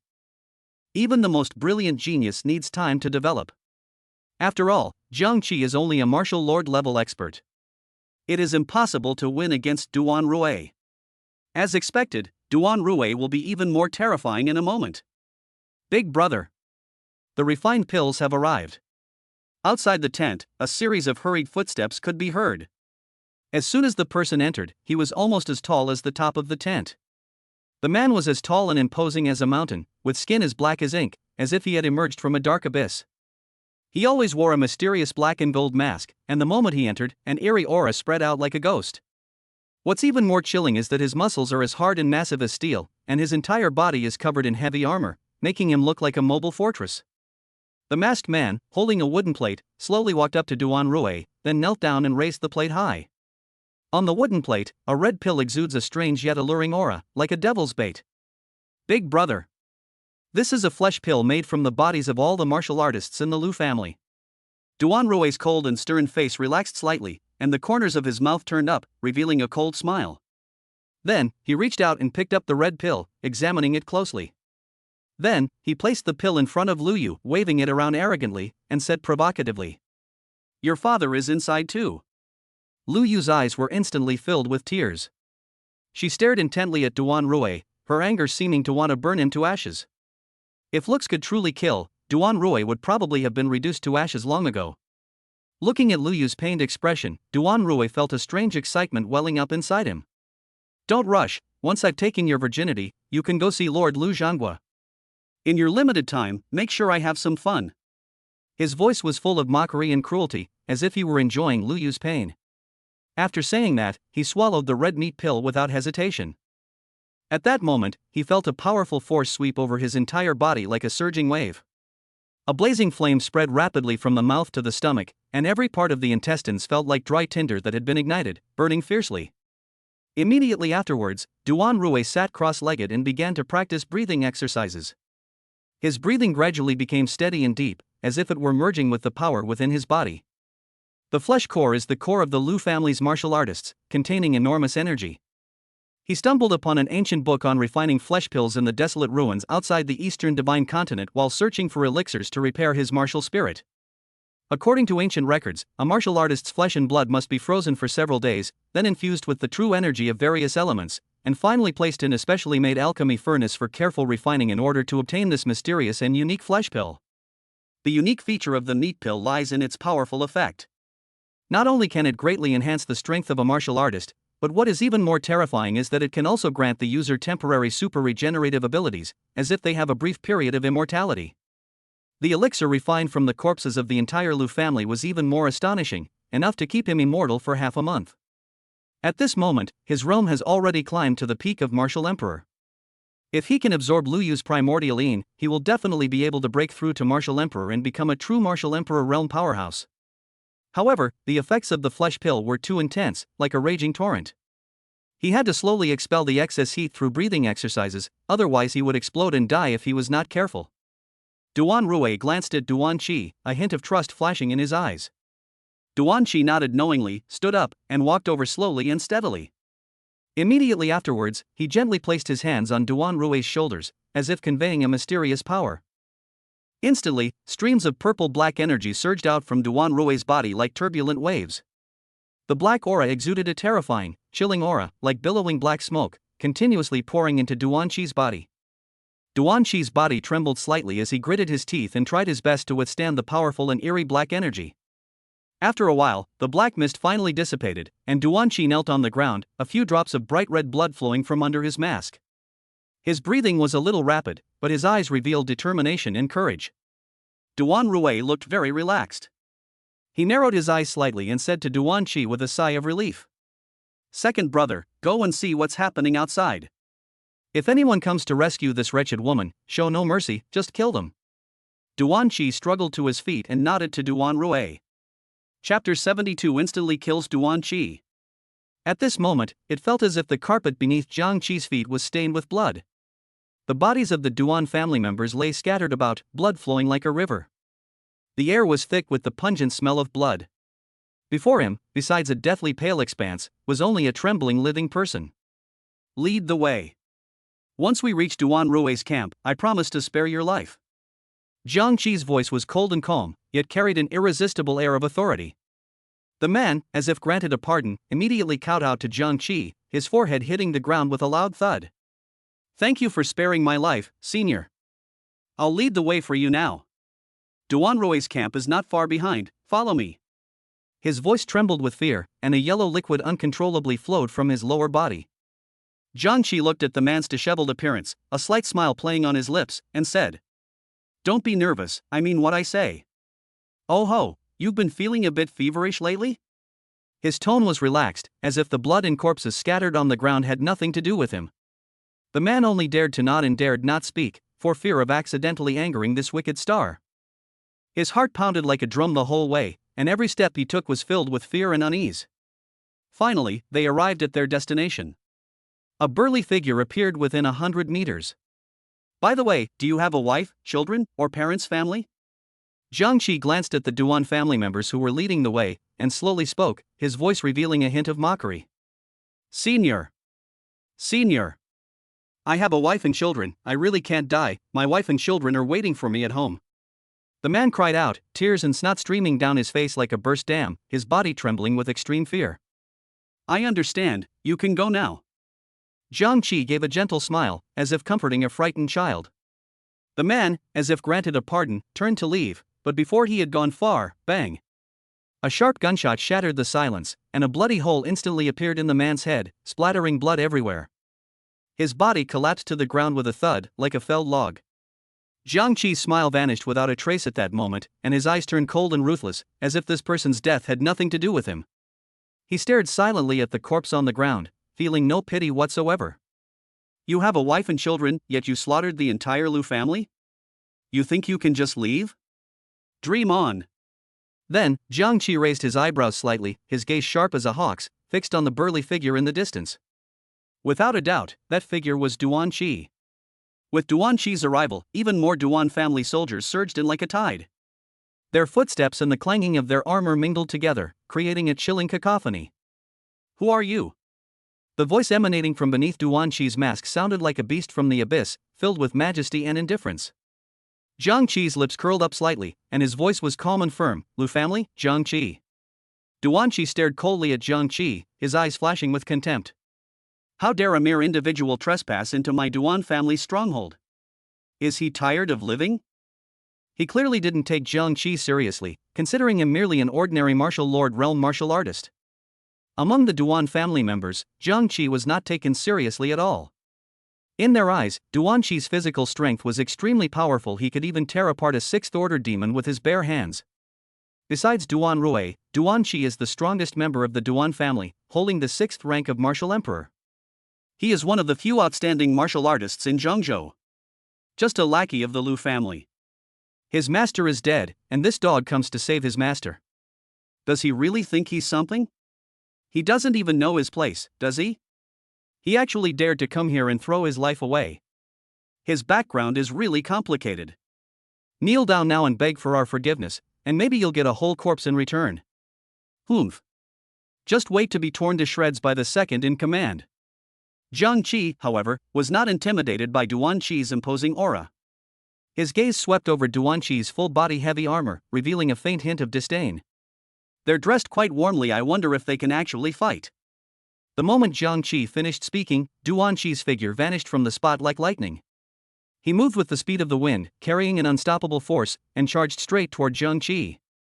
At the same time, his heavy armor emitted a series of dull thuds, like the roar of a ferocious beast.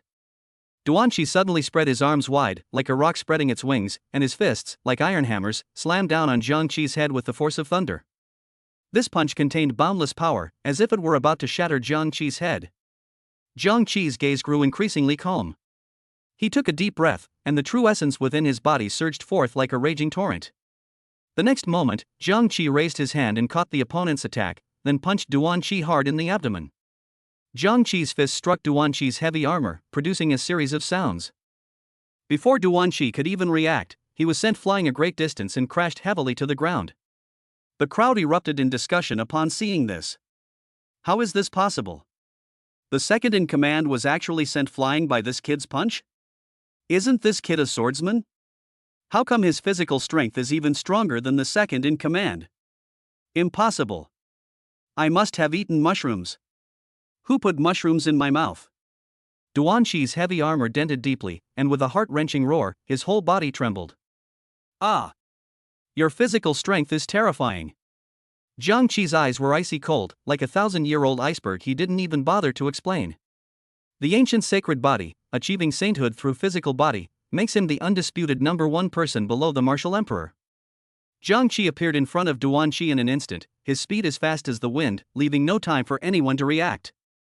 Immediately afterwards, he stomped hard on Duanqi's abdomen with the force of a mountain crushing an egg, and Duanqi's body was instantly sent flying. Large spurts of blood gushed from the mask like a blooming blood flower, a horrifying sight. You're asking for death. Duanqi roared furiously, his voice filled with boundless rage and killing intent. He struggled and finally managed to remove the mask. Beneath the mask lay a chilling face. Duanqi's facial features were distorted beyond recognition. His eyes and nose were completely out of place. It seemed to have been forcibly distorted by a mysterious force. What kind of monster is this? Jiang Qi's voice was tinged with astonishment. Before he could finish speaking, streams of black energy suddenly gushed out from Duanqi's 7 orifices. The black aura, like a ferocious demon, lunged at Jiang Qi with bared fangs and claws. They intertwined and entwined in the air, forming a huge black net that tightly enveloped Jiang Qi. Chapter 73. The longer the night lasts, the more things may go wrong. Kill them all. Jiang Qi felt an overwhelming, indescribable pressure surging towards him like a tidal wave. The thick black mist resembled a ferocious, menacing dragon. It also resembles a vengeful ghost with an evil soul. Filled with endless resentment and murderous intent, it rushed straight at him. Faced with such a terrifying aura, Jiang Qi showed no fear whatsoever. He snorted coldly and suddenly threw a punch. This punch contained the force of a thunderbolt, like divine lightning falling from the heavens. Filled with a destructive rage, the force of the punch swept past, and wherever it passed, the space itself seemed to tremble as if struck by a tremendous force. It looked as if it might collapse and shatter at any moment. And this fist wind carrying the power of thunder. Their target was none other than Duanqi, who was still lying on the ground, struggling and writhing in pain. Duanqi originally thought that with his proud physical strength, it can withstand Jiang Qi's attack. But only then did he realize with horror how naive and ridiculous his thoughts had been. Faced with Jiang Qi's incomparably powerful fist, Duanqi's so-called strong physique was as fragile as a piece of paper. It was torn to shreds in an instant. With a deafening roar, Duanqi's entire body exploded with a bang. Blood and flesh flew everywhere, turning into countless tiny fragments scattered all over the ground. In his final moments, Duanqi's severed head still retained a sliver of consciousness. His eyes widened, his face filled with disbelief and despair. He stared blankly at his shattered body, feeling his life force rapidly draining away. In the end, all that could be uttered was a futile, piercing scream, "No! No!" However, no matter how unwilling he was, he could not refuse death. Jiang Qi stood quietly in place, coldly observing the black aura surrounding him, a hint of contempt and disdain on his face.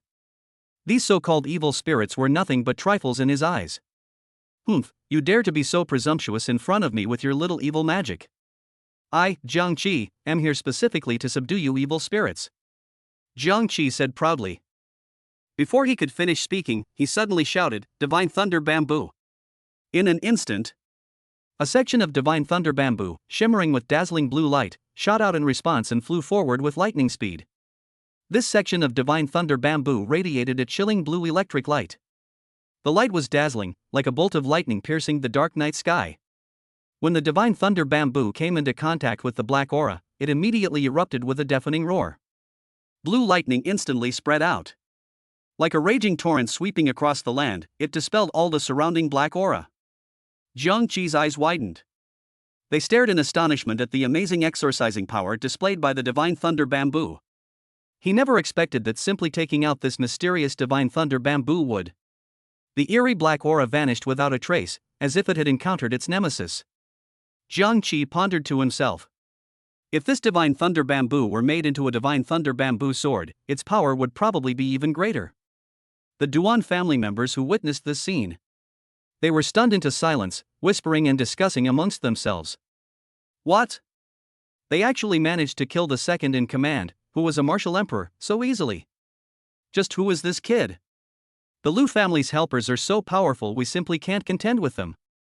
Although these people nominally belong to the Duan family.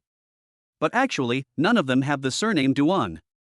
Instead, they were martial artists and guards recruited by the Duan family. To put it bluntly, they are just a group of laborers who work themselves to the bone for money. They had no intention of risking their lives for the Duan family. They were even starting to plan how to beg Jiang Qi to spare their lives. Just as they were about to beg for mercy, Jiang Qi merely glanced at them coldly. His eyes were as cold as ice. It sends chills down your spine. Immediately afterwards, Jiang Qi threw a punch without hesitation. The aura emanating from this punch was even more terrifying than before. It seemed as if it wanted to tear the very air between heaven and earth apart. The fist whistled past, carrying unparalleled power, and rushed straight towards the Duan family members. They felt this terrifying power, their faces turned deathly pale, and their hearts were filled with despair and fear. Some people even felt their legs go weak and could barely stand. At that moment, the whole scene became extremely tense, as if time had frozen. The Duan family members' breathing quickened, their eyes widened as they stared intently at Jiang Qi's fist. He prayed in his heart that he could dodge this fatal blow. Jiang Qi, on the other hand, was like a war god. His figure became incredibly tall in everyone's eyes, exuding an aura that inspired awe. It can be described as having immense power and weight, with extremely large fluctuations. The force of the punches howled, covering a wider area. A loud boom was heard. Like a giant bomb exploding between heaven and earth. The deafening roar echoed through the heavens. It was as if a violent storm had swept through the air. Endless shockwaves swept in. Wherever it went, everything was destroyed. As far as the eye could see, the once flat land instantly became pitted and uneven. It looked as if it had been ravaged by a terrible disaster. Huge plumes of dust rose into the air, obscuring the sky and making it seem as if the end of the world had arrived. Countless members of the Duan family were terrified, letting out heart-wrenching screams as they stood before Jiang Qi, the martial emperor saint body. Like lambs to the slaughter, they had no power to resist. They're like chives on a cutting board. He was mercilessly killed by Jiang Qi, one strike after another. Blood splattered everywhere. It was a gruesome sight. Some people were thrown heavily into the sky by a tremendous force, like kites with broken strings, and finally landed on the turbulent sea, becoming food for the monsters that often appeared. Some people were thrown violently into their tents, their limbs and bones shattered by the powerful impact, and their life force vanished in an instant. Some people exploded on the spot like watermelons, their blood and flesh flying everywhere, turning the once clean place into a crimson mess, which was nauseating. Jiang Qi coldly surveyed his surroundings, looking at the tragic state of countless Duan family members on the ground, without feeling the slightest pity. His cold gaze told everyone, "One life for another, none of you can escape." The air was filled with a pungent, nauseating smell of blood. Countless people screamed in agony, their cries echoing throughout the land. They intertwined to form a terrifying symphony. Kill. Simple and brutal, Jiang Qi's method showed no mercy. Those who were still struggling to survive muttered large amounts of blood from their mouths, trying to justify themselves. However, Jiang Qi's gaze was as cold as ice. He knew all too well that these people's sophistry was meaningless. On this bloody battlefield, the fate of the weak is already sealed. I will help you to be freed and accumulate merit. In an instant, the Hongtian sword appeared between his fingers, and with lightning speed, it delivered a final blow to everyone's heads. He didn't want any surviving members of the Duan family to accidentally walk out and end the feud there, lest things get complicated.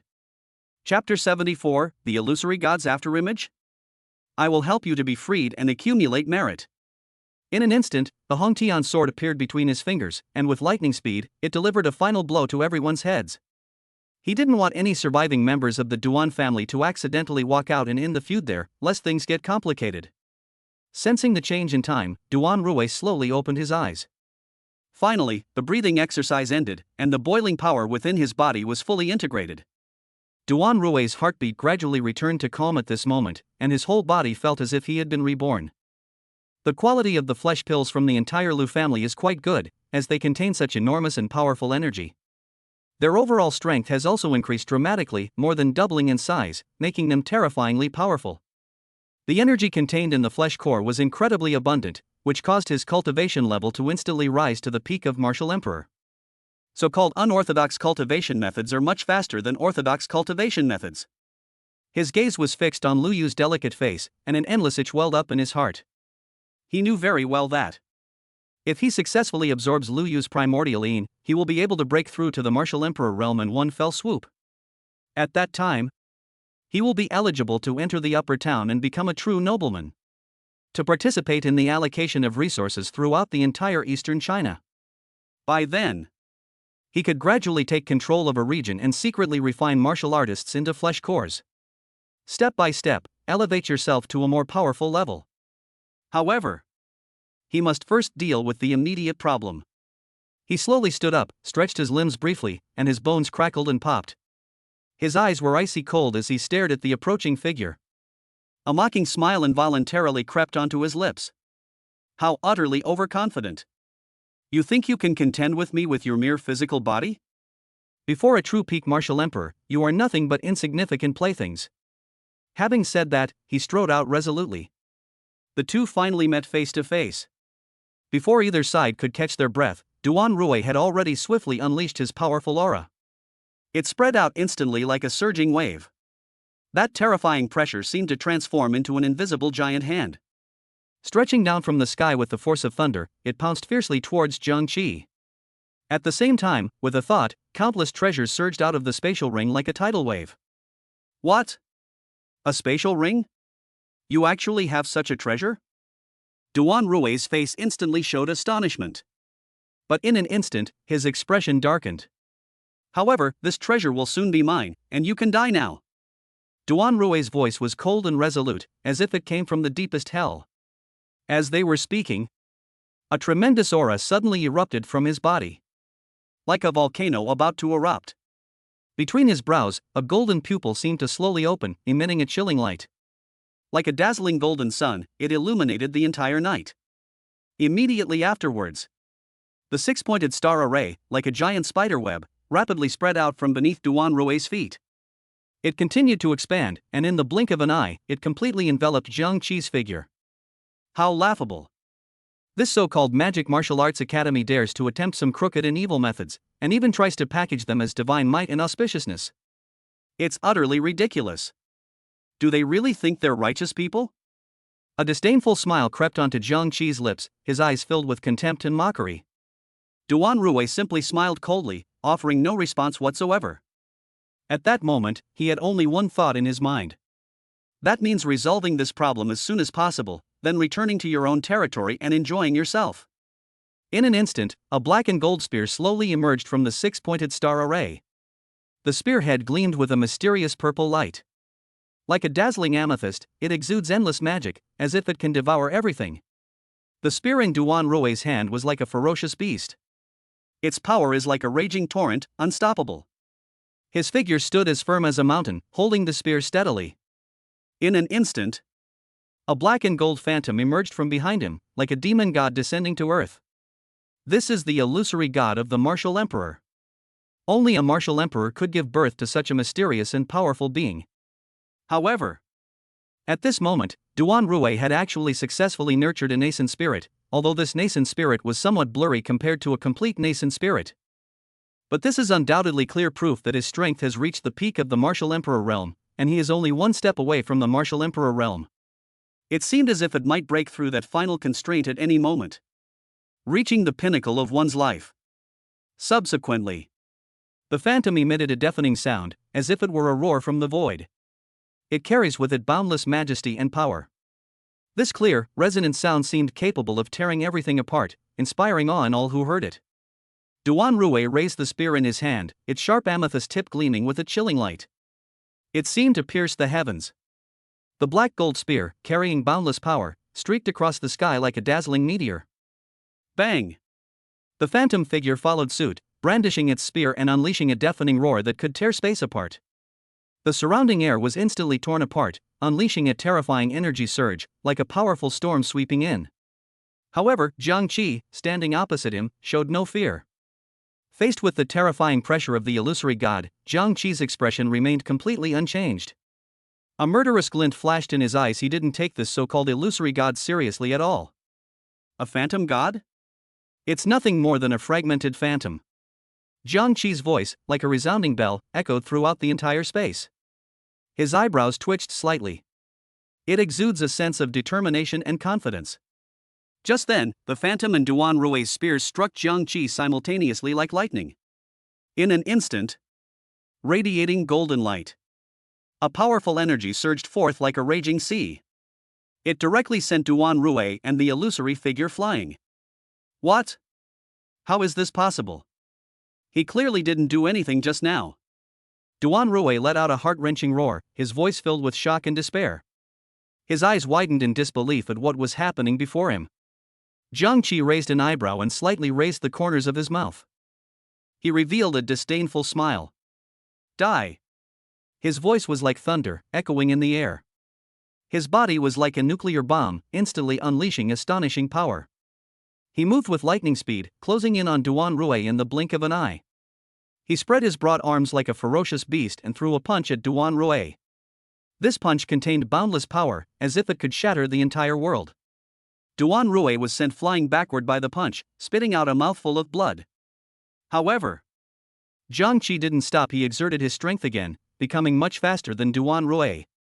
He chased after Duan Rui like a bolt of lightning and delivered another punch to Duan Rui's head. Duan Rui let out a blood-curdling scream, like a pig being slaughtered. His body tumbled through the air before crashing heavily to the ground. His eyes were filled with fear and despair. Chapter 75 shocks both forces. This punch, delivered with immense physical strength, would leave the opponent either dead or crippled. Duan Rui spat out a mouthful of scarlet blood, which shot out like a blood arrow. The blood splattered on the ground, forming a shocking pool of blood. He stared wide-eyed at Jiang Qi. His eyes revealed deep fear and resentment. Jiang Qi's lips curled up slightly, forming a cold and cruel smile. Duan Rui's terrified gaze. He showed not only no pity. Instead, a surge of pleasure welled up inside me. However, just then, Duan Rui, who seemed to have reached a dead end, suddenly let out a cold laugh. With a loud bang, the ground suddenly exploded open. Several rotten tree roots, almost completely decayed, broke through the soil. Like a ferocious giant python, it pounced straight at Jiang Qi's legs with lightning speed. In the blink of an eye, the tree roots gripped Jiang Qi's legs tightly and began to climb rapidly upwards. They seemed to be alive, flexibly wrapping around Jiang Qi's body. It soon enveloped his entire body. These tree roots may seem fragile, but they actually contain an extremely powerful force. No matter how hard Jiang Qi swung his fists, they could not break free from this strange constraint. Interesting. Jiang Qi frowned, his face turning somewhat gloomy. This can't go on. If we can't get rid of these tree roots soon. Although these tree roots wouldn't harm him, it wouldn't be good if Duan Rui got away. The Duan family must be all present and accounted for today. Duan Rui coughed up blood, but inwardly he laughed wildly. I, Duan Rui, am now a half-step martial emperor, and I have mastered a certain amount of the power of laws. I can utilize all the wood attribute substances around me. A mere martial emperor dares to oppose me? He really has a death wish. In that dark corner, two spies were furtively transmitting real-time video feeds. One of them was sent by Wang Chang. The other one was Emperor Wu of Dongshang. Now, their faces were filled with worry. Emperor Dongshengwu, in particular, felt his heart clench for Jiang Qi. Just now, Jiang Qi's punch shattered Duan Rui's illusory image, shocking Emperor Dongshang. He couldn't help but marvel at how Jiang Qi had cultivated such a body. Only then did he realize that Jiang Qi's physical body was so powerful. With an anti-poison body, divine lightning talent, and now a strong physical body to add to that. How many secrets does Jiang Qi still hold? However, to his utter surprise, Duan Rui, who had just stepped into the half-step martial emperor realm, they've actually grasped a trace of the power of laws. You should know. The power of laws can only be obtained after advancing to the martial emperor level. Only then can one mobilize a certain element in the universe and endow it with a trace of divine power. Many martial artists experience a qualitative leap upon reaching the martial emperor stage, once they comprehend the power of laws. Their talents will also be endowed with attributes related to gods. Therefore, the difference in strength between a martial emperor and a martial sovereign is far greater than that between any two adjacent realms. It must be said, Duan Rui is indeed a true genius. At the peak of his martial emperor career, he was already able to conjure an illusory god and master the power of laws. Now, the scene seemed to freeze, and a tense atmosphere filled the air. Emperor Dong Xingwu stared intently at the screen, his eyes filled with worry.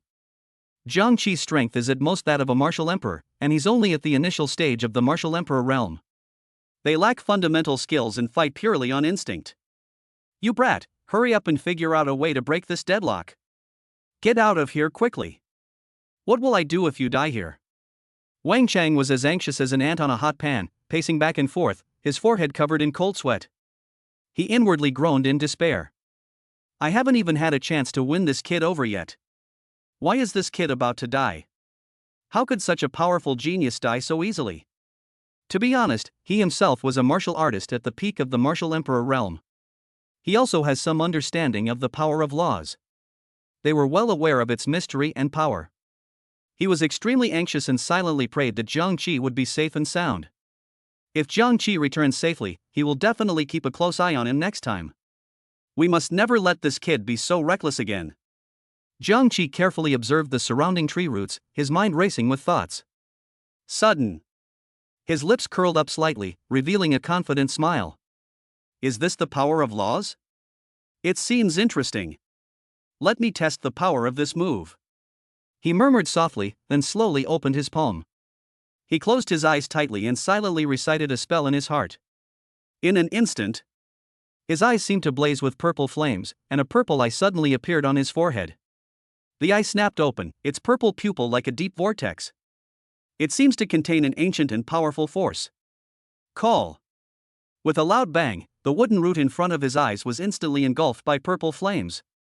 The flames, like a ferocious beast, lunged at the tree roots with bared fangs and claws. The flames were extremely hot. It seemed capable of melting everything. In the blink of an eye, the wooden roots in front were burned to ashes, leaving only a dark trace. Jiang Qi stood quietly in place, feeling the powerful force surging within his body. What? This is actually a second talent? Duan Rui was utterly astonished. His eyes were so wide they almost popped out. Its mouth could fit an egg. The word shock was clearly written on his face. However, in the very next instant, something astonishing happened. Duan Rui vanished without a trace in an instant, like smoke. It was mercilessly devoured and obliterated by the raging purple flames, as if it had never existed. At this time, Wang Chang, far away at the martial arts army headquarters, witnessed all of this through surveillance footage. He stood frozen in place as if struck by lightning, his body trembling uncontrollably. This kid was hiding his true abilities so well, even I was fooled by him. Wang Chang muttered to himself, his heart filled with regret and self-blame. Recalling the time in the office when she found a parasite to act in front of Jiang Qi, and even deliberately showing off her strength in front of Jiang Qi. Looking back now, I feel utterly ashamed.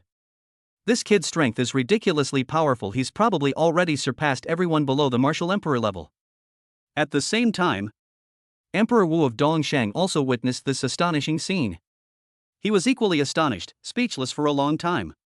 He had originally planned to wait until Jiang Qi was only one step away from becoming the mighty martial emperor before making his move to seize it. But to everyone's surprise, this kid made rapid progress in just a few days. He has already reached such a terrifying peak of the martial emperor realm. Chapter 76 Quick Acting Kidney Saving Pills. He has already reached such a terrifying peak of the martial emperor realm. If the situation is delayed for a few more days, it may become difficult to control. Emperor Wu of Dongshang was quite pleased with this. As long as I can successfully seize Jiang Qi's body, I will definitely be able to reach a higher level and go further on the path of cultivation in the future. Jiang Qi slowly lifted the tent flap and stepped inside. When his gaze fell upon June, who lay on the bed covered in wounds, a pang of pain shot through my heart. The gruesome wounds were extremely horrifying to look at. Thinking back to the Lu family in the past, how glorious and prosperous they were, with their gates always bustling with visitors. However, the entire family was tragically wiped out overnight, a devastating tragedy that leaves people deeply saddened. It will likely take a long time for the Lu family to regain its former glory. Fortunately, Lu Yu herself is a dignified martial emperor, given enough time to recuperate and recover. Reviving the Lu family is not entirely hopeless. Just then, Bai, who had been waiting outside the tent, rushed over. She rushed to Jiang Qi in a panic and knelt down with a thud. He clung tightly to Lu Yu's legs, crying out, "Your Majesty! If anything were to happen to you, how could I live? Please don't abandon Xiao Bai." Jiang Qi glared at her irritably and said impatiently, all right, the person isn't dead yet, what are you crying about?" Just as Jiang Qi was about to step forward to check on June's injuries, sudden, a familiar, mechanical system voice echoed in his mind. "Congratulations, host, on completing the beginner quest. The main quest is now open."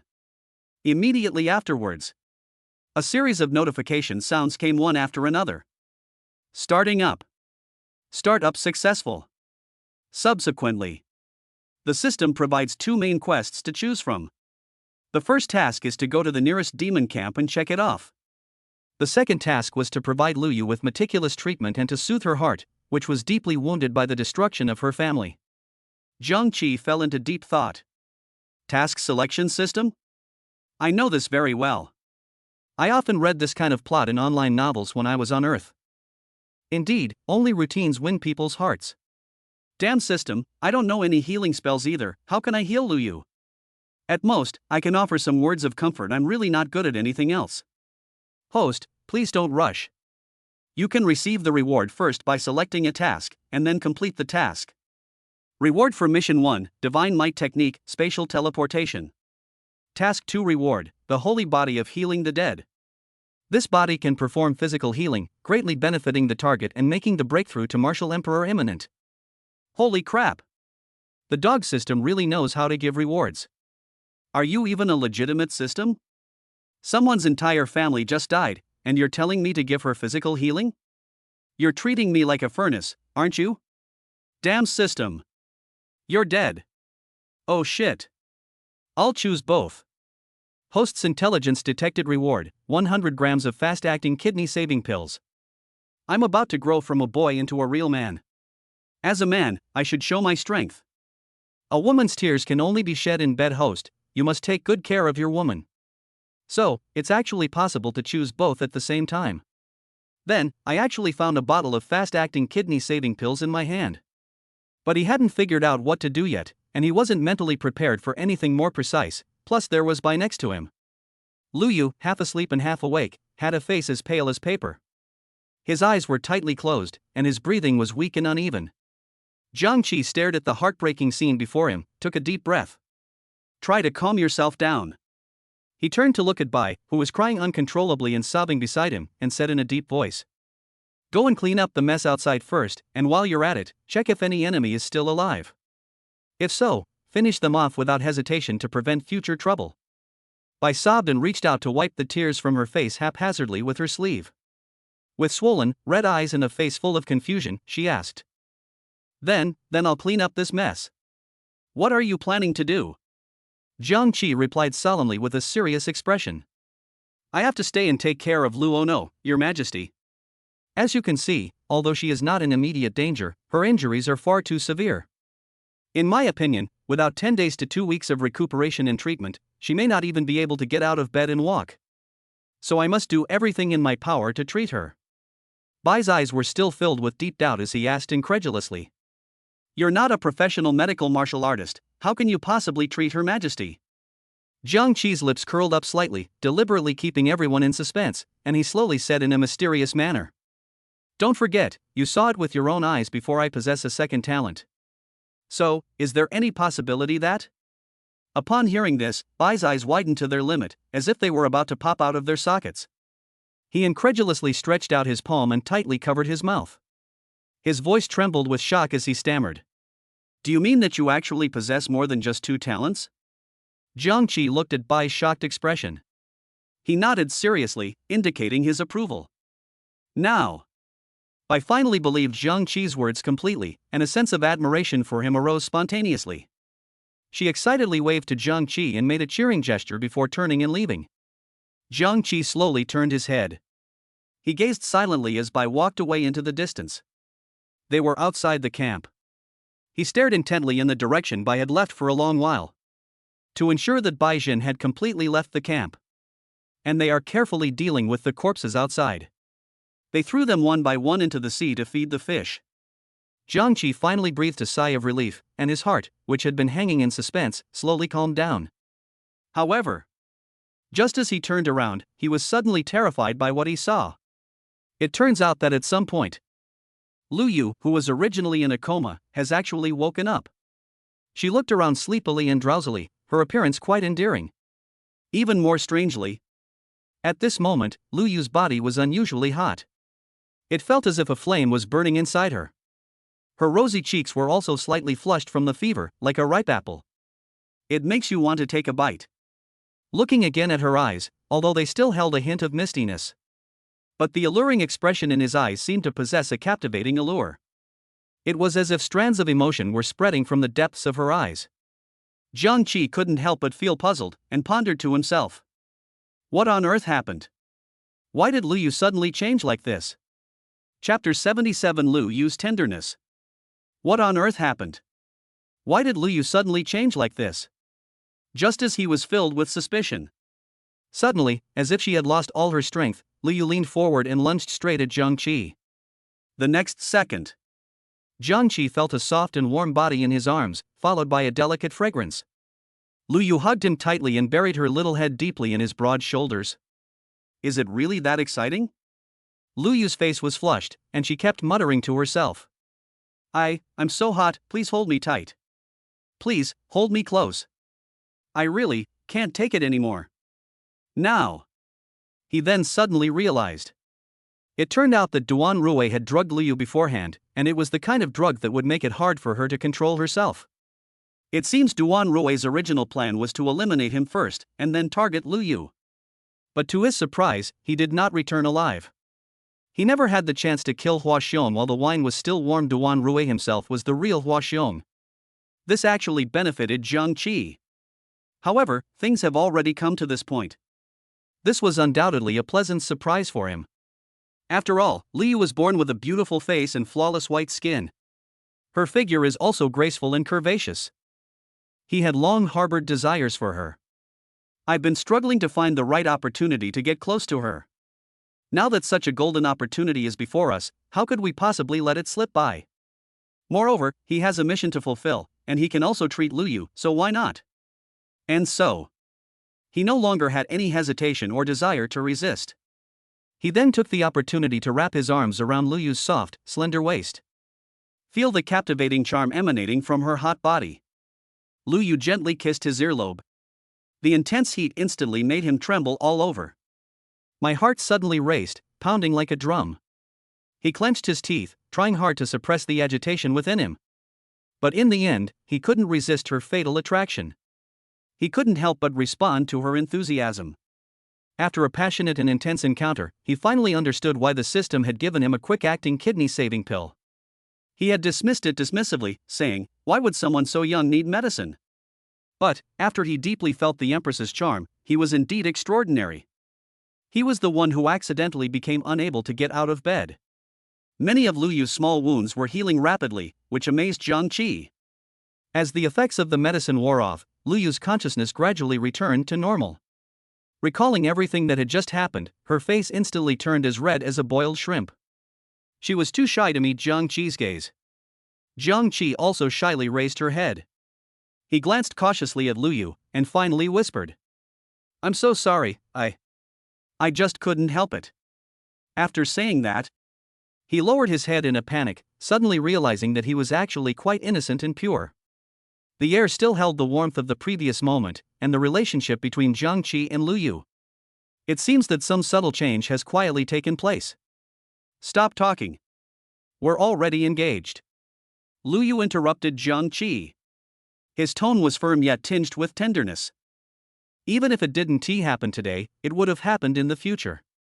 Besides, you avenged the Lu family, and I, Lu Yu, will remember this kindness for the rest of my life. She took a deep breath, suppressing the complex emotions within her. He continued. The Lu and Duan families have been wiped out, and the balance in this area has been completely broken. I have already reported this matter to the martial arts army, and they will arrange for other families to take over this area. However, it will take time for warriors from other families to arrive, and the other side of the demon race might take advantage of this opportunity, using the weakened defenses of the stronghold as a point of attack. Speaking of which, Lu Yu frowned slightly, and a hint of worry involuntarily appeared on her face. His gaze swept over Jiang Qi beside him, as if he were carrying an inescapable responsibility. If the demon army breaks through, there is absolutely no way the two of us can hold out. If the stronghold falls, the demon army will advance straight to the border, and the border walls will definitely not be able to withstand an invasion of that scale. At that time, tens of thousands of people in the city will have nowhere to escape and will be slaughtered. Her voice trembled slightly, filled with deep worry. It was as if they had already foreseen that terrible ending.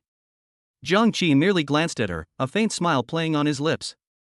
He said softly, "It's all right, leave this to me. As long as I'm here, the demons won't be able to breach the stronghold." This statement was made so casually, as if it were about something extremely simple. It was as if the crisis before them was nothing more than a trivial disturbance. However, Lu Yu knew that things were not so simple. Jiang Qi, she couldn't help but raise her voice, her tone tinged with anxiety. The demon army is not only vast in number, but also teeming with sixth-tier demonic creatures. No matter how talented you are, how could one person possibly withstand them? She paused, looked at him with a complicated expression, and continued. You are indeed very strong, you even easily wiped out a force like the Duan family. But the demons are different, their strength lies not only in quality, but also in quantity. Human martial emperors are extremely rare, but sixth-order demons are commonplace among demons. If it weren't for the power of the laws of heaven and earth and the Eastern Divine Continent restricting the invasion of high-level demons, our human race would have been devoured long ago. Lu Yu's voice lowered, a hint of despair in it. Moreover, the power of the laws of heaven and earth is weakening every year.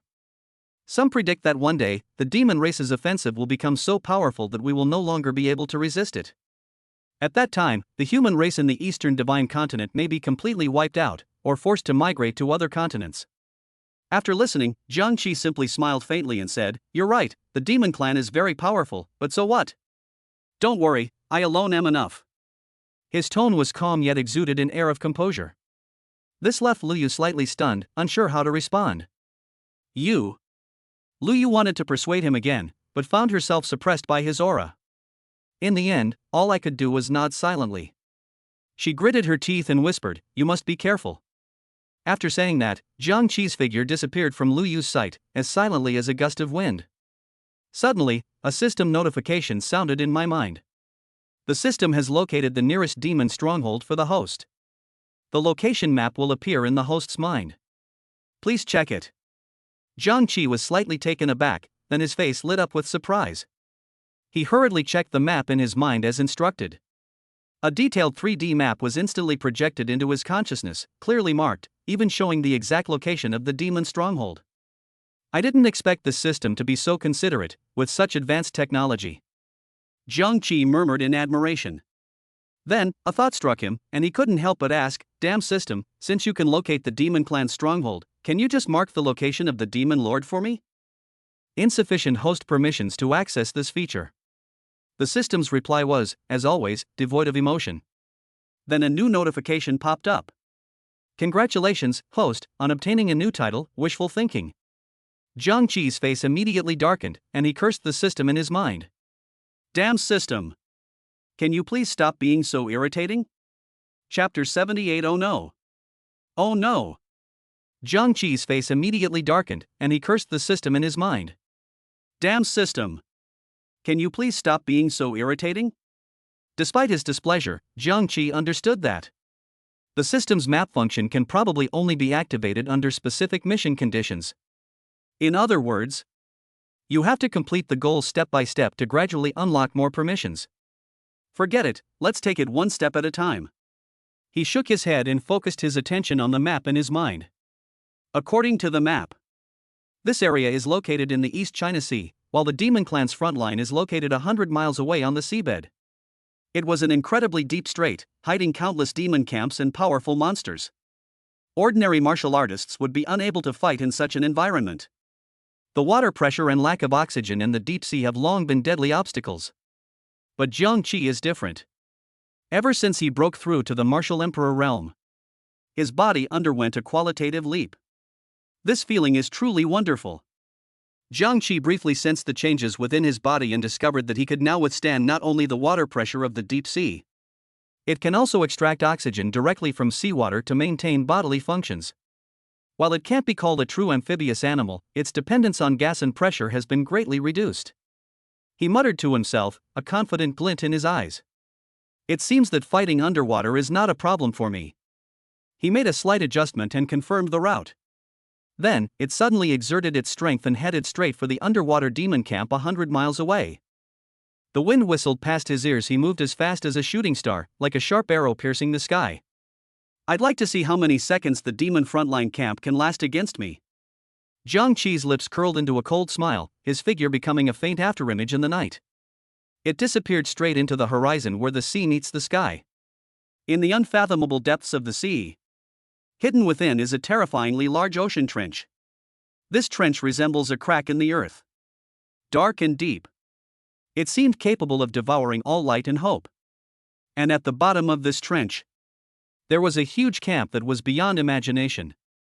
This camp is far larger than any camp that humans could build.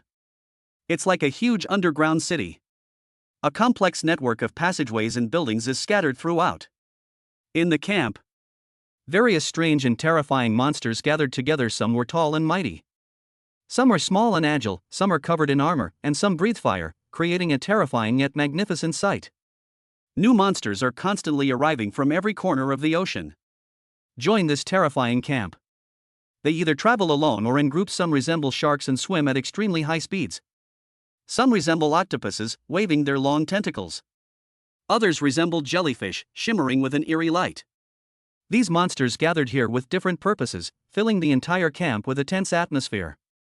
In this vast and boundless sea, around every human outpost and martial arts stronghold, there would always be a huge demon camp standing in opposition to it.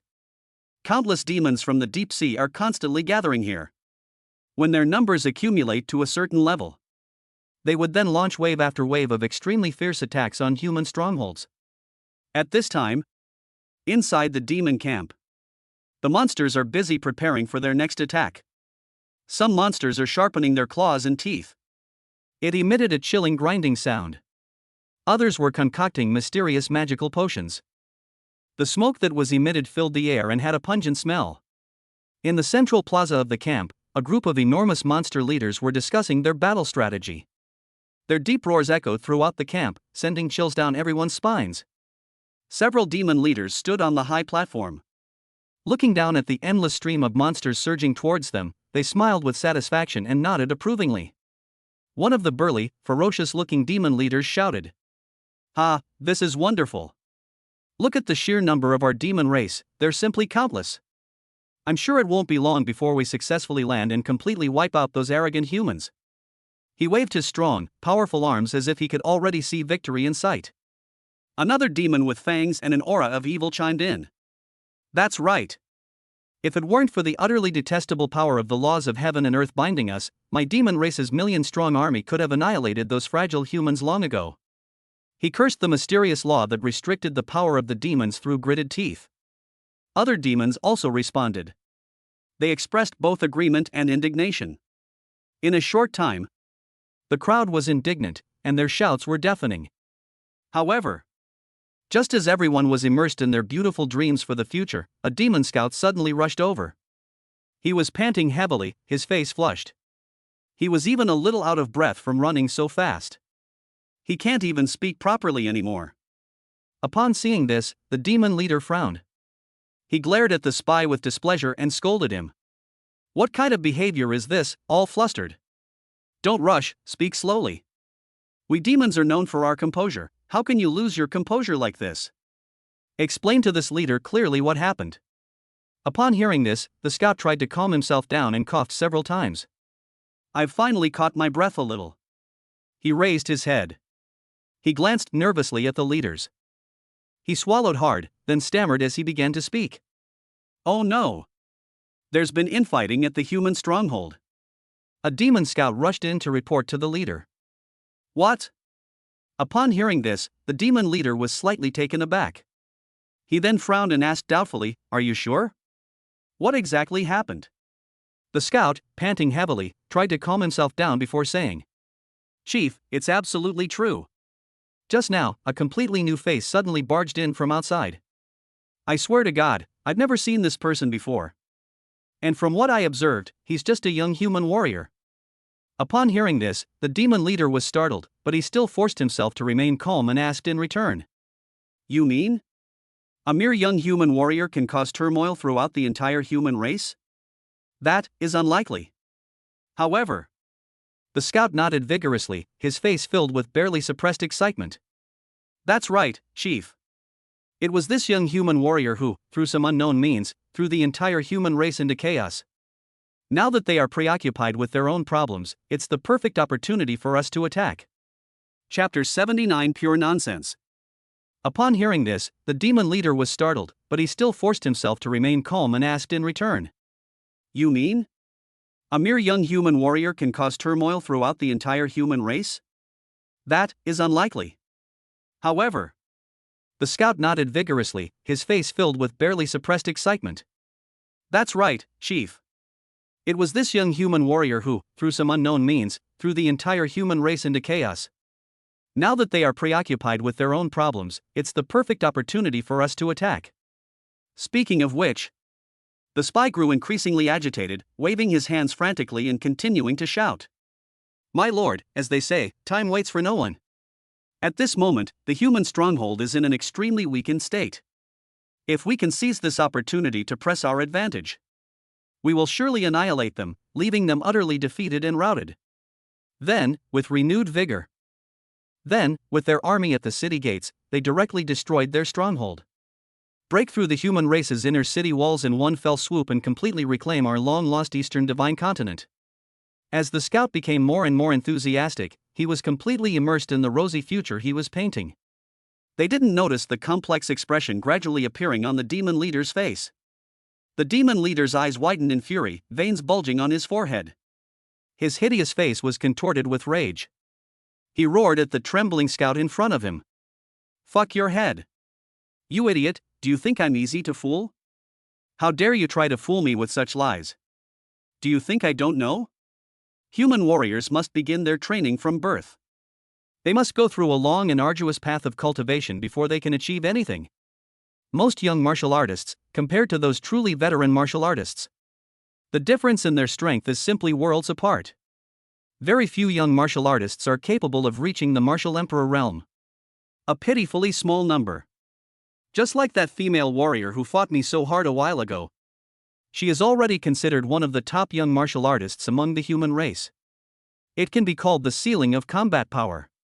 Could there possibly be someone more powerful than her? At this point, the demon leader paused briefly, but the fire of rage within him continued to burn fiercely. He then roared. What's more, just a few days ago, another martial emperor level expert appeared. This is truly adding insult to injury, making our situation even more difficult. Now, you bunch of useless cowards, what are we going to do about dealing with these powerful enemies? You should come up with a plan for me. The demon scout watched his leader's suspicious expression with great anxiety, knowing that the leader had doubts about what he had said. However, this matter is of great importance and cannot be delayed in the slightest. So he quickly raised his voice and explained again. My lord, please believe what I'm saying. In fact, shortly after our fierce conflict with that human stronghold, serious internal conflicts and struggles arose among them. And the protagonists of this internal struggle are two powerful human martial emperors. However, surprisingly, this was not a closely contested match. Instead, it presented a one-sided situation. One side completely overwhelms the other with an absolute advantage. Despite this internal strife did not shake the foundation of that human stronghold. But who could have predicted it? Then another mysterious young martial artist appeared. This young martial artist possessed extraordinary skills and superior martial arts prowess. He swept in like a whirlwind, relying on his astonishing strength. They actually wiped out almost all the humans in that camp. This is absolutely outrageous. An outrageous mother opening the door for an outrageous person, a plot so absurd it's beyond belief. This demon leader would never believe it, no matter what. Are you kidding me? How could a mere young martial artist wipe out an entire human stronghold? Does that mean everyone in that human stronghold is just a freeloader? This is utter nonsense. You should know. Human strongholds are not so easy to breach. Besides, if a young martial artist could truly wipe out a powerful human stronghold overnight, that was truly a disgrace to him, the leader of the demon race. After all, he had led so many of his people in a long and arduous battle. Moreover, a large number of demons lost their lives during this period. But even so, they still failed to capture this human stronghold. If the news about the young martial artist single-handedly annihilating an entire family is true, wouldn't that be tantamount to directly proving that he himself is a complete waste? If such incompetence were to become known to superiors, I'm afraid his hard-won position as the frontline commander will be replaced immediately. No. Absolutely not. We absolutely cannot let this happen. His face was full of anger. His eyes, burning with fury, were fixed on the spy. He roared angrily. Guards! Seize this despicable fellow. This bastard dares to spread false information, attempting to frame my demon race in an unjust and immoral way. He must be colluding with the humans, attempting to annihilate our fellow countrymen in one fell swoop. This is an unforgivable crime. Execute him on the spot immediately. Upon hearing this, the scout turned deathly pale. His eyes were wide open, as big as goose eggs, and his eyeballs looked like they were about to pop out. His mouth gaped open, his face filled with terror. It was as if they couldn't believe what they were hearing. A deep sense of fear instantly welled up from the bottom of my heart.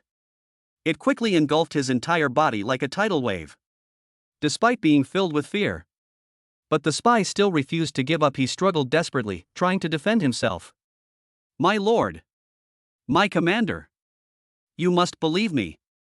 Everything I've said is true, not a single word is false. I am utterly loyal to the demon race, how could I dare to have the slightest thought of betrayal? My lord, please spare my life. I have elderly parents to support, and Suihua is waiting for me to return home to marry her. However, before he could finish speaking, a crisp crack sound rang out. In an instant, the demon spy's entire body exploded, turning into countless fragments that scattered in all directions. The manner of his death was so gruesome that it was almost unbearable to look at. Amidst the flying flesh and blood, internal organs were scattered all over the ground, and scarlet blood flowed everywhere. It turned the surrounding ground into a shocking red. The scene was so tragic and horrific that it sent chills down one's spine. That's utter nonsense. Our demon spies really need to be disciplined. They dare to spout such rubbish. Do they really think I'm a fool? Chapter 80. Those who are not of our kind, if united, will surely be different. That's utter nonsense. Are all our demon spies this unreliable? They dare to say anything out loud. Do you really think I'm an utterly foolish person? One of the demon deputy commanders frowned and echoed angrily. That's right. Those humans are just some young martial artists. How could they dare to provoke a human stronghold? Isn't this just wishful thinking and a laughingstock? Moreover, as far as I know, the human race has always been very united. How could internal strife easily arise? After hearing this, the core members of the demon command all nodded in agreement. I wholeheartedly agree with what the deputy commander said. All right, everyone, let's not dwell on such trivial matters anymore. The most crucial task at present is to discuss and devise a new offensive strategy. In particular, how to deal with those two human warriors who had already reached the martial emperor realm. This matter concerns the success or failure of our army. We must not take it lightly. A demon commander spoke with a solemn expression. Back then, before that male human warrior even appeared, we were almost able to break through their defenses. It was just a tiny bit short. Another demon commander recalled the scene at that time. He couldn't help but grit his teeth, his face filled with resentment. Just as everyone was discussing it, suddenly someone shouted, "In my opinion, we should hold back for now and patiently wait for the right opportunity." This suggestion immediately drew a moment of silence from everyone present. We began to consider its feasibility. "Wait? Why do you say that?" the demon leader asked in confusion. "Have you heard about the big thing happening up here? A big deal? You mean, the core initiative? I've actually heard of this before. Project Starbound. Could this really be true? I always thought it was just a rumor." One of the demons said with a look of astonishment. The other demon immediately responded, "There are never any rumors or gossip in this world without a reason." At this moment, another demon, unable to contain his curiosity, eagerly shouted, "Quickly explain to everyone in detail what Project Astral Sea is. I know absolutely nothing about it. Am I the one with the most outdated information?" The demon who had spoken earlier glanced at him and smiled with a hint of mockery. "Look at your stupid appearance, you must rarely have any dealings with people in high places." The demon, who had been mocked, immediately turned angry and retorted, "Humph, I'm too lazy to flatter and fawn over those superiors. Just focus on doing your own job well, there's no need to concern yourself with so many other things. Stop rambling and explain it to us already. Stop wasting time with unnecessary talk." Seeing that the other party was already angry, the demon quickly composed himself and began to explain earnestly. "The so-called Starbound Sea project, well, how should I put it? Do you all still remember the power of the laws of heaven and earth? It was that mysterious and unpredictable powerful force that suddenly emerged on this continent. For a long time, this mysterious force has bound our high-ranking demons. This makes it difficult for them to freely enter and exit the eastern continent." Upon hearing this, all the demons present frowned in unison. This is clearly a long-standing problem that has plagued them for a long time. Jiangqi stood on the sea surface, his gaze sharp as he looked down at the sprawling demon camp below. Night fell, and the stars were sparse. Only a crescent moon hung in the sky, illuminating this land shrouded in darkness. His figure appeared lonely yet resolute in the moonlight, the flying sword in his hand emitting a faint blue light. It was like the brightest star in the night sky. "Is this the demon clan's lair?" Jiangqi murmured to himself, a resolute glint in his eyes. With a crisp sword cry, Jiangqi rode his flying sword, slicing through the sky. Like a shooting star, it hurtled straight towards the demon camp. His speed was astonishing, making him almost impossible to catch. When he landed in the center of the camp, a cloud of dust rose up, attracting the attention of the demon soldiers. "Who dares to trespass into the demon camp?" A burly demon leader roared as he stepped out of his tent, his eyes as fierce as a wild beast's, a huge battle axe gripping his hand. This demon was the same demon leader from before. He had originally intended to have a good rest and wait for the decisive battle with the human race tomorrow, but he never expected that a human would so rashly barge in. "I didn't eat enough tonight, so this will be my midnight snack. For the demon race, human warriors are the most delicious food, bar none." Jiangqi smiled slightly and said dismissively, "Shut up, die." Black Fang paused for a moment, then burst into laughter. "You alone? You're asking for trouble." It never expected that a mere young human warrior would dare to spout nonsense and ramble on like this.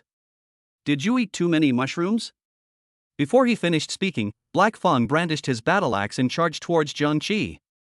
However, his movements appeared to Jiangqi as slow as crawling. Jiangqi easily dodged Black Fang's attack. Then, the Hongtian sword in his hand, like a serpent emerging from its hole, instantly pierced the throat of one of the demon leaders. Black Fang stared wide-eyed, seemingly unable to believe he was going to die like this. His body slowly fell, kicking up a cloud of dust. Upon seeing this, the surrounding demon soldiers screamed in terror and scattered in all directions. Jiangqi stood motionless, as steady as a mountain, his eyes revealing an unwavering conviction and determination. Jiangqi stood beside the demon leader's corpse, the bloodstains on his flying sword still wet. He looked around and saw the demon soldiers retreating in fear, none daring to step forward. The air was thick with the smell of blood and fear, but Jiangqi remained unusually calm. The commanders at headquarters were actually killed instantly by this human brat? Is that even possible? "Commander! What will I do if you die? You despicable human, I'll kill you." Give me back my commander. As soon as he finished speaking, countless demons charged angrily toward Jiang Qi. Jiang Qi met his gaze coldly, and with a flick of his finger, he stirred up endless seawater, causing countless demons to be swept away and lose control of their bodies. Jiang Qi's eyes were filled with disdain, and his pupils seemed to have become a little cloudy. Bang! Countless demonic bodies exploded instantly like giant watermelons. Just then, several demon leaders in different forms stepped out from the crowd. The demon leaders walked with steady and powerful steps, and their eyes flashed with a cold light. Are you the person the spies were talking about? One of the demon commanders asked, his voice icy and chilling, as if it could pierce through one's soul. Jiang Qi was puzzled, but didn't want to answer. He simply said, "Those who are not of our kind will surely turn against us if we are of one mind." One of the demon commanders sneered, began to form hand seals, and chanted incantations. As her incantation grew faster, the surrounding air seemed to grow heavy. Suddenly, a black beam of light shot out from her hand, heading straight for Jiang Qi. Chapter 81 Divine Might. Jiang Qi was puzzled, but didn't want to answer. He simply said, "Those who are not of our kind will surely turn against us if we are of one mind."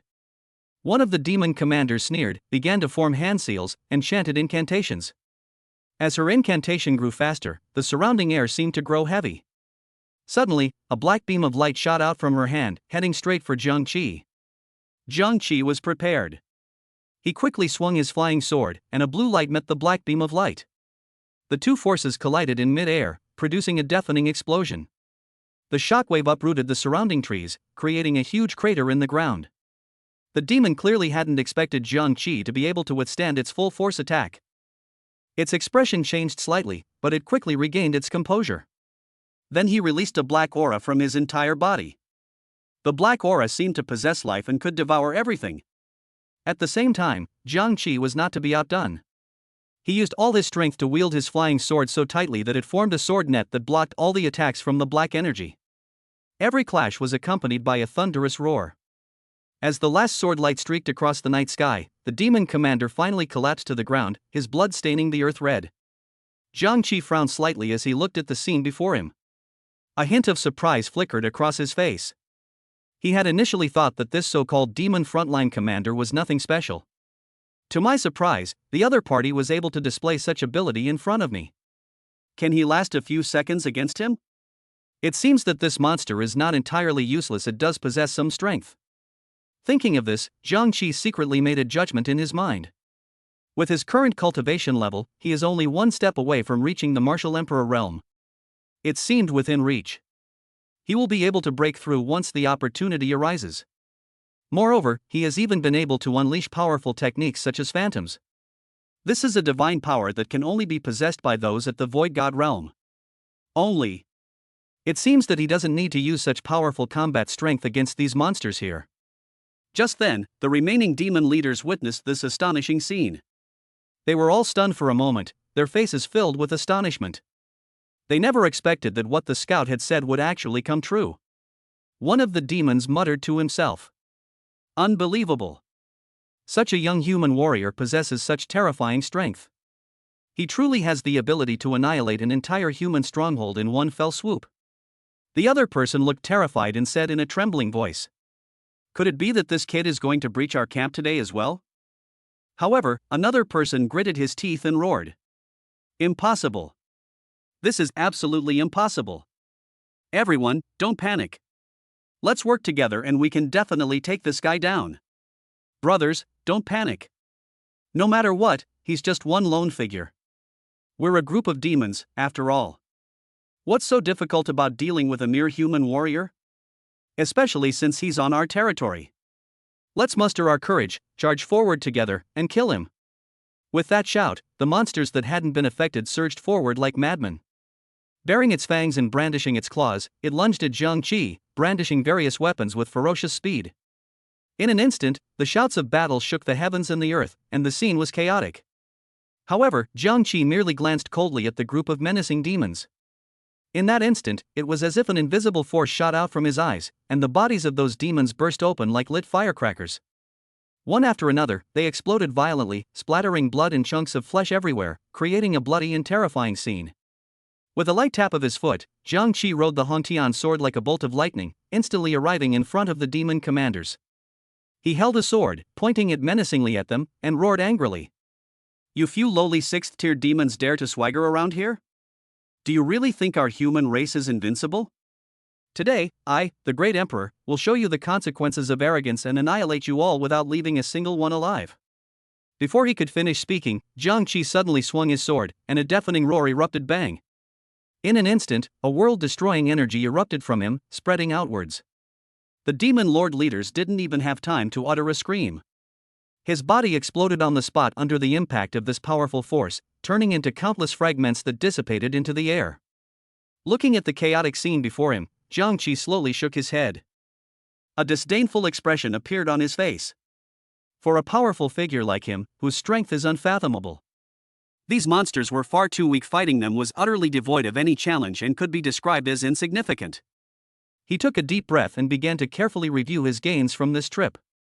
When one's gaze falls upon the so-called skill, physical healing holy body, his eyes widened in surprise, and he cursed inwardly. This is simply the system deliberately playing a trick on me. I'm a model young man with impeccable character and a positive outlook. Back in the day, before I time traveled, I went through a full 9 years of compulsory education. Moreover, I grew up under the bright red flag and bathed in the warm spring breeze. Not to mention, I also received higher education and successfully became a college student. Such bizarre and chaotic skills seem completely out of place with my identity and image. Isn't this blatantly trying to lower my standards? That wretched system. Next time it assigns me these unreliable things, could you please cover it up a little? Please don't let your dear readers see this. Jiang Qi's gaze was fixed on the new battle technique, Divine Might. An indescribable surge of excitement welled up inside me. You should know. Prior to this, all his battle tactics were the result of his own hard work. It awakened spontaneously upon breaking through each major realm. And this time, I was able to receive such a precious gift directly from the system. This truly surprised and delighted him. Shinwei Jiang Qi murmured the name softly, feeling a sense of déjà vu. After thinking carefully for a moment, he suddenly had a flash of inspiration. Ah! I remember now, isn't this a powerful skill possessed by a character in an anime movie from an island nation in my past life? In an instant, he became increasingly curious about this tactic. I'm eager to find out if it's really as amazing as the skills of the characters in that anime. Then, Jiang Qi took a deep breath and steadied himself. Then he silently recited the incantation to activate the battle technique in his mind. In an instant, I felt a mysterious and unpredictable force, like a surging torrent. It rapidly surged into his body and traveled through his meridians at an astonishing speed. It was as if it wanted to thoroughly stir up every nerve and every muscle. Chapter 82. Are there still living creatures? The battle tactics that the system forced upon him were indeed extraordinary. He felt as if his left eye was being controlled by some mysterious force. A strange and inexplicable change is taking place. At first, a piercing pain suddenly struck, surging like a tidal wave, making it almost unbearable for him. He instinctively raised his right hand and tightly covered the eye that was undergoing the strange transformation, trying to alleviate the pain. However, when he removed his hand, he was horrified to find that several drops of blood had seeped out onto the ground. The bright red blood stood out starkly against the cold ground. But just then, the excruciating pain gradually subsided, replaced by a cool sensation. That coolness seemed to penetrate to the bone marrow and reach the depths of the heart. As this strange feeling spread, he suddenly realized that his pupils seemed to have undergone an astonishing change. The once normal eyeballs had now turned a bright red, like burning flames. What's even more astonishing is that amidst this fiery red, several black magatama quietly emerge. Tomo? Red eyeballs? Isn't this the legendary Sharingan? He murmured incredulously, his voice trembling slightly with excitement and astonishment. As a seasoned fantasy enthusiast, he is naturally familiar with all sorts of magical abilities. But this was the first time I had ever witnessed such a scene. A pupil technique. It really is a pupil technique? A surge of elation welled up within him, mixed with a touch of apprehension. Possessing such powerful abilities is certainly exciting, but what kind of impact will this unknown power have? He had no idea and could only feel uneasy. Explore and discover the secrets hidden behind this new ability. Subsequently, he took a deep breath. It begins to mobilize the powerful true energy hidden in the meridians and acupoints throughout the body. These vital energies gathered together like a trickle and gradually flowed towards the eyes.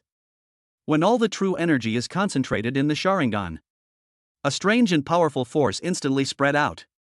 His gaze was fixed intently ahead, and he muttered something to himself. It was as if they were communicating with some mysterious force.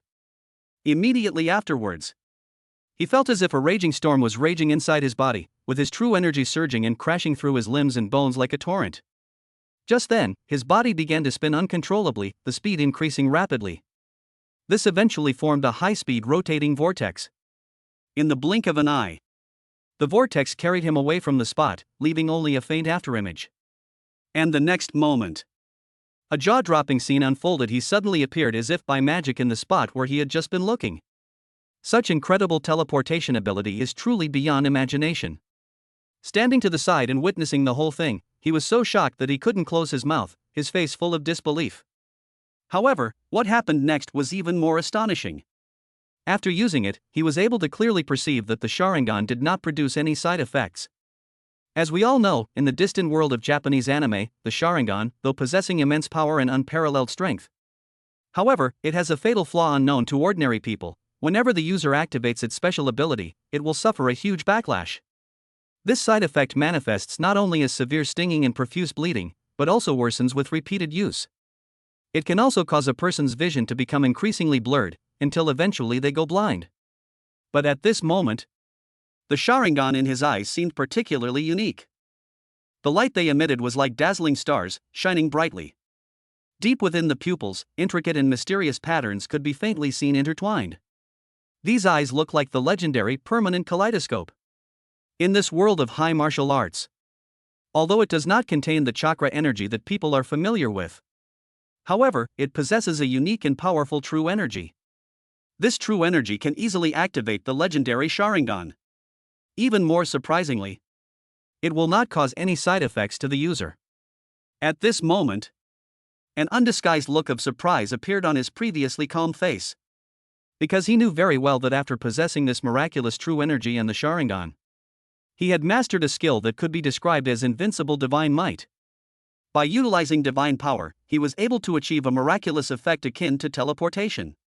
Whether it's chasing down a vicious enemy in a fierce battle, or, when trapped in a desperate situation, quickly escape to save your life, they all undoubtedly play an extremely important role. Just as he was immersed in wonderful fantasies about his new abilities, suddenly, a soft rustling sound came from the tents nearby. His heart tightened, and he subconsciously turned his head to look in that direction. However, the instant his gaze fell upon the source of the sound, suddenly, the place fell completely silent. It was as if the noise just now was only a brief illusion. Instead, he focused his attention on that seemingly calm area. A slight upturn at the corners of his mouth revealed a subtle, almost imperceptible smile. Could it be that there's something alive hidden inside? He murmured softly. Before the words were finished, suddenly, a loud bang came from inside the tent. Immediately afterwards, a dark shadow shot out from inside like an arrow. Upon closer inspection, it turned out to be a monster with a ferocious face and an aura of evil emanating from its body. The monster sped off into the distance at lightning speed. In the blink of an eye, it disappeared into the vast night. He muttered to himself, "How can this human be so powerful? He has actually reached the martial emperor realm." It was merely a small branch camp of the demon race. Does the human race really have to send in a martial emperor level expert? Are they determined to wipe us out completely? They're really pushing us to the brink. Sigh, we're all just trying to make a living. We're all working for the same cause, so why make things difficult for each other? The monster muttered to itself while cautiously glancing back. To its great surprise, Jiangqi stood firmly in place behind it, just as it had expected, without moving an inch. It secretly rejoiced, in these waters, humans are far slower than us monsters. The two are currently far apart, so even if that human is determined to hunt him down, it's absolutely impossible to catch up. It seems I might be able to escape this time. With this thought in mind, the monster turned its head again with renewed hope, preparing to flee with all its might. However, just as it turned its head to look straight ahead, a familiar face suddenly came into view. It was Jiangqi. Jiangqi appeared as if by magic, just a few meters away from it. When did this happen? How could it be so fast? The monster stared in astonishment, its eyes wide with disbelief, its mouth agape as if it could fit an egg. At this moment, its mind was blank, and it couldn't understand how Jiangqi had managed to cross such a long distance in an instant. Fear surged through its heart like a tidal wave, making it tremble uncontrollably. Chapter 83: The Starsea Project. The monster stared in astonishment, its eyes wide with disbelief, its mouth agape as if it could fit an egg. At this moment, its mind was blank, and it couldn't understand how Jiangqi had managed to cross such a long distance in an instant. Fear surged through its heart like a tidal wave, making it tremble uncontrollably. Run? You monsters think you can escape from me? You're dreaming. Jiangqi's eyes widened in anger, and he shouted loudly. He quickly opened his fists, as if all the power in his body was gathered in those fists. He flashed forward like lightning, rushing towards the demon in front of him, and then delivered a fierce blow. At that critical moment, the demon felt an overwhelming pressure. Terrified, it immediately begged for mercy loudly. Spare me. Don't kill me. If you'll spare my life, I'll tell you a huge secret. As soon as the demon finished speaking, Jiangqi's unstoppable punch suddenly stopped. However, although the fist had been withdrawn, the powerful shockwave was like a surging ocean wave. It roared and swept towards the demon. A loud bang followed. The monster was sent flying by the shockwave, like a kite with a broken string. It fell heavily to the ground. The monster struggled to its feet. He covered his chest tightly with both hands. Fresh blood kept spilling from the corner of its mouth, staining the front of its clothes red. Fortunately, although it looked disheveled and covered in blood at that moment. However, the injuries were not serious enough to be life-threatening. It knew very well. The fact that the human warrior in front of it did not immediately take its life indicates that it still has a sliver of hope to survive. Then, despite the excruciating pain, the monster spoke haltingly. Everything I said is true. The secret is about the Starsea project. This is an important project personally ordered to be implemented by our demon lord. As far as I know, the plan aims to cultivate a mysterious creature capable of gathering the spiritual energy of heaven and earth. Currently, that creature is hiding in some corner of the deep sea. It was heavily guarded by countless powerful demon experts. Upon hearing this, Jiangqi's face instantly turned extremely gloomy, and his eyes flashed with a cold light. He snorted coldly and said disdainfully, "Humph. You think I'd believe your blatant lies? This place is guarded by countless demons. If I were to venture there rashly, wouldn't I be courting death? Do you think I'm a 3-year-old child who's so easily fooled?" As he spoke, Jiangqi slowly raised his right hand, a faint light flickering in his palm, clearly preparing to completely annihilate the demon. This place isn't even within the territory of that deep-sea demon realm. You know, the demon realm is a barren land devoid of any spiritual energy. How could it possibly give birth to such a wondrous creature? The monster widened its eyes and said. It then added, "If this mysterious thing can be successfully conceived, it will surely become an extremely ferocious and terrifying super beast. After all, it gathers all the spiritual energy between heaven and earth into one, and is born with the powerful strength of a 7th-order demon, which is beyond imagination. Moreover, it will continue to grow over time, and may even break through to the terrifying 9th rank in the future." Just then, the system notification sounded out unexpectedly. The system has detected that a new task has been triggered. Immediately following, another message arrived. The host's check-in location has been updated. Please go to the planned incubation location in the Demon Clan Star Realm Sea to complete the check-in and receive generous rewards, a skill evolution scroll and a divine beast contract. Upon hearing this message, Jiangqi was slightly taken aback. He was immediately plunged into an uncontrollable ecstasy. He thought to himself, I didn't expect it to be another free reward like a pie falling from the sky. It seems this system is getting to know me better and better. You see, he's always been a lazy person. Given a choice, he'd rather complete the simple, straightforward main quests. As for tedious and complicated side quests, they should be avoided if possible. Surprisingly, there are absolutely no side quests. The only thing that exists is Ichiro Seiki Yaruzo. However, there was something here that really puzzled him. Why would the system bestow upon her a divine beast contract book? Normally, the system does not arbitrarily reward itself for tasks. All these rewards must be closely linked and interconnected. Could it be that this divine beast contract is inextricably linked to the Starsea project? Or perhaps, As Jiang Qi thought of this, a flash of inspiration struck him, and he seemed to have roughly grasped the profound meaning contained within. After all, he was not a fool. With just a glance at the Divine Beast contract, he could easily deduce its purpose without a doubt. It was a treasure used to sign contracts with divine beasts. And wasn't the Starseed project planned by the demon race precisely to cultivate a special creature that could absorb the spiritual energy of heaven and earth? In this light, it seems that apart from mythical beasts, it would be difficult to find another suitable candidate for a creature with such abilities. It seems the system is intentionally guiding him to form a contract with that legendary mythical beast. However, what is truly unbelievable is that this divine beast was actually carefully bred and created by the demon race. The thought sent a strong sense of unease through me. Even more surprising was the fact that this mission offered 2 rewards. And the other reward itself was anything but ordinary. It was a yellow-grade skill scroll. It should be noted that in his previous life he had read a great many online novels, so he was naturally familiar with the yellow-level rating system. Moreover, if his guess is correct, this skill scroll is probably not just a simple yellow-level scroll. It may also contain higher-level Shen-level, Earth-level, or even Heaven-level scrolls. The system defaulted his skills to yellow-level, which meant that what awaited him ahead was a vast and boundless world full of infinite possibilities. At this moment, he looked coldly at the demon leader in front of him, a slight smile of disdain on his lips. Just then, the demon leader seemed to see something extremely terrifying. His entire body suddenly exploded, splattering blood and sending chunks of flesh flying everywhere. Upon seeing this, Jiang Qi had a sudden thought and quickly reached out to open the system's built-in map guide function. A confident smile flashed across his face, and then he suddenly pushed off with both feet. Chapter 84 Massacre. Seeing this, Jiang Qi had a sudden thought. He quickly reached out and opened the system's built-in map wizard function.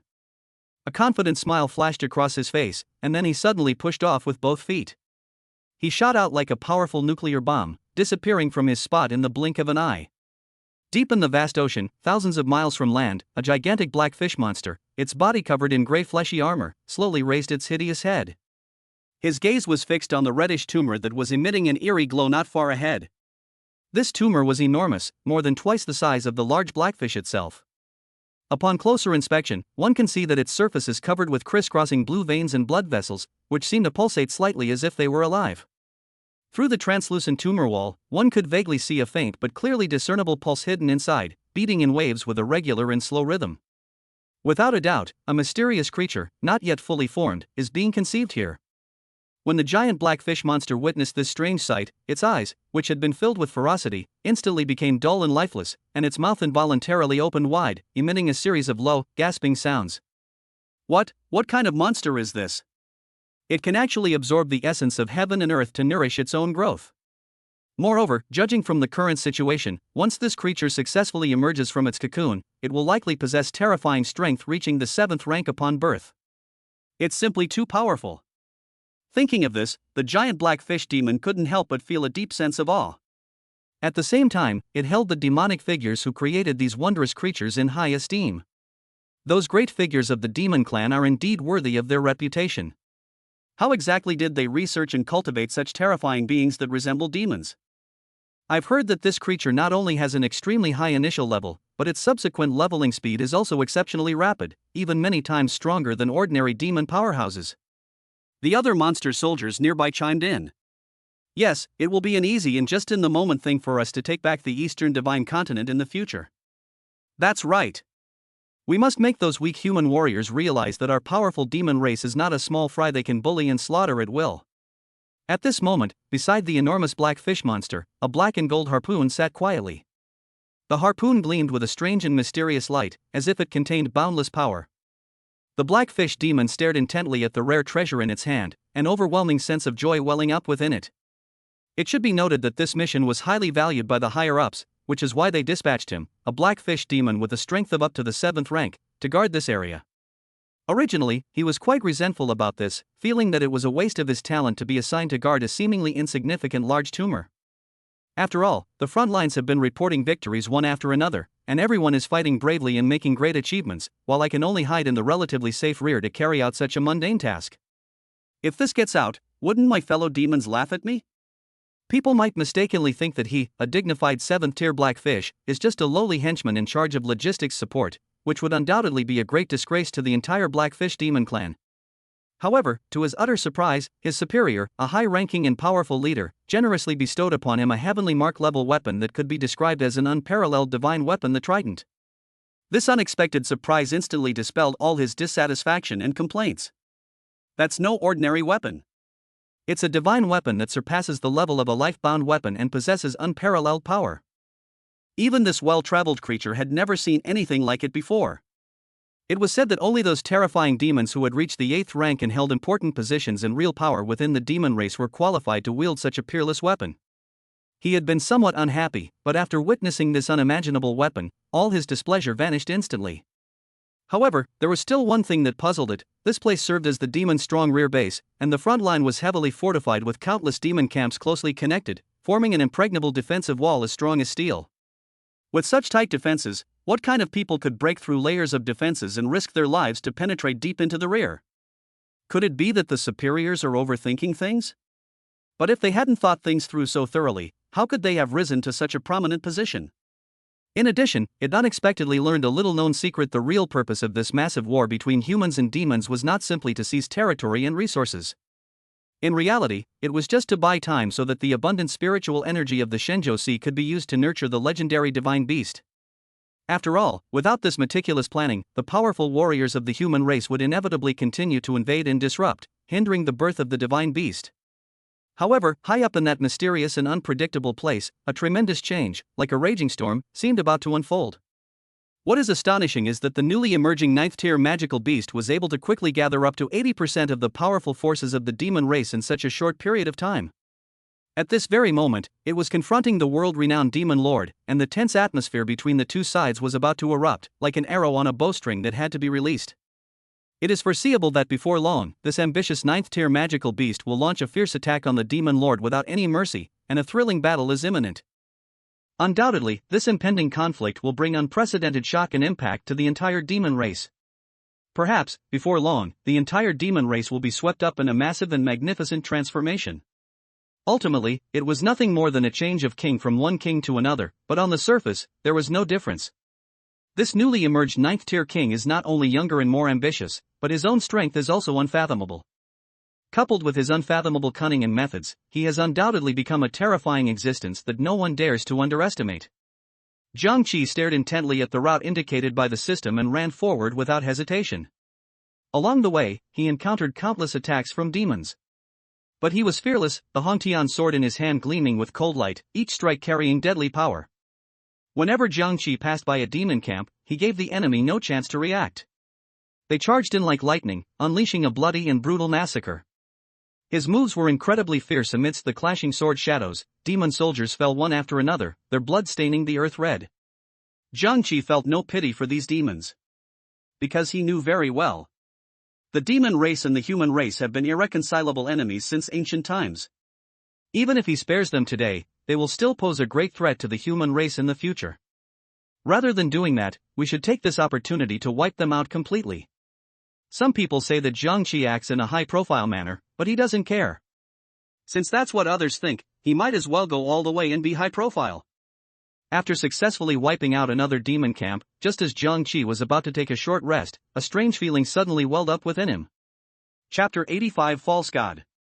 Some people say that Jiang Qi acts in a high-profile manner, but he doesn't care. Since that's what others think, he might as well go all the way and be high-profile. After successfully wiping out another demon camp, just as Jiang Qi was about to take a short rest, a strange feeling suddenly welled up within him. Chapter 85 False God. Some people say that Jiang Qi acts in a high-profile manner, but he doesn't care. Since After successfully wiping out another demon camp, just as Jiang Qi was about to take a short rest, a strange feeling suddenly welled up within him. He felt a surge of intense heat instantly spread throughout his body, as if it were setting his blood on fire.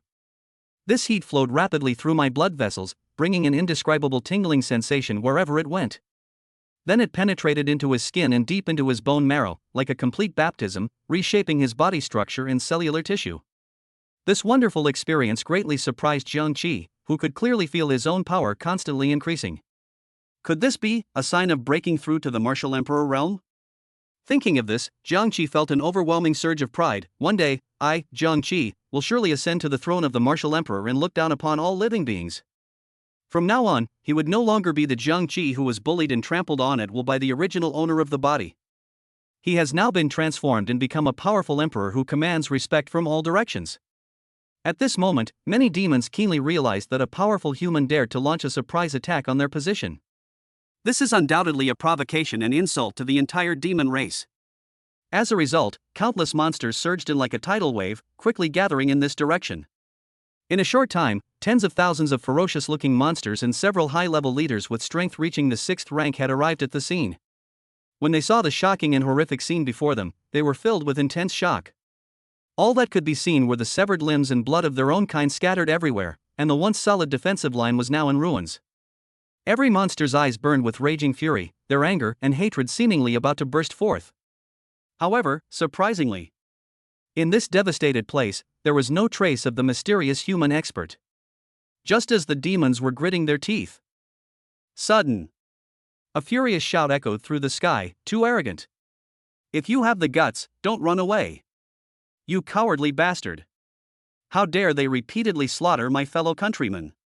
If I catch you, I'll make you wish you were dead!" Before the words were finished, a deafening roar, like a thunderclap, filled the air. Everyone looked up and saw an enormous, illusory deity suddenly appear in the sky. The deity was tens of feet tall, and its body exuded a terrifying aura that made people's hearts tremble. The greatsword he held in his hand gleamed coldly and was incredibly sharp. Immediately afterwards, the illusory god swung his greatsword fiercely, unleashing a devastating force that slashed fiercely at the densely packed army of demons below. In an instant, where the sword light flashed, space seemed to be torn apart, emitting bursts of piercing screams. The unsuspecting monsters had no time to dodge. In the blink of an eye, it was cleaved in two by this earth-shattering sword strike. In an instant, blood and gore filled the air, and shrill screams echoed everywhere. Attack! An attack! Human powerhouses have appeared. Kill them! With this roar, the demon leader North America, who was leading the charge, brandished his gleaming giant sword and charged at the enemy like a ferocious beast. However, just as he was about to swing his sword down, a sharp sword aura swept in. In an instant, his head was severed. Blood splattered everywhere, staining the surrounding earth red. Upon witnessing this bloody and shocking scene, the numerous demon warriors behind them reacted instantly. Their eyes widened, their faces filled with astonishment and anger as they stared at the powerful human who had suddenly appeared in the distance. The man stood in the void, exuding a powerful aura, like a war god descending upon the world. A mere martial emperor dares to invade our clan? He has no desire to live. A deputy general beside him roared in fury. His voice boomed through the air like thunder, making people's eardrums ache. That's right. If you're tired of living, just say so, and I'll kill you. The other powerful demons echoed, each one filled with righteous indignation.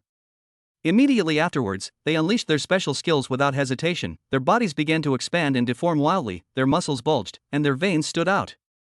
In the blink of an eye, these originally normal-sized demon warriors all transformed into giants several meters tall, exuding a terrifying power that made people's hearts tremble. In an instant, shouts of battle echoed through the sky as countless powerful demons surged forward like a tidal wave. Some wielded enormous spiked clubs, while others unleashed blazing fireballs.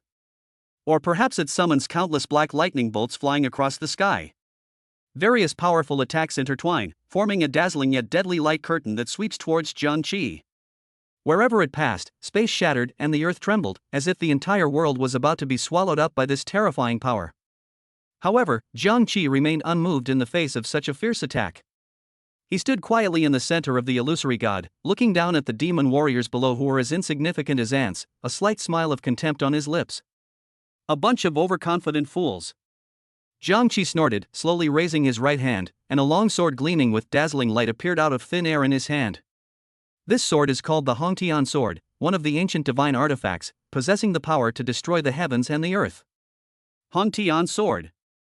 Divine thunder. As Jiang Qi chanted the incantation, the Hongtian sword suddenly erupted with a dazzling burst of lightning. Countless thick bolts of lightning erupted from the sword, transforming into giant, menacing dragons that surged towards the demon army with overwhelming force. Battle Mage Thunder Sword. Endless thunder. Compared to humans, the monster's enormous body was simply a gigantic creature.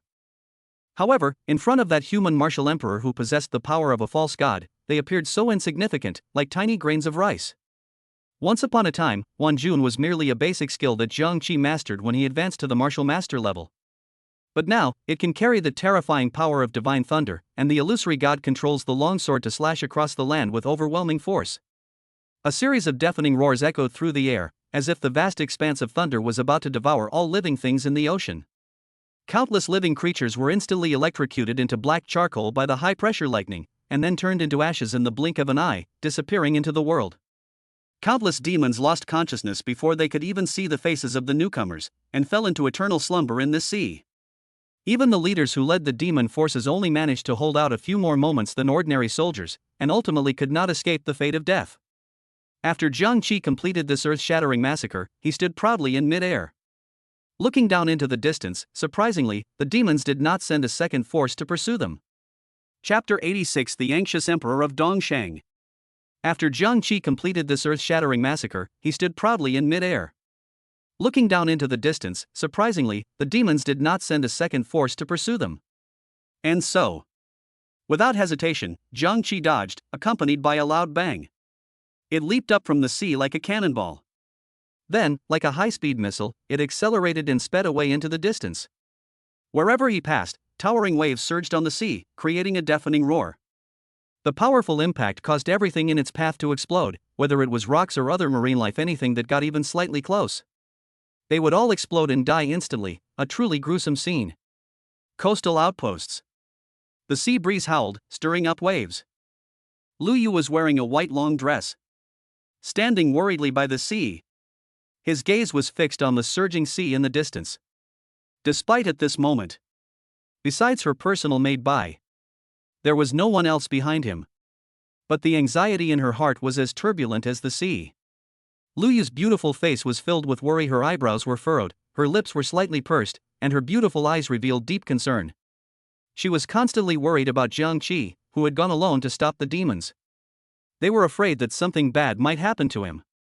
Moreover, if Zhang Qi fails to successfully deal with these ferocious demons, let them march straight into the town. The consequences would be unimaginable. Countless innocent people would die tragically under the clutches of these demons. Just then, Bai, who had been silently by his side, spoke softly to comfort him. "Your Majesty, please rest assured. You must trust Lord Zhang Qi." Back then, Lord Zhang Qi single-handedly annihilated the powerful Duan family in one fell swoop. With such terrifying strength, the demons probably wouldn't be able to contend with him in the short term. Upon hearing Bai's words, Lu Yu nodded slightly. The expression on his face relaxed slightly. In fact, she was extremely shocked when she first learned of Zhang Qi's feat. Although she had long known that Zhang Qi was exceptionally talented and had outstanding strength. She even understood that his abilities far surpassed her own, but she never imagined that Zhang Qi could grow to such an amazing level in such a short period of time. If given enough time.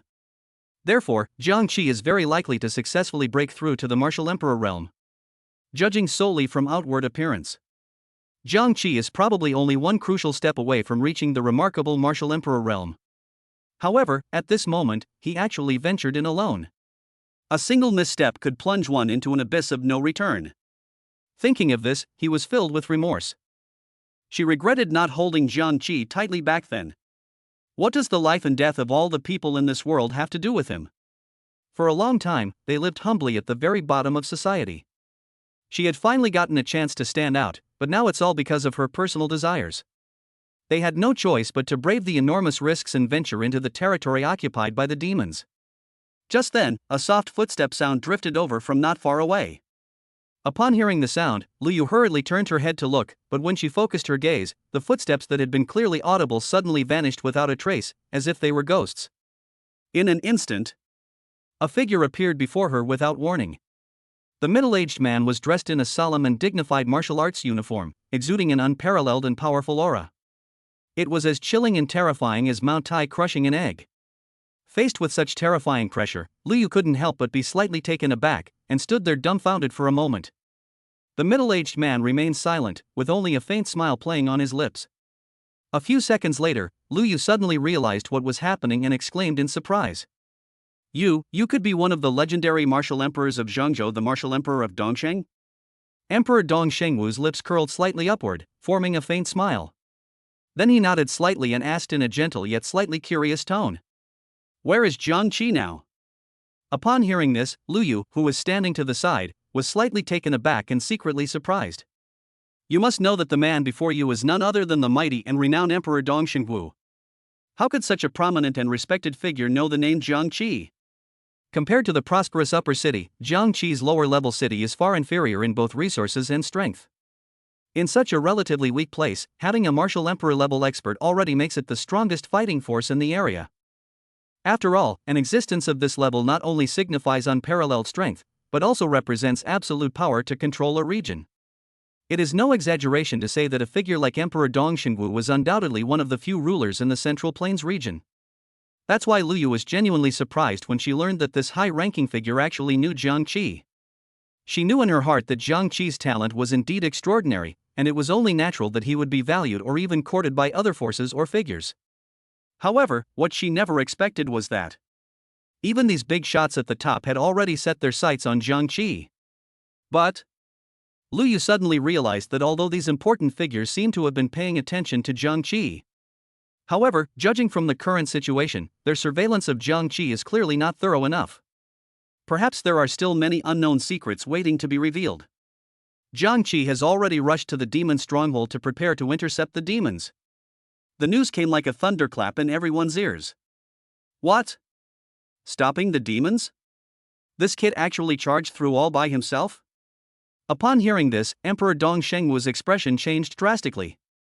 He stared wide-eyed at the messenger, his face filled with astonishment, hardly believing what he was hearing.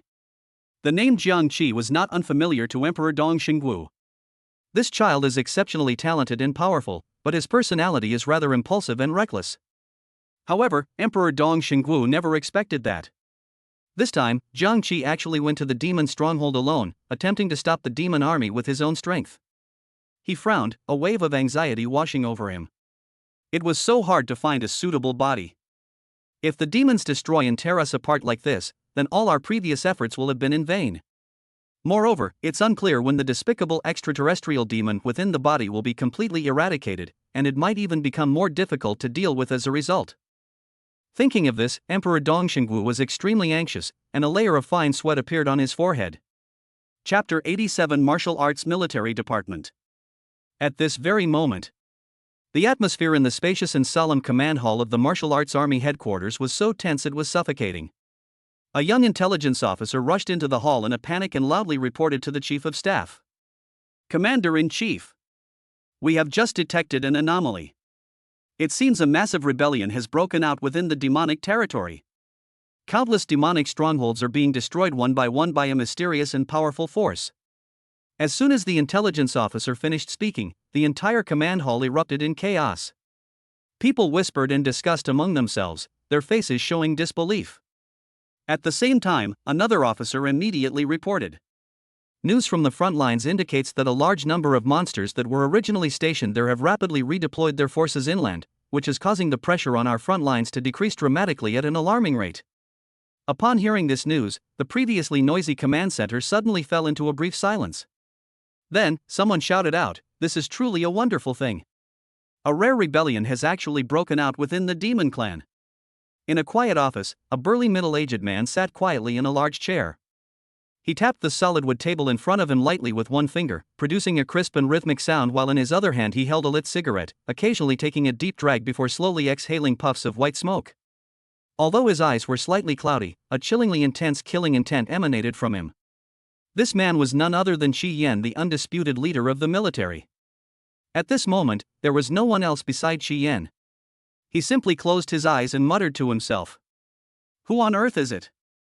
Who could have instigated this sudden internal strife? According to the original plan, this shouldn't have happened ahead of schedule at all. And who is so bold as to arbitrarily disrupt my carefully planned arrangements? However, even though Qi Yan kept his eyes tightly closed, it seemed as if he could clearly perceive everything happening around him. Moreover, his profound gaze seemed to penetrate the barriers of time and space, allowing him to glimpse the past and the future. An overwhelming sadness welled up in my heart. But at the same time, there was an overwhelming sense of excitement. He suddenly forced his eyes open, a strange light flashing in them, and muttered to himself. Interesting. This is really interesting. I never expected it to be a bird that has just flown out of its cage. Then, as if talking to himself, or as if asking a question to some unseen being, do you represent the future, or do you signify ultimate annihilation? Then, after a brief pause, he continued in a firm and powerful tone. I love this world, I love it from the bottom of my heart. Therefore, I want to preserve this beautiful memory forever, and I long to live a good life. Because I have children to take care of and parents to support. My wife needs my company. I absolutely cannot afford to gamble wrong, and I cannot allow myself to lose everything.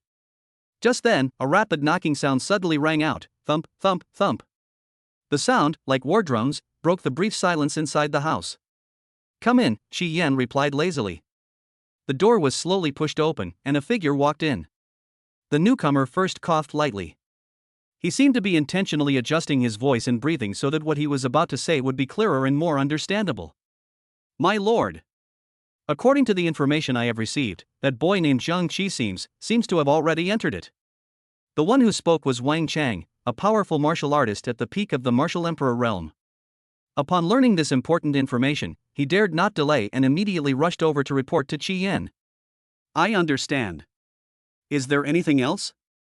Qi Yan glanced at Wang Chang expressionlessly, then slowly and deliberately spoke.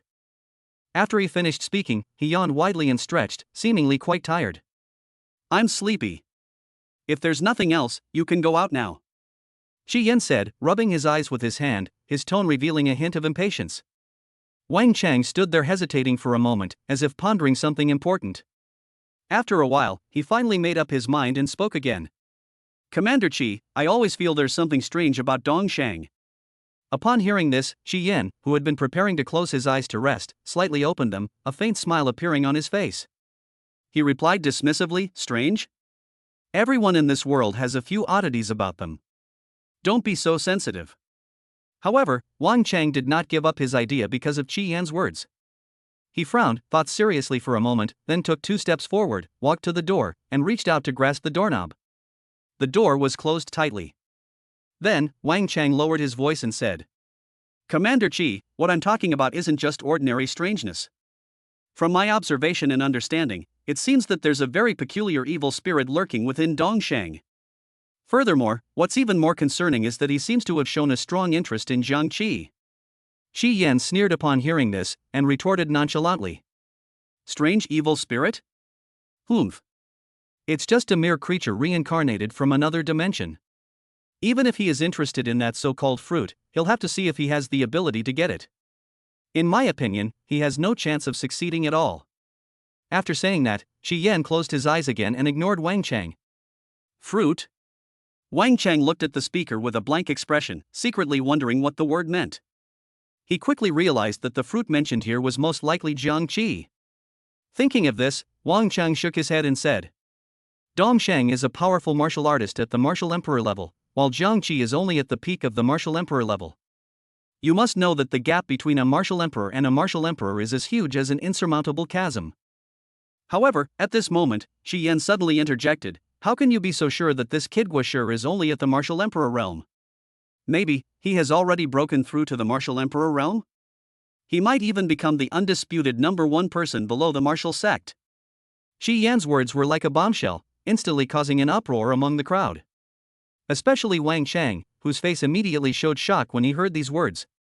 His eyes widened, his mouth slightly agape, and he remained motionless as if frozen in place, clearly unable to believe what he had just heard. After a long while, Wang Chang finally came to his senses and stammered. You just said that Zhang Qi was able to rise from an ordinary martial artist to the #1 person below the martial grandmaster in just 1 month? This is simply too unbelievable. Let alone in our eastern divine continent, I doubt you could find such a heaven-defying prodigy anywhere else in the vast human world. Chapter 88 Wampoa. After a long while, Wang Chang finally came to his senses and stammered. You just said that Zhang Qi was able to rise from an ordinary martial artist to the #1 person below the martial grandmaster in just 1 month? This is simply too unbelievable. Let alone in our eastern divine continent, I doubt you could find such a heaven-defying prodigy anywhere else in the vast human world. Qi Yan's lips curled slightly upward, revealing a faint smile, and he said softly. You don't need to worry about this at all. Don't worry, he can handle it himself. Besides, whether or not that kid Zhang Qi joins the martial arts army isn't really that important. After listening, Wang Chang nodded thoughtfully, then pondered for a while before continuing. Commander Qi, will our previously planned tasks proceed as scheduled? Qi Shuai responded softly in affirmation, then slowly closed his eyes. He leaned back comfortably in the chair. Seeing this, Wang Chun understood perfectly, so he nodded tactfully and walked gently to the door. He slowly reached out and grasped the doorknob, gently turning it to open the door a crack. He peeked into the room again through the narrow crack in the door. It seemed there were still things he wanted to say, but after hesitating for a long time, he ultimately didn't speak. Finally, he carefully pushed the door open completely and walked out of the room with steady steps. He then gently closed the door behind him. With a soft click, the door was closed tightly. On the main battlefield of the Huangpu family stronghold, Huangpu Hong wore a bright and eye-catching red battle robe. Like a burning flame, it stood there quietly. His cold, stern face, as if forged from cold iron, stared expressionlessly at the horrifying mountain of corpses and sea of blood before him. Only upon witnessing such a horrific scene did the surging grief and anger deep within him truly erupt. He only managed to vent a little, which made him feel slightly better. Huangpu Hong is now all white-haired, and the years have etched deep wrinkles on his face, but his eyes are still bright and piercing. At this moment, he gently stroked his snow-white beard, his thoughts involuntarily drifting back to the scene not long ago when his grandson fought to the death with the monsters in the training ground. At that time, Sun Tzu's agile figure, fearless courage, and tenacious fighting spirit. They were all deeply imprinted in his mind, every detail as clear as if it had just happened yesterday. Thinking of this, Huangpu Hong couldn't help but feel a surge of emotion. However, the harsh reality struck his heart like a heavy hammer. After this fierce battle, the Huangpu family will probably never be able to maintain its foothold in Upper Town again. Perhaps when this battle comes to an end, they will be reduced to dust. They were completely reduced to a member of a lower-level family. Having lost the abundant resources of Shanqing, if the Huangpu family wants to cultivate another invincible powerhouse in the future, it is undoubtedly harder than climbing to heaven. This was especially devastating for a family that had already suffered heavy losses. This is tantamount to adding insult to injury, making the road ahead even more bleak. Even so, Huangpu Hong had already figured it out completely. Right now, the matter of avenging his grandson is not yet complete, and he absolutely cannot give up. That heretical leader who cruelly murdered his beloved grandson, Huangpu Jin. He himself must take action and behead him to appease his grandson's spirit in heaven. Even if the road ahead is full of thorns and difficulties. However, those heretics have long since hidden themselves in the bustling crowds, concealing themselves in extremely secretive places. Normally, if they are unwilling to reveal themselves, it is difficult for others to detect their presence. These heretics have perfectly integrated into the daily lives of ordinary people, and are no different from them. However, this does not mean there is absolutely no way to expose their true colors. With careful observation and patient searching, you can always find clues and seize fleeting opportunities. Just then, someone suddenly shouted, "Master Hong, Your Excellency Gao Xian has arrived. He is currently waiting for you inside the camp." Upon hearing this, Huangpu Hong nodded slightly, indicating that he was aware of the matter. Then, he slowly put down the work he was busy doing in killing the monsters. His face, which had been expressionless, remained calm and serene as he walked steadily and powerfully toward the camp. Upon entering the tent, one sees an elderly man dressed in a white robe sitting there leisurely, savoring fragrant tea. Upon noticing Huangpu Hong's arrival, the elderly man in white quickly rose to greet him, clasping his hands in a respectful bow. "My old friend, it's been a long time. How have you been? I just returned to the city, and you rushed here to see me. You must have something important to discuss with me. Back in the day, you weren't so eager and enthusiastic." The old man's lips curled up slightly, and after letting out a soft chuckle, he slowly picked up his teacup, took a sip of tea, and then leisurely put the cup down. After a brief pause, a grin returned to his face, and he began to speak. "Oh my, this tea is absolutely wonderful. I'll have to take some with me when I leave to enjoy it properly." Upon hearing this, Huangpu Hong, sitting opposite him, looked somewhat sad, but still forced himself to respond. "Please take it. I do have a favor to ask of you, and I hope you can help me." After saying this, Huangpu Hong couldn't help but sigh heavily. Upon hearing this, the old man was slightly taken aback, then asked with a puzzled expression, "Oh? You need my help? What is it? By the way, where did Jinner go? I can't find him anywhere." A flicker of sorrow crossed Huangpu Hong's eyes, and he answered in a slightly trembling voice. Jinner, he's no longer alive. He was murdered in the exam dungeon not long ago. What? The old man was struck dumb upon hearing the news, and was instantly stunned. After a long while, he finally snapped out of his shock, his eyes wide with disbelief as he asked. Jinner is dead? What happened? At this moment, he finally understood why the usually domineering Huang Puhong had become so distraught. He was lifeless, like a deflated balloon his beloved grandson had met with such misfortune. For Huang Puhong, Jinner was undoubtedly the source of all his hope and sustenance in life. Chapter 89 Divine Calculation. At this moment, he finally understood why the usually domineering Huang Puhong had become so distraught.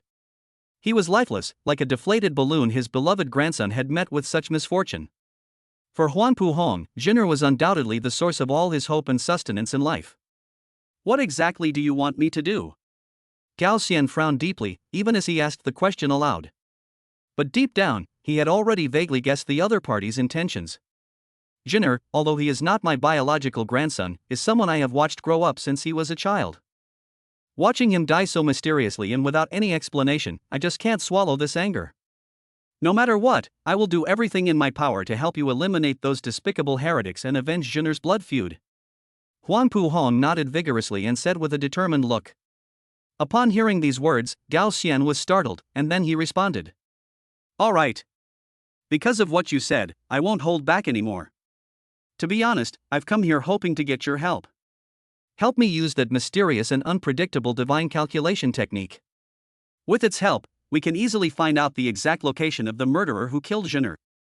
At that time, I will ruthlessly annihilate that villain to comfort Jinner's soul in heaven. However, as soon as Gao Xian finished speaking, he looked troubled and hesitated for a moment before continuing. To be honest, it's not that I'm unwilling to use the divine calculation technique, but the conditions for casting this spell are extremely demanding. First, we must collect a full 50 pairs of eyes from 7th-tier demonic creatures as the casting material. Furthermore, since divination is a highly forbidden art, and it dares to attempt to peek into the mysteries of heaven, the price the caster must pay is naturally enormous. Not only that, even if I successfully cast the divination, I will still have to bear the terrifying power of divine retribution alone.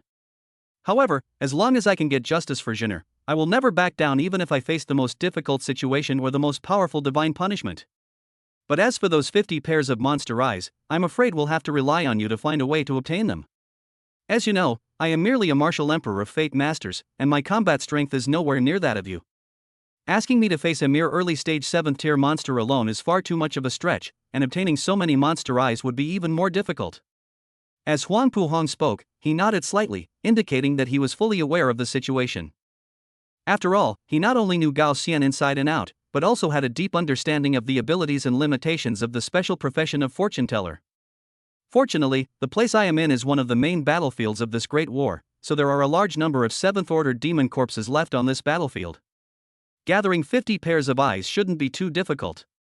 Before he finished speaking, Huang Puhong quickly got to work. Before long, he actually managed to collect a full 50 pairs of monster eyes. Seeing the mountain of demonic eyes before him, Gao Xian couldn't help but take a deep breath, his mood growing increasingly heavy. He felt restless and anxious whenever he thought about the terrible divine retribution he was about to face. However, in order to avenge his blood feud, even if what awaited him was a mountain of knives and a sea of fire, or eternal damnation, he resolutely chose to bravely endure it. Take these eyeballs and follow me, Gao Xian ordered Huang Puhong with a serious expression. After saying that, he turned and walked away from the camp without looking back, as if afraid of being discovered by others. The two hurried along until they finally arrived at a secluded, deserted open area. Here, Gao Xian slowed his pace slightly and cautiously looked around, carefully confirming that the surroundings were safe. After ensuring that he would not be disturbed by any external factors, he finally breathed a long sigh of relief, and his tense nerves relaxed a little. Old Hong, open your eyes wide and watch carefully. You've been longing to see me perform my incredible divination skills for a long time. Today, I'll grant your wish and demonstrate them to you right now. No sooner had the words left his mouth than a deafening roar resounded, as if the entire earth trembled. Then, something astonishing happened. An indescribable, powerful force suddenly erupted from the ground. Like an invisible giant hand, it forcefully uprooted the earth. In the blink of an eye, a towering tower, hundreds of meters high, appeared out of thin air before everyone's eyes. Gao Xian's figure flashed, and like a ghost, he stepped onto the top of the magnificent earthen tower. He glanced back at Huang Puhong, and with just a glance, Huang Puhong understood. With a wave of his hands, the eyes of those demons rained down on the earthen tower. When these eyeballs approached the earthen tower, they seemed to be attracted by some mysterious force, slowly floating up and beginning to circle around the tower, creating a strange yet spectacular sight. Just then, the previously clear and cloudless sky suddenly changed color, with thick, inky black clouds rapidly gathering and obscuring the sun. Accompanied by muffled thunderclaps, an enormous array appeared faintly in mid-air. This formation exuded an ancient and mysterious aura, its complexity dazzling. In an instant, thick, dragon-like bolts of purple divine lightning tore through the sky, crashing down upon the towering structure and Gao Xian below with earth-shattering force. Each bolt of divine lightning contained extremely terrifying energy, and they mercilessly struck Gao Xian's body, producing deafening explosions. In an instant, lightning flashed and thunder roared, sparks flew everywhere, and Gao Xian was completely engulfed in a dazzling burst of lightning. However, despite the fierce attack, Gao Xian gritted his teeth and persevered without uttering a sound.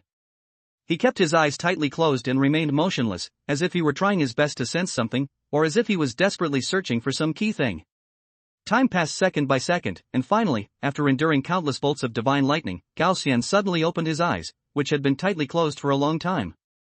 A look of undisguised surprise flashed across his face, followed by a surge of burning anger. Clearly, during the process just now, he must have seen or noticed something unexpected and infuriating. Chapter 90 Illuminating the entire seabed. Time passed second by second, and finally, after enduring countless bolts of divine lightning, Gao Xian suddenly opened his eyes, which had been tightly closed for a long time. A look of undisguised surprise flashed across his face, followed by a surge of burning anger. Clearly, during the process just now, he must have seen or noticed something unexpected and infuriating. Chapter 90 Illuminating the entire seabed. Time passed second by second, and finally, after enduring countless bolts of divine. A look of undisguised surprise flashed across his face, followed by a surge of burning anger. Clearly, during the process just now, he must have seen or noticed something unexpected and infuriating. In the blink of an eye, the sky, which had been turbulent and overcast, gradually returned to its former tranquility and clarity. Gao Xian stood atop the towering, cloud-piercing pagoda. Looking down at everything below, he was filled with resentment and confusion. Suddenly, he flashed and leaped down from the tower like a bolt of lightning. Upon landing, Gao Xian's face was filled with astonishment and uncontrollable anger. His eyes widened, and he roared at the person beside him. "She's not a cult member." It's true that Jinner was harmed by cult members, but before that, other martial artists also attempted to harm Jinner. If that person hadn't intervened, Jinner would surely have survived. Upon hearing these words, Huang Puhong's face turned deathly pale, his expression filled with disbelief. Then came a torrent of rage. "Did you see that person's face clearly? Who could be so cruel as to kill my Jinner? I will tear them to pieces." Huang Puhong roared, his hair standing on end, like a wild beast that had lost its mind. He exuded a chilling and astonishing aura. At this moment, he had gone mad. He had only one thought in his mind: to find the murderer immediately and destroy him completely. Gao Xian nodded slightly in agreement. "That's right, I saw that person's appearance very clearly at the time. He was one of the examinees in this instance. I have to say, that guy's strength is truly astonishing. Jinner is no match for him at all. Moreover, judging from the strength he has displayed, it's simply not something someone his age should possess." Hearing this, Huang Pujin looked completely unconcerned, even showing a hint of contempt as he said, "Humph. Who cares how strong he is? Even if he can lift a cauldron, so what? Besides, what does it matter to us whether his skin is good or bad? He's just a mere examinee, at most a martial king level. In front of me, he's like an insignificant ant. I could easily crush him with a flick of my finger." After saying that, Huang Pujin curled his lip in disdain. Seeing Huang Pu's obvious confidence, Gao Xian nodded in agreement, then gritted his teeth and said, "Since this brat dared to harm my beloved, then he must pay for this blood debt with his own life. There's no time to lose. I'll immediately head to the martial arts database and search for this person's information. There's bound to be detailed information about him there. Once we find him, we'll make him wish he were dead." At this moment, Huang Pujin's face was filled with a mixture of sadness and anger. He looked almost insane, as if all the negative emotions deep inside him were about to explode. Jiang Qi stood quietly above the sea level, his deep and sharp eyes seemingly able to pierce through the endless seawater and reach the unfathomable depths of the ocean. Within his sight, a mysterious stronghold could be vaguely seen hidden in the darkness. The area was filled with a chilling atmosphere. Countless ferocious monsters lurked within, watching everything around them with predatory eyes. However, Jiangqi showed no fear in the face of so many powerful magical beasts. He muttered incantations, and a powerful surge of energy instantly emanated from his body. Immediately afterwards, his body, like a cannonball with a lit fuse, plunged towards the sea at astonishing speed. The instant he entered the water, water splashed everywhere.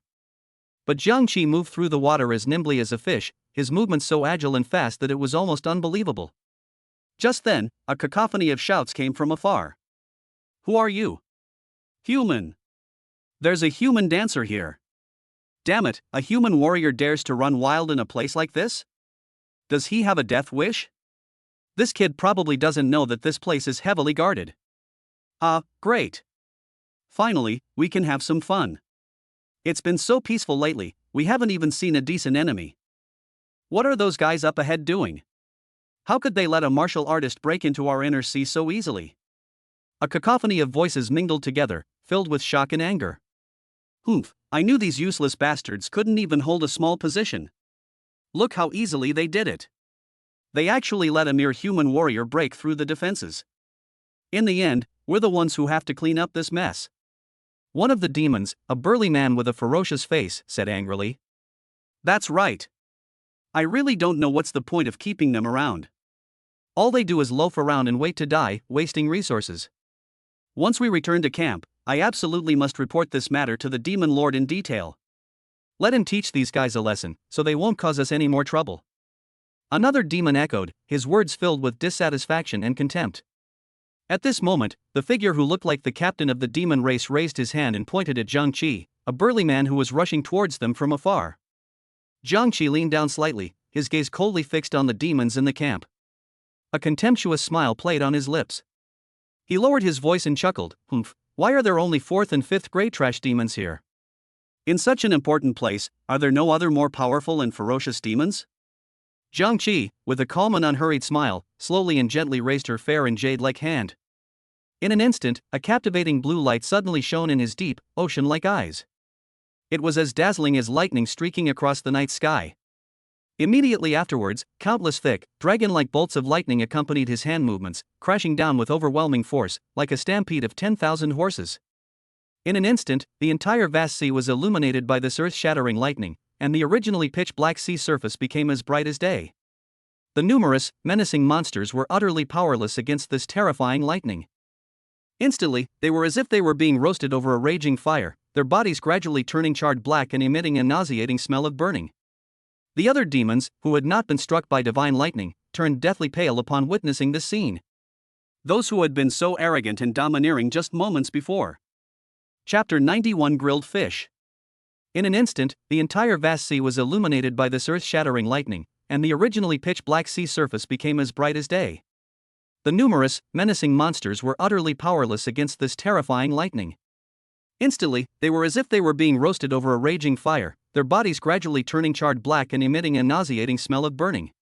The other demons, who had not been struck by divine lightning, turned deathly pale upon witnessing this scene. Those who had been so arrogant and domineering just moments before. At this moment, his arrogance had completely vanished. A crimson hue gradually appeared in the eyes of many demons, a reaction born from a mixture of fear and rage.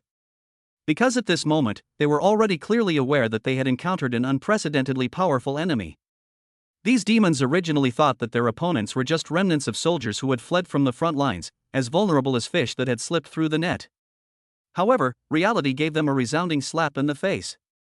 The martial artist in front of them, who looked so young, displayed a strength that was simply terrifying. The skills it unleashed possessed earth-shattering power. It seems capable of sweeping away everything, killing gods and Buddhas alike.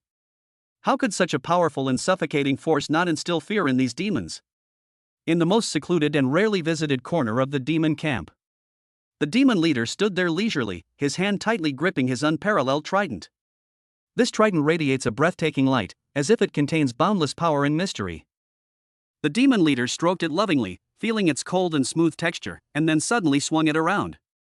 The trident drew sharp arcs through the air, creating gusts of wind. The surrounding air seemed to be torn apart. The demon leader was filled with curiosity and anticipation for this powerful piece of equipment, which surpassed even the level of a life-bound artifact. He kept trying out various moves, wanting to fully master its power.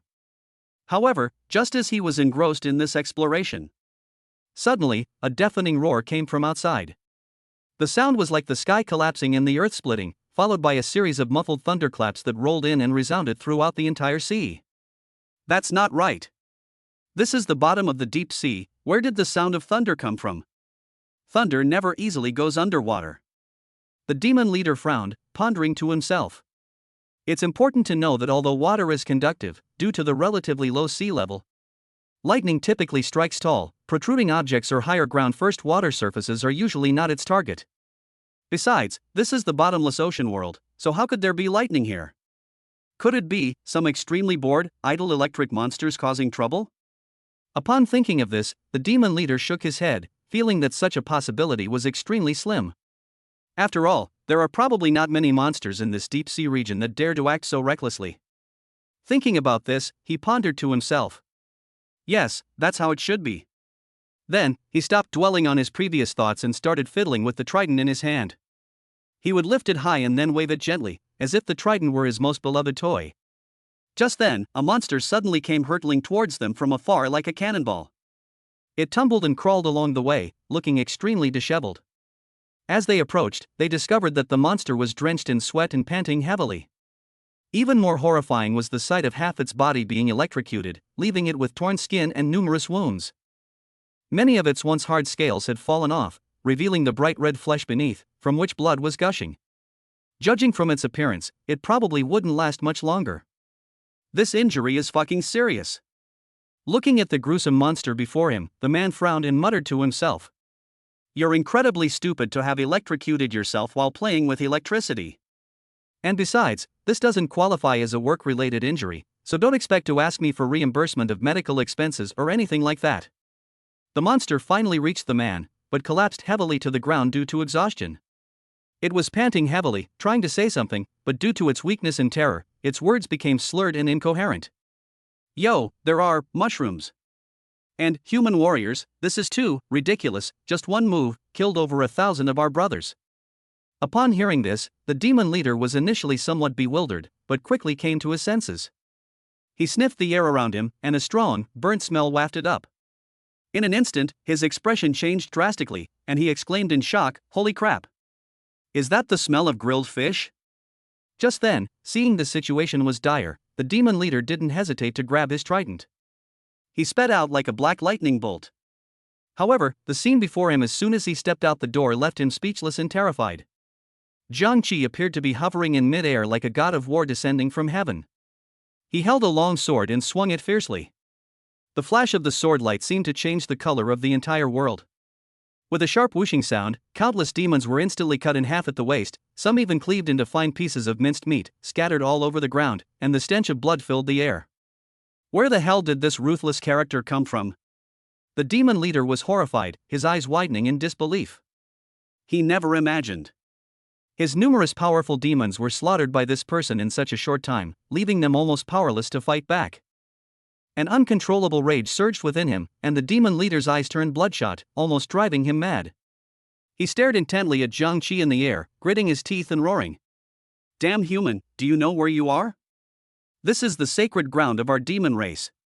How dare you act so recklessly? Today I will tear you to pieces to vent my hatred. With that, his body blazed with demonic flames, and he charged towards Jiangqi, brandishing his trident. A demonic stronghold? Ha ha ha ha. Jiangqi, enraged, laughed, his laughter echoing across the empty space. It seemed to carry endless mockery and disdain. Listen to what you're saying. Don't you find it utterly ridiculous? Whether it's the vast, boundless ocean, or perhaps it is the vast and expansive continental territory, which has always belonged to our great human race since ancient times. And you despicable, shameless demonic villains who launched a sudden attack. Chapter 92: The Power of the Trident. A demonic stronghold? Ha ha ha ha.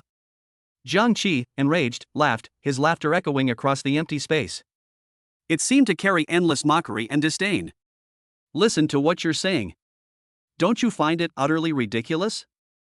Whether it's the vast, boundless ocean, Or perhaps it is the vast and expansive continental territory, which has always belonged to our great human race since ancient times. And you despicable, shameless demonic villains who launched a sudden attack. They dare to wantonly invade our beautiful home, on which humanity depends for survival. Now look what's happened. You thieves who have taken over the nest are shamelessly crying "Stop thief." You're really giving yourselves far too much face, you bunch of ignorant bastards. Jiang Qi's voice was icy and piercing, like a cold wind blowing across a frozen lake. It sends a chill down one's spine. His once handsome face was now contorted with rage. His eyes flashed with a sharp light, like two swords capable of piercing the heart of an enemy. At the same time, his aura suddenly surged, and the true energy within his body flowed rapidly like a surging tide. And it continuously flows towards the limbs and bones. In the blink of an eye, an immense and unparalleled power had already gathered in his palms. With a slight tremor, it suddenly exuded an aura that sent shivers down one's spine. At this moment, Jiang Qi had a clear understanding of the strength of the demon opposite him. A 7th-tier monster. This was the first time in his life he had encountered such a high-level monster. As expected, the 7th-tier demon in front of them actually possessed intelligence and physical characteristics almost identical to those of humans. However, upon closer inspection, it becomes clear that although this monster closely resembles a human, however, its overall size is much larger than that of a normal person. Its incredibly robust body stands tall and imposing, like a small mountain. The muscles were bulging and knotted, like pieces of hard rock embedded in them. It also exudes an unparalleled sense of oppression, much like the Hulk in Marvel movies. However, Jiang Qi knew very well that this was not the true form of this demon. It must have been created through some kind of mysterious illusion. However, he seemed completely unconcerned about what was happening before his eyes. The reason for this is not for any other reason than that it is still unknown whether the other party can survive until tomorrow. He closed his eyes slightly, held his breath and concentrated, and his internal energy began to circulate slowly. As he circulated his inner energy, he clearly felt a warm sensation coming from his dantian. That was the legendary source of true energy. Immediately afterward, he concentrated his energy and fully mobilized his own blood and qi. He carefully guided his inner energy along his meridians to every corner of his body. Only in this way could he successfully unleash that incredibly powerful battle technique. Suddenly, a loud shout rang out. 1,000 June. The sheer force of this attack was truly incomparable to anything seen before.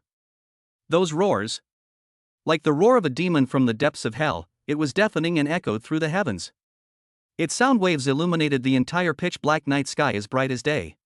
Even the deep, dark, and eerie sea was illuminated by the light, becoming clear and bright. In an instant, the previously chilling surroundings no longer seemed so frightening.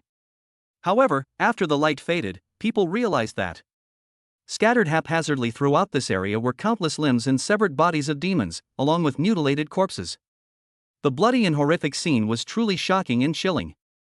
The monster was tall and imposing, exuding a strong aura of darkness. It gripped a massive trident tightly in its hand, its blade gleaming with a chilling light. Just then, the demon slightly raised its hand, and in an instant, the entire world seemed to tremble. Countless bolts of divine lightning suddenly exploded, their booming sounds echoing through the heavens and deafeningly loud. Faced with such a terrifying sight, the monster's eyes showed no panic, but rather a deep sense of vigilance and crisis. Because it could clearly sense that the human standing in front of it was no ordinary person. It's important to understand that among the many talents that humans can awaken, the divine thunder talent is an extremely rare existence. Furthermore, this talent is a powerful combat talent, and once unleashed, its power is simply unparalleled. However, what shocked the monster was not only the rare talent the other party possessed, and this person's age. To possess such immense power at such a young age. This clearly demonstrates his exceptional talent. Moreover, judging from the aura emanating from this person, his talent is clearly not limited to this, and more importantly, the speed at which he was promoted is beyond imagination. However, these factors pale in comparison to what happened next. They are all just small fry compared to big fish. As the human slowly drew the foremost sword from his back, a devastating power erupted instantly. It swept outwards like a surging, turbulent wave. Sensing this terrifying energy fluctuation, the demon's heart tightened, and its previous mocking expression vanished without a trace. Instead, a pair of increasingly deep and solemn eyes stared intently at the human before them, not daring to be careless in the slightest. things are probably not as simple as they seem. This human warrior is far more mysterious and unpredictable than anyone imagines. However, he didn't care about these situations at all. Because he possessed a superior level trident, whose power was simply beyond imagination. It is far more powerful than ordinary weapons. If it were the old him, he might have been wary. They were afraid and hesitant to confront this guy directly. But times have changed, and this time things may not be the same. It should be noted that the trident he held tightly in his hand possessed a magical ability. It can control the elemental power contained in all the surrounding seawater at will. This ability to manipulate elemental power actually originates from a profound power of will. Let alone a mere martial emperor. Even if a group of powerful martial emperors joined forces, they would not be able to defeat it easily. After all, this ability to manipulate elemental power is not something that just anyone can master or handle. The trident was slowly and gently raised, as if it contained boundless power. As it moved, the surrounding seawater began to surge wildly. The energy was constantly swirling like a vortex. Gradually, an extremely large seawater whirlpool formed. This vortex is like a ferocious beast opening its blood-red maw. It will swallow everything on the sea. Accompanying this terrifying scene were a series of loud crackling sounds on the sea surface. It was as deafening as thunder. Those unfortunate creatures caught in the whirlpool's path. Before they could even react, their bodies exploded instantly, with blood and flesh flying everywhere, a truly gruesome sight. Ha ha ha ha. The demon leader swung his trident triumphantly. Chapter 93, the grand finale. Accompanying this terrifying scene were a series of loud crackling sounds on the sea surface. It was as deafening as thunder. Those unfortunate creatures caught in the vortex's path. Before they could even react, their bodies exploded instantly, with blood and flesh flying everywhere, a truly gruesome sight. Ha ha ha ha. The demon leader waved his trident triumphantly. A wild roar erupted from its mouth. Ignorant humans, today I'll show you what true power is. This is void-breaking level equipment. A super artifact that's countless times superior to your so-called life weapon level equipment. I bet fools like you have never even heard of it. As he spoke, he glared fiercely at Jiang Qi, his face full of disdain and mockery. However, faced with such arrogant provocation, Jiang Qi simply smiled and remained calm. He stared silently at the demon leader and the incredibly powerful trident in his hand, his eyes utterly unmoved. He neither got angry at the other party's insults nor showed the slightest fear. Why was Jiang Qi so calm? Was it really because the other party's insults weren't harsh enough? That is clearly not the case. In fact, for Jiang Qi, it's pointless to get angry with such an arrogant person. He is well aware of his own strength and goals and will not be easily affected by external interference. In his mind, only remaining calm and rational was essential. Only then can we better cope with the current crisis and find ways to defeat the enemy. The reason I felt it was completely unnecessary to waste words with this monster was simply because the powerful weapon in the other party's hand would soon fall into his hands. Anyway, it's about to become my own priceless treasure. Why waste words? Thinking of this, he couldn't help but burst into laughter. Laughter resounded through the sky, as if it would shake the entire sea. He laughed wildly and said, "Ha ha ha ha. I'm so ignorant, I've never even heard of such a magical treasure before. However, I still have to thank you properly, otherwise my journey all the way here wouldn't have been in vain. Your generosity in giving me this treasure without saying a word makes me feel a little embarrassed. He. In a little while, I will definitely use Divine Thunder and Divine Fire to roast you. Make sure to bake you until you're fully cooked, so you become tender, juicy, and delicious. I guarantee I can fulfill your wish." Ha ha ha ha. As soon as he finished speaking, the demon's face turned even uglier than if its own father had died. Its already ferocious and twisted face twitched violently with rage. Its eyes were wide open, almost popping out of their sockets, revealing endless killing intent and resentment. At the same time, an earth-shattering, majestic aura suddenly erupted from his body, like a surging tsunami, sweeping across the surroundings. This terrifying aura seemed capable of swallowing the heavens and earth, stirring up towering waves and unleashing endless howling winds wherever it went. Even the unfathomable seabed trembled several times. The scene was so terrifying it sent chills down one's spine. However, despite the terrifying pressure, Jiang Qi's face showed no surprise or panic. He remained calm and composed, slowly glancing at the demon leader, a slight smile playing on his lips. He gave a disdainful sneer and uttered a few words indifferently. "What are you looking at? I'm going to kill you today." Jiang Qi gripped the Hongtian sword tightly with both hands. The blade gleamed with a dazzling, cold light. It seemed capable of severing all things in the world. He suddenly raised his long sword high, its tip pointing straight at the vast and boundless sky. In an instant, a tremendous force erupted from the sword, like a lightning bolt streaking across the sky. The deep sea was as fragile as paper in the face of this force, and was forcibly split in two. The surging seawater whirlpool phenomenon originally caused by the trident. In an instant, it was completely torn apart and shattered by this mysterious and eerie force. This shocking scene was astonishing and chilling. Upon witnessing this scene, Jiang Qi's eyes flashed with a fierce light, and his entire body exuded a chilling aura. He casually raised his hand and waved his arm, and the entire world trembled. A massive rift appeared out of nowhere in the sky, as if it were about to devour the entire world.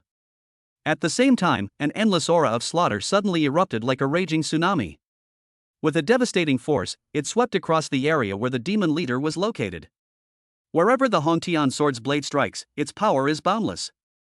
A chilling, bone-deep cold emanates from the sword, causing the surrounding endless seawater to freeze into solid ice blocks in the blink of an eye. These ice blocks are interconnected and intertwined, like a giant spider web rapidly spreading outwards, creating a terrifying sight beyond imagination.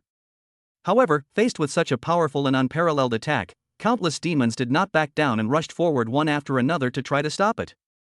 But they proved utterly vulnerable to this powerful and domineering force, either being directly crushed to pieces.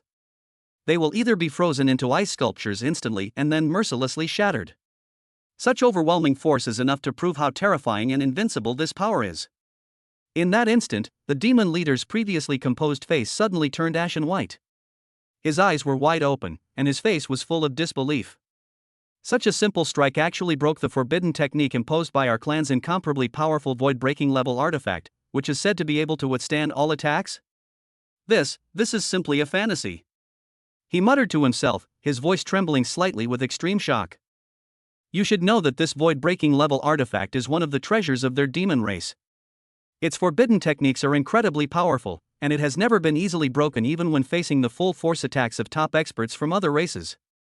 However, at this moment, the seemingly ordinary human boy before me.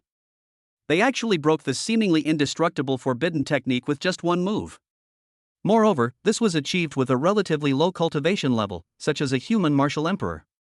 The demon leader was so shocked that words could not describe it. He simply couldn't understand how the other party could unleash such terrifying power. In the midst of the chaos, the demon leader dared not be negligent in the slightest and hurriedly formed hand seals. He was muttering to himself. As he cast his spell, the surrounding space began to distort violently, and beams of black light erupted from the ground. They quickly intertwined, forming an enormous defensive array. He simply couldn't understand how the other party could unleash such terrifying power. In the midst of the chaos, the demon leader dared not be negligent in the slightest and hurriedly formed hand seals. He was muttering to himself. As he cast his spell, the surrounding space began to distort violently, and beams of black light erupted from the ground. They quickly intertwined, forming an enormous defensive array. At the same time, countless complex and profound demonic formations also appeared one after another. The area surrounding the defensive array exuded a chilling aura. These formations complement and coordinate with each other, forming an unbreakable defensive line. This scene is so absurd it's hilarious. Upon witnessing this scene, he couldn't help but burst into laughter. That demon leader actually naively believed that he could break through the Hongtian sword in his hand? That's utterly delusional. You should know. This mighty sword, Hongtian, contains boundless thunderous fury. Its power is enough to sever all things in the world. Furthermore, he himself has reached the pinnacle of power, making it difficult for any monster of the same level to contend with him. Even if the opponent possesses many powerful magical treasures, they absolutely could not withstand his earth-shattering attack. Because he was full of self-confidence. This confidence does not stem solely from that mysterious system. More importantly, it stems from the profound foundation and formidable strength he has accumulated through long-term, unremitting efforts. He murmured softly. It was as if they were reciting an ancient and obscure scripture. As his muttering began, suddenly, specks of blue light flickered on the blade of the Hongtian sword. It shines as brightly as the stars in the night sky. Since he successfully ascended to the martial emperor, he has awakened the legendary Thunder God technique. However, he had never used this unparalleled skill before. But at this moment, facing this reckless demon leader, he decided to give it a try and let the world witness the true terrifying power of the Thunder God technique. The Thunder God technique is a magical and powerful martial art. It grants cultivators a unique ability, the ability to continuously store their surging lightning power into the weapon they use. However, achieving this remarkable feat is no easy task. Only when the right time and opportunity arrive can that earth-shattering explosion be triggered. As is well known, the human body is not structured in a way that can accommodate and store electrical energy. Even before he awakened the Thunder God technique, this person did not possess such extraordinary abilities. Whenever lightning surged through his body, his only option was to quickly dissipate it. It is absolutely essential to prevent it from accumulating in the body for an extended period of time. Otherwise, the consequences would be unimaginable. Lightning would have a strong backlash. It not only causes serious damage to the body, but also inflicts endless and devastating blows on martial arts potential. This is a huge inherent drawback of the power of thunder. Fortunately, since he successfully learned the Thunder God technique, this worrying situation will no longer exist. Now, given enough time, he can freely and continuously inject massive amounts of electrical energy into the mighty Hongtian sword in his hand. The power of this accumulated energy is terrifying, probably more than 10 times greater than before. When he wields this sword, he will unleash an astonishing and devastating power that will strike fear into the hearts of his enemies. With a flick of his finger, an incredibly powerful surge of lightning and electricity erupted forth. The power of lightning poured down from his fingertips like a surging torrent. It seemed as if it would engulf the entire world. Endless lightning raged across the sky, tearing the air to shreds wherever it struck. The space itself could not withstand such violent force and was distorted and deformed. This power is so strong that it is beyond imagination. It seems capable of severing the river of time and spanning countless ages. No demonic creature that came within 10 meters of that thunderous sword blade escaped. They didn't even have time to let out a scream. They were instantly annihilated by this world-destroying power. First, his body was burned to a dark, charred state.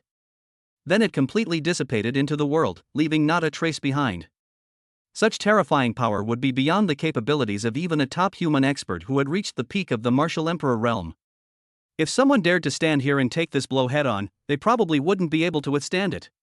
The final outcome can only be one to vanish into thin air, leaving nothing but ashes in spirit. This is the domineering nature of the Divine Thunder technique. It possesses unparalleled destructive power and lethality.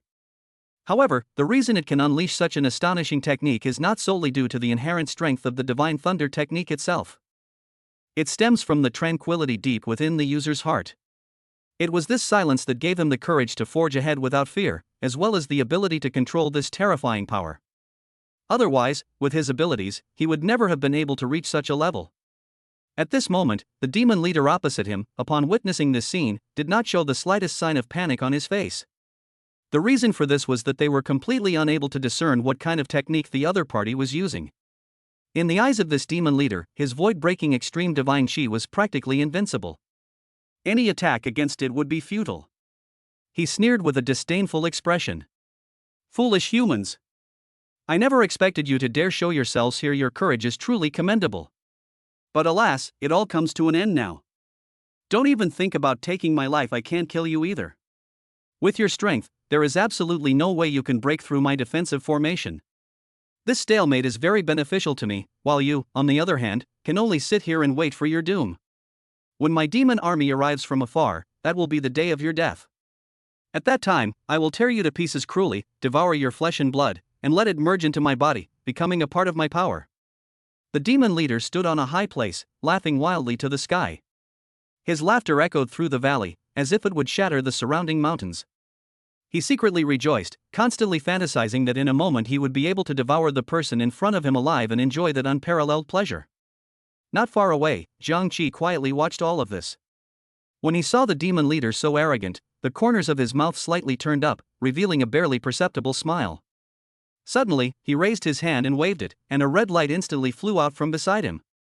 Upon closer inspection, it turned out to be a precious sword flashing with lightning, the Hongtian sword. The sword was incredibly fast, like lightning streaking across the night sky, and in the blink of an eye it was hurtling towards the demon leader. Everything in its path, whether boulders, trees, or other objects, was reduced to dust by the impact of the lightning. Jiang Qi accidentally caused his engine to explode, ruining himself in the process. I really don't want to die. Suddenly, he awoke abruptly from his dream. So it was all a lie. Ah! I've already advanced to Martial Emperor, you damn system.